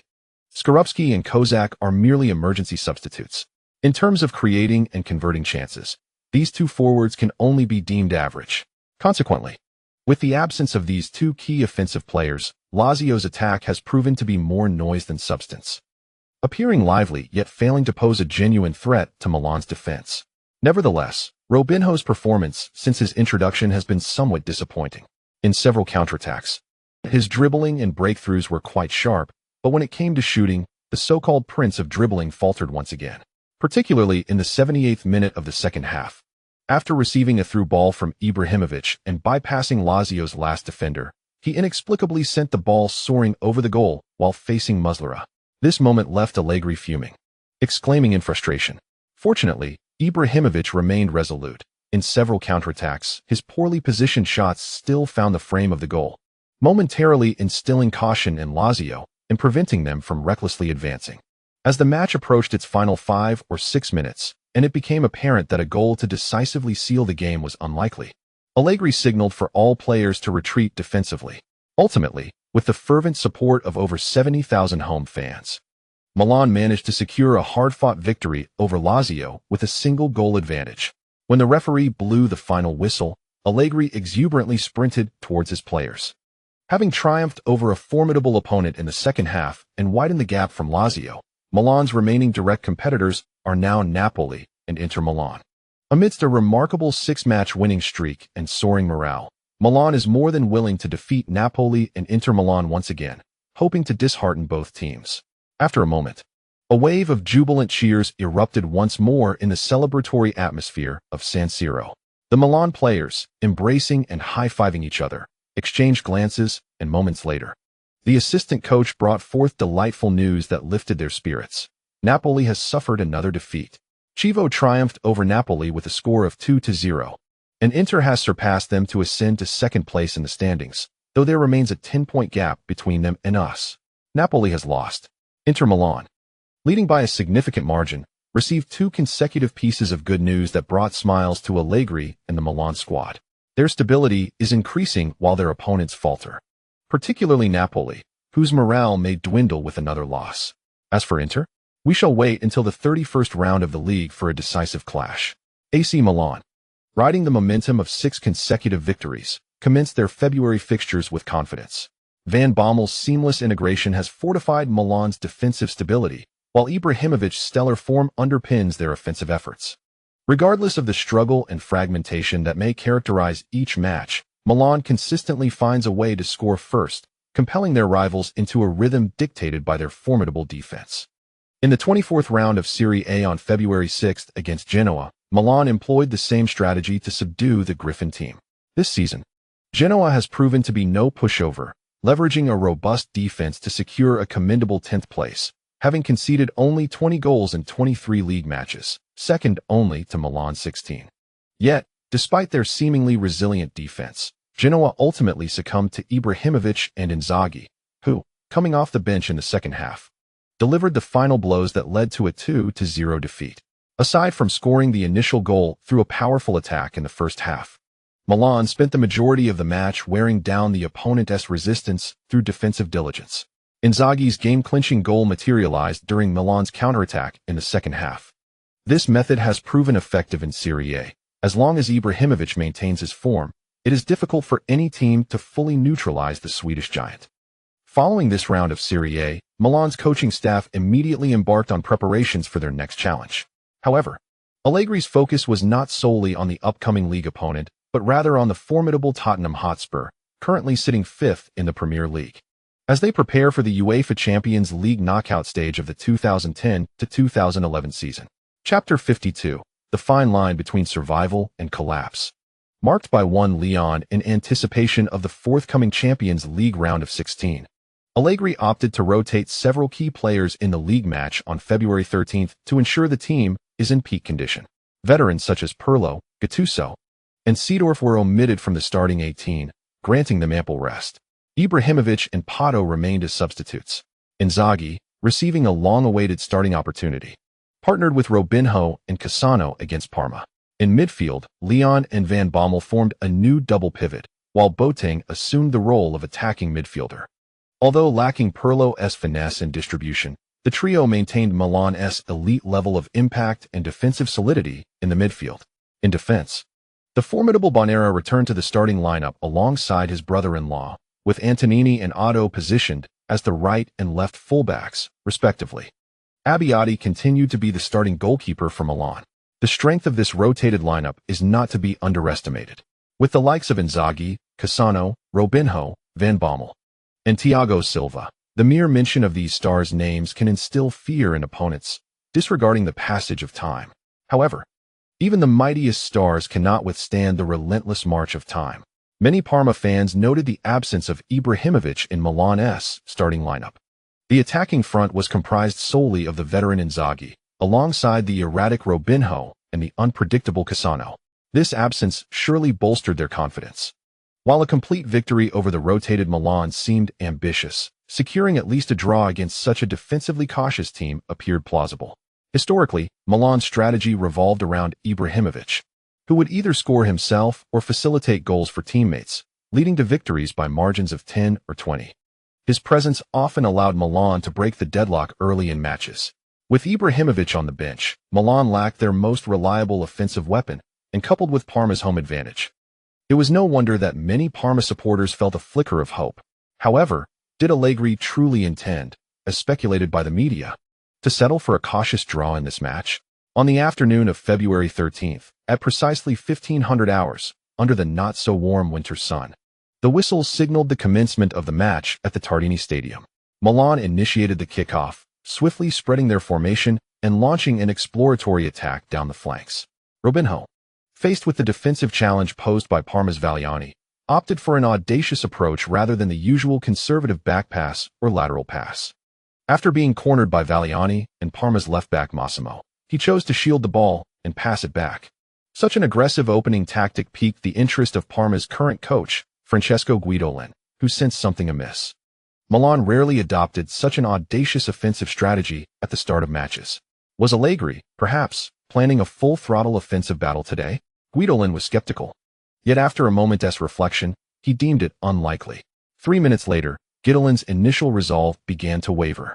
Milan's second shot on goal within the first 4 minutes, executed by Cassano, was somewhat straightforward and easily collected by Parma's goalkeeper Morante. It must be a mere coincidence. Guidolin paced along the sidelines, furrowing his brow at the unfolding situation. Yet, it was evident that Milan was poised for a significant offensive. 2 minutes later, when Boateng made his first attempt on goal, Guidolin could no longer maintain his stubborn stance. Frustrated, he promptly adjusted his tactics, instructing his players to prioritize defense and avoid losing their positions easily. However, it must be said that Guidolin himself had deployed a 4-3-3 formation, likely with the intention of snatching points, which made his desire for defensive stability somewhat presumptuous given the limited number of midfielders available. In contrast, my uncle has resolutely decided to confront Parma on the offensive front today, demonstrating a remarkable tactical shift. With a determined stance to attack, he has committed the majority of his forces to the offensive endeavor. This decision has taken most fans and media commentators by surprise. After all, Allegri has unexpectedly embraced attacking football. Isn't this thrilling and invigorating? Milan, having found early success in their offensive strategies, was eager to deny Parma ample time to respond. When Van Bommel lingered back, both Leon and Boateng surged forward in unison. Milan's offensive pressure on Parma reached its zenith with this lineup. The confidence that prompted Allegri to adopt such an aggressive tactic did not stem from Robinho, but rather from the recent resurgence in training of Inzaghi and Cassano. Barely 18 minutes into the first half, the lively Cassano executed a swift 1-2 with Leon on the left flank, decisively accelerating towards Parma's penalty area. Zaccardo quickly attempted to position himself defensively, but in an instant, Cassano deftly altered his direction and maneuvered the ball to the byline. With a stylish touch, he glided past Zaccardo and delivered a delicate cross to the back post area of Parma's goal. Meanwhile, Inzaghi, who had previously been relatively quiet, found himself perfectly positioned to execute a critical finish. While Morante had successfully thwarted Milan's 6 attempts prior, he was powerless against Inzaghi's opportunistic strike at close range. Within less than 20 minutes into the match, Milan had established a dreamlike 1-0 lead. Faced with this setback, Parma had no choice but to respond by pushing forward and engaging in an attacking duel. After all, They boasted a formidable front line featuring Amori, Crespo, and Giovinco. Surely, in an attacking exchange, they might gain an advantage, right? Many Parma supporters clung to this glimmer of hope. However, in the following 15 minutes, Leon and Van Bommel extinguished their aspirations with tenacious interceptions and sweeping coverage. With Van Bommel's defensive presence, Leon channeled his energy into lateral sweeping maneuvers. Through astute positioning and anticipation, coupled with abundant stamina, Leon single-handedly created the pressure of two defensive midfielders. There was no complex technique involved, just relentless running and relentless tackling. If he failed to reclaim the ball on the first attempt, he would pursue relentlessly until he succeeded. This level of coverage defense utterly shattered Parma's rhythm. Meanwhile, on the offensive front, Milan struck again in the 43rd minute of the first half, further extending their lead. Once more it was Inzaghi. After Robinho skillfully evaded a defender and delivered a low cross into Parma's penalty area, Inzaghi anticipated the play. Outpacing defender Pacey by a half-step to deftly prod the ball into the net defended by Morante. Despite the passage of time having dulled his speed and physical prowess, Inzaghi possesses an innate sense of where the goal lies. He still knows precisely how to place that wretched ball into the opponent's net. It seems that Gueye has vented all the frustrations accumulated during his time on the bench in this match. Before the first half concluded, he had already netted 2 goals, securing a significant lead for Milan. Countless Milan fans gazed at that familiar celebratory figure, momentarily engulfed by a sense of temporal dislocation, as if they were transported back in time. Perhaps the only reminder of the present was the silver strands peppering Inzaghi's hair and the slight creases on his forehead, gently nudging the fans to remember that their superstar Pippo had reached the age of 37. Leao also felt a genuine joy for Inzaghi. For a veteran star like him, to have a standout performance in the twilight of his career is indeed a rare gem. Of course, he was unaware that, without the ripple effect he had initiated, Inzaghi would have been seriously injured and sidelined for the season. Perhaps this was time's final act of kindness towards Inzaghi. In this alternate 2011, the legendary number 9 of Milan did not face surgery with a heavy heart. He could still run on the field, score goals, and contribute to his beloved AC Milan's pursuit of glory. Without those faded regrets, Inzaghi continued to beam radiantly on the pitch. The young lion. The Parma attackers looked as if they could devour him, yet today he defended against them with remarkable tenacity. Boateng, amidst the celebrations, jokingly teased Leao. With Leao and Van Bommel supporting him from behind, he played with great comfort and a buoyant mood. Leao raised an eyebrow and glanced at the Parma players. Hands on their hips, but paid them little mind. Kevin, make sure to be more proactive in defense, he said with a smirk. The coach wants you to balance defense with attacking runs, but your previous defensive performance, he playfully patted Boateng's backside before sprinting back to his half of the field. Boateng's expression shifted, and he hesitated to celebrate too exuberantly, scratching his head sheepishly before hurriedly returning to his position. Fortunately, Allegri, seeing the 2-goal lead at halftime, relaxed his tactical demands. During the break, he merely offered brief advice to Boateng without resorting to a tirade. As the second half commenced, Boateng, not wanting to be caught out by the coach, diligently began to track back. Parma aimed to seize an early opportunity to reduce the deficit, but Milan's clearly compacted formation thwarted their efforts. Leao had covered nearly 8 kilometers in the first half, a distance far exceeding his usual performance, proving instrumental in defense once again. Those astute observers had already discerned the secret to Milan's ability to strengthen their offense while maintaining defensive solidity. Leao alone had run the equivalent of approximately 15 regular defenders' half-field distances, ensuring stability at the back for Milan. In the second half, Leao continued to exert himself fully. After all, he had no concerns regarding Champions League commitments. Once this match concluded, he could enjoy an extra 2 days of rest. At that moment, the new round of stamina restoration potions would be distributed, and with a single bottle consumed, one could barely revive to full strength. Released from defense, Leon, with the assistance of Boateng and Van Bommel, effectively shattered Parma's offensive momentum, rendering it fragmented and even stagnant. Candreva, within the Parma lineup, found himself utterly vexed under Leon's relentless scrutiny. He could not fathom why Leon seemed to have fixated on him, as he doggedly marked him to the point of exasperation. With the offense failing to yield any results, Parma's defense succumbed once more under the relentless assault from Milan in the second half. The mischievous Cassano ventured solo. penetrating the right flank of Parma's defense. Just when everyone anticipated he would pass the ball to the wide-open Antonini, he opted instead for an audacious long-range shot from just outside the penalty area. Remarkably, this illogical strike ricocheted off the unfortunate Zaccardo's back.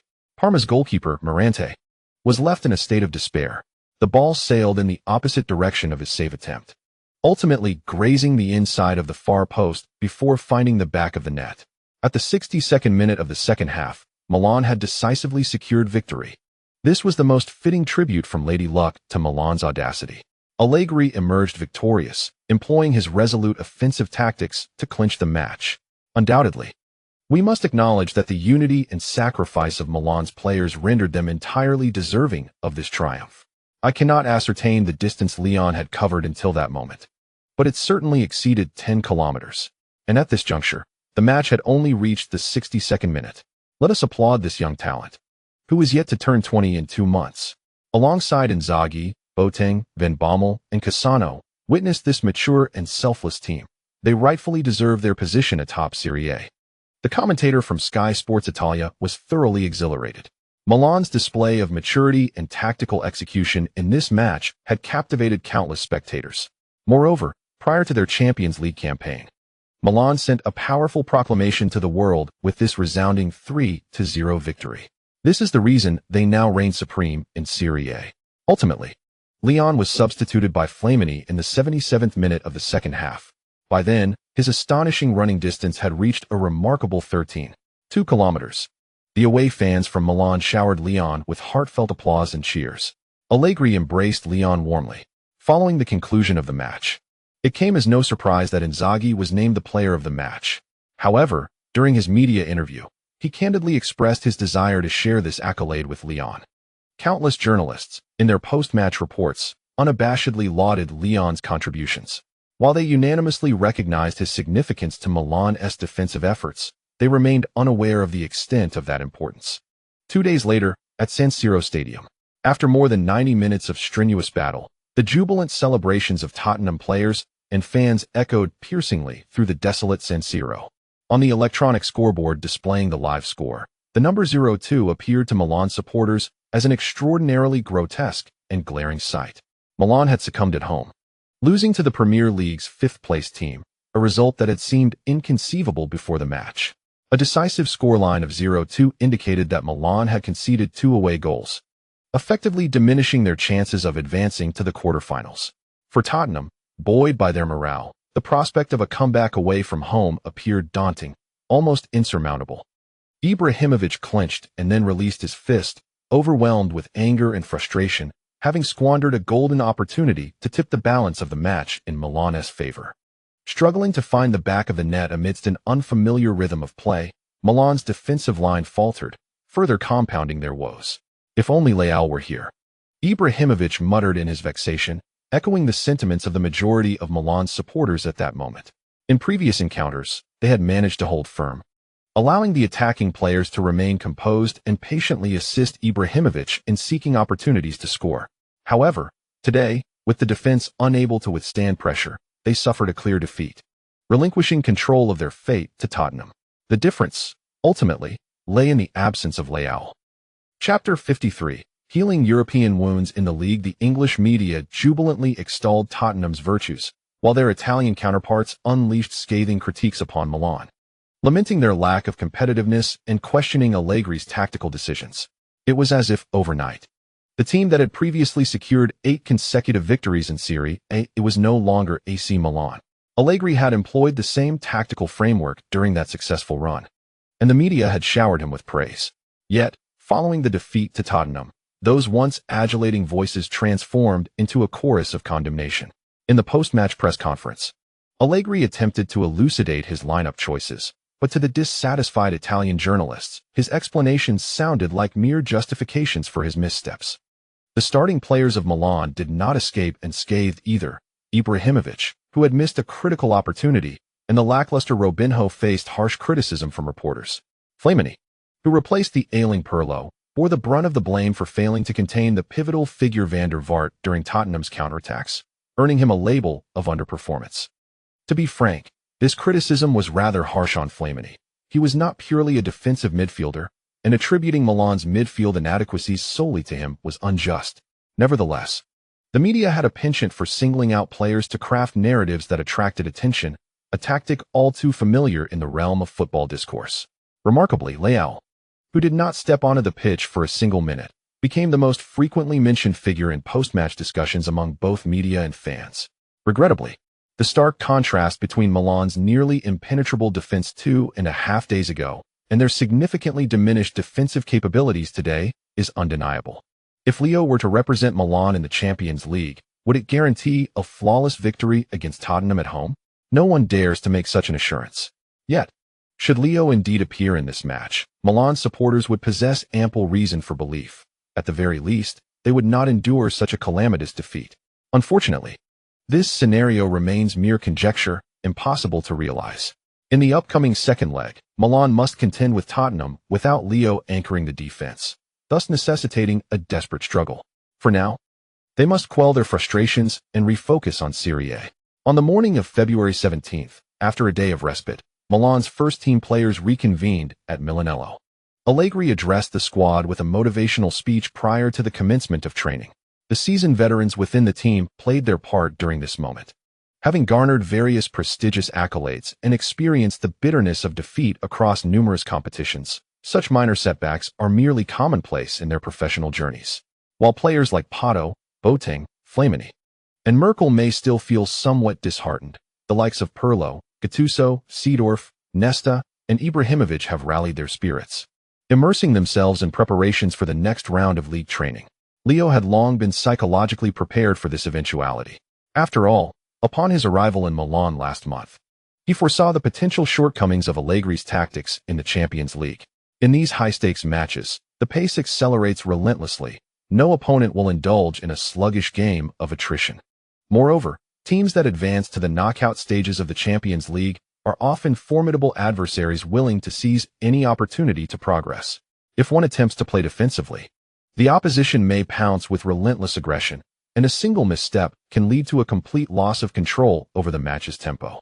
Without Leo, Milan's current combination of seasoned players and brash youngsters in midfield will struggle against the youthful and formidable Tottenham contingent. Such is the whim of fate. Following his participation in this season's Champions League with Real Madrid, Leo can no longer don the Milan jersey. This is a lament not only for Milan, but also for Leo himself. After regrouping, on February 20th, Milan embarked on an away fixture in Verona, confronting Chievo, a team that recently triumphed over Napoli and subsequently drew with Lazio. Milan approached the match with the utmost respect and seriousness. All key players were named in the starting lineup, instilling a sense of reassurance among the fans.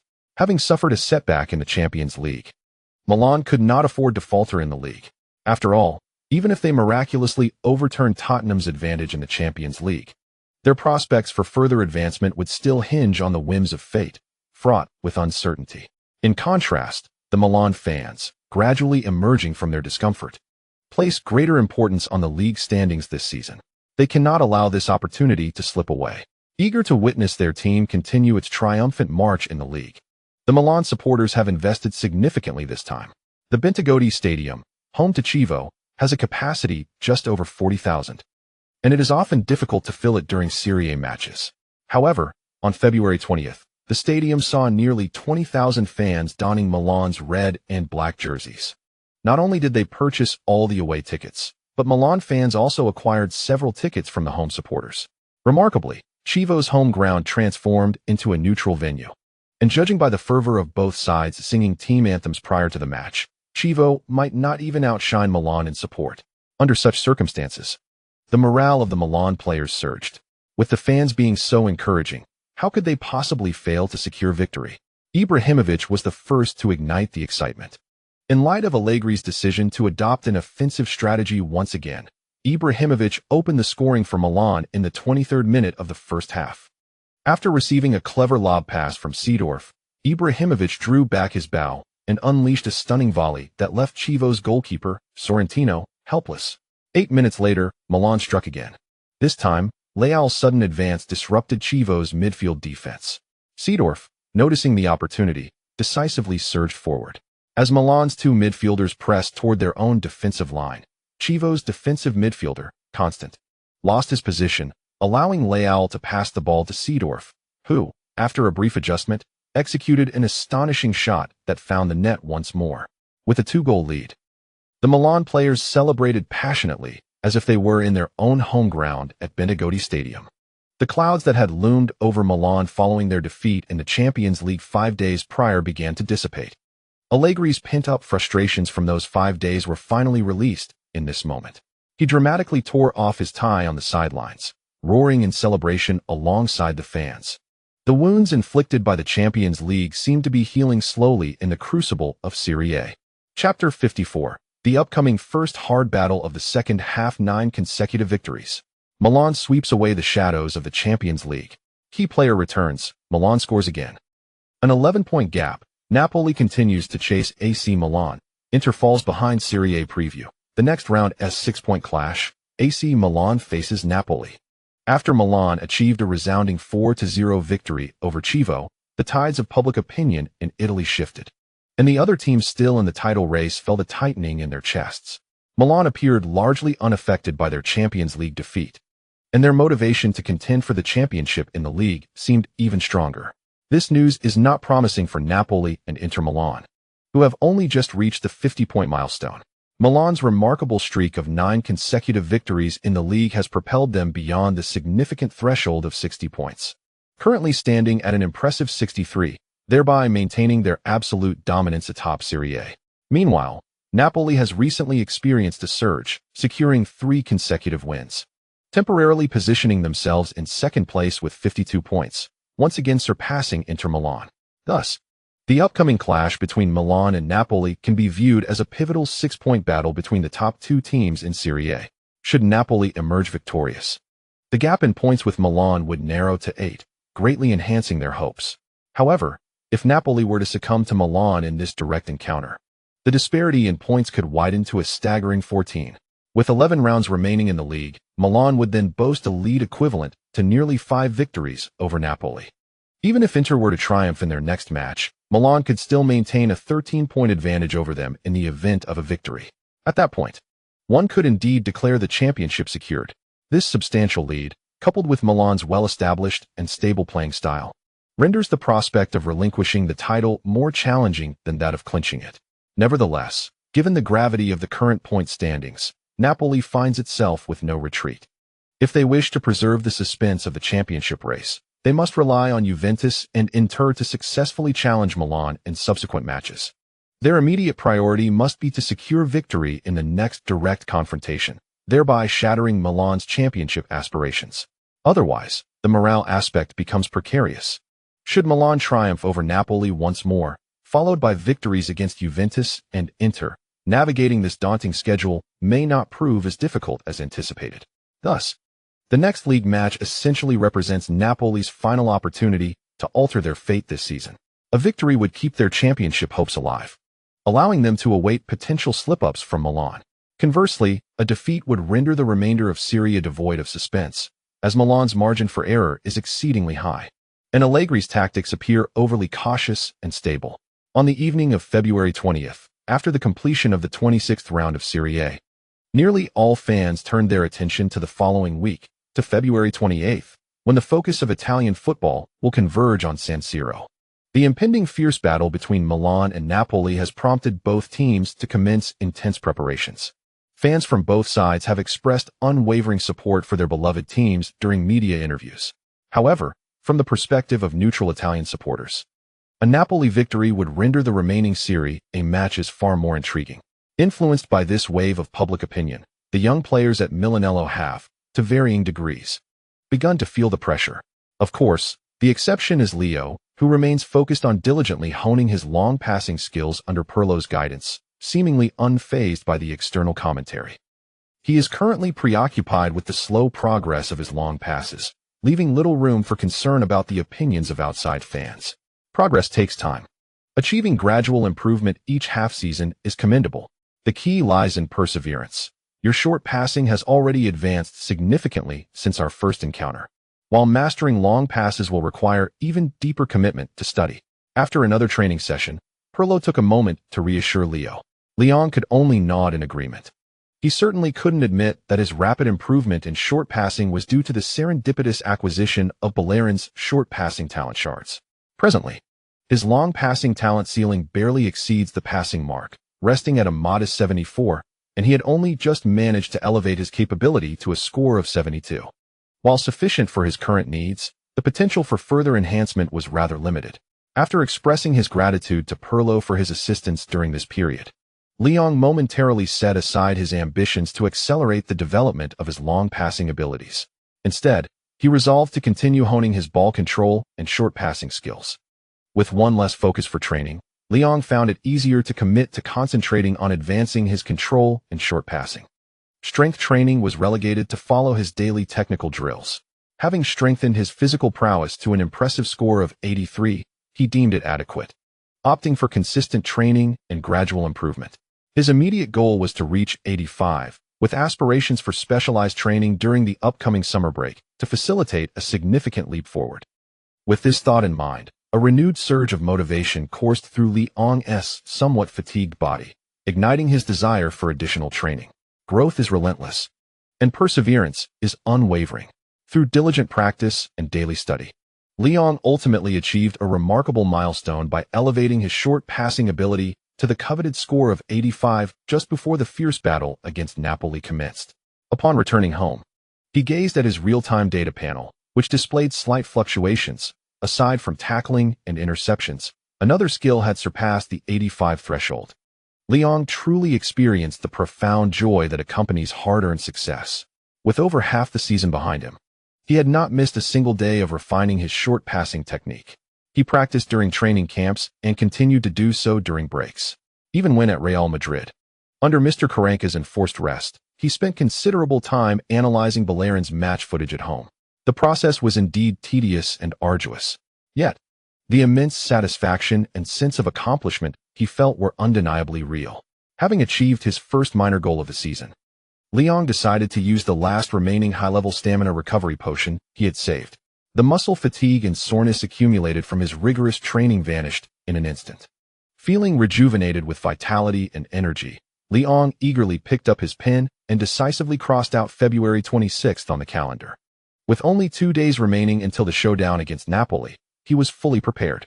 On February 27th, in excellent form, Leong delivered an outstanding performance during training.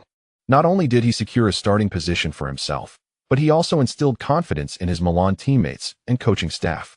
With Leong in superb condition, both lines of play became sturdier, and Allegri found himself brimming with confidence. He could hardly wait for the Napoli players to confront the reality of the season. It belonged to him. Reflections on the book release. As the moment of my book's release approaches, my feelings as a food enthusiast have evolved into a state of calm compared to last year. Yet I am still overwhelmed with gratitude. The success of my new book has far surpassed my expectations. We surged from the top 50 in the new book rankings to break into the top 20, then the top 10, and finally the top 5. Even briefly achieving the pinnacle of success. My mind is still somewhat in a daze. This brief month of new book promotion has been nothing short of surreal for me. For this, I must express my heartfelt thanks to all the esteemed supporters of my new work. You have bestowed upon me this dreamlike surprise, and I can only repay your invaluable support with diligent updates. Tonight's release will see approximately 20,000 words published before 3 in the morning. To the esteemed readers awaiting with bated breath, please remain patient. Given the late hour and the fact that it's a weekday, I plan to release the remaining chapters of the new book tomorrow, June 1st, at noon, 6 in the evening, and possibly more chapters at 11 at night. This will align with our usual update schedule, making it more convenient for you to read. The initial update will guarantee a minimum of 30,000 words, and I will strive toward a goal of 40,000 words. As for future updates, I shall aim for a steady pace of 10,000 words per day. In terms of updates, I will exert my utmost effort to ensure that esteemed readers find the reading experience enjoyable, engaging, and sufficiently substantial. I humbly ask for your support for the initial subscriptions post-midnight. Thank you sincerely. Chapter 55. I hear you jumping with joy. We will undoubtedly triumph over Milan. Every individual will fight to the last for victory, and we are fully prepared. At such a crucial moment, we will give our all. Perhaps we did not perform at our best previously, but those shortcomings are now behind us. We possess our finest form, and anything is possible. securing all 3 points at San Siro? Why not? Ezekiel Lavezzi is understandably disheartened. His injury complicates the match, yet we shall fight for him. No Napoli player will shrink before Milan. See you on the evening of the 28th. Forza Napoli. As the entire Napoli squad embarks on their journey to Milan a day in advance, nearly every key player has expressed their unwavering determination to win to the reporters. The city of Naples seems to be ablaze with excitement for this Serie A clash. Waves of Napoli fans, clad in blue jerseys, are making their way to the city of Milan. The atmosphere of this great battle has been heightened by a week of media coverage. Even though the relationship between Milan and Napoli does not qualify as one of bitter rivalry, the overwhelming media narrative has ignited a spark of tension between the two teams. Ultimately, in the face of championship glory, there are no friends. Moreover, fueled by the passionate fan bases of other top 6 Serie A teams, Napoli and Milan supporters erupted into a small-scale verbal altercation in Milan on the evening of the 27th. Fortunately, neither side was graced by the presence of extreme fans. Thus the match did not devolve into chaos. However, a deep-seated rivalry was undeniably established. On the evening of February 27th, following the conclusion of the match between Sampdoria and Inter Milan, 9 fixtures of this round of Serie A had already been settled. Consequently, the eagerly anticipated clash on the evening of February 28th marked the final encounter of this Serie A round. While it may be an exaggeration to claim that all Serie A enthusiasts worldwide would tune in promptly for this match, asserting that 80% of them would contribute to its viewership is hardly far-fetched. When translated into numbers, this amounts to hundreds of millions. A significant figure for the current Serie A league, as the live broadcast commenced, with players gradually entering the field alongside the officiating crew. Both domestic and international viewership surged dramatically. Fans from the Chinese community played a substantial role in this increase. That evening, Liu Jianhong and Zhang Lu were also timely in their broadcast from the studio, providing commentary for Chinese fans. They began their discussion by reflecting on Milan's Champions League setback and their recent victory over Chievo, eventually touching upon Napoli's recent 3 consecutive league wins. They also took a moment to commend Liao's recent performances, only steering the conversation back to the match once the handshake ceremony between the teams concluded. All right, the match is about to commence. Zhang, could you enlighten our audience on today's starting lineups? Certainly. The home team, Milan, has opted for the same 4-4-2 formation as in the last league match, featuring goalkeeper Abbiati. The defensive line, arranged from left to right, consists of Antonini, Thiago Silva, Nesta, and Abate. In midfield, they maintain a diamond formation with Pirlo playing a deeper role, flanked by Liao and Gattuso on either side, and Boateng advancing ahead. The 2 forwards are Ibrahimovic and Pato. Napoli, on the other hand, continues with their preferred 3-4-3 formation. Their goalkeeper is De Sanctis, due to Lavezzi's injury. The new attacking trio of Cavani, Mascara, and Hamsik has been assembled. Compared to previous matches, Napoli's offensive capabilities have diminished. Yet they do not shy away from a formidable attacking lineup at Milan's home ground. It is evident that Mazzarri has made extensive tactical preparations. As Zhang Lu elaborated, Milan and Napoli swiftly concluded the pre-match formalities. Half a minute later, with the referee's whistle, the spotlight of Serie A's 27th round was officially underway. Facing Napoli's attacking players who initiated play with swift advances, Milan appeared to have anticipated the encounter, establishing a robust defensive position. Noticing the lack of opportunity for an immediate strike, Napoli's midfielder Gargano opted for a long pass instead. Recently, the renowned Edinson Cavani, whose reputation is soaring in Serie A and whose form is exceptionally vibrant, assessed the trajectory of the football and surged into the heart of Milan's half. He possesses unwavering confidence in his physical prowess. However, it is often the case that the contest for possession does not solely hinge on one's physical attributes. Positional awareness frequently emerges as a more decisive factor on the pitch. Leon anticipated Cavani's move and established his defensive position ahead of time, tightening his core but did not leap with full force. Cavani's aerial challenge was formidable, and Leon, predictably, found himself at a disadvantage, knocked aside and tumbling onto the grass. Yet, before the ecstatic Napoli supporters could revel in the moment, the referee's whistle sounded promptly. Why was this deemed an offensive foul? That lad simply lost his balance. My player was aiming for the ball.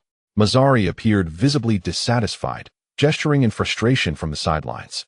However, He understood all too well that Lyon had indeed secured his position first, effectively ensnaring Cavani in a trap. His complaints were merely a routine attempt to exert pressure on the officiating crew.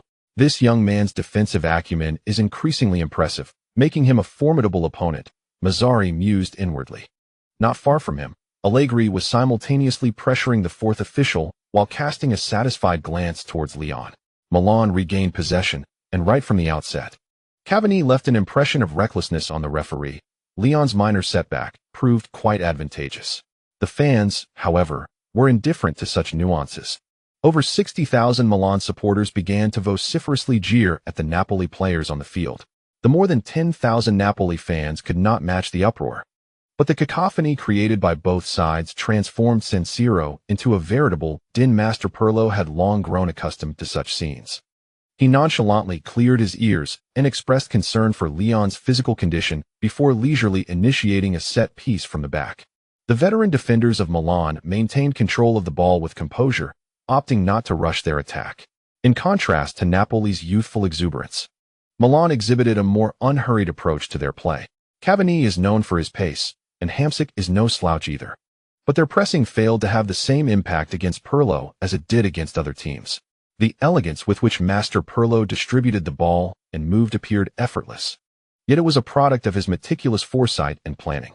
When he fully immersed himself in orchestrating the play, the entire Milan midfield and defense flowed seamlessly into action.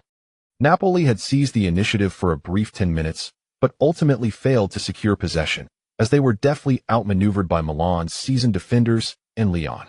Lyon found himself enlightened, witnessing Master Pirlo in full force, a rare display of his brilliance. Dragon, too, could achieve such an effect. But to match Pirlo's effortless grace would require a touch more finesse. Master Pirlo's ball control is simply exceptional.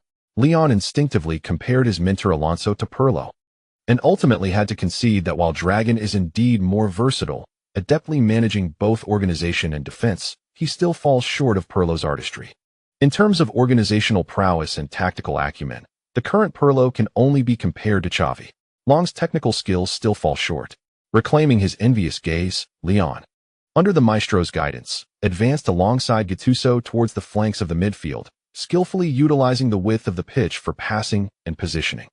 Upon noticing Napoli's defensive vulnerabilities exposed by their aggressive formation, Pirlo commenced orchestrating Milan's counterattacks with his precise long passes. The 3-4-3 formation employed by Napoli's coach, Mazzarri, strikes a balance between offense and defense, particularly excelling during counterattacks. However, like all teams utilizing three central defenders, Napoli harbors significant defensive weaknesses. Once their opponents successfully bypass the midfield with rapid transitions, the three center-backs suffer from a lack of speed.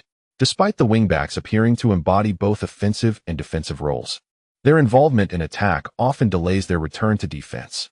Allegri has thoroughly studied Napoli, understanding how to disrupt their rhythm and make them uncomfortable. With Pirlo's long passes, Milan's counterattacks effortlessly surged past Napoli's midfield. As for the discomfort inflicted upon Napoli's defenders, Allegri's decision to start Pato was pivotal.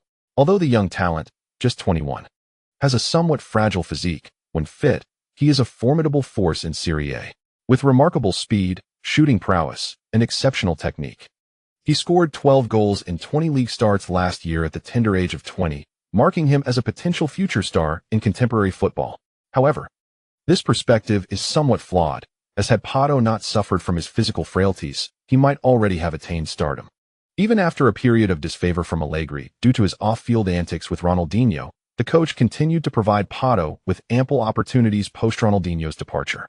Currently, as long as Pato is fit to play, Allegri makes every effort to pair him with Ibrahimovic in the starting lineup, underscoring the extent of Pato's inherent talent. In this match, Allegri placed the offensive burden almost entirely on Pato's shoulders. With Pirlo supplying him passes and Ibrahimovic drawing defensive attention, Pato's sole responsibility was to surge forward. Mazzarri, caught unawares by Allegri's audacity, had approached the match with defensive strategies akin to those of other Serie A coaches, initially focusing on neutralizing Ibrahimovic before considering Pato or Milan's midfielders making late runs. However, Allegri opted for an unexpected approach. Ibrahimovic was not the primary target.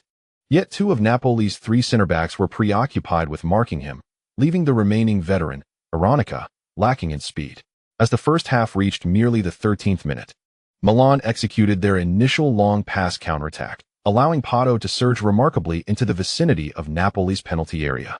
Aronica, in a state of disarray, stumbled back to defend, acutely aware that he could not match Pato's speed.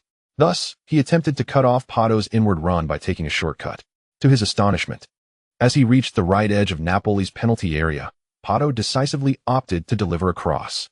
At that moment, Ibrahimovic was entangled with Napoli's two central defenders, Campagnaro and the younger Cannavaro, making him an unlikely target for Pato's pass.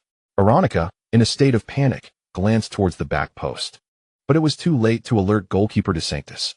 Two red and black figures surged into Napoli's penalty area almost simultaneously, with Napoli's midfielder Maggio and Gargano trailing behind, having been left approximately half a meter behind.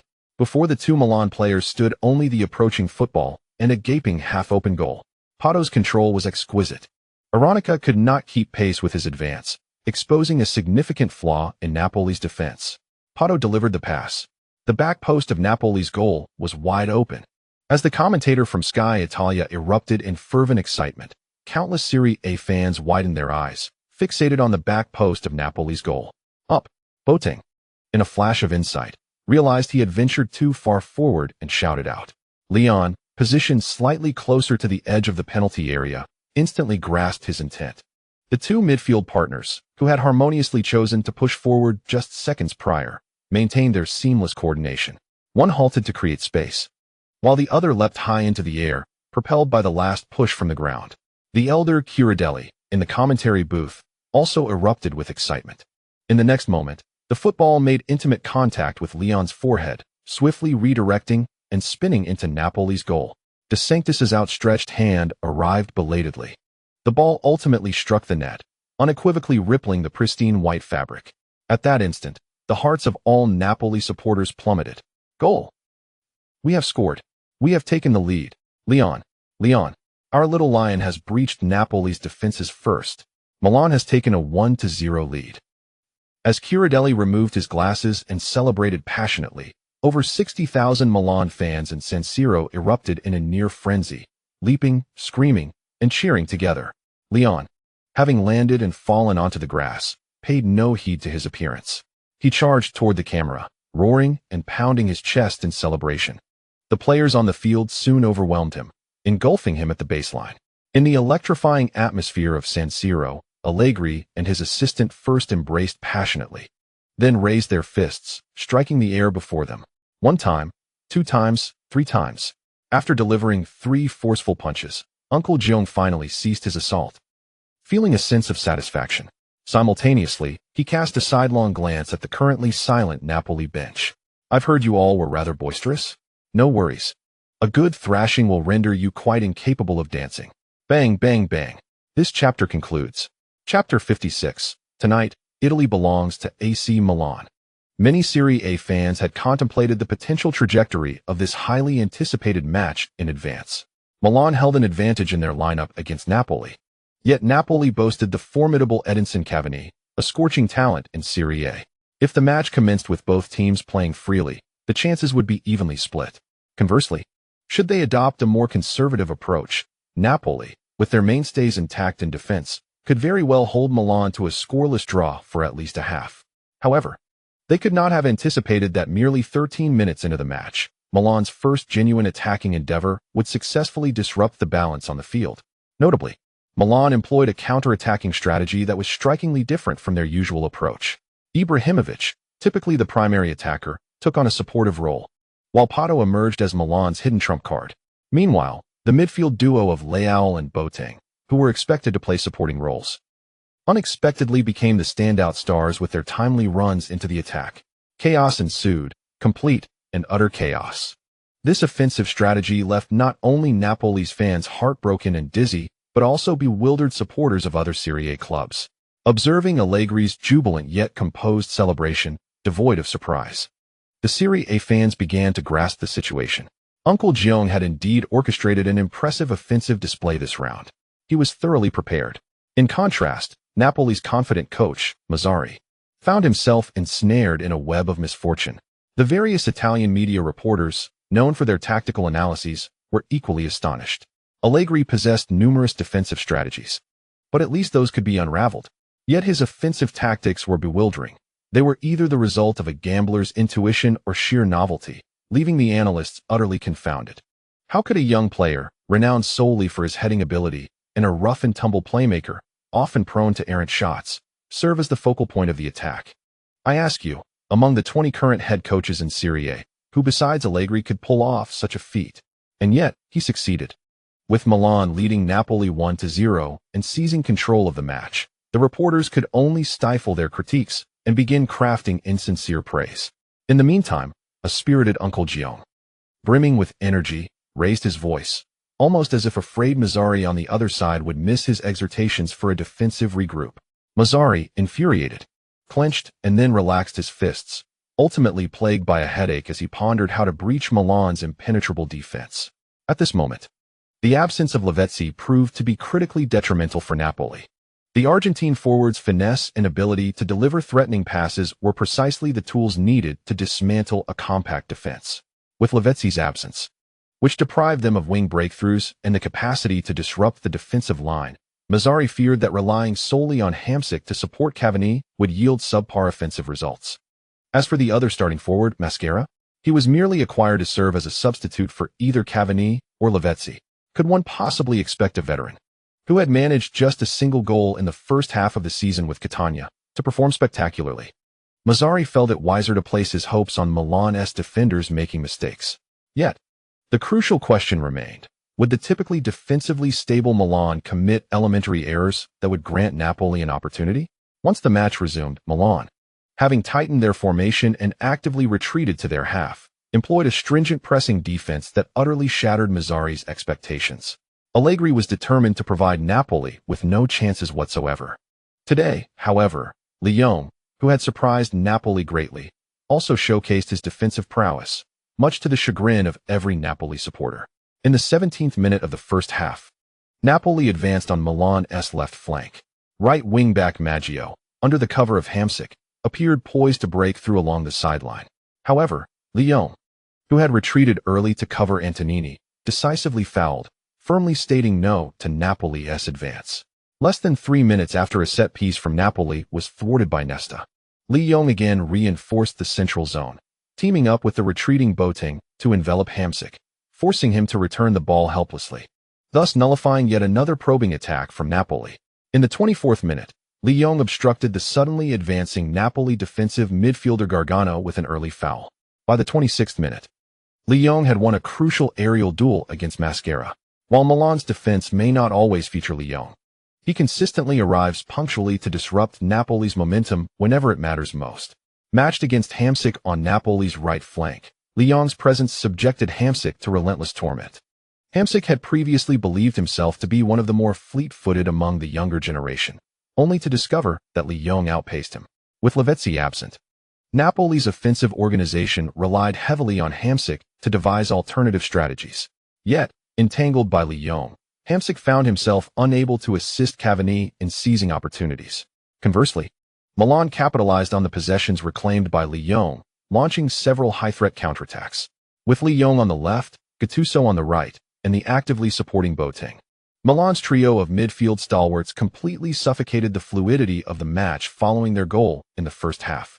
Nonetheless, Milan's supporters watched with palpable excitement. They sang the Milan team anthem with exuberance and joy, repeating it time and again, which made the Napoli players increasingly restless. However, in a bid to play it safe, the coach refrained from intensifying the offensive when Napoli's chaotic play unfolded in the first half. With the absence of directives from him, Pirlo also ceased his active pursuit of long passes for counterattacks, opting instead for sporadic attempts. For the most part, Master Pirlo joined his teammates in diligent defensive efforts. The physical exertion he and Gattuso experienced was indeed more pronounced than usual, yet Milan's defensive solidity and resilience exceeded normal standards. When the halftime whistle blew, Napoli had managed a mere 2 shots on target against Milan's defense. Cavani, the second leading scorer in Serie A, had only 1 opportunity to shoot in the entire half, leaving many Napoli fans disheartened. Such a display of defensive dominance clearly illustrated Milan's superiority over Napoli. Milan had surged to a 1-0 lead within the first 13 minutes. While Napoli found themselves with over 30 minutes of attacking time, yet still fell behind in terms of shot count. This was utterly absurd. The phrase "the more they played, the less confidence they had" epitomized Napoli's predicament on that day. Unable to mount an effective attack and lacking the confidence to contain Milan's offense, the team suffered a significant blow to their morale as the first half dragged on. Meanwhile, Mazzarri hesitated to allow the team to regroup. Other teams in Serie A had come to understand a crucial lesson. Once Milan took the lead, there was no time to pause. Milan's defensive prowess was exceptional. Any moment of hesitation could easily draw one into their suffocating rhythm. Mazzarri was acutely aware of this and was determined not to squander the opportunity to challenge Milan.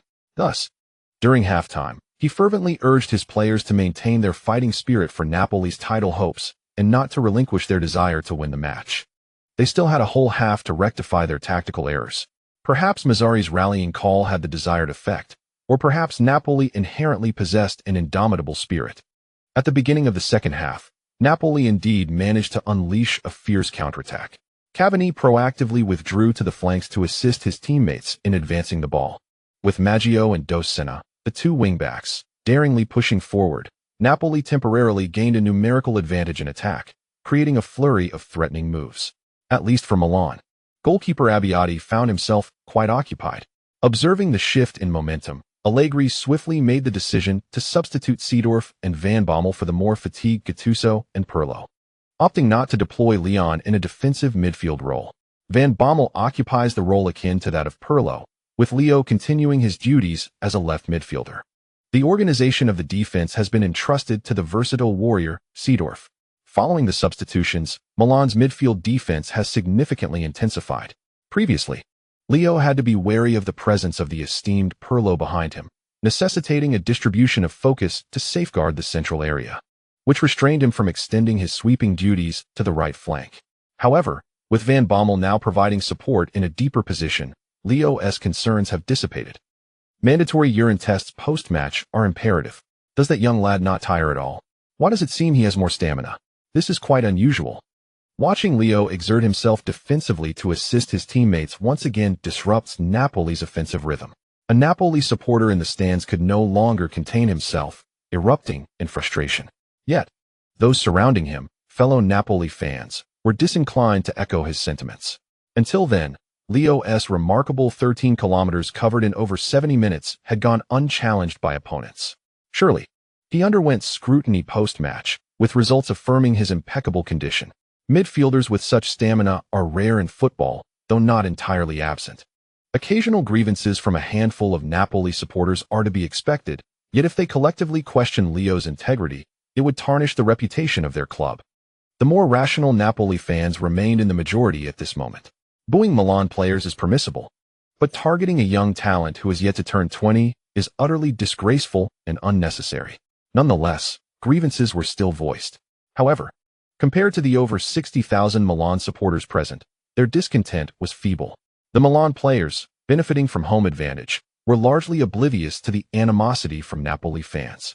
Amidst the continuous cheers and chants from the Rossoneri, they grew increasingly emboldened.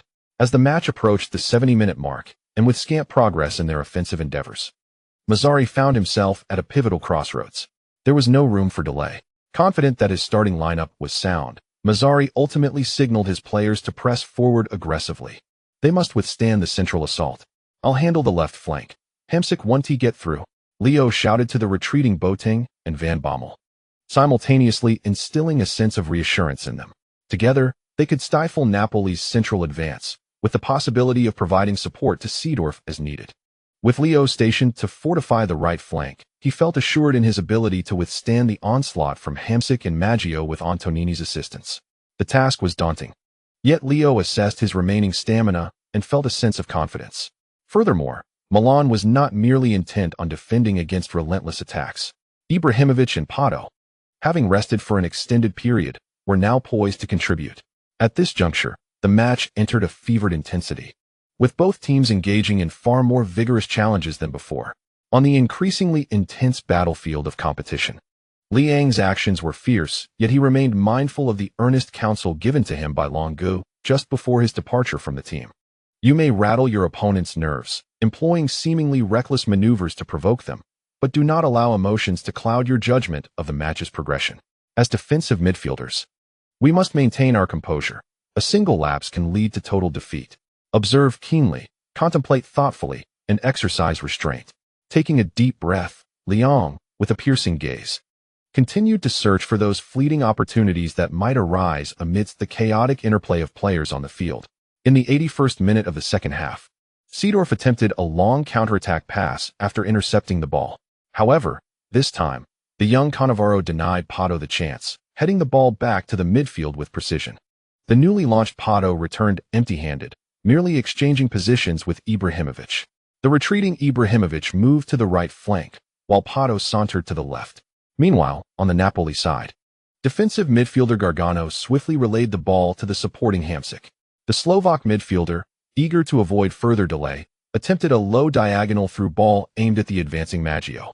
Yet, just as the football rolled smoothly forward, a diving tackle halted the enthusiastic cheers of Napoli fans. Lyon executed a familiar defensive skill, reclaiming possession for Milan once more. In the next moment, rather than safely returning the ball, Lyon surged forward along the left flank with remarkable speed. His pace seemed astonishingly abrupt on the field at that moment. The pursuing Maggio could not keep up, and Hamsik, the first to attempt an interception, was deftly evaded by Lyon. He was off. He could still run, at least faster than the Napoli midfielders, as Gargano and Hamsik prepared to sandwich him. The commentator from Sky Sports Italia, with a tense and hurried tone, stirred the hearts of countless Milan supporters watching from their screens. Lyon's physical advantage was magnified at this moment. While others faltered, he still surged forward. Even a slight edge in speed could create a significant threat. Instinctively, Pato began to advance, closely aligning himself with Napoli's retreating center-back Campagnaro, intending to distract the Napoli defenders on that flank. However, he had not anticipated that. Just as Hamsik and Gargano were about to complete their encirclement of Lyon, he would opt for a diagonal through ball. Hamsik was taken aback. Campagnaro was equally unprepared. Lyon, delivering a through ball from behind. Pato, momentarily stunned, nonetheless showcased his remarkable reflexes and explosive speed, managing to overtake Campagnaro despite the delay. The through ball originated from the flank, tracing an unusual arc that expanded outward before curving inward. Realizing the imminent threat, Campagnaro decisively lunged to intercept, yet ultimately failed to make contact with the ball. Pato, confronted with a nearly perfect pass that traced his run, hesitated not for a moment. After suppressing the surge of excitement within him, he deftly adjusted his stride before unleashing a powerful shot towards the far corner of the goal.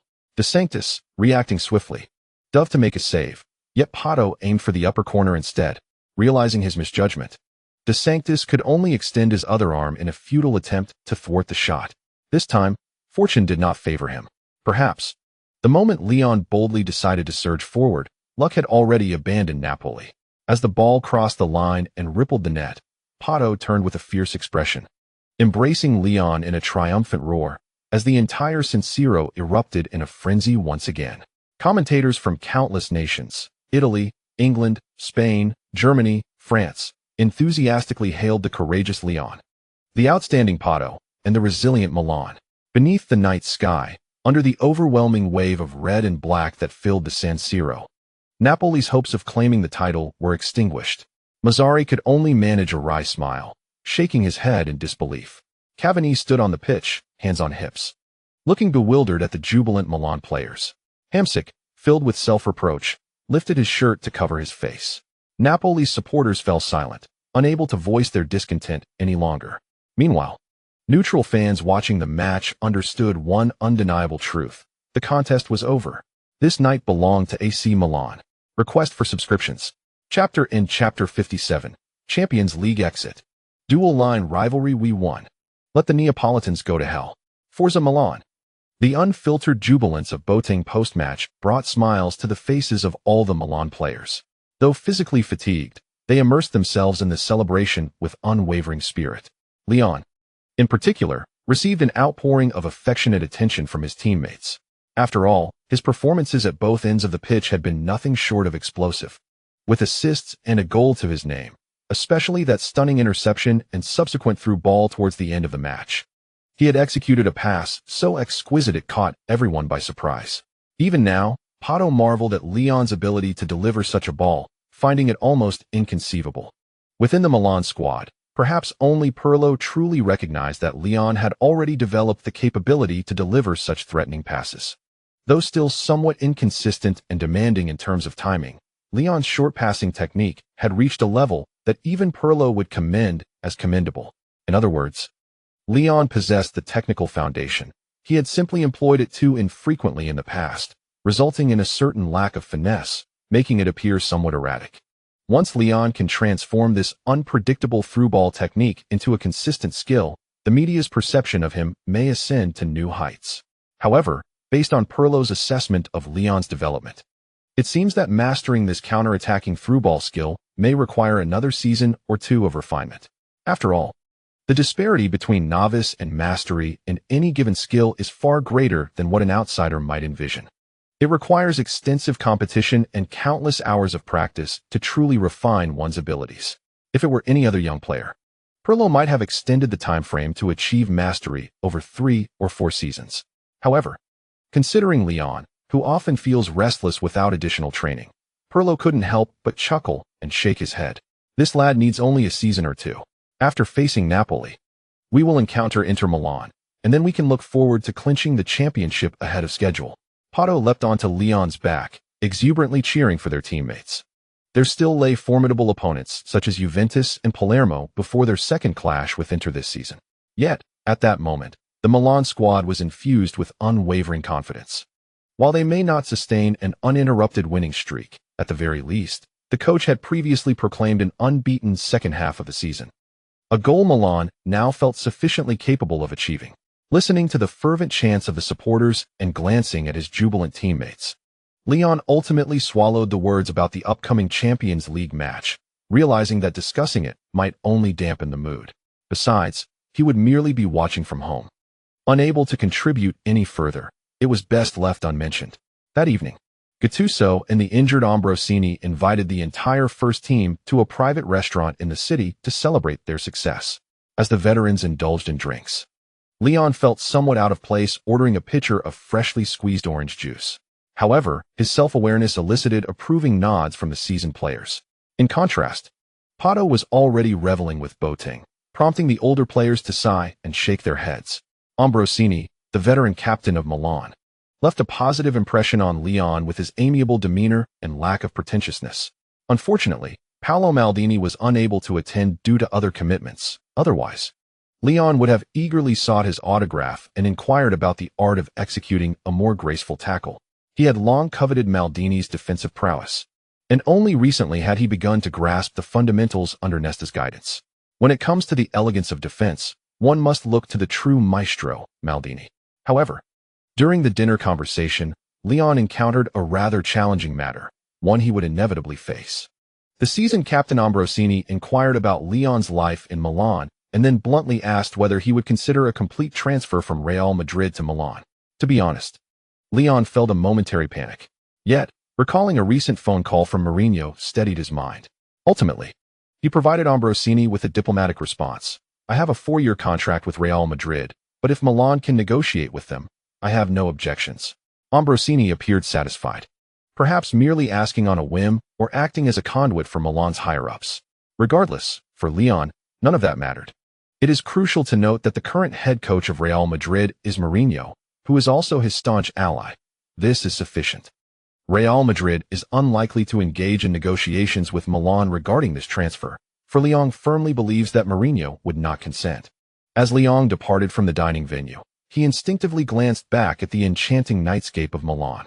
It is, indeed, a splendid place, be it the team, the fans, or the city's development. Yet, ultimately, it is not a suitable fit. The glorious Milan dynasty, which once fulfilled the aspirations of any young player, has dissipated into the ether. Leon turned away and drove off towards his residence, far from the city center, without hesitation or a backward glance.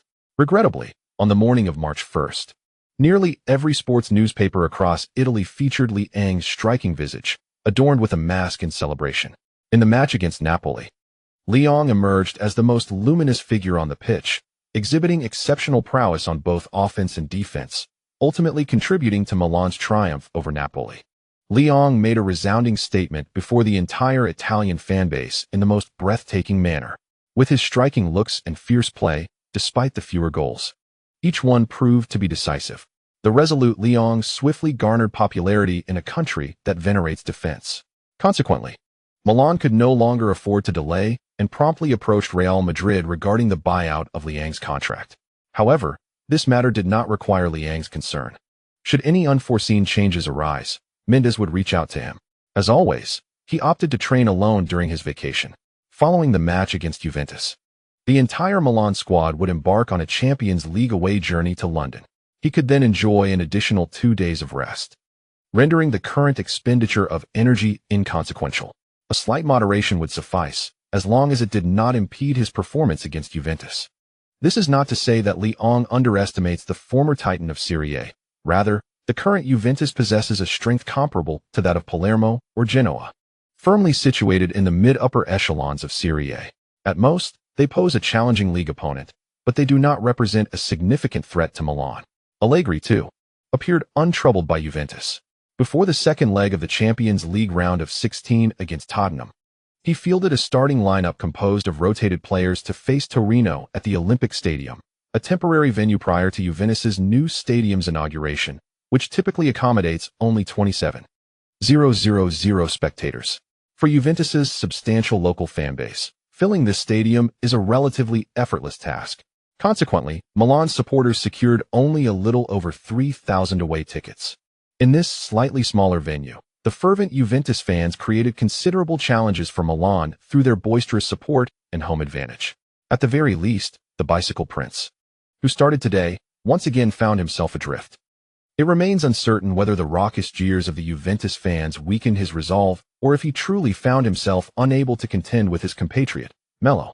After dominating possession yet failing to produce results in the first half, he was decisively substituted by Allegri during the halftime break. The newly introduced Ibrahimovic, who took on the mantle of the attack, began to establish a fluent partnership with Cassano, who had endured a torturous first half at the hands of Robinho. AC Milan transformed their previously disjointed offensive play into a cohesive unit. With Ibrahimovic orchestrating the attack up front, both Boateng and Cassano became increasingly lively, while Leo also seized several promising opportunities to surge forward. Finally, in the 73rd minute of the second half, Ibrahimovic received a horizontal pass from Cassano just outside the penalty area, deftly maneuvering to evade Barzagli and securing Milan's best goal-scoring opportunity of the match. Buffon, in remarkable form today, had already thwarted 6 of Milan's shots that were on target. This time, he adeptly parried Ibrahimovic's low drive. However, he was powerless against Cassano's follow-up shot, watching helplessly as Milan took the lead in their opponent's home ground. With roughly 20 minutes remaining and the balance of the match disrupted by Milan, Juventus's morale suffered a severe blow. They had hoped to salvage at least a draw at home and nearly achieved that after holding firm for 73 minutes. Yet, conceding a goal in the dying moments left the Juventus players understandably disheartened. Nevertheless, Allegri was not inclined to grant them any further chances. He substituted Flamini and Cassano for Boateng and Van Bommel. Following this decisive double substitution, Milan adopted a formation featuring 3 defensive midfielders, which could even be interpreted as a 4-man shield. Leo and Van Bommel anchored the center, effectively stifling Juventus's midfield, forcing them to resort to crossing from the flanks or launching long balls from the back in the final moments. However, such offensive attempts proved alarmingly ineffective, as the informed Nesta and Thiago Silva denied Tony any significant scoring opportunities. After meticulously draining Juventus's last vestiges of attacking time, Milan finally achieved their desired outcome before the Champions League fixtures, claiming another league victory. Their momentum of consecutive wins continued, further solidifying Milan's dominant position in Serie A. Following the demoralizing defeat to Milan, Napoli drew against Brescia in the subsequent round, causing the gap between them and Milan to widen to 16 points. Meanwhile, Inter, having secured 2 consecutive victories, still trailed Milan by 13 points. In other words, with just 10 rounds of the league remaining. Even if Inter were to maintain their perfect record, Milan would only need to win 6 more matches to clinch the Serie A title ahead of schedule.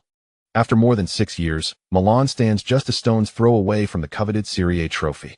However, before they can launch their final sprint in the league. A significant hurdle awaits Milan to overcome. On March 8th, with the exception of Leo, the key players of Milan's first team will once again embark on their Champions League journey alongside Allegri. Milan has made more thorough preparations this time, both defensively and offensively, with the players mentally primed to exert themselves to the fullest. On the evening of March 9th, the fierce battle reignited in the second leg of the UEFA Champions League round of 16.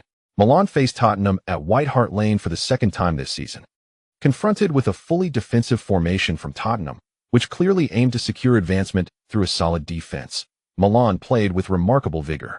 After all, with no room for retreat. Even Allegri, typically conservative, had no choice but to focus on how to breach Tottenham's goal as swiftly as possible. Thus, the fans at White Hart Lane witnessed a thrilling and intense contest between the two teams. Relying on Ibrahimovic, Milan continuously sought offensive opportunities. Pato made incisive runs from the flanks to connect with Ibrahimovic for shots on goal, while Cassano attempted strong incursions down the wing after Ibrahimovic attracted defenders. Additionally, Boateng frequently surged forward to take long-range shots. It can be said that every attacking strategy Allegri could conceive was employed by the players on the field in this momentous clash. However, Tottenham's defense proved unyielding, with Michael Dawson delivering an exceptional performance that kept their goal intact through the first half. In the second half, Milan continued to make tactical adjustments, substituting Inzaghi for Pato in the 52nd minute. Conversely, Tottenham brought on Bale in place of Van der Vaart, clearly aiming to threaten Milan's defense with counterattacks. The situation became increasingly challenging for Allegri, as he watched Bale exploit his speed against Gattuso down the flanks, ultimately missing the opportunity for a crucial adjustment amidst his indecision. The overly cautious approach of Milan ultimately led to a lack of the daring spirit necessary to match Tottenham's intensity. One could argue that Milan's current lineup is indeed ill-suited to compete in terms of speed and vigor with younger, stronger teams. The match concluded in a disappointing stalemate, marking the end of Milan's UEFA Champions League journey this season. Yet, amidst the disappointment, most Milan fans felt a sense of relief. With the burden of the Champions League lifted, Milan could now devote their full attention to the remaining Serie A matches and the Coppa Italia. Transitioning from a three-front battle to a two-front campaign not only lightened their burden, but also positioned them well, as Milan had already reached the semi-finals of the Coppa Italia. With only 3 matches left to play, if managed effectively, this season could still culminate in a domestic double for Milan, which would be a significant success. Similarly, the Milan players, also experiencing a sense of relief amidst their disappointment, quickly adjusted their mindset. Upon returning to Italy, they immediately immersed themselves in preparations for the 29th round match against Bari. At this moment, they had no time to ponder the state of their city rivals, Inter Milan. Their sole focus was on maintaining a steady approach, winning one match at a time. Ultimately, their aspiration was to reclaim the Serie A championship. The transition of this VIP chapter was quite unusual. It suddenly became available. I will first revise the chapter title. The chapter concludes here. Around 3 in the morning. There should be a substantial chapter, approximately 7,000 words. Tonight's total will surely reach 20,000, and tomorrow during the day, I aim for a minimum of 10,000. Pushing for 15 or even 20,000.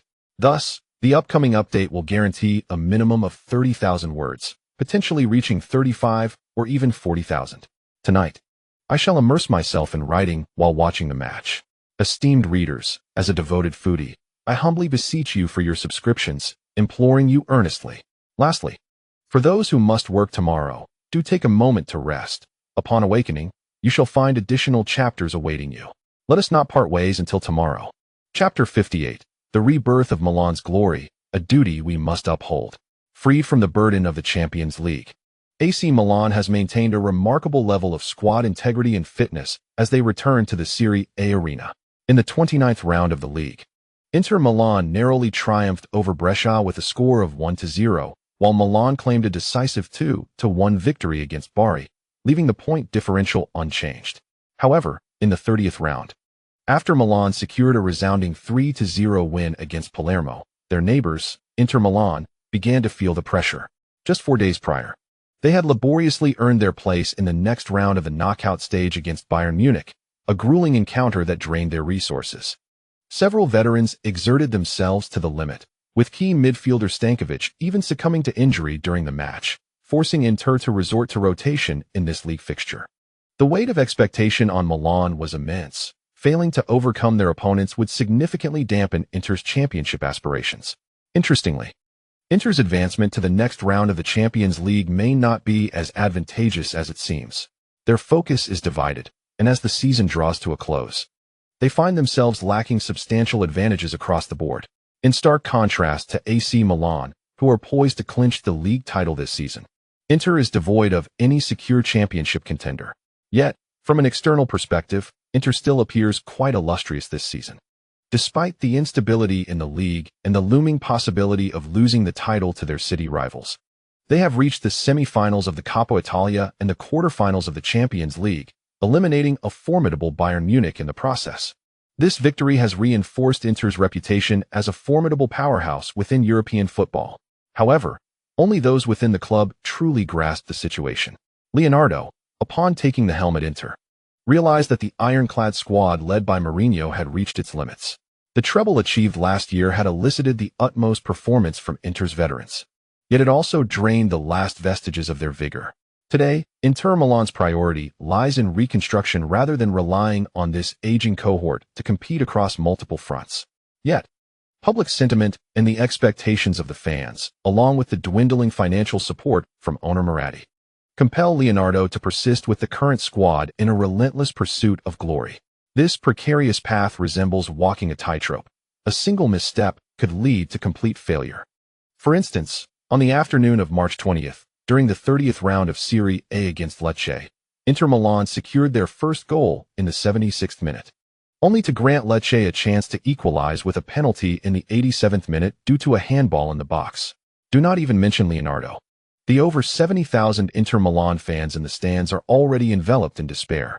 Should Lecce manage to secure yet another draw, Milan's lead over them would swell to 15 points, equivalent to a staggering 5-match advantage. At this juncture, the significance of Inter's continued struggle becomes rather diminished, and they might as well prepare for an early surrender to their faltering league campaign. Fortunately, at this darkest hour, when many players within Inter Milan had seemingly given up, Cesar executed a miraculous save, denying Lecce's penalty. In that instant, they were lifted from the depths of despair back to solid ground. With numerous elated Inter fans nearly brought to tears, Saint Cesar, countless Inter supporters fervently chanted his praises, and the revitalized Inter Milan withstood Lecce's late resurgence. A hard-fought victory, Inter Milan still lives. With the gap to Milan not further widened, they once again find themselves standing before their rivals.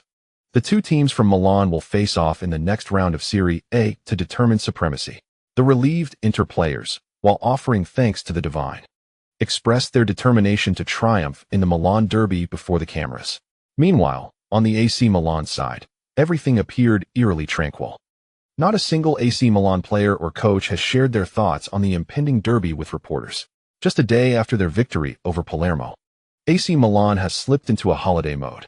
With no international fixtures or Coppa Italia commitments, Serie A will soon enter a brief 2-week respite following this round of matches. Consequently, the Milan players have returned home to enjoy a temporary respite in family life. Leao has also taken a break from his monotonous training, as Ibrahimovic has insisted on taking him on a trip to Northern Europe. While the media across Italy presumed that AC Milan's players, like their Inter counterparts, were nervously preparing for the upcoming clash, Leao and Ibrahimovic leisurely explored the old town of Stockholm. For 3 consecutive days, Leao roamed the Zoo Island and the Boat Island in Stockholm. Ultimately, after a reminder from the enigmatic coach, Leao reluctantly gathered his belongings, slowly returning to Milan. The simultaneous mental and physical relaxation resulted in a noticeable uplift in the spirits of his teammates upon their reunion in Milan, with the exception of Robinho, whose dark circles under his eyes seemed to have deepened. The coach's holiday arrangement yielded remarkably positive results. In the subsequent recovery training sessions, the Milan players completed their routines in a jovial atmosphere filled with laughter.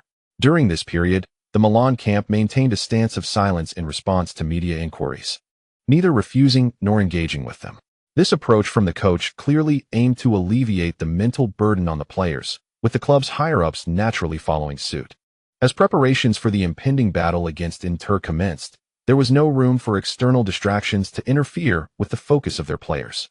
Within the confines of an imperceptible barrier, Milan commenced their meticulously targeted tactical drills. For 5 consecutive days, journalists stationed outside Milanello failed to unearth any noteworthy news. On March 31st, however, fortune smiled upon the reporters as they intercepted Leo, who had just concluded extra training and was the last to depart. To their surprise, Leo readily acquiesced to their request for an interview, much to the delight of the gathered journalists. Has your recent training been arduous? Are there any special tactical plans being devised for Inter Milan? The difficulty is comparable to what we have experienced before. Training is simply what it is. Besides, you all are aware of what our coach typically emphasizes, so there is no need for me to elaborate. It has been said that Robinho's form has not been optimal lately. Will he be seated on the bench during the Milan derby in 2 days? That is a question best directed at the coach. I cannot say. How do you feel about being named the most beloved player among Milan fans for the first quarter by Gazzetta dello Sport? It is an honor. If what you say is true, though I believe Zlatan and Pato may garner even more affection from the Rossoneri. Before the impending clash, did you have any words for the Milan fans? Leo, who had responded swiftly and fluidly to the preceding queries, paused at this question. The reporter from Gazzetta dello Sport looked on with curiosity, eager to hear his forthcoming words. To restore the glory of Milan is our undeniable duty. Please make way. I must return home. With this rallying cry, which left the journalists momentarily stunned, Leo smoothly departed in his vehicle. Naturally, his words resonated throughout Italy by the following morning. Milan supporters embraced Leo's slogan with immense enthusiasm, finding it remarkably fitting. In the wake of Milan's 6-year drought of the league title, nothing could serve as a more apt rallying cry for reclaiming the Serie A championship trophy. Other Serie A fans, upon encountering this phrase in the newspapers, contemplated its relevance and, with slight modifications, deemed it suitable for their own teams. Consequently, Leo's slogan swiftly propelled him back into the limelight of Italian football. Milan's fans crafted numerous banners emblazoned with Leo's phrase, exuberantly displaying them throughout the city as they confronted Inter fans. Allegri was amused, pleasantly surprised that Leo had conjured such an invigorating slogan for the Milan supporters. He found himself quite fond of the phrase, while Leo remained somewhat bewildered. I merely spoke off the cuff. I have no more slogans in mind. Had I known it would create such a stir, I might as well have said Forza Milan. After the training session concluded that day, confronted with requests from Boateng and Pato for a new slogan, Leo simply raised his hand, indicating that he had no further ideas. After successfully persuading the 2 skeptical individuals to leave, Leon hurriedly tidied up, having skipped extra practice today, and blended into the throng of teammates to depart Milanello early. He feared that the reporters might latch onto him again, potentially stirring up a greater media frenzy, which would be quite overwhelming. Fortunately, the preparations had concluded smoothly, and tomorrow he would face Inter Milan on the pitch, allowing him to breathe a sigh of relief. Once the match against Inter was behind him, the road ahead for Milan appeared to be clear. If Milan were to triumph over Inter and subsequently win 2 more league matches, they could secure the Serie A title 5 rounds in advance. A Serie A championship is worth a reward of 500 points. Given that Leon had already accumulated over 500 points, he would be able to draw a diamond-level talent fragment card before the off-season arrived. Previously, Leon had inquired about the system, learning that each individual talent value drawn from a diamond-level talent fragment card exceeds 95. He had been coveting this for several months. Of course, the diamond-level item pool also contains many valuable items, and Leon was still undecided whether to draw for talent fragment cards or take a gamble on item cards. Nevertheless, there was ample time before the off-season, allowing him to deliberate at his leisure. However, he was eager to obtain that Serie A championship without further delay. In the upcoming battle against Inter, his thoughts aligned with Allegri's. No procrastination, no avoidance, but rather to face the challenge head-on and determine the outcome in a single match. Victory in this encounter was imperative for Milan. On the evening of April 2nd, during a period devoid of other Serie A matches, the clash between the 2 traditional powerhouses in Milan drew the attention of a multitude of fans worldwide. In this era, when the Milan rivals had not yet fully fallen from grace, every city derby between the Blue-Black Brigade and the Red-Black Brigade was a rare visual feast for Serie A enthusiasts. Commentators from various countries had prepared diligently well in advance. Just 5 minutes before the match commenced, they appeared on television, ready to inform their national audiences about the recent performances of these 2 illustrious teams. Lu Jianhong, At 2:40 a.m. Beijing time, timely greeted fans in China alongside Su Yang, amid their somewhat tedious banter. The entrance of the Milan and Inter players swiftly roused the drowsy fans in China, thanks to Su Yang's rapid introductions. Many viewers who had not checked online forums or social media were able to grasp the starting formations of both teams for the day. Milan had made minimal changes to their starting lineup, maintaining a diamond-shaped 4-4-2 formation in midfield. Abbiati continued as the starting goalkeeper. In defense, Zambrotta replaced Antonini as the left back, with Thiago Silva and Nesta partnering as central defenders, while Abate took the right back position. In midfield, Pirlo played deep, with Leon and Van Bommel flanking the central area, and Seedorf stepping in for Boateng as the starting attacking midfielder. In the forward line, Ibrahimovic undoubtedly occupies a starting position, partnering with Cassano today. Inter Milan continues to employ their favored 4-2-3-1 formation. In goal is Cesar, with a defensive line featuring Zanetti, Chivu, Ranocchia, and Maicon arranged in a row. Mata and Cambiasso form the dual pivot in midfield, while Sneijder plays as the central midfielder, flanked by Eto'o and Pandev on either side.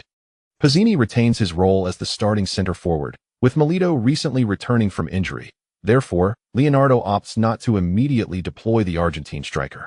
As Su Yang concludes the introduction of both teams' formations and players, the match approaches its kickoff. At 20:45 local Italian time, the referee's whistle signals the commencement of this grand encounter. Milan initiates the attack from right to left. Pirlo receives a back pass from Cassano and promptly delivers the first long ball of the match. Ibrahimovic, positioned in Inter's half, receives the ball from Cambiasso and deftly lays it off to the advancing Seedorf in central midfield. Both teams swiftly immerse themselves in the game, and as Seedorf gains possession, he is immediately confronted by the pressing Sneijder and Pandev from the flanks, preventing him from advancing. Seedorf, recognizing the predicament, quickly lays the ball off, allowing Leon to decisively surge along the sideline. Milan's aggressive offensive approach from the outset prompts Leonardo to remain vigilant. Furthermore, Leon has already demonstrated his ability to deliver threatening passes against Napoli. Regardless of its efficacy, Leonardo is reluctant to grant Leon the opportunity to make such an attempt. Shouting for Maicon to advance and block Leon's path, Leonardo feels a slight sense of relief. As Maicon approaches with intent, Leon, unhesitating, protects the ball and opts for a back pass. Despite Maicon having been exposed in the Champions League group stage by Bale, he still possesses ample capability to handle one-on-one situations against Leon. Aware of his limitations, Leon wisely leaves the spotlight for his teammates. After a few probing exchanges with Milan, Inter's defenders intensify their pressing. Cambiasso, facing his former teammate Ibrahimovic, shows no mercy. Alongside Mata, they effectively limit Ibrahimovic's space for maneuvering within Inter's half. It is evident that organizing a smooth attack is out of the question. Both Leonardo and Cambiasso are determined to stifle Milan's visible offensive threats. However, at this moment, Cassano becomes more active. Allegri, observing the match's unfolding dynamics aligning with his expectations, remains comfortably seated on the bench. The mercurial Cassano, when focused, can be a potent asset for any team. His ability to dribble, break through defenses, orchestrate attacks, pass, or take matters into his own hands places him among the finest in Serie A. These are precisely the elements in which Cassano excels when his mind is clear. At this moment, it is evident that Cassano is indeed lucid. He has assumed the organizational responsibilities previously held by Ibrahimovic and, without any semblance of awkwardness, swiftly orchestrated Milan's offensive maneuvers. Leonardo was evidently taken aback. Allegri had the audacity to allow Ibrahimovic to play the role of a facilitator once more, while simultaneously placing his trust in Cassano, who had recently had a falling out with Sampdoria. The bad boy revitalized Milan's attacking thrusts with his talent, frequently breaking through on the right flank, compelling Inter Milan to allocate more defensive resources to counter him. Naturally, this enabled Ibrahimovic to perform with greater comfort than before. He gravitated towards the left flank, and with Leal's robust defensive support, began to seize possession and confidently threaten Inter's defense. Milan's dual offensive core flourished, creating opportunities from various fronts. Coupled with the versatile Seedorf, who could both shoot and assist, the pressure on Inter Milan's defense increased significantly. With the necessity of exerting full defensive effort not yet upon them, Leal found himself comfortably advancing today. Benefiting from Ibrahimovic's adept playmaking and Seedorf's support, Leal experienced a taste of the freedom that Boateng enjoyed in the offensive third. Admittedly, he has yet to develop long-range shooting capabilities, making it unrealistic to expect him to unleash powerful strikes like Boateng. Nonetheless, he possesses his own means of contributing to the team. Beyond creating threats with headers, his broader vision and superior short passing skills provided unexpected offensive advantages. The positioning of Ibrahimovic and Cassano, one on each flank, significantly diverted the attention of Inter's defenders. However, establishing a consistent link between Milan's two key offensive players proved challenging due to the absence of a connecting point. Seedorf, currently constrained by his stamina, found it difficult to return actively after making forward runs. Thus, he could only offer support through passing rather than directly linking the two. In contrast, Leal harbored no concerns regarding stamina or defensive responsibilities. When he surged forward, Seedorf would drift wide to cover, creating the necessary connection between Ibrahimovic and Cassano. At first glance, it seemed as though Leal had swapped positions with Seedorf, taking on the role of an attacking midfielder. A physically capable player with limited offensive autonomy, but notable short passing and heading skills, he linked Ibrahimovic and Cassano with his abundant energy, occasionally posing a threat with headers on his forward runs. Leal refrained from demanding the ball, maximizing his utility as a facilitator, resulting in Ibrahimovic and Cassano enjoying a more liberated playing experience. Allegri, observing from the sidelines, expressed astonishment. This was not the attacking strategy he had devised prior to the match. Yet, Leal's spirited performance significantly heightened AC Milan's offensive threat. He increasingly sensed that Leal harbored much potential yet to be unearthed, likening himself to a treasure hunter confronting a boundless trove. With each discovery of hidden gems, a delightful surprise awaited him. Perhaps I could grant Leon greater tactical freedom? This thought suddenly sparked in Allegri's mind. Yet, almost immediately, he chuckled and dismissed it from his consciousness. In the future, it might be a possibility, but for the present, it was best left aside. Having a player with considerable tactical liberty like Ibrahimovic was already sufficient. He preferred the steady grasp of victory over the thrill of surprises. As he pondered these thoughts, a sudden eruption of cheers from the crowd interrupted Allegri's reverie. When he looked up, all he could see was Leon charging towards the Inter Milan penalty area with the ball. What transpired? Allegri instinctively uttered. Meanwhile, the commentator from Sky Italia had begun to hasten his speech with fervor. Pandev's back pass to Cambiasso was intercepted by Leon. He had completely overlooked Leon's approach from the side. Leon bypassed Mata and was now face-to-face with Chivu.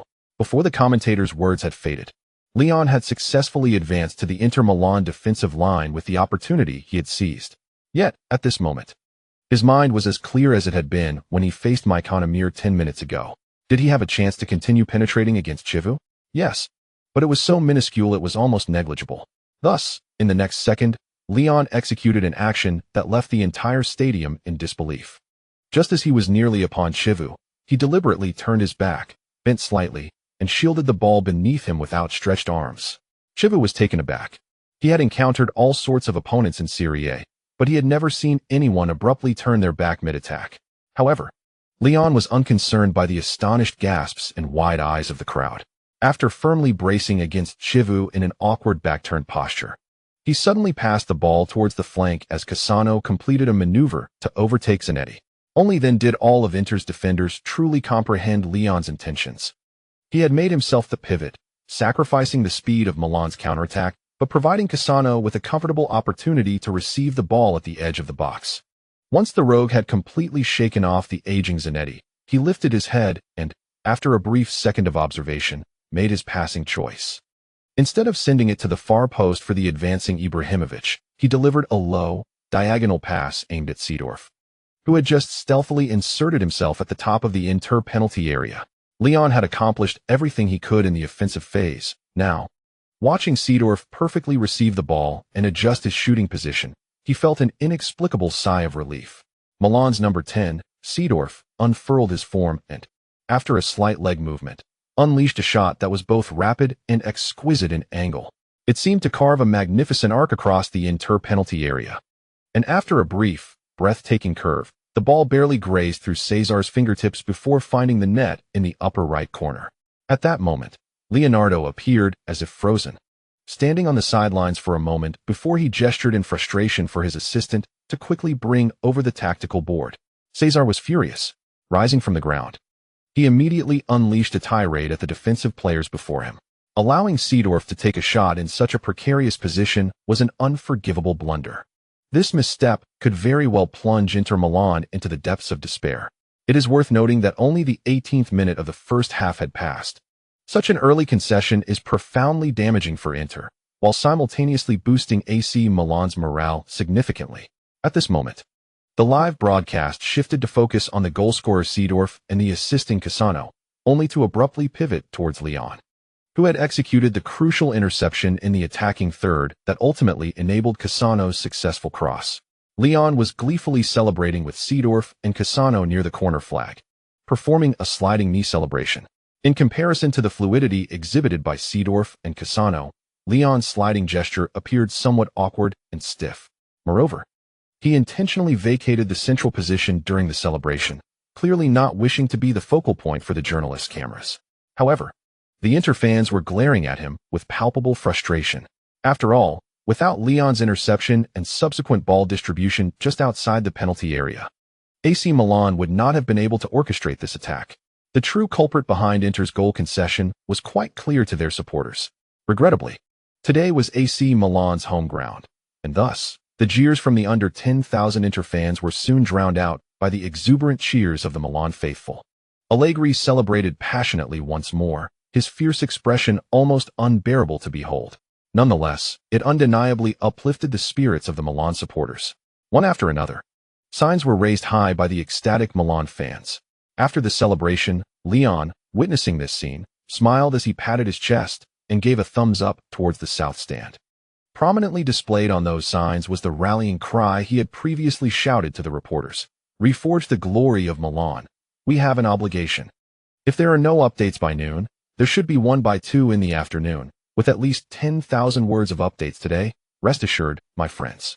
The Europa League final has concluded, leaving me with mixed feelings.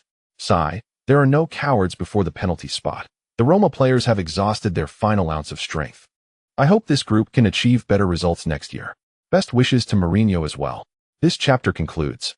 Chapter 59. Winning shouldn't be delayed. Let's set April 16th. Having taken a 1-0 lead in less than 20 minutes, Allegri was at a loss for how to lose. As the fervor subsided, he stood with his hands in his pockets, exchanging knowing glances with the Milan players, exuding an air of composure. When Leon returned to the half after celebrating, he initially misread his coach's profound gaze, unsure of its implication. However, as that expression shifted to one of subtle menace, Leon instantly understood. Stay alert on defense. Get moving. Do not allow them too many opportunities for advancement through the center. When Gattuso was absent from the pitch, Leon instinctively took on the role of the team's vocal leader. In terms of defensive organization, Van Bommel possessed more experience, yet when it came to volume, Leon certainly surpassed him. Observing Leon's adeptness in this role, the coach nodded in approval. If not now, then when to defend.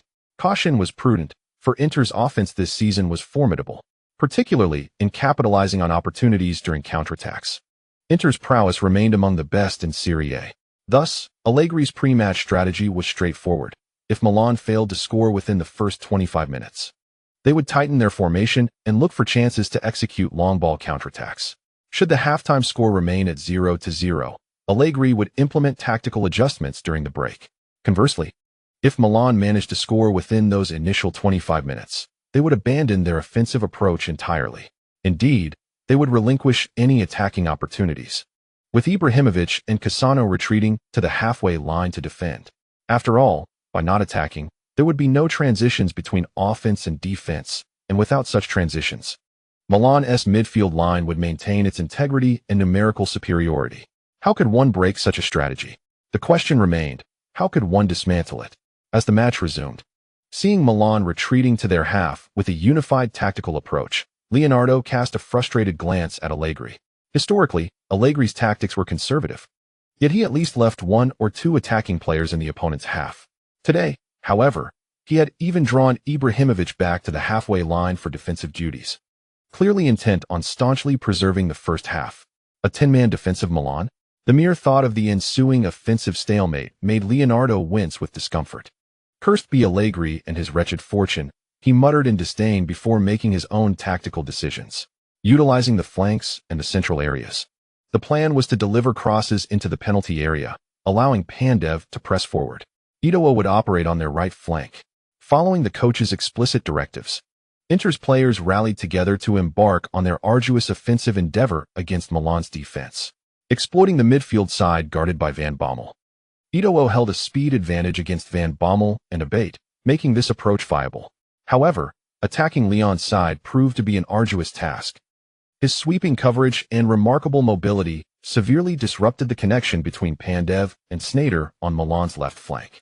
Consequently, Leonardo opted to have Pandev directly penetrate Milan's penalty area, partnering with Pizzini to assume a poaching role, eliminating the need for any retreat to assist.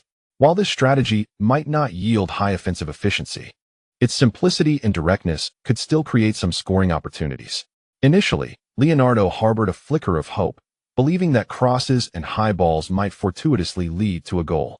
Yet, as he observed Pandev and Pizzini struggle to secure even a single touch against Milan's two tightly marked center-backs, Leonardo's expectations began to diminish rapidly. After a laborious 10 minutes of play, with no legitimate threat to Milan's goal in sight, Leonardo was compelled to alter his tactical approach once again. At this juncture, Leon observed Sneijder's positioning and noticed Pandev retreating from the penalty area to engage and play along the flanks. Acting decisively, he called out to his teammates, indicating that they might attempt long-range shots. Upon hearing Leon's shout, Sneijder's face paled with apprehension. Uncle Chion, upon digesting Leon's urgent cry and re-evaluating the positioning of Inter's attacking players, promptly adjusted the positions of his defensive squad.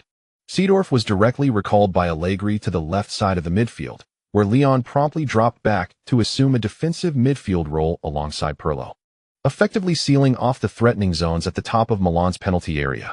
Consequently, Pandev, now a long-range threat, would be closely monitored by Leon, while Sneijder's attempts to strike would be adequately disrupted by Pirlo's defensive acumen. If Sneijder sought to operate on Milan's left flank, Leon would handle him. If he ventured to the right, Van Bommel was more than capable of countering him. Following this strategic reconfiguration, Allegri returned to his coaching seat with satisfaction. While Inter's newly devised attacking strategy was swiftly rendered futile, Leon was left exasperated. After all the tumult, with less than 10 minutes remaining in the first half, Inter had struggled to mount a coherent attack.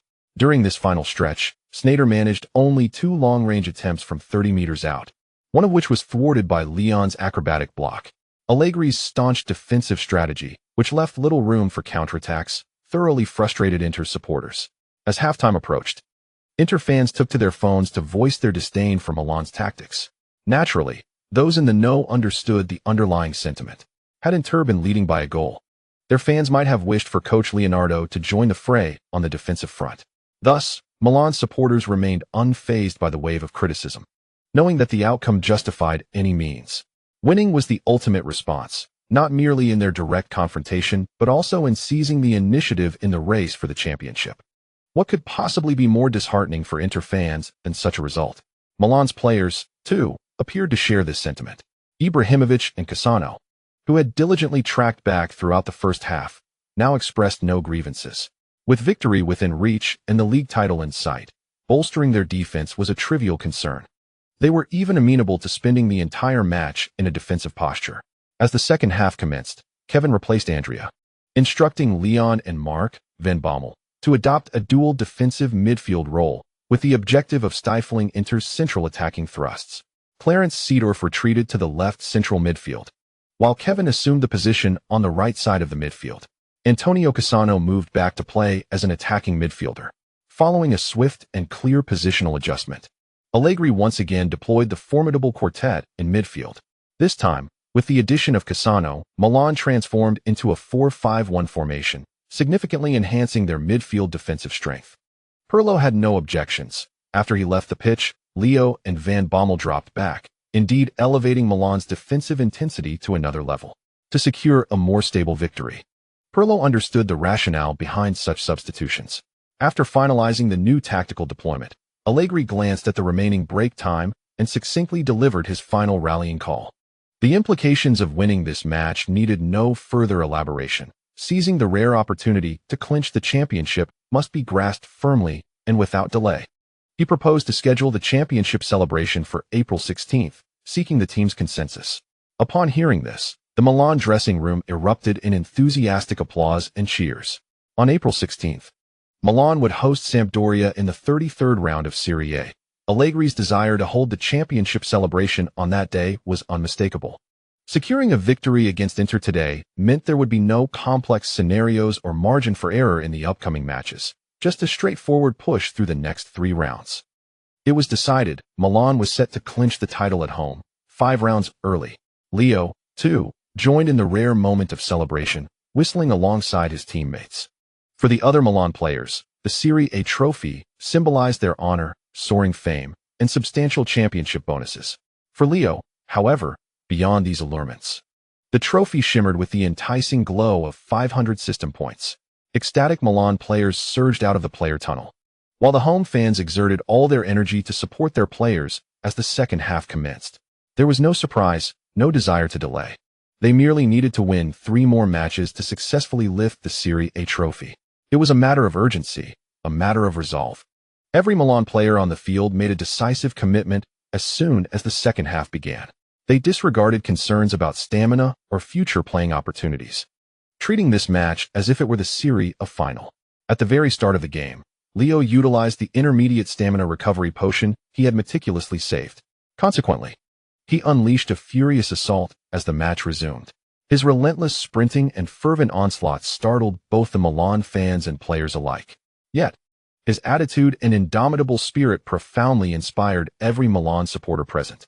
Dear little lion, let us fight, let us run, and every Milan player on the field at this moment. The Rossoneri stand with you. Give everything to play towards victory, Forza Milan. The venerable Mr. Krudel was overwhelmed with excitement as he observed Leon's relentless efforts on the field. The elderly gentleman, already prone to emotional outbursts, found it increasingly difficult to contain himself. Amidst the rising crescendo of cheers, the other players from Milan adopted the most vigorous defensive stances, confronting their counterparts from Inter Milan.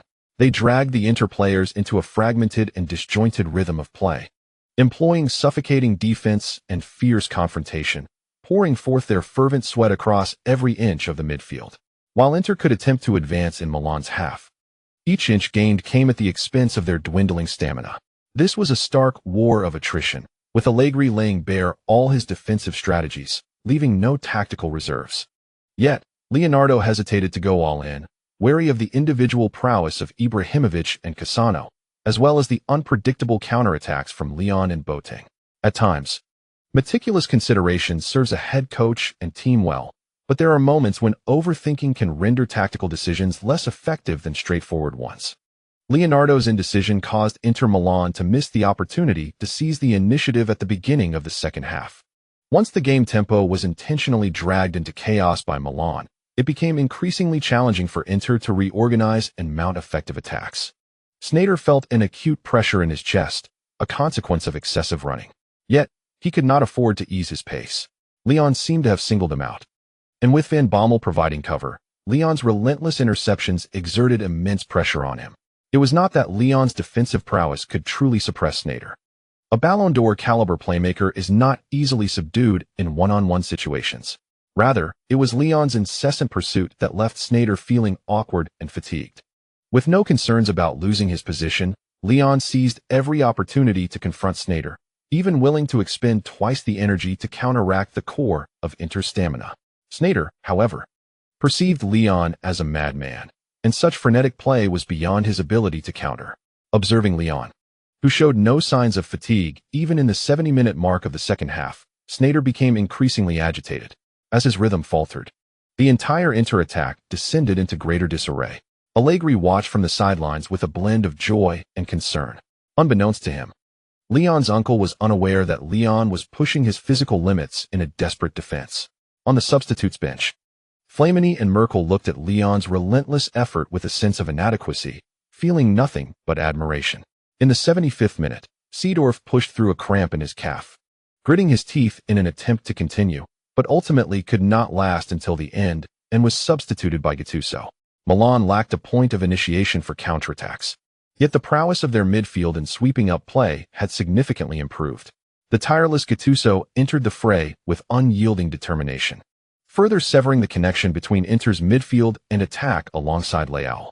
In a moment of urgency, Leonardo substituted the still-recovering Milito onto the pitch, replacing the defensive midfielder Mata. Inter was poised to fight with all their might. In the final moments, Milan must hold firm. They must not squander Leão's hard work in this match, nor betray the unwavering support of all Milan fans. In the studio, Su Yang could no longer concern himself with neutrality. His unequivocal allegiance lay with Leão and Milan.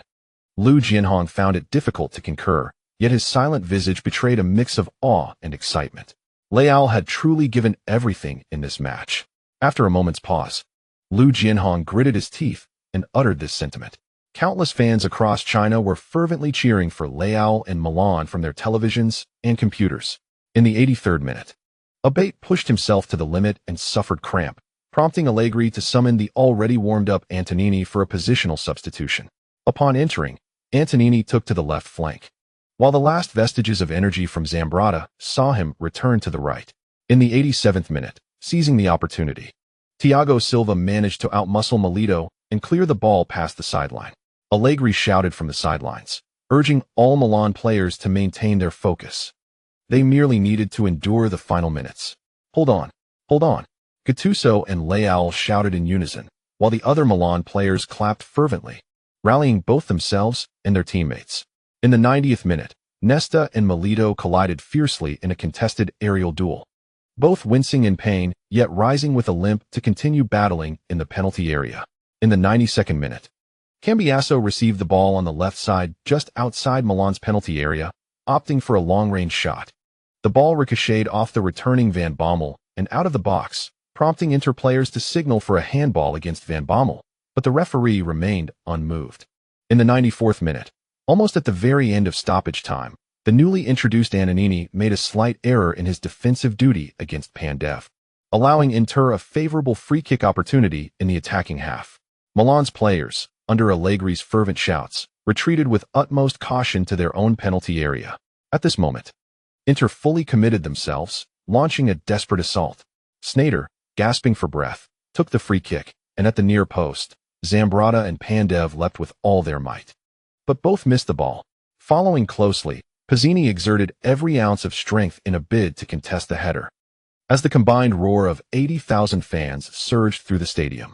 However, a figure clad in red and black also leaped behind Pizzini, and despite being at a disadvantage, he managed to elevate slightly higher than Pizzini.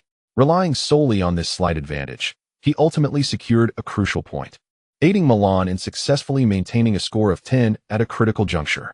The referee's whistle finally echoed through the air. The live broadcast camera then focused on the Milan player who had just clinched that pivotal point. With medium-length hair, he rose partially from the grass, shaking his fist and roaring with triumph. It was none other than Leon. We have triumphed. The San Siro stadium erupted at that moment, akin to a volcano in full eruption. The waves of joyous cheers surged like molten lava, cascading from the stands directly into the pitch, only to rise skyward, piercing the clouds. Leon, appearing in high spirits, had already begun sprinting across the field alongside Boateng.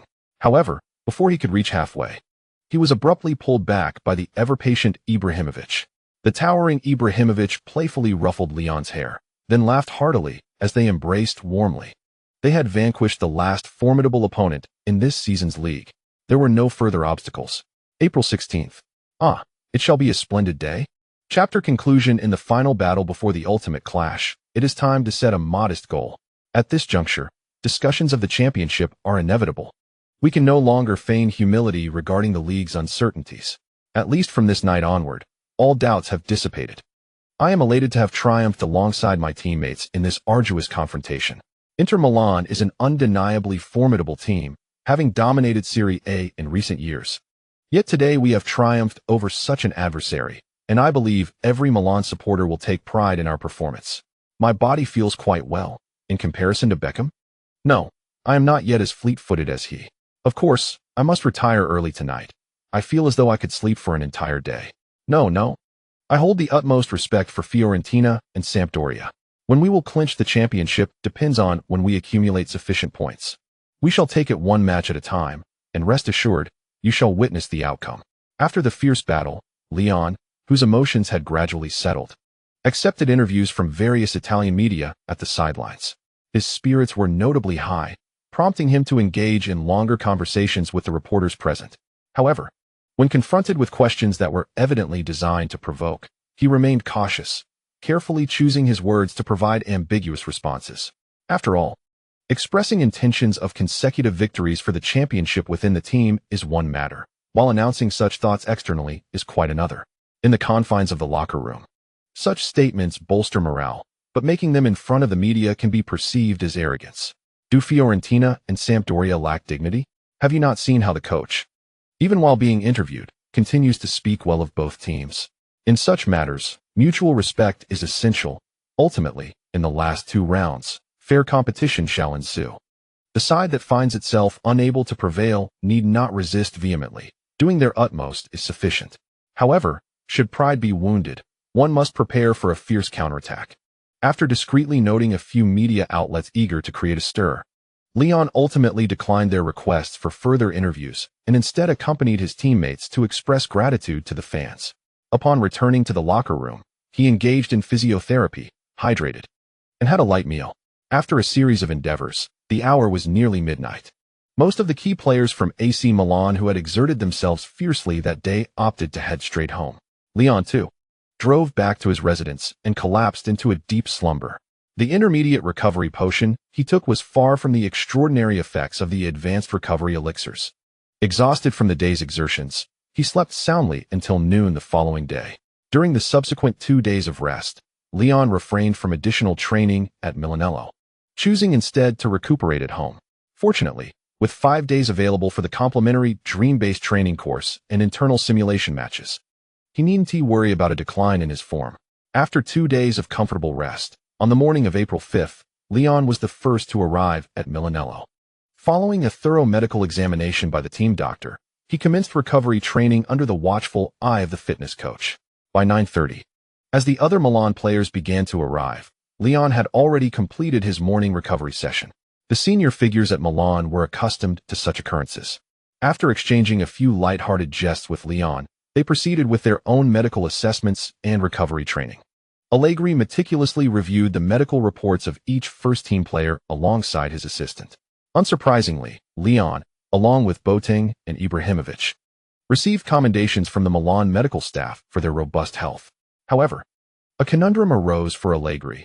Both Seedorf and Nesta were advised by the medical team to be omitted from the starting lineup for the upcoming league match due to muscle fatigue. Reluctantly, Allegri had to rely once more on the talented striker Bonera, despite Bonera's assurances that he would not falter during the critical moments of the season. There was a pervasive sense of skepticism throughout the Milan ranks regarding his reliability. After 5 days of rigorous preparations, Milan departed early on the evening of April 9th for Florence, a city renowned for its beauty and artistic character, known for its welcoming disposition towards visitors. However, the upcoming adversary bore little resemblance to the refined charm of the city itself. This season, Fiorentina has exhibited a balanced performance, having won 10 matches, drawn 12, and lost 9 out of 31 played in the league. Their record of draws underscores their resilience. Currently resting in the 5th-to-last position in Serie A with a notable defensive capability. With a tenacious style and a robust defense, they adeptly maintain equilibrium against their opponents. Encountering such a formidable defensive team on their path to glory undoubtedly instilled a sense of apprehension among the AC Milan players. After all, Fiorentina's aspirations for European competition seem arduous, having secured their place in the league early on and thus entering a state of complacency as the season nears its conclusion. Consequently, should Fiorentina adopt a defensive stance, eschewing offensive maneuvers and fortifying their position, would Milan dare to risk pushing forward in search of scoring opportunities? Such conjectures and uncertainties lingered in the minds of both the players and the coaching staff. After a restless final night leading up to the match, Milan arrived at the Stadio Artemio Franchi on the evening of April 10th. The early release of Fiorentina's starting lineup cast a shadow over Allegri's countenance, as they opted for their favored 3-5-2 formation. Faced with this robust defensive setup capable of easily transforming into a 5-defender, 3-midfielder configuration, Allegri was left with no choice but to activate his secondary tactical plan, an aggressive offensive strategy. Only by breaking the deadlock could Milan afford to contemplate defensive arrangements. However, to their surprise, the Milan players soon realized that Fiorentina did not intend to engage in a defensive counterattack. What team, intent on playing defensively, would position themselves expansively at the onset of the match to confront their opponents head-on? Thus, Fiorentina, liberated from psychological burdens, sought to unleash an offensive barrage against Milan. Coincidentally, Milan's aggressive tactics were perfectly aligned with Fiorentina's intentions.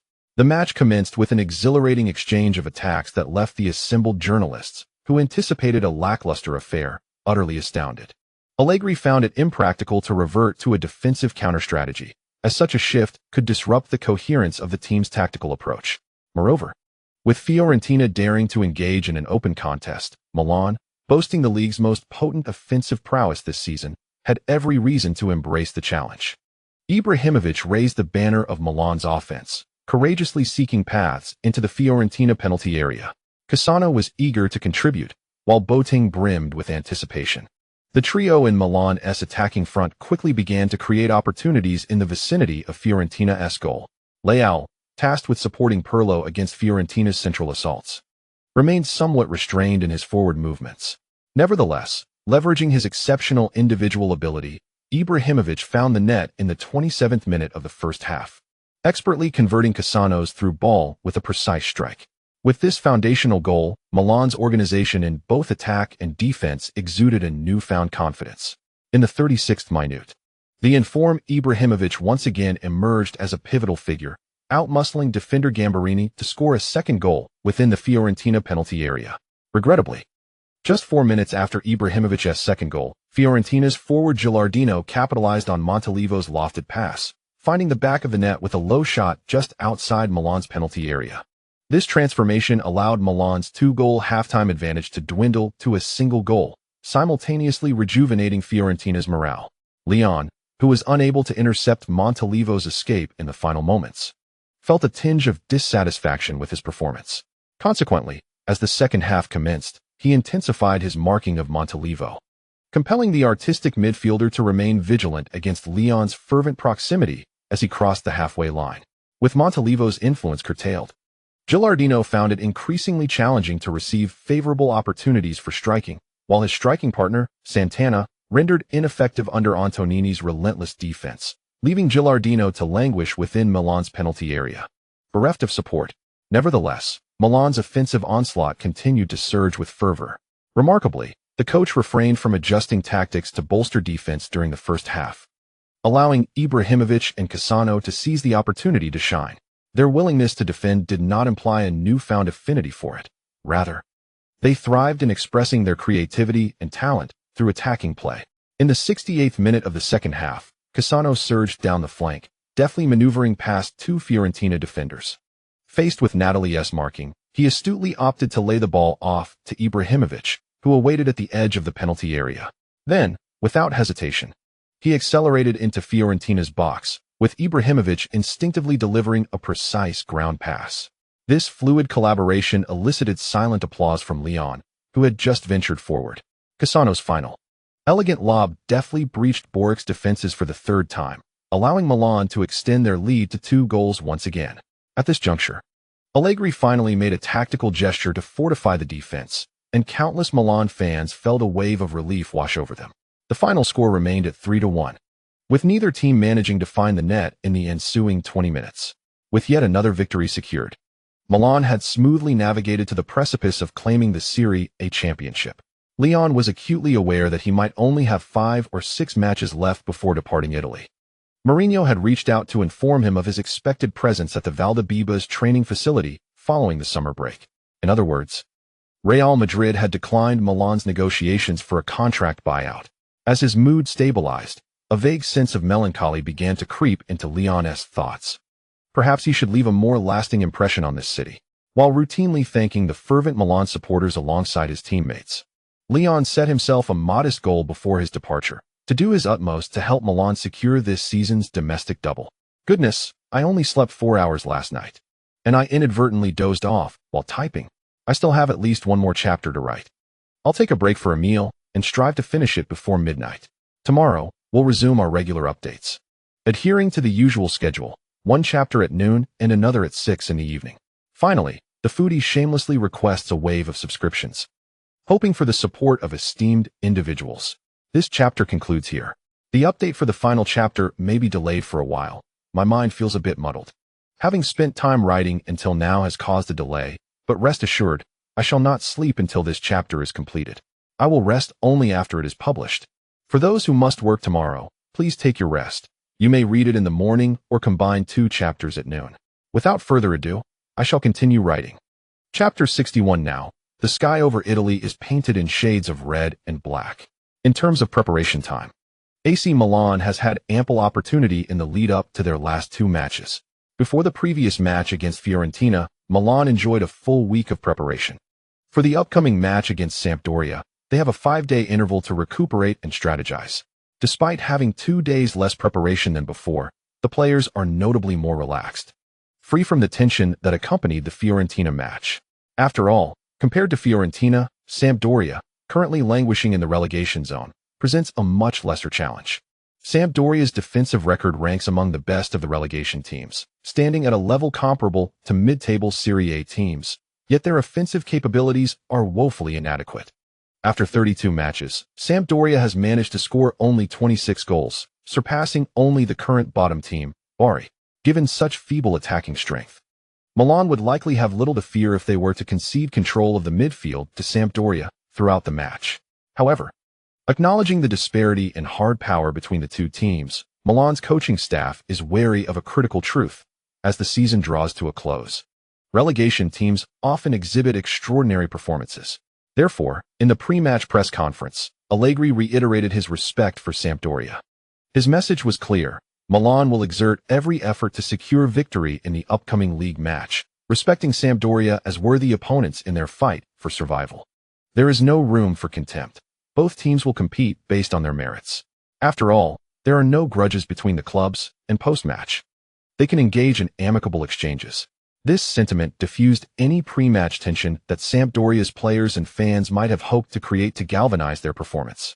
With such a gracious demeanor from the coach and ample respect shown by Milan, could it truly be that the 2 teams would confront each other as bitter rivals? Surely not. Let us compete with full vigor, yet there is no necessity to intensify the atmosphere with hostility before the match. We harbor no animosity towards Milan. Respect is mutual. Should we give our all and still fall short against Milan, we can extend our applause to them, for they indeed represent the finest team in Serie A this season. After facing Milan, there are still 5 matches left in the league. I believe it prudent to strategically concede this round, as the exertion against Milan is substantial. Why not conserve our energy and focus on matches where victory seems more attainable? It is of paramount importance to secure 3 points. We must accumulate a sufficient score in the upcoming matches with greater confidence. I do not deem it wise to engage in a fierce contest against Milan, especially as Sampdoria fans express their altered perspectives on this round of the league during interviews. At last, Allegri and the coaching staff of Milan reveal knowing smiles, influenced by the pre-match atmosphere. This is sufficient, at the very least. Sampdoria will not perceive Milan as their existential adversary, avoiding a desperate onslaught. In such circumstances, Milan can contemplate the simplest tactical approaches to swiftly overcome Sampdoria. With the burden lightened, Milan successfully completed all preparations on the afternoon of April 15th. On April 16th, as a multitude of sports journalists flocked to Milan, the atmosphere surrounding the final match intensified around San Siro. Although even with a victory today, Milan would have to wait until the 37th round of Serie A. After the home match against Cagliari, to officially lift the trophy and hold the awards ceremony, eager Milan fans could hardly contain their anticipation. From the early hours of April 16th, the streets of Milan were alive with fans donned in red and black stripes, joyously parading with the Serie A championship trophy. One can only imagine how many counterfeit league trophies would be present at San Siro tonight. While the players may not yet hold the trophy, their supporters certainly can. After a 7-year hiatus from the league title, the ardent Milan fans are desperate to once again relish the taste of triumph. As night fell, even with ample time before the match commenced, Milan fans had already formed long queues outside San Siro. When the players from both Milan and Sampdoria appeared on the pitch for warm-ups, the nearly full stadium erupted in resounding cheers, sending a tremor through the hearts of both teams. The Sampdoria players undoubtedly felt the weight of increased pressure. On Milan's side, whether veterans or young players, gratitude for the fervent support of their fans was the only sentiment that remained. As the match approached, Allegri said nothing, simply opening the locker room door early, allowing the players to sit quietly and absorb the passionate song sung repeatedly by Milan fans. This was the finest form of motivation, unparalleled in its effectiveness. Gattuso, noting that time was running short, shouted and led the charge out of the locker room, followed by the spirited Milan starters. Allegri exhaled a sigh of relief. He had completed all preparations. Now, the outcome was in the hands of time. He trusted that his players would deliver a resounding finale for all Rossoneri, confident that they would not disappoint him. The moment for victory was indeed timely. April 16, 2045, San Siro Stadium. Amidst an exhilarating chorus of fervent cheers, the Serie A match between Milan and Sampdoria in the 33rd round has officially commenced. Allegri, as he articulated in the pre-match press conference, aimed to demonstrate respect towards Sampdoria by deploying the starting lineup most frequently utilized in the latter half of the season: goalkeeper Abbiati, with a defensive line comprising Ananini, Thiago Silva, Nesta, and Zambrata. Pirlo took a deeper role, flanked by Leon and Gattuso in midfield, while Boateng advanced to assume the position of attacking midfielder. The formidable duo of Ibrahimovic and Pato led the front line. This was a complete commitment to victory. From the outset, as Sampdoria initiated their probing attacks, Milan swiftly departed from their customary composed defensive posture, opting instead for an aggressive pressing approach. Their pressing was not merely aimed at reclaiming possession to bolster defensive stability. They sought to launch rapid offensive surges. Milan aspired to secure victory through their attacking prowess. Clearly taken aback by Milan's audacious start, Sampdoria, accustomed to a more measured approach, found themselves unprepared for this intensity. Palombo, one of the more astute players in the Sampdoria lineup, promptly organized his midfield colleagues to tighten their defensive formation. However, Milan's inclusion of Pato was a strategic maneuver intended to avoid excessive confrontation in midfield. In the 6th minute of the first half, Leon, having regained possession, swiftly relayed the ball to the advancing Pirlo. In an instant, the maestro surveyed the field before executing a piercing long pass. Had it not been for Walter's timely leap that deflected the ball's trajectory, Pato would have been poised to receive it and breached the Sampdoria defense. Alarmed, the Sampdoria defenders urgently urged their teammates to maintain focus. Merely 2 minutes later, Pirlo employed a similar tactic, threading a long pass to Ibrahimovic on the opposite flank. This time, the returning Sampdoria midfielder Koeman was not as fortunate as Walter. Although Ibrahimovic could not carve out a one-on-one opportunity, he adeptly utilized his technical skills and physicality to secure the ball ahead of Koeman. With a graceful half-turn and a well-timed pass, Ibrahimovic attracted defensive attention before delivering the ball to the advancing Boateng. From approximately 28 meters out, Boateng opted to steady himself before unleashing a powerful strike. In that fleeting moment, many Milan supporters uttered expletives in frustration. Even Allegri, in a fit of anger, sprang from the coaching bench. Yet, just as he began to vocalize his discontent, the ball soared past a shimmering shadow and struck the underside of the crossbar, ricocheting into the net. This unexpected turn of events compelled Allegri to swiftly amend his expression. "What a magnificent strike. That is how it should be done. Brilliant." An elated Allegri seized his equally exhilarated assistant, celebrating in joyous circles along the touchline, having just scored a breathtaking goal. The exuberant Boateng swiftly removed his jersey and began to wave it joyfully near the sideline. Amidst the thunderous cheers of the crowd, Leon, with a mix of astonishment and delight, broke into a broad smile. The devoted Milan supporters in the south stand of San Siro ignited red flares, filling the air above with deep crimson smoke. While the teammates continued their wild celebration and the game had yet to resume, Leon approached Pirlo, who stood with his hands on his hips, surveying the jubilant throng. "Andrea, look," Leon said with a grin, pointing to the sky above the pitch. Italy's sky is now adorned in red and black. Having completed the task, he felt a noticeable decline in his energy. He had only managed to write 30,000 words. It seemed prudent to prepare more drafts in advance. With the minimum goal achieved, he felt a sense of reluctant satisfaction. Time for some rest. Chapter 62. System Upgrade.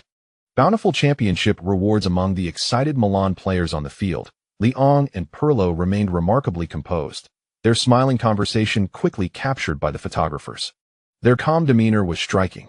While one could understand Andrea's tranquility, given his extensive accolades and championships, how could Leong maintain such poise? A relatively young journalist from the Roma Sports Daily mused aloud as he snapped photos. This is why he stands in the limelight, helping Milan lift the trophy. If he weren't so steady, could he have earned Allegri's trust at such a young age? Beside the young reporter, a middle-aged journalist from the Milan Sports Daily examined his own photographs with satisfaction and replied, garnering agreement from his peers. Whether it be Mourinho or Allegri, both prefer to utilize mature players.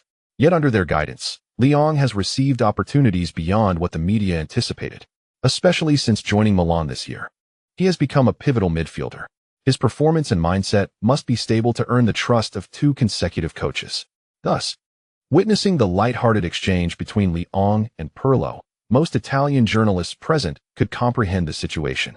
After capturing their images, several reporters began drafting articles on site, celebrating Milan's return to the Serie A championship. As for the suspense of the match, that had dissipated with the advent of the goal. Milan's grand celebration was on the countdown. The former kings of Italy were poised to reclaim their throne. Upon the match's resumption, Milan continued to apply defensive pressure on Sampdoria. Today's tactics were audacious, yet yielded commendable results. The formidable interceptions by Leong and Gattuso in the midfield provided Milan with a continuous stream of counterattacking opportunities. And with a solidified defense, the offensive play in the forward line became increasingly impressive. Had Milan managed to score a second goal before the halftime whistle, Sampdoria would have found themselves in dire straits. To secure any points at the iconic San Siro today, merely presenting their current form would be woefully insufficient. The commentator from Sky Sports Italia endeavored to articulate an objective perspective on the unfolding match. He certainly could not declare that if Milan netted another goal, the contest would be rendered moot. However, there was no need for him to be overly explicit. The spectators witnessing the match were undoubtedly aware of the situation. Milan's performance only grew more formidable as the match progressed, dominating Sampdoria in a relentless display of offense and defense. While Palombo possessed individual prowess, he was but a solitary figure, unable to withstand the overwhelming collective strength of Milan. As the 31st minute approached, after nearly 20 minutes of siege against Sampdoria, Milan launched yet another offensive. Pato, leveraging his speed, skillfully maneuvered past Sampdoria defender Lazacco on the flank, sending a high, back-pass cross into the fray. Amidst the chaos in Sampdoria's penalty area, the ever-persistent Boateng struck the ball without pausing, but fortune did not favor him this time, as the ball ricocheted off a defender's leg and soared out of the box. Fortunately, the ever-vigilant Zambrotta regained possession on the wing and, after a brief assessment, delivered a cross. Looked to the far post. Palombo urgently instructed his teammates to mark the back post, but scarcely had he uttered the words when Leo, having made a timely run, outpaced all Sampdoria defenders to position himself for a leap. Leo, the commentator from Sky Sports Italia, erupted with fervent enthusiasm. However, the anticipated spectacle failed to materialize on the field, for Leo chose not to attempt a direct header at goal. The angle was too narrow, and a forced shot could easily collide with the Sampdoria goalkeeper or soar high above. Thus, he opted for a deft flick. The ball was gently redirected towards the central area of the box. Almost simultaneously, the unmarked Ibrahimovic, arriving in perfect sync, executed a sublime side-footed volley, finding the back of Sampdoria's net for the second time. By my word, Zlatan, that strike was magnificent. Leo marveled at the graceful execution of Ibrahimovic's shot, unable to suppress an exclamation of awe. His physicality and technical brilliance left no room for envy to escape him. Goal. We have solidified our victory. Zlatan. The seamless collaboration between Leo and Zlatan. With an hour still remaining, the Serie A title was within our grasp. The venerable Krudel, in the broadcast studio, ripped off his headphones, exuberantly rushing to the center of the studio, raising his arms in triumph. Meanwhile, all Milan supporters erupted in premature celebration of the championship at the moment of this goal. The fans at San Siro were beside themselves with joy, brandishing their replica league trophies, cheering and leaping, roaring their fervent jubilation at the swiftly passing broadcast camera. Liang's hairstyle was once again disheveled, yet he had never been particularly concerned about his appearance. Why bother? He was even less inclined to care. With a casual swipe of his hand through his hair, Leon leisurely strolled back to his half of the field, exchanging banter with Ibra. The two-goal lead was more than sufficient for Milan. There was no need for Allegri to issue specific instructions. The players instinctively contracted their formation as the match resumed. Faced with a Milan side that had retreated to defend their comfortable lead, the Sampdoria players felt an overwhelming sense of helplessness, while Milan seemed content with their two-goal advantage. Penetrating their tightly knit defense proved to be an arduous task. On both ends of the pitch, the two teams were operating on completely different levels. Gattuso passionately raised his arms towards the fans in the stands nearby, and the Milan supporters responded with fervent cheers and applause. The San Siro had erupted into a frenzy. Even during the subsequent halftime break, the atmosphere remained charged, with passionate songs and a cacophony of excitement echoing throughout the stadium. This was the essence of San Siro on this night. Amidst this bubbling fervor, it became increasingly challenging for the Sampdoria players to maintain their composure and finish the match smoothly. The difficulty escalated as time wore on. Milan's impenetrable defense completely disrupted the rhythm of the game, and as the final whistle approached, Milan's players became increasingly composed. Isn't it a bit astonishing? Yet this scene unfolded in reality, perhaps due to the presence of so many seasoned veterans in the squad. Pirlo, Nesta, Gattuso, Abbiati. These players remained sufficiently calm, preventing the atmosphere within the Milan camp from becoming frantic. So much so that, at the very last moment, when the referee blew the final whistle, the young Milan players were momentarily taken aback. Of course, if they managed to maintain their composure in that moment, it would require an extraordinary level of emotional control. Allegri and the players on the bench rushed onto the field, embarking on a joyous sprint of unrestrained celebration. As the system notification flashed in his mind, Leon was embraced tightly by the exuberant master Pirlo and Captain Gattuso. Had he leveled up? Following that fleeting thought, Leon joined his teammates in a euphoric celebration of their championship victory. We are the champions. We are the champions. Milan, Milan. Forza Milan. Captured by the cameras, the jubilant Milan first team members gathered together, leaping and singing, leaving behind a series of iconic photographs destined to be cherished for years to come. Each Milan player found themselves surrounded by reporters, with Allegri particularly inundated by journalists eager to extend their congratulations. After the celebration, during an interview, the players expressed their heartfelt gratitude to the fans. Ultimately, amid the exuberant chorus of Milan, Milan, they reluctantly made their way into the players' tunnel. Following the conclusion of the league, there would be an official awards ceremony and championship celebration, which would mark the true moment of jubilation. There was no rush for tonight's festivities. It was only then that Leon finally found the time to distract himself by opening the system panel. In the newly refreshed system interface, before he could even explore the potential unlocking of new features, he was struck by a shimmering championship gift package. Upon opening the package, Leon could hardly contain his ecstatic laughter. 1 golden-level talent fragment card and 2 silver-level item cards. What a tremendous windfall this was. Goodness, I must have been in such a deep sleep that not even 3 alarms could rouse me. I will post 1 chapter now, and the next one should be a significant release, aiming for at least 10,000 views. Let's push through this afternoon and evening. This chapter concludes. Chapter 63, Hotfix and New Draw Mode, Mourinho's official praise. After the celebratory banquet that evening, Leon decisively made his exit. Having declined the nightlife invitations from Boateng and Pato, he left the Celebration Hotel in the company of 2 senior teammates. What's this? Have you got a girlfriend? Gattuso, in a remarkably good mood, teased Leon, who appeared rather eager. Pirlo, seated in the back, curiously turned to Leon, having heard that since arriving in Milan, Leon had hardly interacted with any women aside from signing autographs for fans. No, I'm just a bit tired, Leon waved his hand, interrupting the Milan captain's inquisitive thoughts. Then, as if remembering something, he pulled out a modest notebook from his sports bag and leaned toward Pirlo, his expression earnest. I feel that my previous inquiries about long pass practice were somewhat vague. Over the past few days, I've compiled some training summaries and questions, not only regarding long passes, but also about organizing the team's tactics. When you have some time, could you take a look at these ideas and let me know if there are any issues? If something is amiss, feel free to call me, or jot down some notes in this notebook. Leon shyly placed the notebook firmly in Pirlo's hands. Seeing that Pirlo did not refuse, He became even more cordial with his words. Hey, why don't you ever ask me for advice? In terms of style, I believe we are quite similar. Don't you think? Gattuso interjected from the front passenger seat, turning to shoot an incredulous glance at Leon. I was just about to mention that. I've actually been observing you during my training sessions. Don't you think my playing style has started to resemble yours since I joined Milan? It's all been a result of my study and imitation.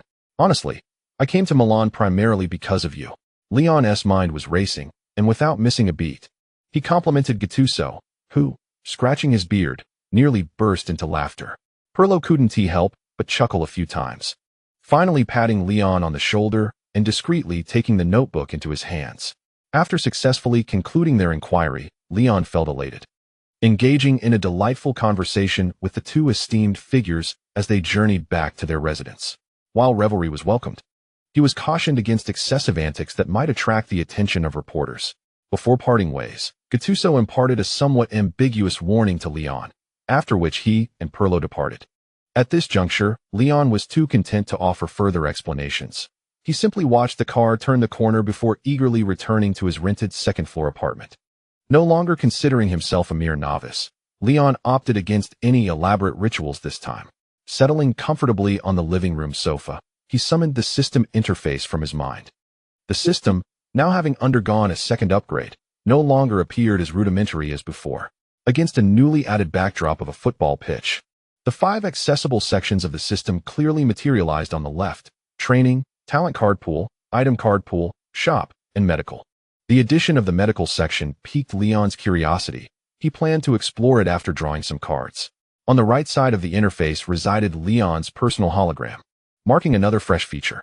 Intrigued, he scrutinized it closely, noticing that alongside his hologram, his current abilities were listed vertically: strength, 83-87, stamina, 87-87, speed, 81-81, acceleration, 80-80, dribbling, 72-72, ball control, 80-88, short pass, 85-93, long pass, 72-74, crossing, 68-70, shooting, 67-68, shot power, 82-84, agility, 84-86, balance, 83-87, heading, 83-83, jumping, 82-82, tackle, 85-88, interception, 87-92, vision, 83-83, free kick, 60-62.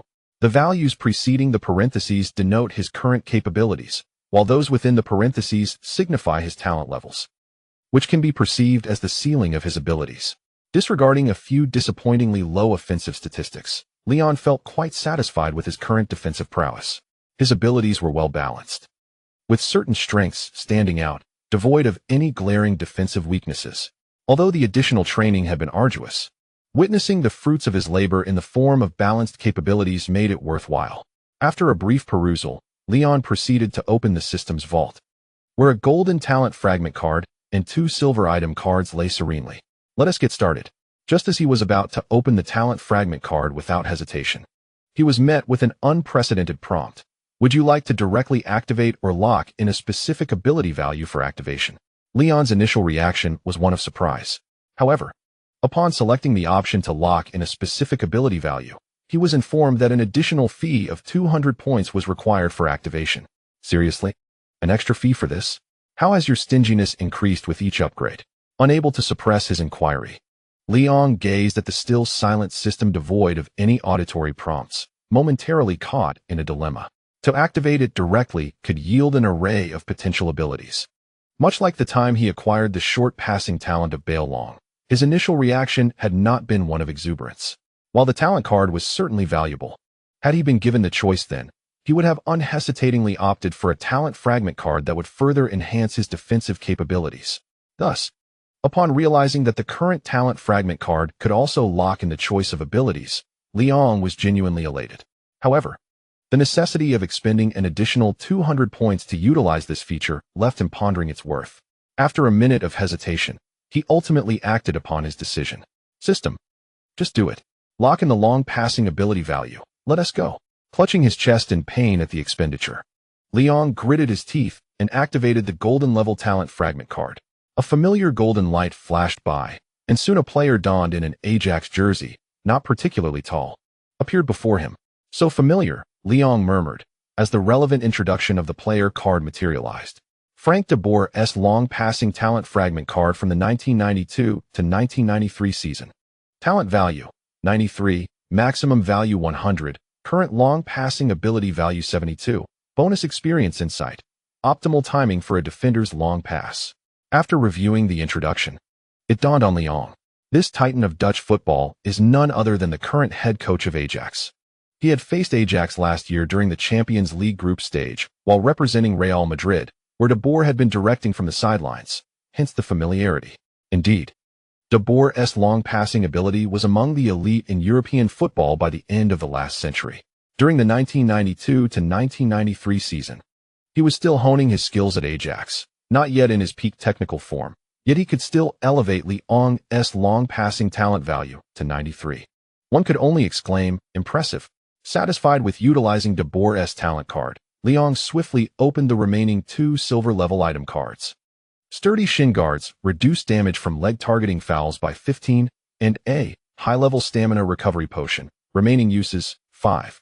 Just as Leong reveled in acquiring a pristine set of sturdy shin guards, the system's prompt followed closely behind. Curiously, Leong clicked to check, only to sheepishly scratch the back of his head, given that the host had previously utilized a stamina recovery potion during a match. A hotfix was now being implemented. Any grade of stamina recovery potion may only be used before the official match begins or after it concludes, during future official matches. Any grade of stamina recovery potion will be rendered unusable. Well, there was little to contest regarding this adjustment aimed at Leong, as his prior attempt to use a stamina recovery potion mid-match against Inter Milan had been a learning experience. Initially, he approached the situation with a sense of experimentation, only to discover that he could indeed employ it during the competition. However, he took advantage of the loophole just that once, unaware that the system had already recorded the incident and subsequently patched the flaw. It appears that any attempts to exploit the system midway through the competition are neither encouraged nor supported. One must diligently enhance their true capabilities. After the awards ceremony concluded, the league champion's points reward was distributed, and he was fortunate enough to receive a diamond-level physical talent. During this summer's off-season, he resolved to diligently improve his skills. After reflecting on his gains for the day, Leong made a firm decision to elevate his physical attributes further. He had previously acquired precise data from the talent card pool. The golden-level talent fragment cards had a talent value range of 90 to 95, with the highest probability of drawing cards with values of 92 or 93. In contrast, diamond-level talent fragment cards could yield values up to 95 to 100, with the highest likelihood of drawing cards valued at 97 or 98. If he was to earnestly enhance his physical talent, it was only logical to raise the talent value as high as possible from the outset. Points are meant to be utilized, and as long as they are spent wisely. Leong believed that exchanging all the points earned this season for a diamond-level talent fragment card would be a worthwhile investment. After successfully securing the Serie A championship with his team, Leong called for a ride early the next morning to head to Milanello. His vehicle, arriving at the training base before the match against Sampdoria, had not returned the previous night due to the late hour, necessitating additional training today. While he enthusiastically focused on enhancing his long pass ability, the notorious Mourinho, far away in Spain, sparked discussions among Real Madrid and Milan fans regarding his future with a simple interview. Following a commendable performance in La Liga, where he led Real Madrid to a draw against Barcelona, Mourinho appeared in good spirits. In an interview with Marca, he first praised the first-team players and staff of Real Madrid before shifting his focus to congratulate Leong, who had just secured the Serie A title. The young lion's growth in Italy has been quite smooth, which is precisely what we, the coaching staff, wish to see. I have watched all his Serie A matches, and I can confidently say that he and the players of Milan deserve this league championship trophy. I hope his good fortune continues unabated.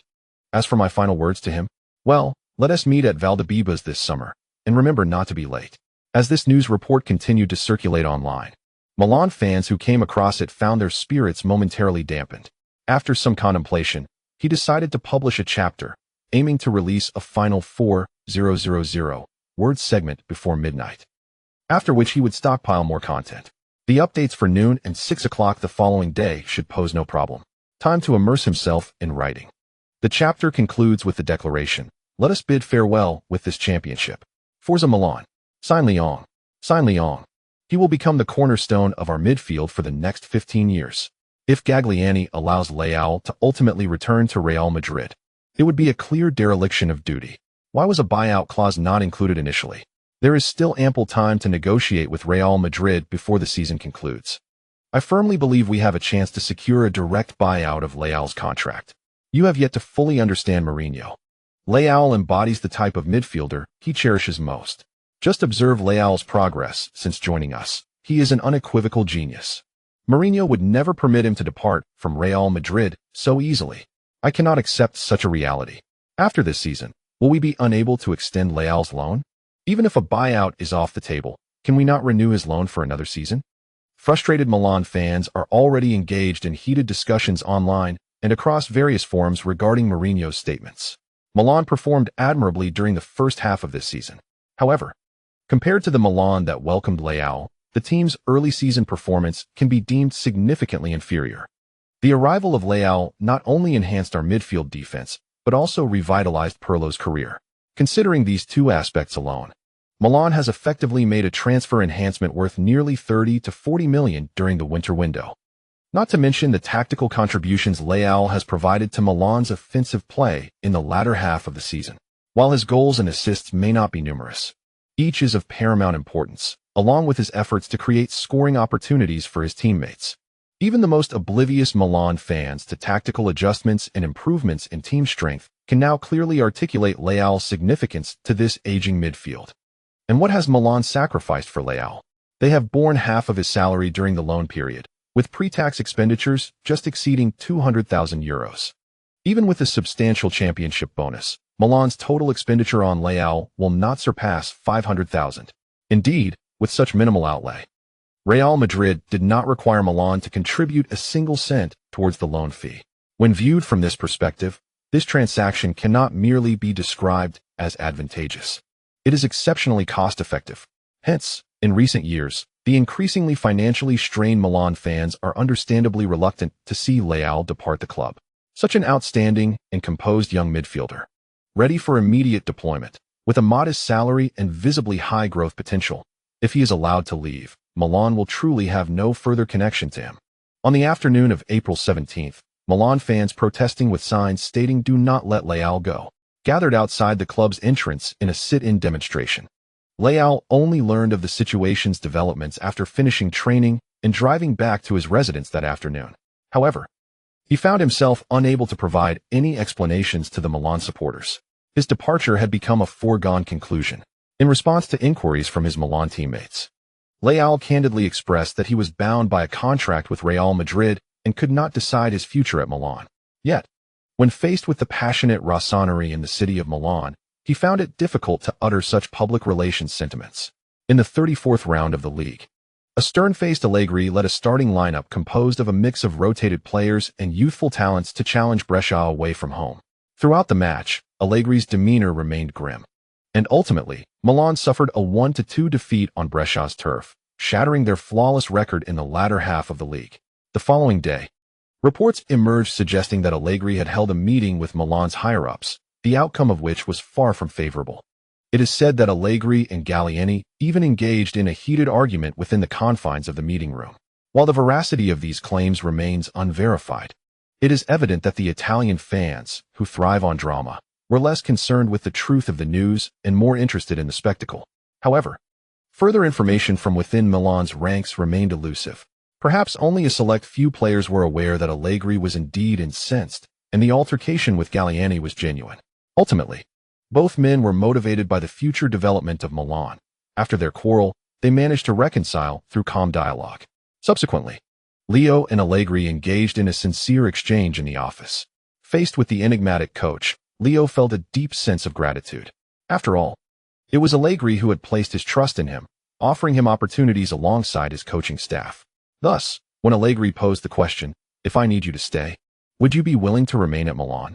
Leo paused thoughtfully, opting not to deceive Allegri with false assurances, but instead replied honestly, "I would be more than willing to continue serving under you. But sir, will you remain at Milan indefinitely? If you are no longer here in a few years, where would that leave me?"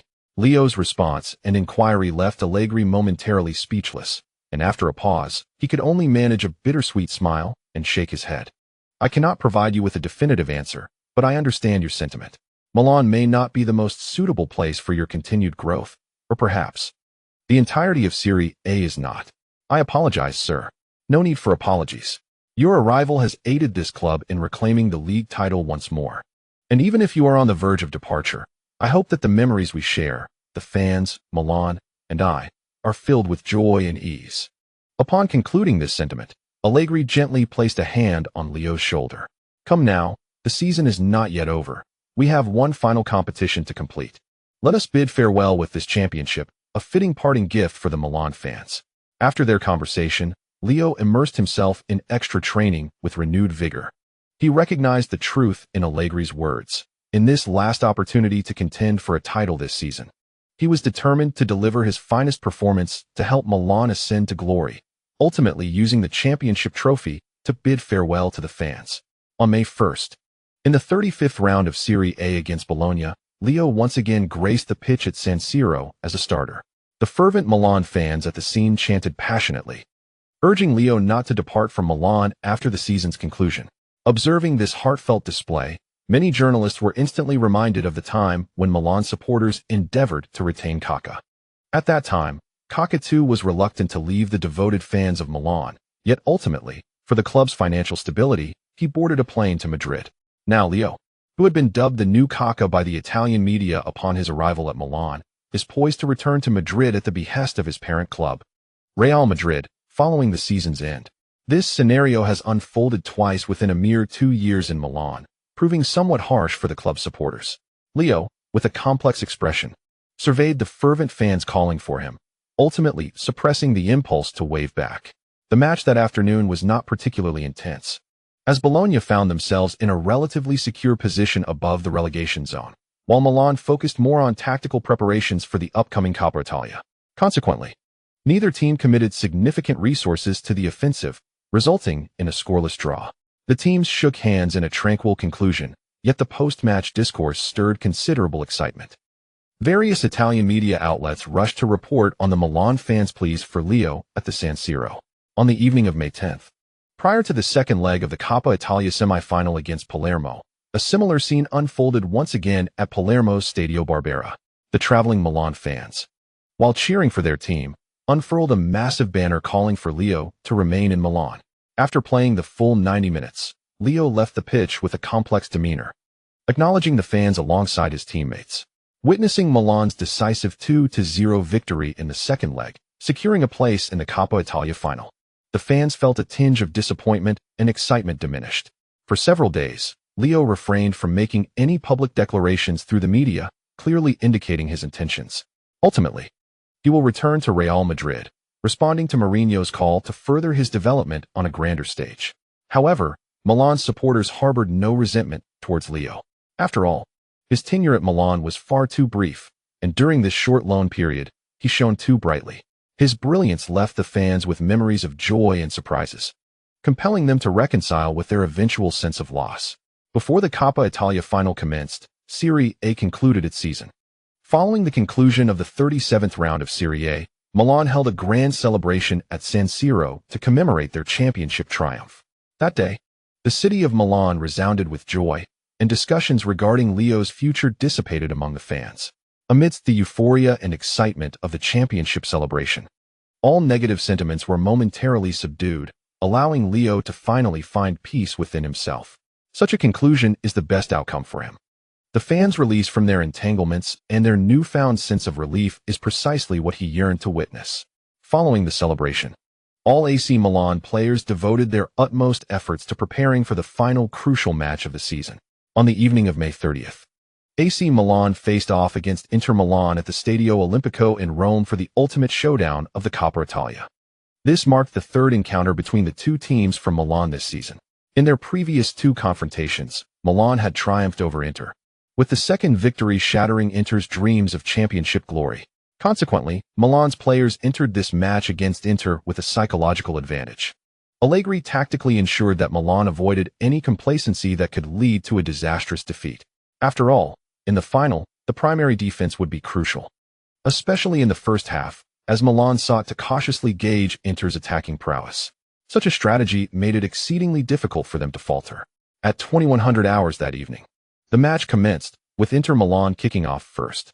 Leonardo had indeed devised an aggressive offensive strategy to take the initiative in the final.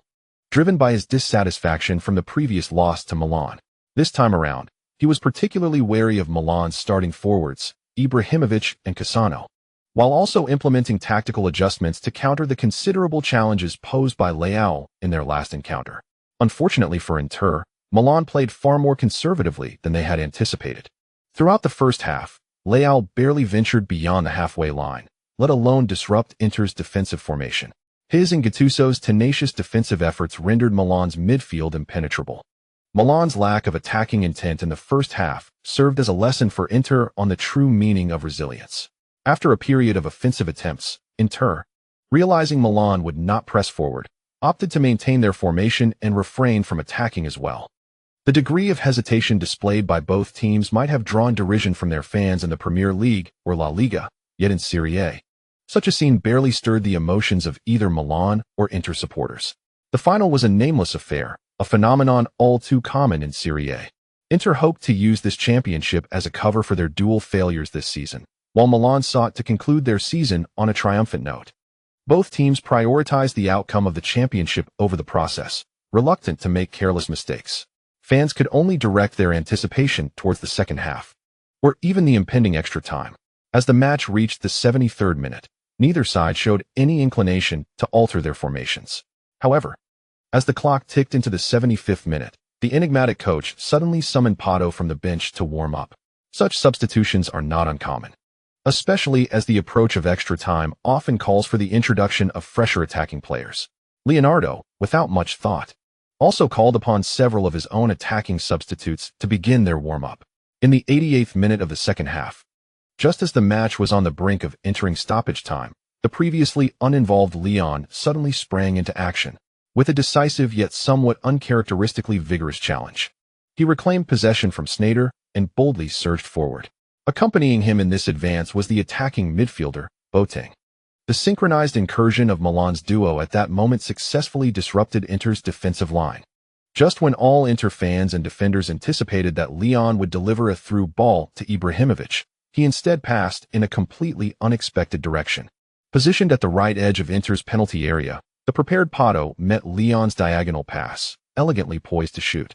Despite Ranocchia's attempt to intervene, he was a step too slow, left helplessly watching as Pato executed a deft shot with his left foot. A magnificent curve traced across the air above Inter's penalty area. Though Sassuolo reacted swiftly, he could not outpace the ball's spin, as the ball grazed the theoretical dead corner where the crossbar meets the post. Leon was engulfed by a thunderous roar, his thoughts soaring amidst the fervent cheers erupting from the crowd. It was over. Milan had scored the decisive goal in the dying moments of regular time. They were on the verge of securing their second trophy of the season.